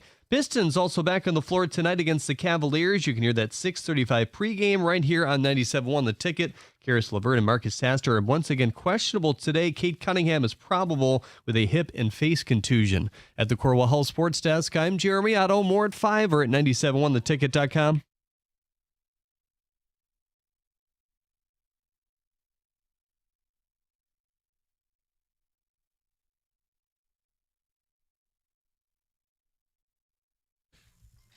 Good to have everybody with us on a Monday. Michigan beats State again, and I don't know that anyone left happy. So we're rapping about that game. Lions on the bye week. Yes, I know there's a bunch of articles now. I don't want to go down this Scooble road again. I told you we were going to do the topic to start, and then I'm not going to get into this crap. Oh, the Giants' perfect trade offer. Mets could show interest. Dodgers may make all ifs, buts, maybes, and whens. The winter meetings are December 7th through the 10th. Wake me up then. Mm-hmm. I just can't do it every day because it's going to be the writing every day. Does there seem to be a sentiment among those in baseball you're shopping him? Yes. Yeah. But you know what it becomes? The mock draft. Yes. Where everybody has a mock draft and this guy, and you sit there and you start arguing hypotheticals. And in the end, the mock draft never goes the way of the real draft. I want to play. Can I play your special audio? Oh, like I'm notorious for hating press conferences, and are we hearkening anymore? We're going to hearken to Saturday night, okay? Because Rico went to the game. You're doing the Lord's work, but then you want to go to the post game. You like this crap. Yes. You know what? Finish. I wanted to be there because I didn't know what was going to happen. I didn't know if Bat was just going to tap him on the shoulder and say, you know what? Don't worry about it. I got the press conference. He's gone. Well, part of the reason these college and pro press conferences are absurd, like if you've ever watched the NBA Finals, some of the people that get credentialed and you go, wait, that's what we're asking after Game 6? I want you to take a listen to something Jonathan Smith was asked. And this might be the most absurd question, especially when you consider the context of you are 0-5 in the Big Ten. You are 3-11 in the Big Ten at large. You are essentially already fired. Take a listen to this question.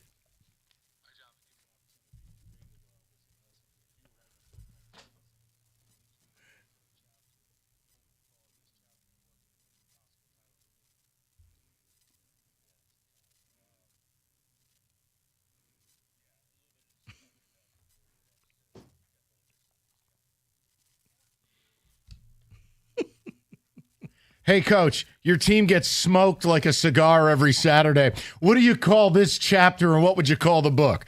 I don't know. How to grift a university out of $33 million in 8 easy steps.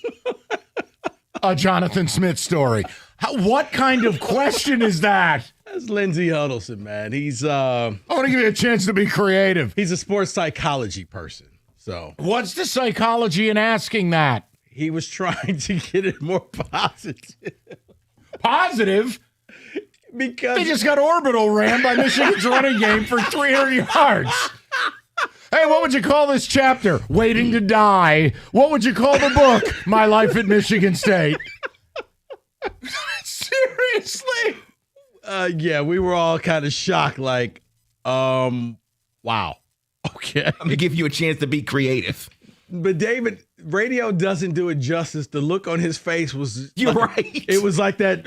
I'm sorry, what? Right, when you run it back at the start and he's like, yeah, grumble. Like, hold on, listen to the first 2 words out of his mouth. Can you re-rack that, please?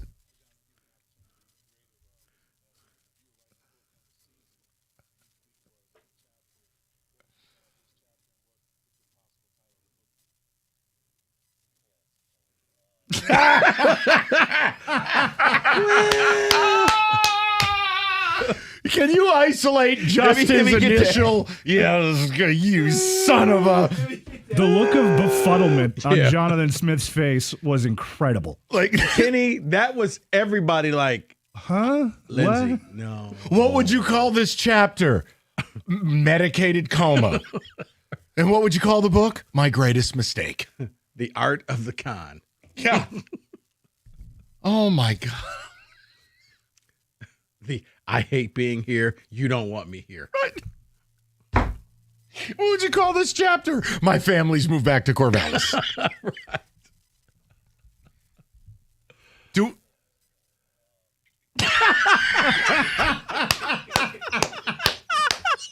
You just go ahead and add that to the drum board. Wait, one more time, David.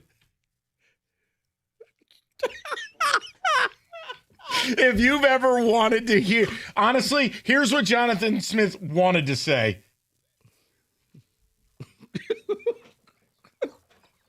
It was very typical. I think that if you could see his thought bubble, that's exactly what he was thinking. Like, come on, man. Come on. You can't ask me this question after getting beat by Michigan. Thought bubble. I thought the video was buffering when he was trying to answer. I saw the spinning ring going around in a circle. No, we were all like, wow. What would you name this chapter? I don't hate my life. Right. Waiting to go home. Boarding phase. Like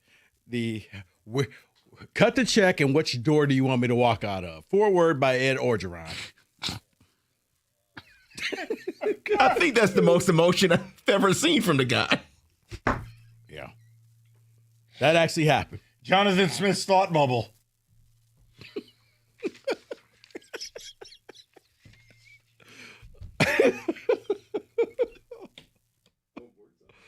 Oh.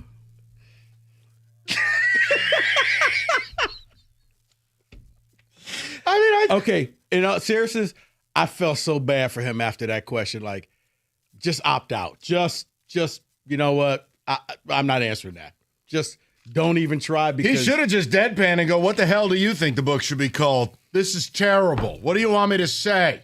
We just gave 300 yards rushing to that average-ass team. I would have loved that. I mean, but that would have shown some passion right there.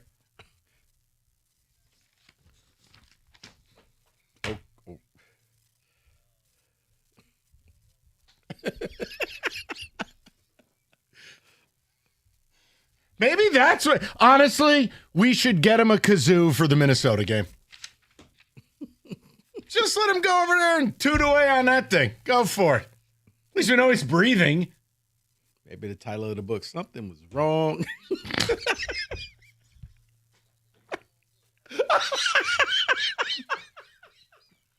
The chapter's called Waiting for My Buyout. In a book titled, They Offered Me What? Jonathan Smith's first reaction when he actually realized he had left Oregon State. No, something is wrong here.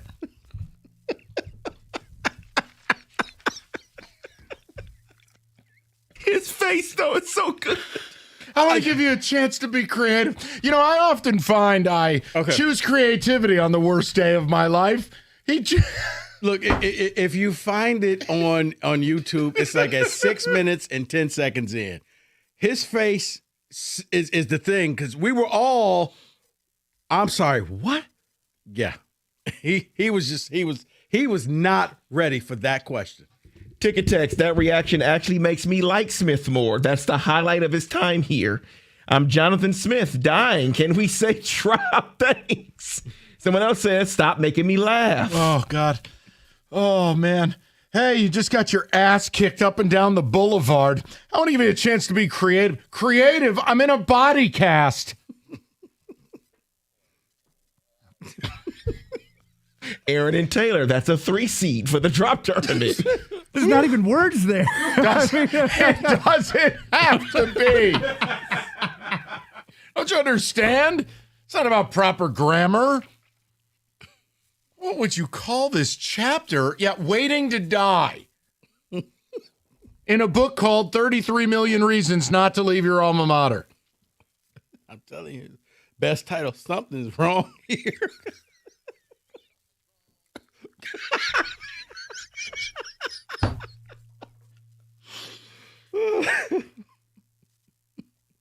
Someone on Ticket Tech said I would have flat out just said next question. I thought that's what he was going to say. Who are they credentialing around here? What's going on? Everyone, don't you get it? These colleges, they'll credential a dead person. Oh, hey, it's Bob from AggieBoner.net. They'll credential Remember when everybody. one guy dropped a go blue before asking a Harbaugh question? Oh, it happens at state, too. Who are we kidding? No, hey, Coach, go green. Hey, if you could write a book, F you. All right, we just got killed by Michigan. Take your book and go sit on it. Jonathan Smith almost went full Iserman. Oh, no. Half of our drops are just going to be noises at this point.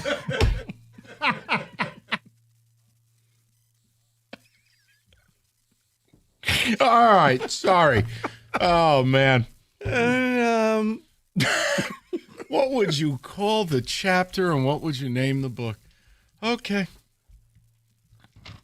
You're a problem. It wasn't me. It was Lindsay. I like Lindsay. But I was like, wow. Okay. Okay.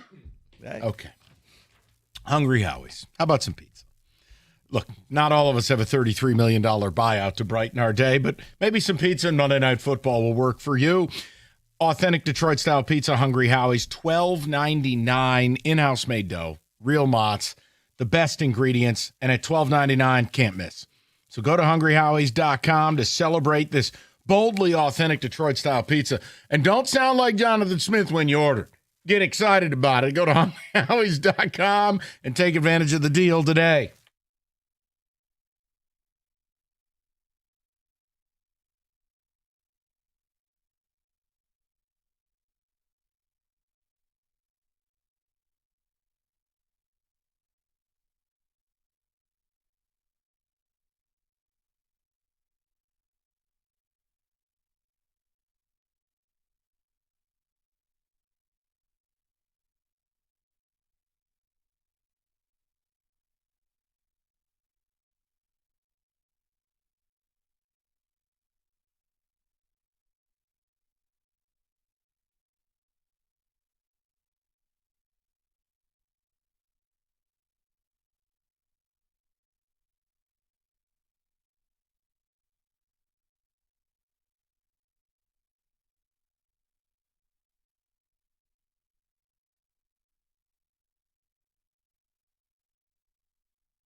absolutely love this segment. Go ahead.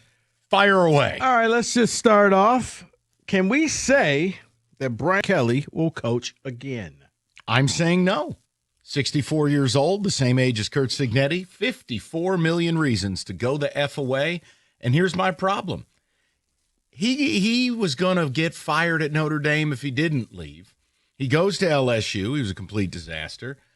I question who the hell even wants him because his ego won't allow him to take the jobs of the teams who might call. I'm going to say no. I'm going to say yes. I don't think his ego will let him sit out. So while I understand what you're saying, I believe you're saying like something like Arkansas, he won't take that call maybe. I don't know, but yeah, he's going to coach again. And see, David, I'm agreeing with you, Mike, because I think the ego will say, oh, you don't think I can coach at these schools? Watch me take this little school. It's kind of like when you play the Madden game. Let me take some school and build it up and turn it into a dynasty. What accent will he take this time at his next stop? My family. Maybe he'll come here. What up, Doe? Can we get some of those sweet dance videos? I was eating my Detroit-style pizza the other day with my wife. All right. Can we say that the one guy who is loving all of this is Lane Kiffin? Because he's going to become the richest man in college football. Yeah, I think it'll come down to Florida or LSU for him. And I truly believe LSU is going to put $15 million a year on the table. If you're Lane, LSU calls, you have to take it. You'll need a police escort to enter the state of Mississippi ever again because that's the little Magnolia rivalry. But yeah, and no one falls up in life more than him. So yes, I think he'll be at LSU or Florida. Would I hire him at LSU? No, I have a better idea. Yeah, I would love to see the thread between him and his agent. It's just back and forth, happy meme, just a bunch of that. David, it's just a whole bunch of money memes. Correct. It's Ted DiBiase just rubbing his hands together. Right, it's the meme of the boy with home with the little brick of $100 bills to his ear like a phone. Can we say that college football or college sports in general, they cry poverty? They need to come up with a better buyout solution. I don't know how all these schools cry broke, but then they set themselves up for failure. Oh, this coach can leave, and we're going to pay him $60 million, $50 million. The donors play a big role in that. I question donor fatigue because it used to be we need the donors to renovate the stadium or we need the donors to help buy the coach out. Now we need the donors to even put the players on the field and fire the coach and build a bell tower.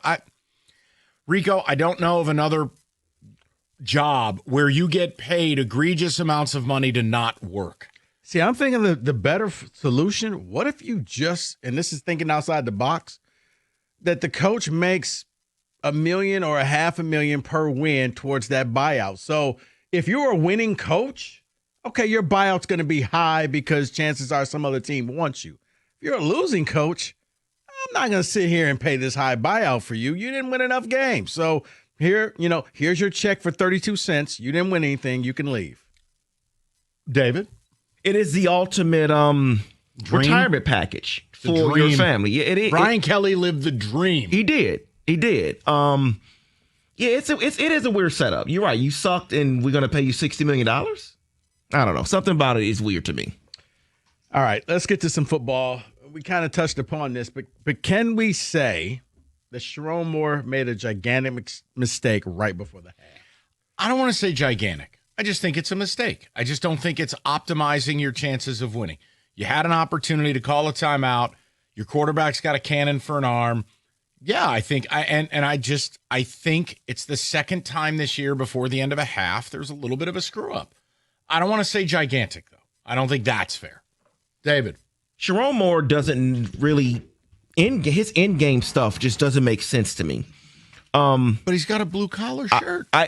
Please stop with that. Oof. Please. Okay, I don't need that anymore. At that aristocrat university. Oh my gosh. They have turnover buffs for God's sakes.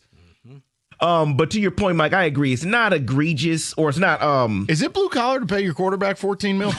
I couldn't resist. I'm sorry, David, please. I apologize. I'm sorry. Not a good look before halftime, but not crazy. Okay. Can we say that Texas A&M is the best team in the nation? Oh, you can. I don't agree with it, but you can say it without wearing a dunce cap.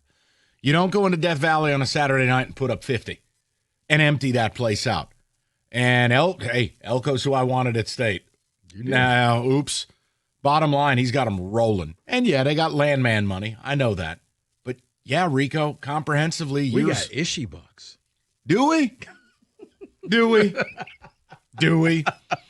Yeah, you could say it. I still, the problem I have is Ohio State on paper is who the hell they played.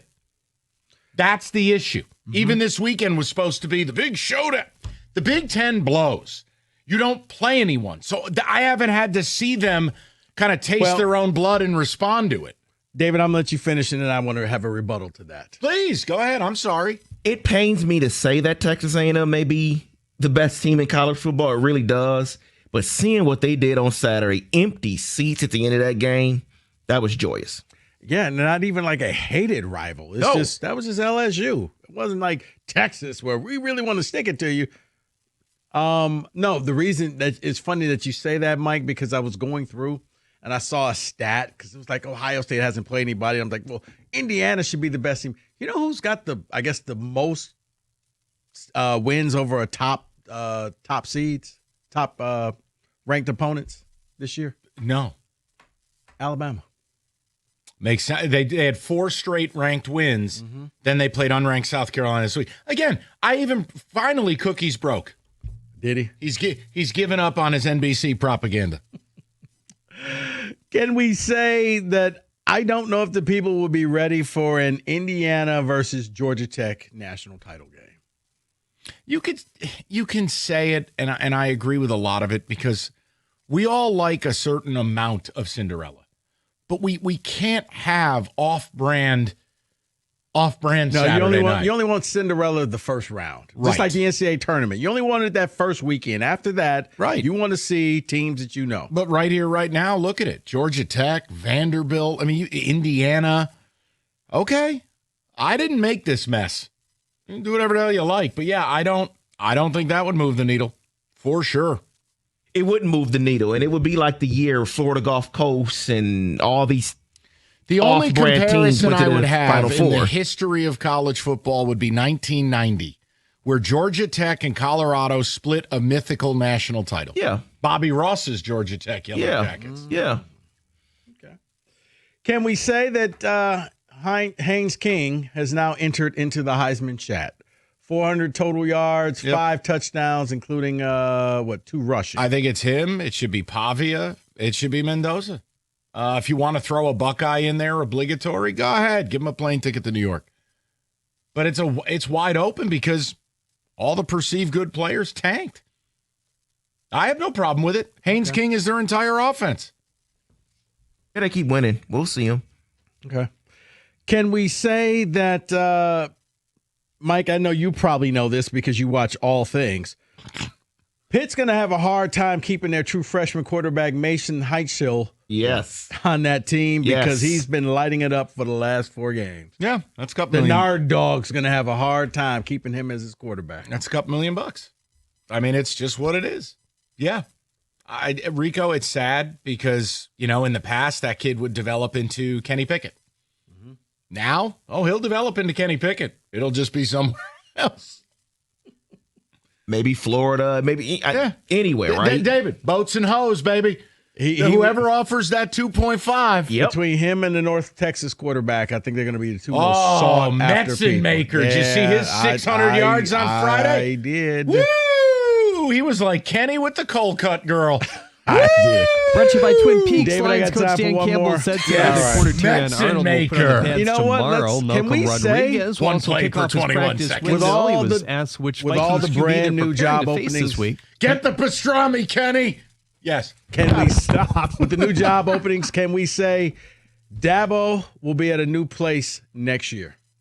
He will not be at Clemson. Whoa! But that buyout's like 70, isn't it? Right, but I'm sure it could be a negotiated resolution. If he takes a job somewhere else, it goes down. All right, here's what he could do.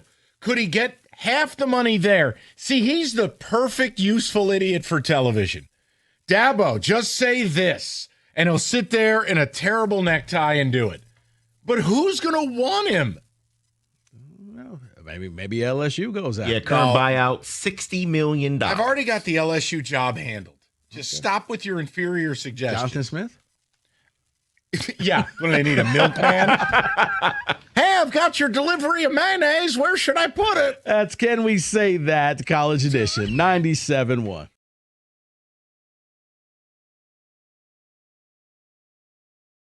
Grand Rapids Griffins as well. At the Corwell Health Sports Desk, I'm Jeremy Otto. For more, go to 97.1 The Ticket or Odyssey.com.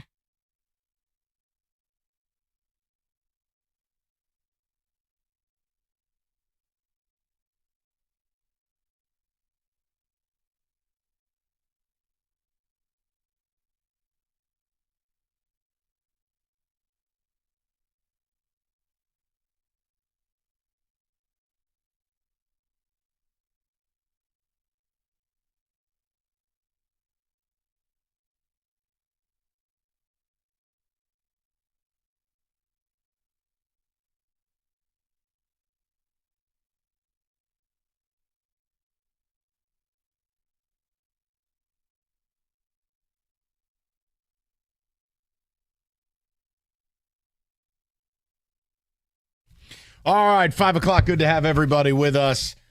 It's a Can We Say That Monday. Obviously, with the Lions not playing, it's put all the attention on the game Saturday, and it's weird. I don't have many, if any, reference points to a rivalry game like this where I don't know that either side was really excited.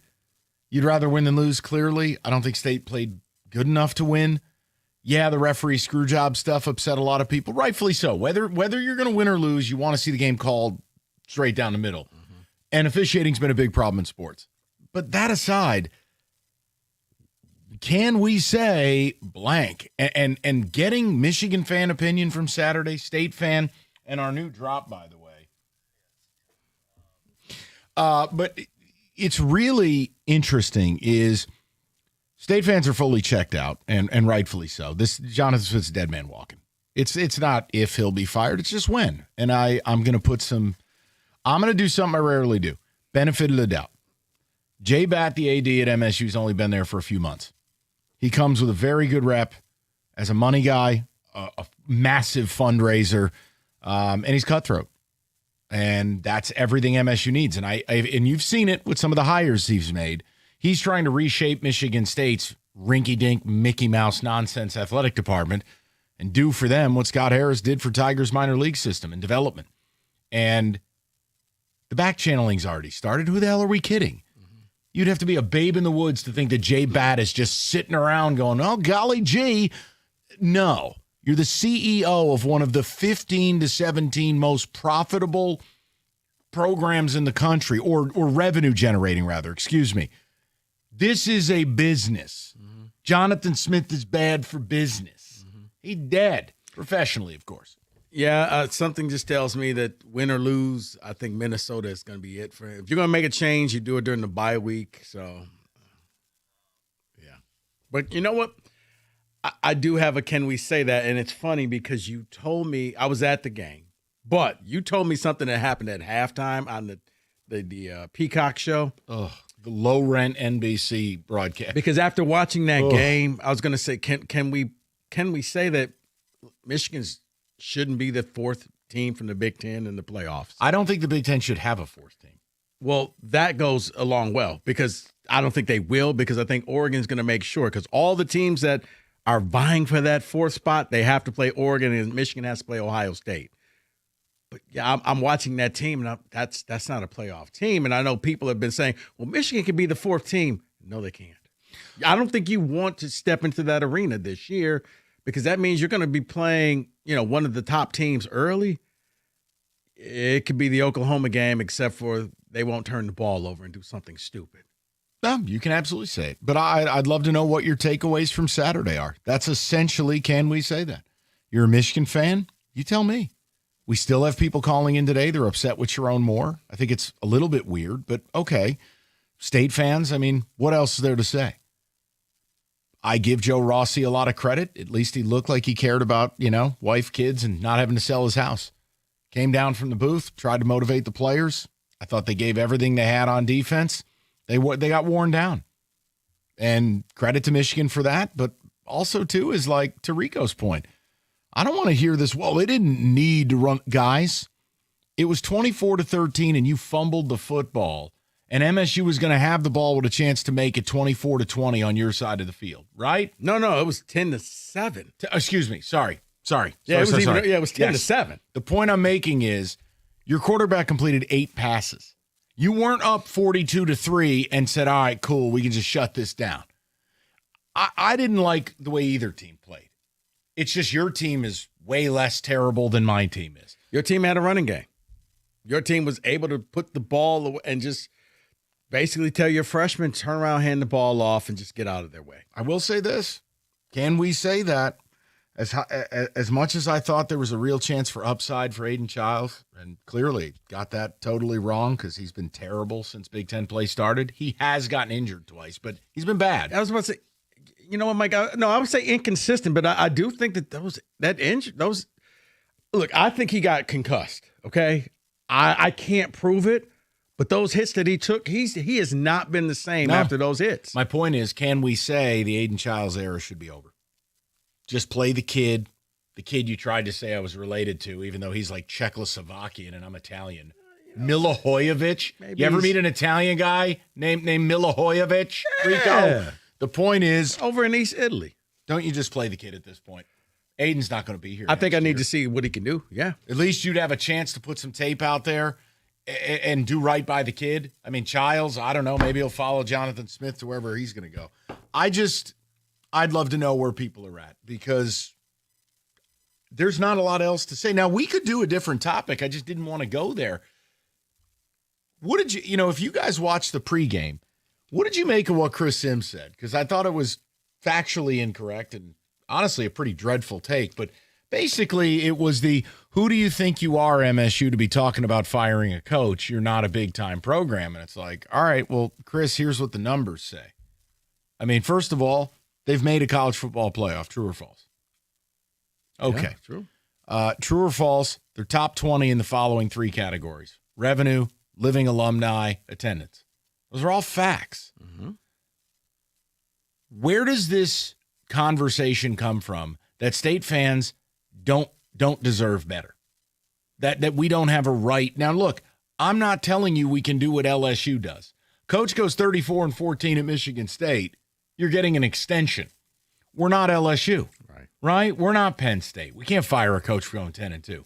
But where do you get off, Chris Sims, telling people that when a coach is 0-5 in conference play, is 3-11 in conference play over a year and a half rip, nothing's better? Where do you get off telling people what are we, UTEP? Yeah. I mean, come on, man. That was a dreadful take, Rico. No. I think it's because it's almost like you're not good. You're not as good as Michigan. You're not as good as Ohio State. You're not as good as Notre Dame. So therefore, they bought into that whole little brother thing. Who are you? Well, who are we as the people who collect a check from being in the Big Ten? There are 2 conferences that are immensely wealthy, and the Big Ten is number 1, right? Yeah. At that point, Chris, Vanderbilt's in the top 10. Who are they? Indiana's in the top 10. Who are they? You want to keep going? Like, right. I don't understand that. Like, I would expect that from a lazy Detroit writer. I know Bob, probably with no pants on, already has that column typed up. Michigan State, irresponsible with this buyout. Or it's the cost of doing business. Like, opportunity cost versus sunk cost. So, yeah, I mean, can we say Michigan State fans have every right to demand a change? 10 years ago, I would never advocate for firing a coach after a year and a half. Wouldn't happen. Now, different game. When the product looks like this, that's a different game. And the coach sounds like this, what choice do you have? So, yeah, anything you want is in play. 248-539-9797. Can we say that? David, do you have one you'd like to offer for the 5 o'clock? Yeah, I'm just gonna jump in because it's been said a lot today, and I've already leaned that way after the game. Can we say that Sherrone Moore is not the right guy for this job? I really think that they need to look into making a move. I just don't believe they will make a David, move. that's really hard to do with a true freshman quarterback that was forced upon him. That's why I think they won't make the move. And they technically could still make the playoff. Technically. Correct. But if you're future casting and saying, look, we don't envision this guy hoisting Big Ten championships and national championships, that's a different conversation. And I was trying to stay away from that all year. Rico, you even asked that question a few weeks ago on the show. I was trying to stay away from it because I really was like, yeah, it's too early. He does have a freshman quarterback. But it just didn't look right to me on Saturday. With him, play calling, decision making, just didn't look right. Yeah. David is just, I don't know. But the thing that helps him is the whole recruiting thing. That's what Michigan fans are going to lean back and be You're like, right. well, he can recruit. Yeah, but anybody so can recruit with Larry Ellison's money. It's boats and hoes. I understand, but you know what? The players like him. Let's put David to the test. Okay. Okay, David. I'll give you one out. One. Sure. That if Sharon Moore is gone, no, I'm telling you who your coach is. Okay. I want to see how bad you want him gone. I want to introduce you to Brian Kelly and his family. I'm good with that. Wow. You good? Yeah, I will bring him in. Huh. I'm good with that. I am. Well, there you go. Bryce did commit to him. He didn't win the ultimate. He didn't win the championship ever, but he's been there. He knows the Midwest. He does. I do think that he was just a fish out of water in the SEC. He was a rich man's Jonathan Smith. Nope. Nope. Not going to give you that. All right. Not going to give you that. No. Better than that. No. Okay, you've established no. 248-539-9797. David, a couple of ticket texts. We'll get to the calls as well. Lions review, and I don't know when. Go ahead, David. Can we say that Samaj Morgan will not be at Michigan next year? That is from Freddie. I don't say any player is going to be anywhere next year in the current climate. Really have no clue. Leave me alive. Leave me out of it. I don't know. He shouldn't be. I'll just say he shouldn't be. Okay. Can't catch a cold. Mike and Rico, as a Michigan fan, that game was the most boring and poorly played by both sides I've ever seen. I was not happy at all with that victory. I honestly almost started rooting for Michigan State. That is wild. You stop it right now. now. No way. As a Michigan alum, it is hard to get excited about this season. Seems like a throwaway year for Bryce to get experience. It is. But who's to say he won't jump ship? I'm never going to say a player will or won't. You can't predict it anymore. With the money that's flying around in this sport, and no contracts. And I don't want to hear about Deloitte and a clearinghouse. It's BS. It's total BS. None of these deals would pass the sniff test with a clearinghouse as far as name, image, and likeness. You have Georgia paying high school recruits $20,000 a year to stay committed. Mm-hmm. So I'm not forecasting anything about anything. Who can get the most creative with the money? Boats and hoes. Boats or and that, hoes. Or that. The Santa Maria. It's just, that's all this sport is. It's stupid. We'll get to your phone calls in a minute. 97.1. Northville Lumber, we've talked about it for a long time, largest Trex decking outlet in the country, and Northville is Michigan's Trex superstore. They stock all colors of Trex decking, railing, lighting. They have it all the time and at the absolute lowest prices. So whether you're a builder or a do-it-yourselfer, Northville's got you covered.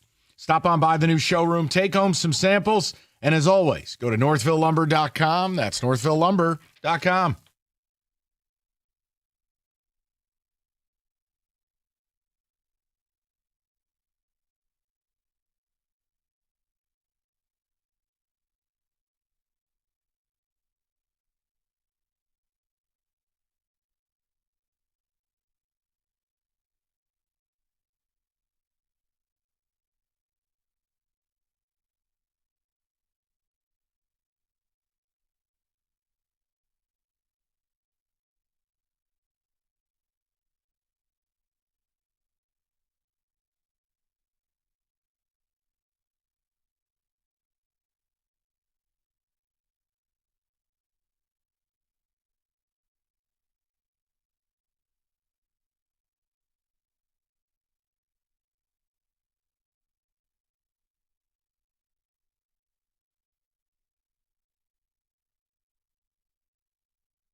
All right, let's get to the people. Lions Review coming up in about 15 minutes. We go to Jeremy, 97.1. Jeremy, what's going on, buddy? Thank you guys for taking the call. I'm sure it was touched on before, and I don't want to keep beating this dead horse, but when the Spartans went for 2, I didn't know what to do. I was at a watch party. I almost had to break out the calculator and trying to figure out what kind of math they were using to go for 2 in that situation. And then in the fourth quarter, going for 4th down, I know what you're trying to do. You don't get it. And then again, you try it, you don't get it. Jeremy, I'm done with the team. I don't know what to do. Jeremy, he started gambling. He started chasing points. And once you start chasing points in a game, you don't catch up. Right. He went to one bookie and he lost. He goes to another bookie to try and cover his bet, and he lost again. And then, you know what? If I could just and now he's got to pay the piper. Yeah, if I just put it all on the last roulette wheel, I would just bet black. Oh, it's red. Oh, I'm okay. It was all unnecessary. Oh. You score to make it 24-14. You keep your guys in the game. You take the point. You know you're down 2 scores. There is nothing. Now, if you wanted to get hyper analytical, and we saw it actually work with the Jets and Bengals, if you're down by 14 and you score and you go for 2, you then set yourself up to win the game. That I've heard of, and I've only seen it work as of yesterday, but in theoretical land. Jeremy, when you score to make it a 10-point game, you just take the point. But the worst part is, to Rico's point, you didn't get the 2-point conversion, so now you're down 11. Okay, fine. You have 2 opportunities to take points, make 11-8, and now I'm back in the mix, and you don't do that. Because you're going to have to go for 2 again, but at some point, a field goal comes into play. Nope, we need the touchdown first. Yep, exactly. And you passed on 2 field goals. Give your defense a chance, and maybe you can make some magic happen, but you didn't even give him that chance. Jeremy, it's malpractice. Frustrating. It's one of many reasons he won't be the coach there much longer. There's nothing else to say. It's just crazy. It just was dumb. And then when you shield yourself by saying math and things, what math? What card is telling you to do that? That early in the game. Like, even if it was the fourth quarter, maybe, but this is too early to gamble. Just kick the extra point. You're down 10 points. Let your defense go out there and keep doing what they're doing. Maybe you get a stop. Maybe you get another turnover. You score again. And at that point, if you want to go for 2, but I still wouldn't. I would just kind of play to win the game. It's the same guy who kicked a field goal down 38-10 and cited rain conditions and reps. And said the reason why I'm doing that is to give my kicker some live practice. Unless that wasn't live practice anymore. Let's go to Steve, 97.1. Stevie, what's going on, buddy? Hey, I'm one of those long-time first-timers. Thanks a lot for taking my call. Of course. Thanks, man. What's going on? And I'm going to say Michigan did everything in that game to not lose it. They did, and both sides, and Jeremy took the point away a little bit here. That was basically a high school quality game. It was terrible. I agree. It was a bad watch. I'm sorry. Yeah. Refereeing or not, which there's bad calls, but yeah, that's something that's got to get tightened up in the whole industry. I agree totally. And listen, if you went from watching that game on Saturday into Giants-Eagles on Sunday, your faith in officiating would be gone. I mean, it's just how can we have more technology than ever and be worse at getting things right than ever? No, and then to have the guys. Isn't there guys sitting up in the booth that should say, hey, coach, we better check this or something? I mean, isn't somebody overseeing the sideline? And let me say this, too, before people get all bent out of shape. MSU wasn't good enough to win the game. That doesn't – you can have both things be true at the same time. I'm just making a point. The state of officiating. But Michigan was only good enough to not lose it. That was a poorly played game on both sides. And it's disappointing. And just to back up Ohio State, not that they need my backing up because I don't like them, but they play who's on the schedule. That's the way that goes. No, Steve, and we're seeing it. You're right, is that this is a really bad year in the Big Ten, which is good if you want to get 4 teams in the playoff, because if I take these teams, if I took Michigan or I took Ohio State and I put them down in the SEC, it look a whole lot different this year. Well, it's funny because this – go ahead, Steve. And Mike, you said it last week. The college football ain't what it used to be. No. No, the product's awesome. And it's not going to be. No, it's not going to be. But anyway, hey, thanks a lot, you guys. You got it, brother. Your Thanks, call. Stevie. Go ahead. And, I thought about your argument that you constantly have with Cookies watching that game. Like, this is it's everything I talk about. This is not SEC type of level, plain and simple. This is big. That was Big Ten football, and there was really nothing exciting about it. If you had no vested interest in either Michigan or Michigan State, you're not watching that game. This isn't one of those like, oh, okay, this could be pretty good. Okay, this is, some Ole Miss LSU. Okay, let's see what happens. You realize LSU was ranked and they just fired their coach? Right. That was the Saturday night game in the SEC. Man, you realize that come on. Two teams ranked in the top 10 that fired their coaches. Like, yeah, but LSU and somebody else I'm watching. This is like, okay, hey, you want to watch some bad Big 12 football? Not really. Well, I tell you what, the other thing, too, the broadcast doing everything in their power to make state fans not want to watch. Well, see, I'm going to leave that to you because I didn't hear. No, I'm just telling you. You get the snippets in the replay. I got you. I mean, that pregame was something special.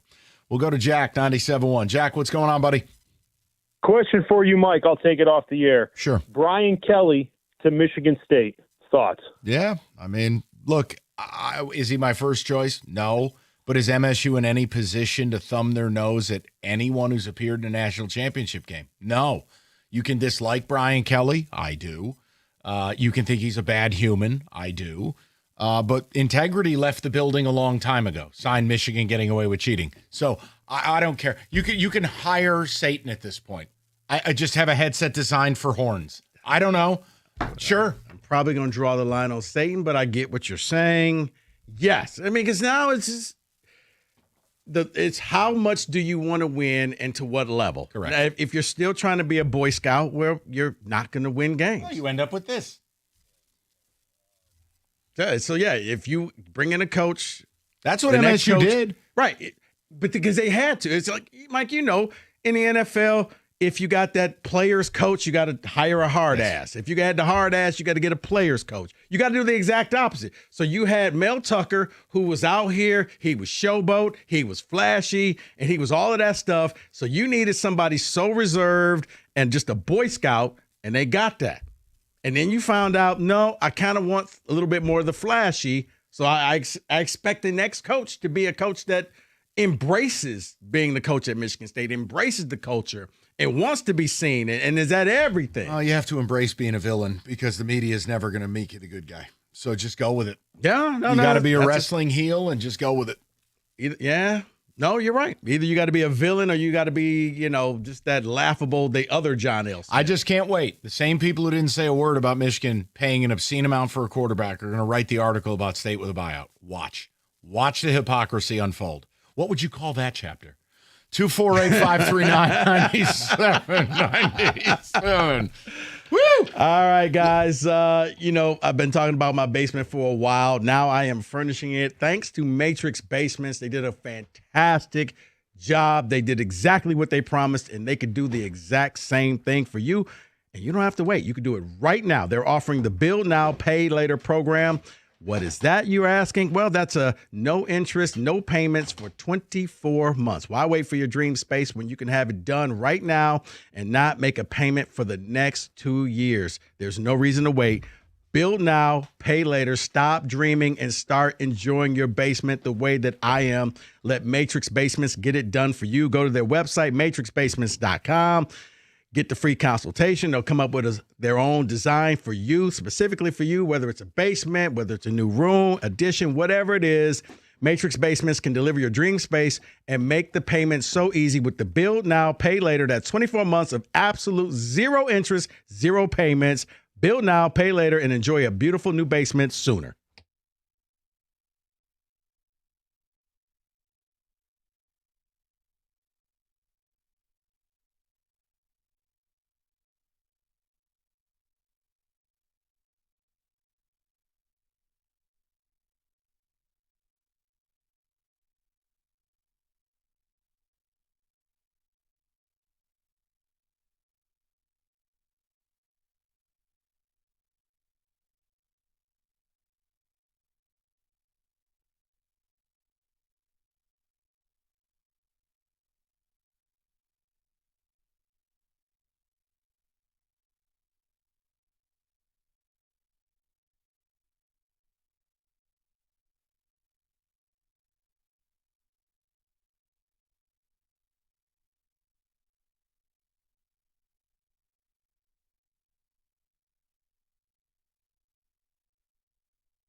Well, good evening, everybody. It is the Lions Review with me, Wojo, him, Will Birchfield, the Birchie Kid. What's up? And Dapper Dan Miller, the voice of the Lions. He is busy doing Fox 2 duties right now. Well, he big timed us, huh? Yeah. You know those people, and they're so annoying. People that have like jobs at a couple of different outlets, and they miss one of the jobs to do one of the other. You know, you those would type never of people. Do that. You would never ever do that. I commit to one You're place. You're loyal to one place only. One place only. Correct.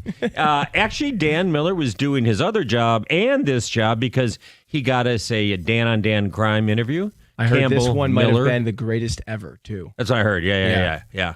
They started salacious crime. They were talking favorite beers, yeah. favorite whiskeys. Sitting side by side on a couch as Dan Campbell dwarfed poor Dan Miller. I know. So, but we'll still have, no, there are no Dan Miller game highlights because there was no game. No, there was no game. Game at all. Let's review the bye. We had a great little birthday party for little William, my godson. Dan Miller stopped by. Yeah, Dan Miller was there. Was the hit of the party. Everybody gathers around Dan, drinks beers, and has him recite his favorite touchdown calls of games. Says, which one do you want me to do now? All right, I'll do the Amon-Ra touchdown. I'll do the one where I called half of Jahmyr Gibbs' touchdown because someone might have been talking in the background. But we got our normal Lions review, and as always, as today, sponsored by Rocket. Lions review is we don't necessarily have a game to review, but we have an NFC North race to review. And half a season. And the Packers were pretty impressive last night. They were at 35-25 over the Steelers. The Vikings have not been overly impressive, of course. No. Some people think the Bears are in the mix. They're 4-3. But the big thing, and you know the little kid that's over there, Jeff Rieger, normally. Oh, yeah. Little troll. You can barely see him because he's just got probably the most rational, reasoned, measured member of 97 on the ticket. Never jumps to brash conclusions. No. Doesn't rush to judgment. No. Yeah, he's already, that guy. He's good about this. He has already sniffed out a growing diss upon the Lions. It hasn't even reached. Sniffed it out, or has he created it in his own mind? In his own mind. Okay. But so we're going to do a radio show based off of Jeff Rieger's mind. We're going to enter the vortex known as Rieger's brain. No, we are not. Because you don't escape that. No, I've been in there. I've been scarred for life being inside that vortex. Oh, my God. God. No, apparently it's the like big one of those debate, Dementors that just sucks the soul out of you. Apparently the big debate on ESPN was who's the biggest threat to win the NFC? NFC, not the North, the NFC. The Eagles or the Packers? The Eagles or the Packers? And I did see. How did they frame it? Did they say who's the biggest threat in the NFC? To win it, the I guess. NFC, the biggest threat to the Lions? No, to win the NFC. Okay. And I saw our buddy Little Burkett today broke down the NFC race for the number one seed. As of right now, the Lions are a wild card because the Packers have that silly little tie instead of a loss with the Cowboys. But they have the control. All teams have control of their own destiny. They do, except for the Titans. Well, that's true. But the Lions do play the Packers at home on Thanksgiving. They play at Philadelphia in a couple of weeks. Philadelphia plays Green Bay in a couple of weeks. It's all going to flesh itself out. But we'll throw this topic out just to start things since we don't have, as I said, a game to review. The phone number is 248-539-9797. That's also the little ticket text line.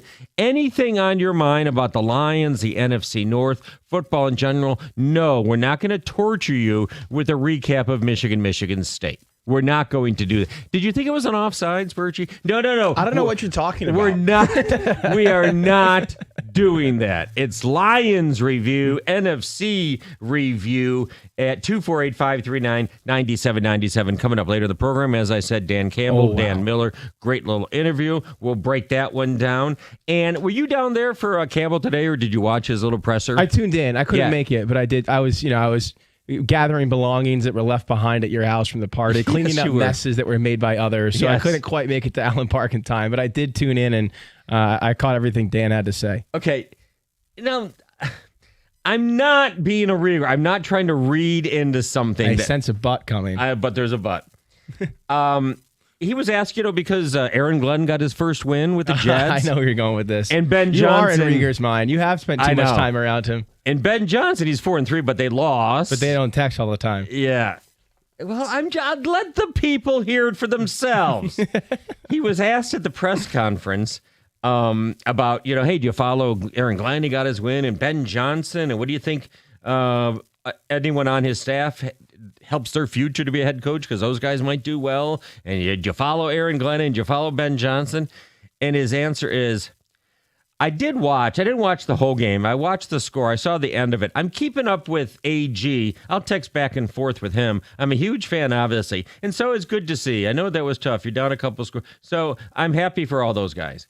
You put emphasis where he didn't put emphasis, though. You said, I text back and forth with him. He didn't say it like that because that would imply that I don't text back and forth with Ben Johnson. And look, he might not, but he didn't say it that way. He just said, I text back and forth with him because... I told you I was going to kind of fudge it a little bit. To be fair, at the very top of that question was simply, did you have a reaction to watching AG get his first win? So I think for the rest of the time the question was being asked, Dan was thinking first and foremost about AG, the fact he got his first win yesterday. But I also don't think it's unfair to say that he is probably on closer terms now with Aaron Glenn than he is with Ben Johnson. He might not come out and say that directly, but I think we can all read the tea leaves pretty clearly. And if there's one guy that he would prefer to see succeed, division and conference alignments aside, it would probably be Aaron Glenn, who he has a longer history with. They go all the way back to New Orleans and their days as assistants under Sean Payton, and both of them are Bill Parcells disciples. I'm not making an issue. I think the Lions, Bears, Campbell, Ben Johnson, not enemies, but just... Hey, rivalry. They're natural rivals now. They have to be. And they are. In the way the Lions took it to them, their first meet, was it 56-17 or something? Yeah, something like that. Lines. 52, I think it was. Yeah, that was purposeful to a certain degree, Absolutely. I would say, right? Yeah. And maybe even personal if you want to go that far. I'm not making an issue. I'm just saying, listening to the press conference today, that kind of caught my ear a tiny bit. Not that much. I understand that. But here's the main thing that caught my ear. Oh, wow. Your ear. And help me out here. And we'll get to this after the break, but I'm just going to tell you, he said one sentence. One sentence. Wait, give me the question. I want to see if I can guess the sentence you're referring to. How do you handle the balance of feeding the ball to offensive superstars and maintaining overall balance on the offense? Well, his main takeaway was that you got to do what you got to do to win that week's game. Absolutely, but I don't think that's the sentence that you're referring to. That's not juicy enough for you. The big columnist, 180-foot, 10,000-foot view. You wouldn't seize on that, I don't think. And I will tell you exactly that sentence, and I'll tell you exactly who he's referencing after the break on the Lions. After the break. Doug Karsh. 248-539-9797. 97 won the ticket.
Technically, because Ford's Field has a roof on it, you can't get a bolt of lightning through there. But you can blow that roof off. You sure and those can. Fans sure did. I love in sports, nothing can be taken figuratively. Like when you say, he danced down the side. No, he didn't dance down the side. You mean literally. Nothing can be taken literally. You are correctly. Yes. That's correctly. Figuratively, literally. You can't be taken correctly. No, true. By the way, that is the call of the game brought to you by Ring Central. And we're Was also that the doing call of the first half of the season? that too. Wow. And it's also the Lions game recap presented by Rose Pest Solutions. In case you forgot, since the last game they played was a little over a week ago, they did beat the Buccaneers 24-9, a very sound performance, especially defensively, even though they had no defensive backs. Now, you listened Hey, Amik Robertson was out there. No, he was great. Did Campbell have, as near as you could tell, any updates on the injured or the suspended Brian Branch is coming back, of course. Sure. But injuries, any updates? Well, they're going to start the clock on Rodrigo, Malcolm Rodriguez, this coming week. He does not play in the secondary, Birchie. Get me a secondary guy, would you? Terrion Arnold will be back at practice tomorrow in pads. They're pretty excited about that. Good. I think that he'll play this coming Sunday against the Vikings. He was back at practice even the week before the bye ahead of the Bucs game, and they gave him one more week to recover. But I think he's lined up to be back out there. Okay. You would hope that Kirby Joseph, after the week off, would return to the lineup too. And then I think DJ Reed sometime shortly behind those guys, but certainly in November. And, for all the lamenting, and they've had their share of injuries, but they've been hit pretty good. I remember early in this, don't expect Aleem back until after Thanksgiving, Aleem McNeil. He's back in full force, before Thanksgiving. And they started hinting at that around training camp early in the season. I think Brad and Dan both said he's a little bit ahead of schedule from where we thought he would be when the injury first happened. And maybe DJ Reed will be a little bit ahead of schedule because he is a key. He's was a major playing key. Very well for them. And he was traveling. He was taking on the role that Carlton Davis played for most of last season. He was locking down number one receivers beginning in week 3 when they stymied the Ravens in the second half. So he was huge. But at the same time, you get a report today that the Lions are one of 4 teams that have been calling on cornerbacks ahead of the NFL trade deadline, which is next Tuesday. And I would imagine they're just seeking more veteran depth, knowing that their 2 starters are mending and nursing injuries that could possibly flare up again this season. Hamstrings in the case of Reed can always be tricky. A shoulder can always be tricky in the case of Terrion. I think they want to guard against the possibility of losing those guys, one or both of them again, and knowing that they have the depth they might need in the second half of the year. So there's obviously some starting cornerbacks who might generate more headlines vis-a-vis the trade deadline. But to me, they'd be eyeing someone closer to the level of a Rock Yassin or an Avonte Maddox, those plug-and-play veterans that could step in if they're without Terrion or DJ Reed again at some point in the second half of the season. So are you prepared to say, can we say that we should call Rico and Mike first. I know.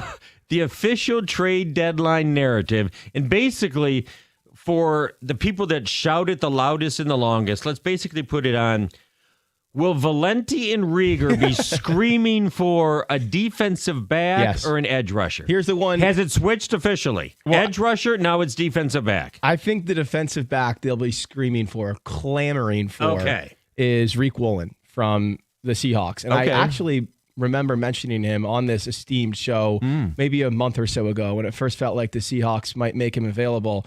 I have a hard time believing they'll trade him just because they're first in the NFC West and he's a good defensive player and they've had some issues with their own corner staying healthy this year. But the scuttlebutt out of Seattle is that he doesn't really fit Mike McDonald's scheme and they play a ton of zone under Mike McDonald and he's been predominantly a much better corner and man, and his production has decreased under McDonald, and there's a sense the Seahawks How old is he? might want to move him. He's in year 4 and he was a candidate for Defensive Rookie of the Year when he first came out. He's a fifth-round pick move him then? out of Texas. Well, he's a pending free agent, and there's a sense that he doesn't fit the vision of their defense over the long haul, and they might want to move him for picks while they still can. I think that one done. I think that's the name that people will obsess over between now and Tuesday, and by people, I mean Mike and Rico and our buddy Hatchet here behind the glass. And Rieger.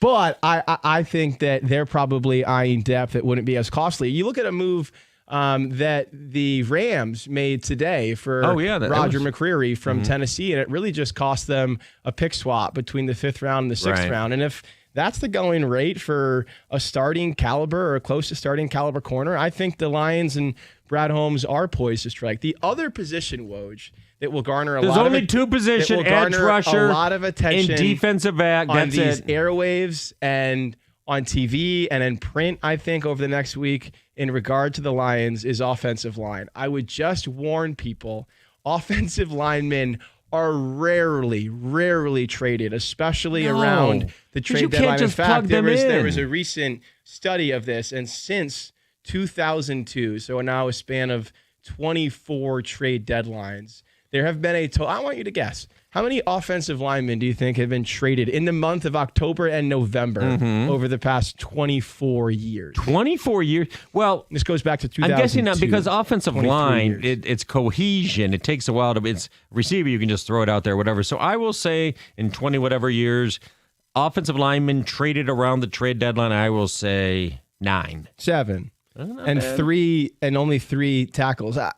They're so hard to find reliable offensive linemen in the NFL. You can't just plug them in and make them fit immediately. And it is difficult to plug them in the middle of the season. And I think any team, no matter where they might be on the competitive cycle, values and needs dependable offensive linemen, especially versatile offensive linemen. So I think if they feel the need to add depth there, and I think they do, it's probably more likely they pluck a veteran free agent or someone off another team's practice squad than making a move for a guy, because those guys just don't become available. Well, how about this? You'd be talking about someone like Evan Neal from the Giants, who hasn't played all year because he's been benched, or Braxton Jones from the Bears, who just ended up on IR. How about this unlikely, from Eddie T?